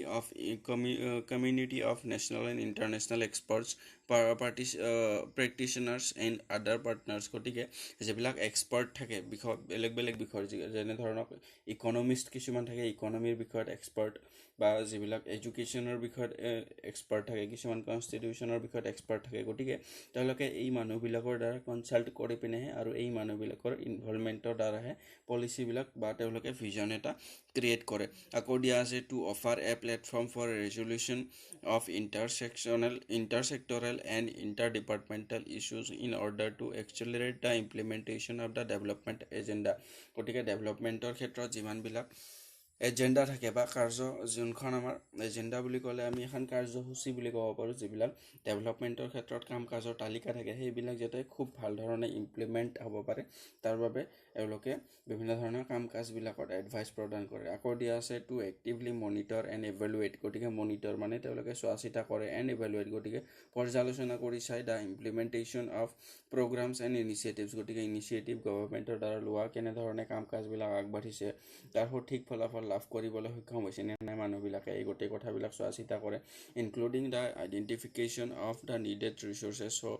as to strengthen the probability of success and scope of delivery. গতিকে মানুহবিলাকে য'ত বস্তুটো deliver কৰিব আছিলে সেই সঠিক জেগাত সেই বস্তুটোৱে প্ৰভাৱ পেলাইছে নে নাই, এই গোটেই বা পলিচিটোৰ যিখিনি প্ৰভাৱ যোনখিনি মানুহৰ ওপৰত পৰিব লাগিছিলে পৰিছিলে নে নাই বা পৰিছে নে নাই, সেই গোটেই কথাবিলাক এক্সামাইন কৰাৰ লগতে মনিটৰ কৰে বা ইভেলুৱেট কৰে আৰু সেই মৰ্মে তেওঁলোকে নিজৰ পৰামৰ্শবিলাক আগবঢ়ায়। তাৰপিছত আকৌ দিয়া আছে মেম্বাৰ্ছ অফ নীতি আয়োগ। গতিকে নীতি আয়োগৰ মেম্বাৰ কোন কোন ইয়াত উল্লেখ কৰা আছে। Prime minister of India is the chairperson. গতিকে নীতি আয়োগৰ হেড বুলি ক'লে আমি PM অফ ইণ্ডিয়া বুলি ক'ব পাৰোঁ বা প্ৰাইম মিনিষ্টাৰ অফ ইণ্ডিয়া। তাৰপিছত দিয়া আছে governing council comprising the CMs of all the states. গতিকে নীতি আয়োগত মেম্বাৰ হয় সকলো ষ্টেটৰে যিমানবিলাক CM বা চিফ মিনিষ্টাৰ থাকে তেওঁ সকলোবিলাকে ইয়াৰ মেম্বাৰ, আৰু লেফটেনেণ্ট গভৰ্ণৰ। আমি জানো যে ইউনিয়ন টেৰিটৰী বা কেন্দ্ৰীয় শাসিত অঞ্চলবিলাকত প্ৰেচিডেণ্টৰ দ্বাৰা নমিনেট কৰা কিছুমান গভৰ্ণৰ থাকে আৰু সেই গভৰ্ণৰবিলাকৰ আণ্ডাৰতে এই ইউনিয়ন টেৰিটৰীবিলাক ফাংচন কৰে। গতিকে ইউনিয়ন টেৰিটৰীবিলাকৰ যিমানবিলাক গভৰ্ণৰ থাকে বা লেফটেনেণ্ট গভৰ্ণৰ থাকে, তাৰপাছত ষ্টেটবিলাকৰ যিমানবিলাক CM থাকে, সেই সকলোখিনি মানুহেই এই নীতি আয়োগৰ মেম্বাৰ বুলি আমি ইয়াত কোৱা হৈছে। তাৰপিছত দিয়া আছে governors of union territories in the region. This will be chaired by the chairperson of the NITI Aayog or his nominee experts specialists and practitioners with relevant domain knowledge as special initiatives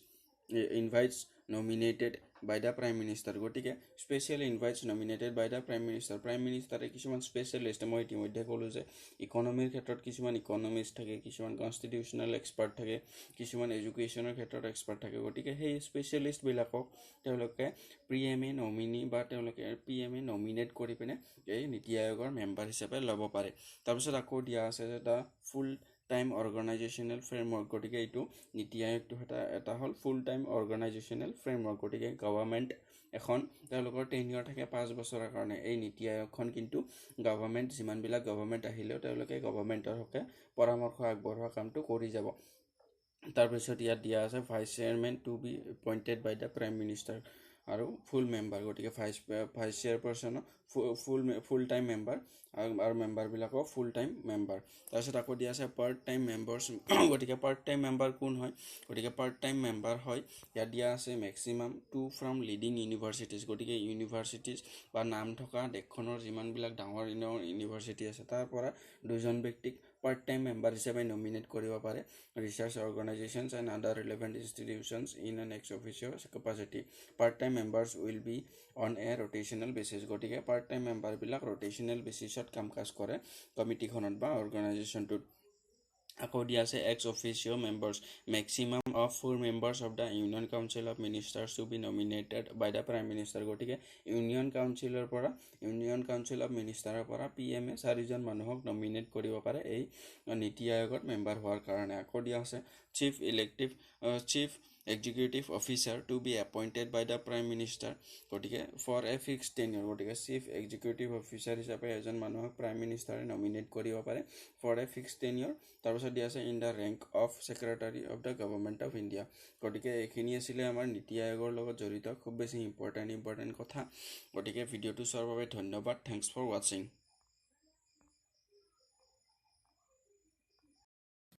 নমস্কাৰ বন্ধুসকল, আমি আলোচনা কৰি আছোঁ ইণ্ডিয়ান পলিটি পইণ্ট ৱাইজ, যাতে আমি প্ৰত্যেকটা এক্সামৰ বাবে ইম্পৰ্টেণ্ট আমাৰ ইণ্ডিয়ান পলিটিৰ যিখিনি কুৱেশ্যন থাকে সেইখিনি আমি খুব সংক্ষেপে কম সময়ৰ ভিতৰত যাতে আমি আঁতিগুৰি মাৰি জানিব পাৰোঁ খুব শ্বৰ্টকৈ, যাতে এক্সামৰ বাবে ৰিলেভেণ্ট কথাখিনিহে আমি অকল আলোচনা কৰিব লাগে। সেই মৰ্মেই আমি এই ভিডিঅ' ছিৰিজটো আলোচনা কৰি আছোঁ আৰু ইতিমধ্যে আমি বহুকেইটা পাৰ্টত ইণ্ডিয়ান পলিটিৰ ইম্পৰ্টেণ্ট টপিকবিলাক আলোচনা কৰি আহিছোঁ। গতিকে সেই ক্ৰমতেই আজি আমি আলোচনা কৰিম পলিটিকেল পাৰ্টি। গতিকে আমি যিহেতু ইণ্ডিয়ান পলিটি পঢ়ি আছোঁ তেতিয়াহ'লে আমি নিশ্চয়কৈ জানিব লাগিব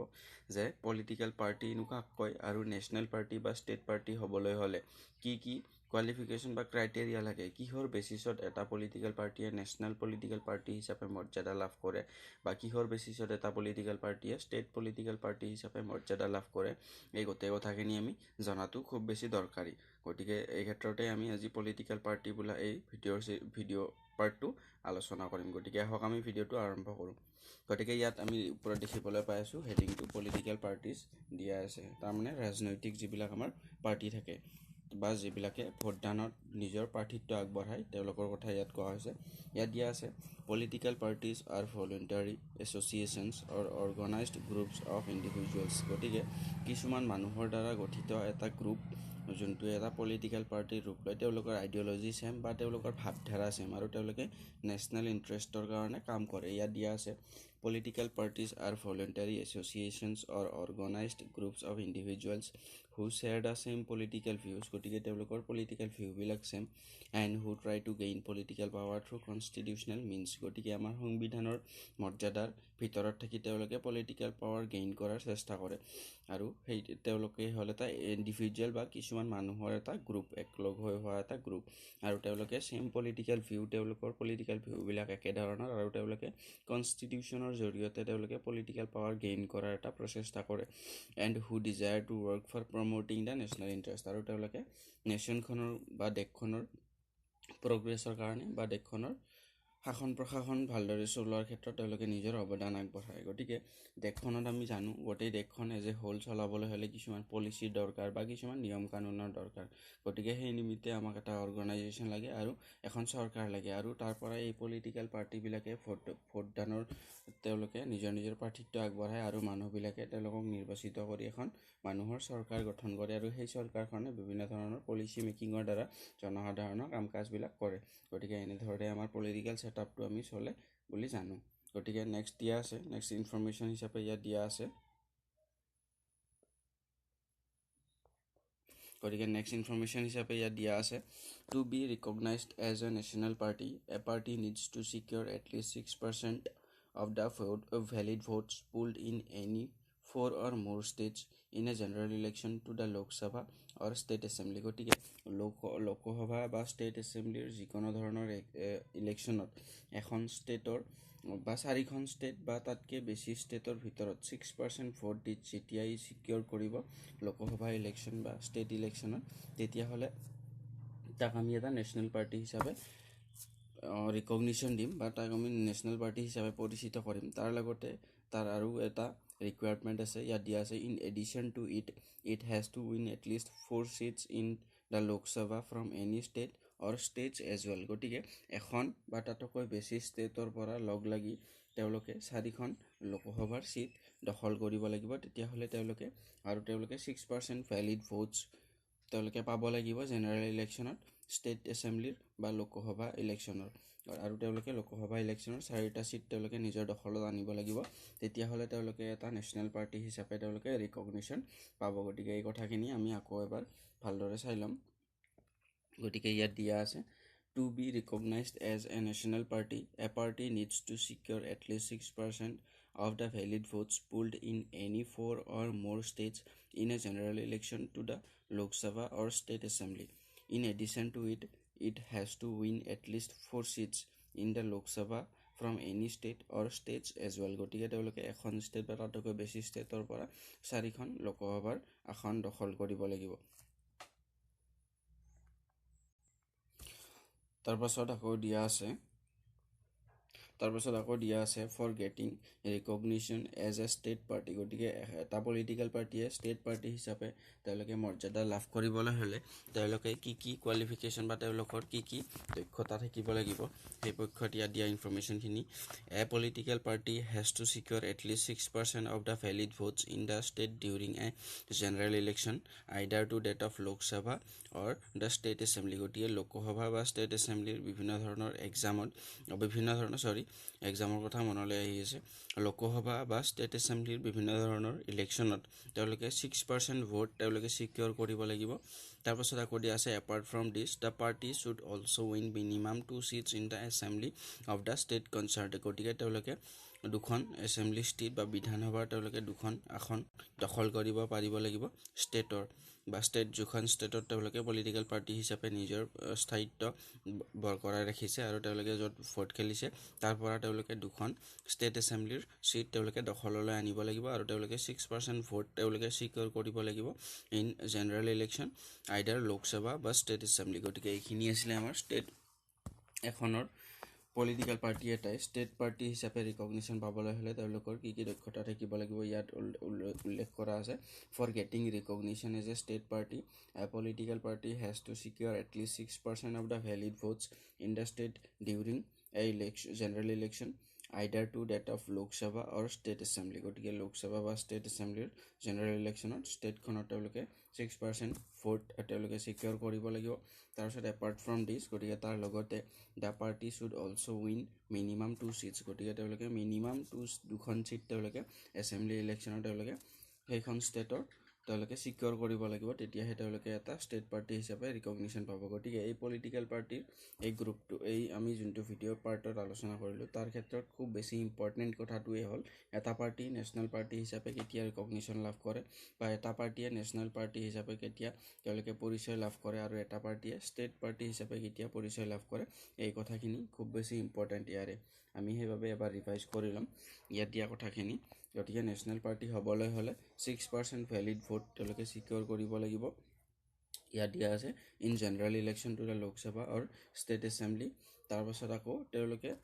it has to win at least 4 seats গতিকে 4খন চিট লাগিব তেওঁলোকৰ লোকসভাৰ from any state or states গতিকে তেওঁলোকে এখন বা এখনতকৈ বেছি ষ্টেটৰ ফালৰ পৰা তেওঁলোকে লোকসভাৰ চিট 4খন ছিকিউৰ কৰিব পাৰিব লাগিব আৰু তেওঁলোকে 6% ভেলিড ভোট জেনেৰেল ইলেকশ্যনৰ এইটো ষ্টেট এছেম্বলি বা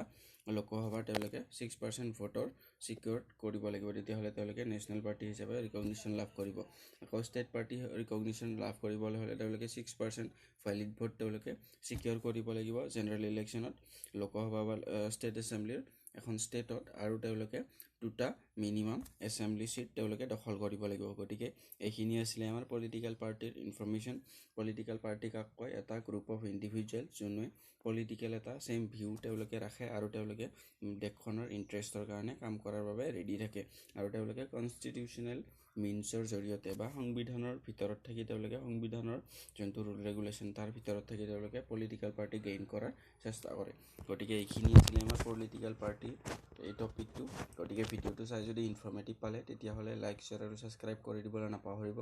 আৰু আগলৈকে ভিডিঅ'বিলাক চাই থাকিবলৈ অনুৰোধ জনালোঁ গতিকে ভিডিঅ'টো চোৱাৰ বাবে ধন্যবাদ থেংকছ ফৰ ৱাচিং নমস্কাৰ বন্ধুসকল আমি আলোচনা কৰি আছোঁ ইণ্ডিয়ান পলিটি পইণ্ট ৱাইজ যাতে আমি ইণ্ডিয়ান পলিটি বা ইণ্ডিয়ান কনষ্টিটিউশ্যনৰ লগত জড়িত বিভিন্ন ধৰণৰ কথাবিলাক খুব সংক্ষেপে আমি জানিব পাৰোঁ গতিকে আজিৰ সেই ক্ৰমতেই আমি আলোচনা কৰিম ই গভৰ্নেন্স গতিকে ই গভৰ্নেন্স বুলি ক'লে আমি কি বুজোঁ আমি আজিকালি দেখিবলৈ পাওঁ গভৰ্ণমেণ্টৰ বিভিন্ন ধৰণৰ কাম কাজবিলাক আমি ডিজিটেল হোৱা দেখিবলৈ পাওঁ বা আমি টুইটাৰত গভৰ্ণমেণ্টৰ বিভিন্ন ধৰণৰ কাম কাজৰ ইনফৰমেশ্যনবিলাক পাওঁ বা বিভিন্ন ধৰণৰ ৱেবছাইটৰ জৰিয়তে তেওঁলোকে নিজৰ আঁচনিবিলাক বা তেওঁলোকে নিজৰ আঁচনিবিলাকৰ প্ৰমোশ্যন কৰা আমি দেখিবলৈ পাওঁ এডভাৰটাইজমেণ্ট কৰা দেখিবলৈ পাওঁ বা বিভিন্ন ধৰণৰ ইনফৰমেশ্যনবিলাকো তেওঁলোকে এই ই মাধ্যমেৰে বা ইলেক্ট্ৰনিক মাধ্যমেৰে তেওঁলোকে পাব্লিছ কৰা আমি আজিকালি দেখিবলৈ পাওঁ গতিকে এই গোটেই হোল প্ৰচেছটোকে আমি ই গভৰ্নেন্স বুলি কওঁ গতিকে ই গভৰ্নেন্সৰ ক্ষেত্ৰত আজিকালি যিহেতু খুব বেছি ডিজিটেল হোৱা আমি দেখিবলৈ পাওঁ বা ডিজিটেল প্ৰচেছেৰে গোটেই কামখিনি আগবাঢ়িবলৈ ধৰিছে বা কম্পিউটাৰাইজ হৈছে গোটেই কথাখিনি সেই ক্ষেত্ৰত আমি ই গভৰ্নেন্সৰ কনচেপ্টটো এবাৰ বুজি লোৱাটো খুব বেছি দৰকাৰী হৈ যায় এক্সাম পাৰ্সপেক্টিভৰ বাবে লগে লগে আৰু আমাৰ যিবিলাক পাৰ্চনেল ইণ্টাৰভিউ হয় বা ভিভা হয় গতিকে তাত আমি ই গভৰ্নেন্সৰ লগত জড়িত কনচেপ্টটো খুব বেছি ভালদৰে আণ্ডাৰষ্টেণ্ডিং থকাটো খুব বেছি দৰকাৰ যাতে আমি ই গভৰ্নেন্স আজিকালি হ'ল এটা খুব সহজলভ্য বিষয় গতিকে ই গভৰ্নেন্স আমি আমাৰ চাৰিওফালে আমি ডেইলি লাইফত দেখিবলৈ পাওঁ গভৰ্ণমেণ্টৰ বিভিন্ন ধৰণৰ পলিচিবিলাকৰ এটা টুইটাৰ যোগে মন্ত্ৰী MLA জনে জাননী দিলে বা তেওঁ আজিকালি গোটেইখিনি অনলাইন মাধ্যমেৰে হোৱা দেখা যায় গতিকে সেই ক্ষেত্ৰত আমি ই গভৰ্নেন্সৰ কনচেপ্টটো জনাটো খুব বেছি দৰকাৰী হৈ যায় গতিকে এই ক্ষেত্ৰত আমি এক্সাম পাৰ্সপেক্টিভৰ বাবে দুই এটা কথা ইম্পৰ্টেণ্ট বাকী হোল কনচেপ্টটো আমাৰ নিজৰ পাৰ্চনেল আণ্ডাৰষ্টেণ্ডিঙৰ বাবে খুব বেছি দৰকাৰী বিষয় গতিকে আহক আমি ভিডিঅ'টো আৰম্ভ কৰোঁ ইয়াত দিয়া আছে ই গভৰ্নেন্স গতিকে ইয়াত আমি ইনফৰমেশ্যনখিনি দেখিবলৈ পাম e governance simply means electronic governance গতিকে ইলেক্ট্ৰনিক মাধ্যমেৰে গভৰ্নেন্স বা নিজৰ সুচাৰুৰূপে কাম কাজবিলাক কেনেধৰণে পাৰদৰ্শিতা বৰ্তাই ৰাখি কেনেধৰণে কামবিলাক আগবঢ়াই লৈ যায় সেই গোটেই প্ৰচেছটোকে আমি ইলেক্ট্ৰনিক গভৰ্নেন্স বা ই গভৰ্নেন্স বুলি কওঁ ইয়াত দিয়া আছে governments are providing various information on their website about their working citizens interaction with government becomes easier গতিকে আজিকালি আমি নৰ্মেল মানুহ এজনে বা নৰ্মেল নাগৰিক এজনে আমি সাধাৰণ নাগৰিক এজনে টুইটাৰ যোগে আমি মন্ত্ৰী MLA এজনক টেগ কৰি পিনে কুৱেশ্যন এটা সুধিব পাৰোঁ ডাইৰেক্টলি গতিকে আমাৰ তেওঁলোকৰ লগত ইণ্টাৰেকশ্যন কৰা কথাটো খুব বেছি সহজ হৈ পৰিছে আমি এটা ভিডিঅ' বনাই পিনে ফেচবুক বা ইনষ্টাগ্ৰামত বা টুইটাৰত আমি সেই মন্ত্ৰী MLA জনক যোনজনক আমি কথাখিনি ক'বলগীয়া থাকে তেওঁক আমি টেগ কৰিব পাৰোঁ ডাইৰেক্টলি বা তেওঁৰ যিখিনি অফিচিয়েল মেম্বাৰ থাকে তেওঁৰ কাম কাজখিনি চোৱা তেওঁলোকক আমি টেগ কৰি পিনে ডাইৰেক্টলি আমাৰ কথাটো তেওঁলোকক জনাব পাৰোঁ গতিকে সেনেধৰণে আমাৰ ইণ্টাৰেকশ্যন তেওঁলোকৰ লগত আমি মুখামুখিকৈ কথা নাপাতিলেও আমাৰ কথাখিনি তেওঁলোকৰ আগত ৰখাটো খুব বেছি দৰকাৰী বা সহজলভ্য হৈ গৈছে আমি আগতে কি কৰিছিলোঁ আমাৰ যদি কিবা কথা এটা বা প্ৰব্লেম এটা আমি জনাব লাগে তেতিয়াহ'লে আমি এপ্লিকেশ্যনৰ ওপৰত এপ্লিকেশ্যন ছাবমিট কৰিছিলোঁ আমি পোষ্ট যোগে এপ্লিকেশ্যন কিছুমান বা আবেদন পত্ৰ ছাবমিট কৰিছিলোঁ তেওঁলোকৰ অফিচত যায় কিন্তু তেওঁলোকে সেই এপ্লিকেশ্যনবিলাক খুলি মেলি চাইনে নাচায় পঢ়ি চাইনে নাচায় আমি তাত জানিবলৈ কোনো ধৰণৰ আমাৰ সাধন নাথাকে গতিকে সেই ক্ষেত্ৰত এই ইলেক্ট্ৰনিক গভৰ্নেন্সৰ ইম্পৰ্টেঞ্চ খুব গুৰুত্বপূৰ্ণ হোৱা আমি দেখিবলৈ পাওঁ গতিকে সেইবাবে ইয়াত দেখি আছে e governance simply means electronic governance governments are providing various information on their website about their working citizens interaction with governments became easier তাৰপিছত আকৌ দিছে the national e governance plan was approved by the cabinet in May 2005 this is very important for the exam perspective গতিকে এই whole কনচেপ্টটো আমাৰ আণ্ডাৰষ্টেণ্ডিঙৰ বাবে খুব বেছি দৰকাৰী কিন্তু ইয়াৰ পাৰ্টিকুলাৰ এই পইণ্টটো এক্সামৰ বাবে দৰকাৰী হৈ যায় যোনটো ইয়াত আমি দিয়া আছে আমাক সুধি দিব পাৰে যে নেশ্যনেল ই গভৰ্নেন্স কাৰণ আজিকালি আমি ই গভৰ্নেন্সৰ প্ৰচলন খুব বেছি দেখিবলৈ পাওঁ সেইকাৰণে এই কুৱেশ্যনটো আমি এক্সপেক্ট কৰিব পাৰোঁ এক্সামত ইয়াত দিয়া আছে the national e governance plan was approved by the cabinet in May 2005 আমাক সুধি দিব যে কোন চনত নেশ্যনেল ই গভৰ্নেন্স প্লেনটো কেবিনেটৰ দ্বাৰা পাছ কৰা হৈছিলে তেতিয়া আমি ক'ব লাগিব যে মে 2005 তাৰপিছত দিয়া আছে various e governance projects of central governments are MCA 21 corporate ministry তাৰপিছত দি আছে pensions income tax central excise passport Seva project Aadhaar codes procurement and office গতিকে এই গোটেইবিলাক হ'ল চাৰ্ভিচ বা ইলেক্ট্ৰনিক চাৰ্ভিচ বুলি আমি ক'ব পাৰোঁ তাৰপিছত দি আছে besides the central government various state governments are undertaking various projects for governance under the national governance plan গতিকে নেশ্যনেল গভৰ্ণেন্স প্লেন কেতিয়া ছাবমিট হৈছিলে 2005 আৰু সেই প্লেনখনৰ জৰিয়তে বা সেই আইনখনৰ জৰিয়তে বিভিন্ন ধৰণৰ ষ্টেট গভৰ্ণমেণ্ট বা চেণ্ট্ৰেল গভৰ্ণমেণ্টে নিজৰ পলিচিবিলাকত এই গভৰ্ণেন্সৰ লগত ৰিলেটেড এছপেক্টবিলাক আজিকালি ইনক্লুড কৰা আমি দেখিবলৈ পাওঁ তাৰপাছত আকৌ দিয়া আছে governance has the potential to change the way governments govern and its impact would be definitely felt by the citizens of India গতিকে আমি ইতিমধ্যে ইয়াৰ যিবিলাক ৰিজাল্ট আছে সেইবিলাক আমি দেখিবলৈ পাই আছোঁ গতিকে গভৰ্ণেন্স হোৱাৰ বাবে কিমান সহজলভ্য হৈ পৰিছে আমি ডাঙৰ মানুহ এজনৰ লগত কণ্টেক্ট কৰাটো বা আমি ফেচবুকত তেওঁক টেগ কৰি পিনে আমাৰ কথাখিনি জনাব পাৰোঁ সাৰ্বজনিকভাৱে আমাৰ কথাখিনি তেওঁক জনাৰ উপৰিও আমি গোটেই মানুহখিনিক জনাব পাৰোঁ যে মই এইটো কথা তেওঁৰ আগত ৰাখিছোঁ তাৰ এটা আমি প্ৰমাণ ডিজিটেল মাধ্যমৰ জৰিয়তে আমি এটা খুব বেছি লাইভ প্ৰমাণ এটা আমি দিবলৈ সক্ষম হওঁ গতিকে সেই ক্ষেত্ৰত আমি অফলাইন মাধ্যমত সেই সুবিধাটো আমি দেখিবলৈ নাপাওঁ আমি যদি প্ৰব্লেম এটা লিখি তেওঁক পঠাওঁ তেতিয়াহ'লে সেই প্ৰব্লেমটো তেওঁক খুলি মেলি পঢ়ি চাইছেনে নাই আৰু তাৰ ৰিজাল্ট এটা আহিবনে নাই সেই কথাটো খুব বেছি আমি আনপ্ৰেডিক্টেবল হৈ যায় গতিকে সেই ক্ষেত্ৰত আমি ইয়াৰ ৰিজাল্টটো এতিয়া বৰ্তমান আমি ভিজিবল হয় আমি তাৰ এটা পজিটিভ ইম্পেক্ট আমি ইয়াত দেখিবলৈ পাওঁ ইয়াত দিয়া আছে governance has the potential to change the way governments govern গতিকে গভৰ্ণমেণ্টছবিলাকে যেনেধৰণে শাসন প্ৰশাসন চলায় আৰু আমি যদি কেতিয়াবা কিছুমান গভৰ্ণমেণ্টৰ কাম কাজত আমি যদি ভুল ত্ৰুটি দেখা পাওঁ তেতিয়াহ'লে আমি ডাইৰেক্টলি তেওঁলোকক জনাব পাৰোঁ বা সেই ভুল ত্ৰুটিটোৰ ওপৰত আমি ডাইৰেক্টলি প্ৰশ্ন উত্থাপন কৰিব পাৰোঁ গতিকে সেই মিডিয়ামবিলাকৰ ডেভেলপ হোৱা আমি দেখিবলৈ পাওঁ আৰু গভৰ্ণেন্সৰ জৰিয়তে আমি সেই চেঞ্জটো বৰ্তমান আমি দেখিবলৈ পাই আছোঁ ইয়াত দিয়া আছে its impact would be definitely felt by the citizens of India গতিকে তাৰ আমি ৰিজাল্টবিলাক ইম্পেক্টবিলাক প্ৰভাৱবিলাক আমি সাধাৰণ নাগৰিকসকলে দেখিবলৈ নিশ্চয়কৈ পাই আছোঁ আৰু ইয়াত দিয়া আছে district is a mission mode project under governance গতিকে ডিষ্ট্ৰিক্টবিলাক এটা মিছন হ'ল mission mode project under governance যোনটো আমাৰ নেশ্যনেল গভৰ্ণেন্স প্লেন 2005ত কেবিনেটে পাছ কৰিছিলে তাৰ আণ্ডাৰত এইটো এটা গভৰ্ণেন্সৰ project district is a mission mode project under governance its objective under national governance policy is computerisation of services গতিকে ইয়াৰ মিছনটো হ'ল আমাক সুধি দিব পাৰে যে ডিষ্ট্ৰিক্ট মিছন মুড প্ৰজেক্টৰ আমাৰ ভিজন কি বা তেওঁলোকৰ অবজেক্টিভ কি তেতিয়াহ'লে আমি ক'ব লাগিব যে কম্পিউটাৰাইজেশ্যন কৰা অফ ছাৰ্ভিচেছ গতিকে আমি ইতিমধ্যে জানো আজিকালি বিভিন্ন ধৰণৰ এক্সাম্পল আমি আগতে কি কৰিছিলোঁ আমাক এখন এনচাৰ শ্বীট দিছিলে আমি এক্সাম দিবলৈ গ'লে আৰু তাত আমি টিক মাৰ্ক কৰিছিলোঁ কিন্তু আজিকালি আমি এক্সাম দিবলৈ গ'লে আমি কলমটো কিবা কাৰণত নিব আমি কলমটোৰো আজিকালি ইম্পৰ্টেঞ্চ নোহোৱা হৈ গৈছে আজিকালি কম্পিউটাৰত আমি এক্সাম দেখিবলৈ পাওঁ আমি মাউচটোৰে তাত যোনটো সঠিক উত্তৰ থাকে তাত আমি টিক মাৰ্ক কৰি দিব লাগে গোটেইখিনি আমি ডিজিটেল হোৱা দেখিবলৈ পাওঁ গতিকে আমি এক্সাম যোনটো দিবলৈ গৈছিলোঁ সেইটোও আজিকালি ডিজিটেল মাধ্যমেৰে আজিকালি কৰা হয় গতিকে আমি ইয়াৰ যিবিলাক কম্পিউটাৰাইজেশ্যন অফ ছাৰ্ভিচ সেইটোৰ আমি ইম্পেক্ট আমি বা তাৰ ৰিজাল্টটো আমি ইতিমধ্যে দেখিবলৈ পাই আছোঁ গতিকে district is a mission mode project under governance plan passed by the cabinet in 2005 May 2005 আৰু ইয়াৰ অবজেক্টিভ হ'ল কম্পিউটাৰাইজেশ্যন অফ ছাৰ্ভিচেছ গতিকে এইখিনি আছিলে আমাৰ গভৰ্ণেন্স প্লেন বা গভৰ্ণেন্সৰ লগত জড়িত ইনফৰমেশ্যন এই কনচেপ্টটো খুব বেছি দৰকাৰী কাৰণ আমাৰ ডে টু ডে লাইফত আমি বৰ্তমান এই গোটেই হোল কনচেপ্টটোৰ ৰিজাল্টবিলাক ইয়াৰ প্ৰচেছবিলাক আমি এক্সপেৰিয়েঞ্চ কৰি আছোঁ বা আমি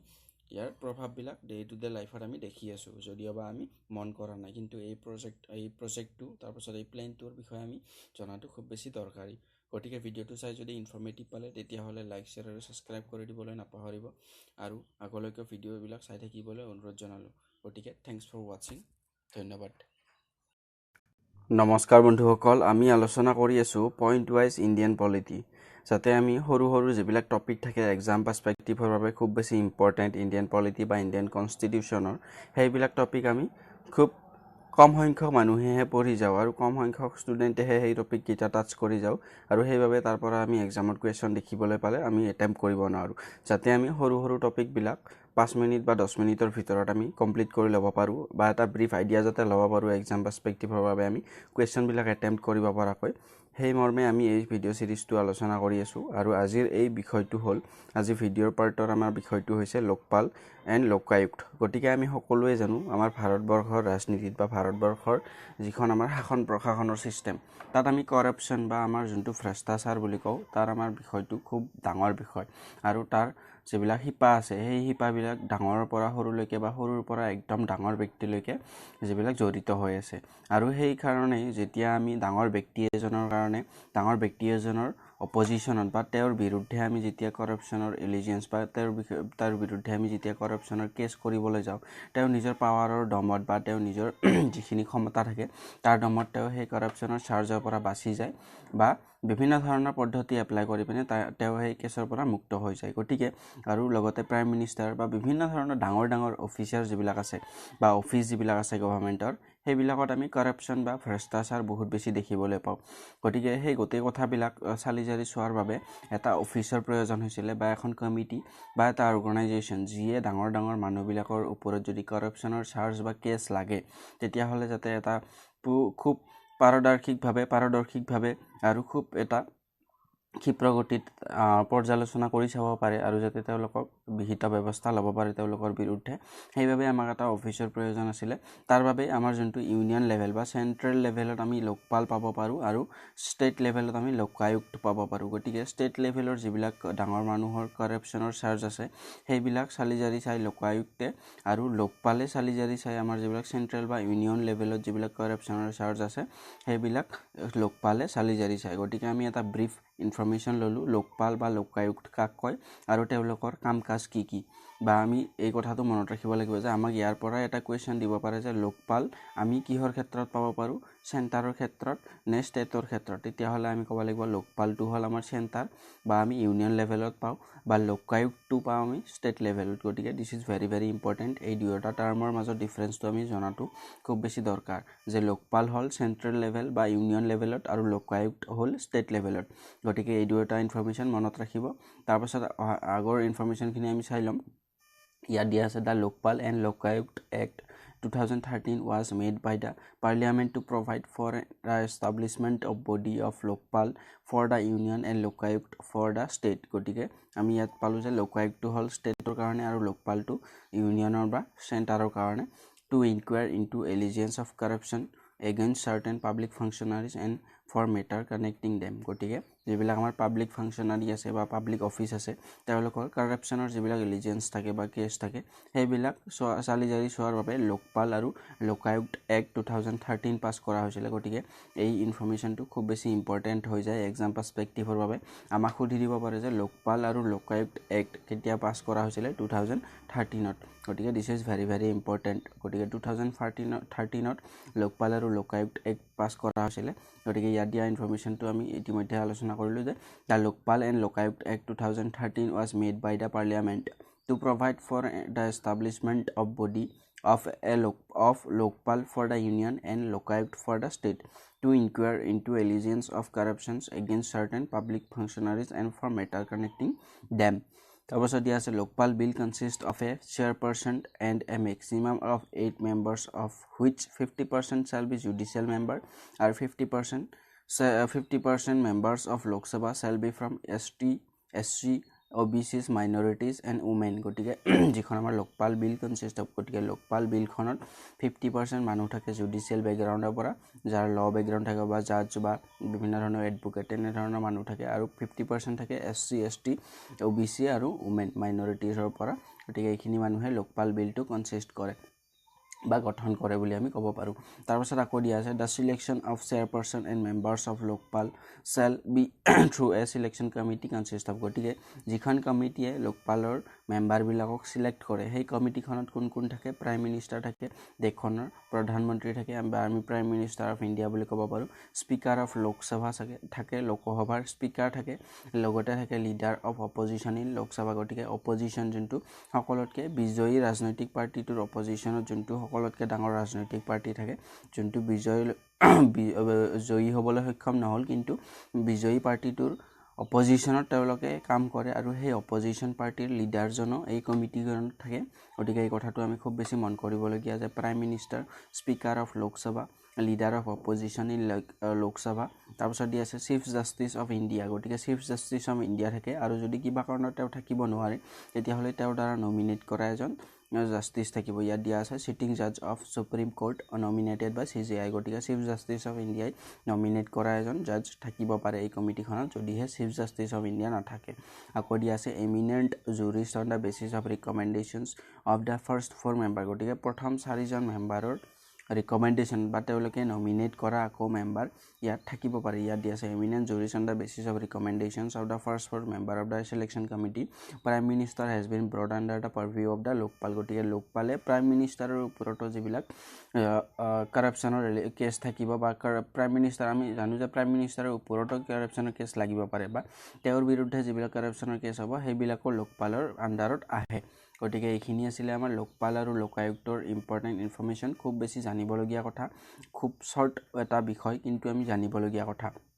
গতিকে লোকপাল থাকে চেণ্ট্ৰেল লেভেলত বা ইউনিয়ন লেভেলত আৰু লোকায়ুক্ত থাকে ষ্টেট লেভেলত এই দুয়োটা কথা ইম্পৰ্টেণ্ট তাৰপিছত লোকপাল বা লোকায়ুক্ত এক্ট কেতিয়া পাছ কৰা হৈছিলে 2013 চনত আৰু লোকপাল বিলখনত মেম্বাৰবিলাকৰ 50% থাকে জুডিচিয়েল বেকগ্ৰাউণ্ডৰ আৰু 50% থাকে SC ST OBC মাইনৰিটিজ আৰু ওমেনৰ ফালৰ পৰা আৰু লোকপালৰ যিখন সিলেকশ্যন কমিটি সেই কমিটিখনত মেম্বাৰ কোন কোন থাকে আমাক এক্সামত সুধি দিব পাৰে আমি ক'ব লাগিব prime minister speaker of Lok Sabha leader of opposition আৰু লোকসভাৰ তাৰপিছত চিফ জাষ্টিচ থাকিব পাৰে বা তেওঁৰ দ্বাৰা নমিনেট কৰা এজন জাজ থাকিব পাৰে তাৰপিছত eminent jurist on the basis of recommendations of the first 4 member গতিকে ফাৰ্ষ্ট 4 মেম্বাৰে ৰিকমেণ্ড কৰা মানুহ থাকিব পাৰে আৰু prime minister has been brought under the purview of Lokpal গতিকে লোকপালৰ আণ্ডাৰত বা লোকপাল বিলৰ আণ্ডাৰত এই প্ৰাইম মিনিষ্টাৰৰ পদটো আহি যায় গতিকে এইখিনি আছিলে আমাৰ important information about Lokpal and Lokayukta গতিকে ভিডিঅ'টো চাই যদি ইনফৰ্মেটিভ পালে তেতিয়াহ'লে লাইক শ্বেয়াৰ আৰু ছাবস্ক্ৰাইব কৰি দিবলৈ নাপাহৰিব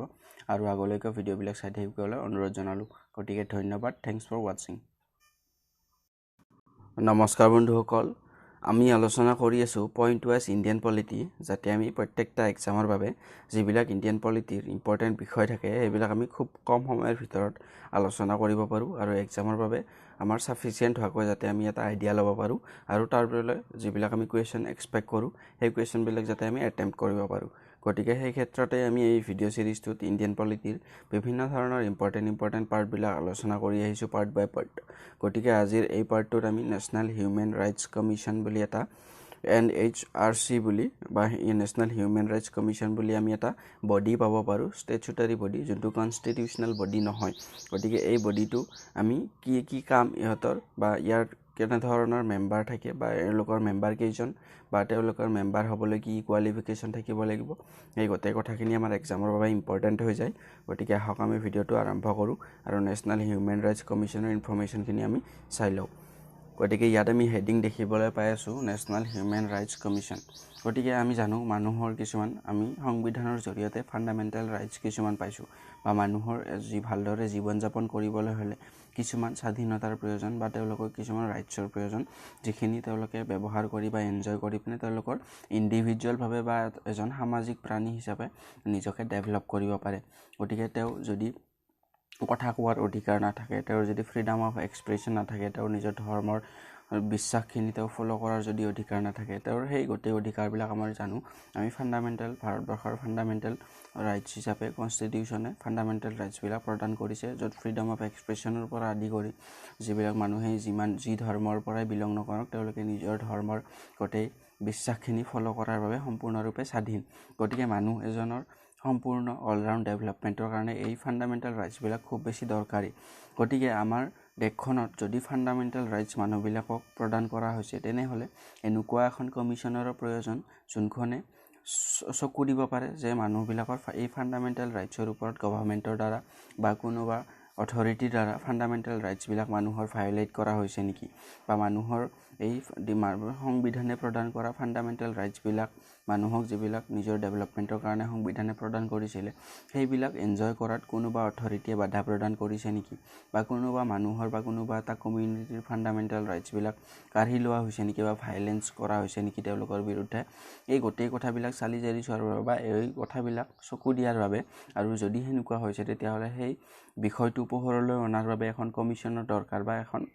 এটা অথৰিটি বা বডি এটাৰ দৰকাৰ গতিকে সেই বডিটোকে আমি ক'ব পাৰোঁ নেশ্যনেল হিউমেন ৰাইটছ কমিশ্যন য'ত তেওঁলোকে এই কমিশ্যনখনে লক্ষ্য ৰাখে যে কোনো মানুহৰ যাতে হিউমেন ৰাইটছ যিবিলাক মানৱীয়তা গুণ বা তেওঁলোকৰ যিখিনি ৰাইটছ থাকে সেইখিনি যাতে ভায়লেট হ'ব নোৱাৰে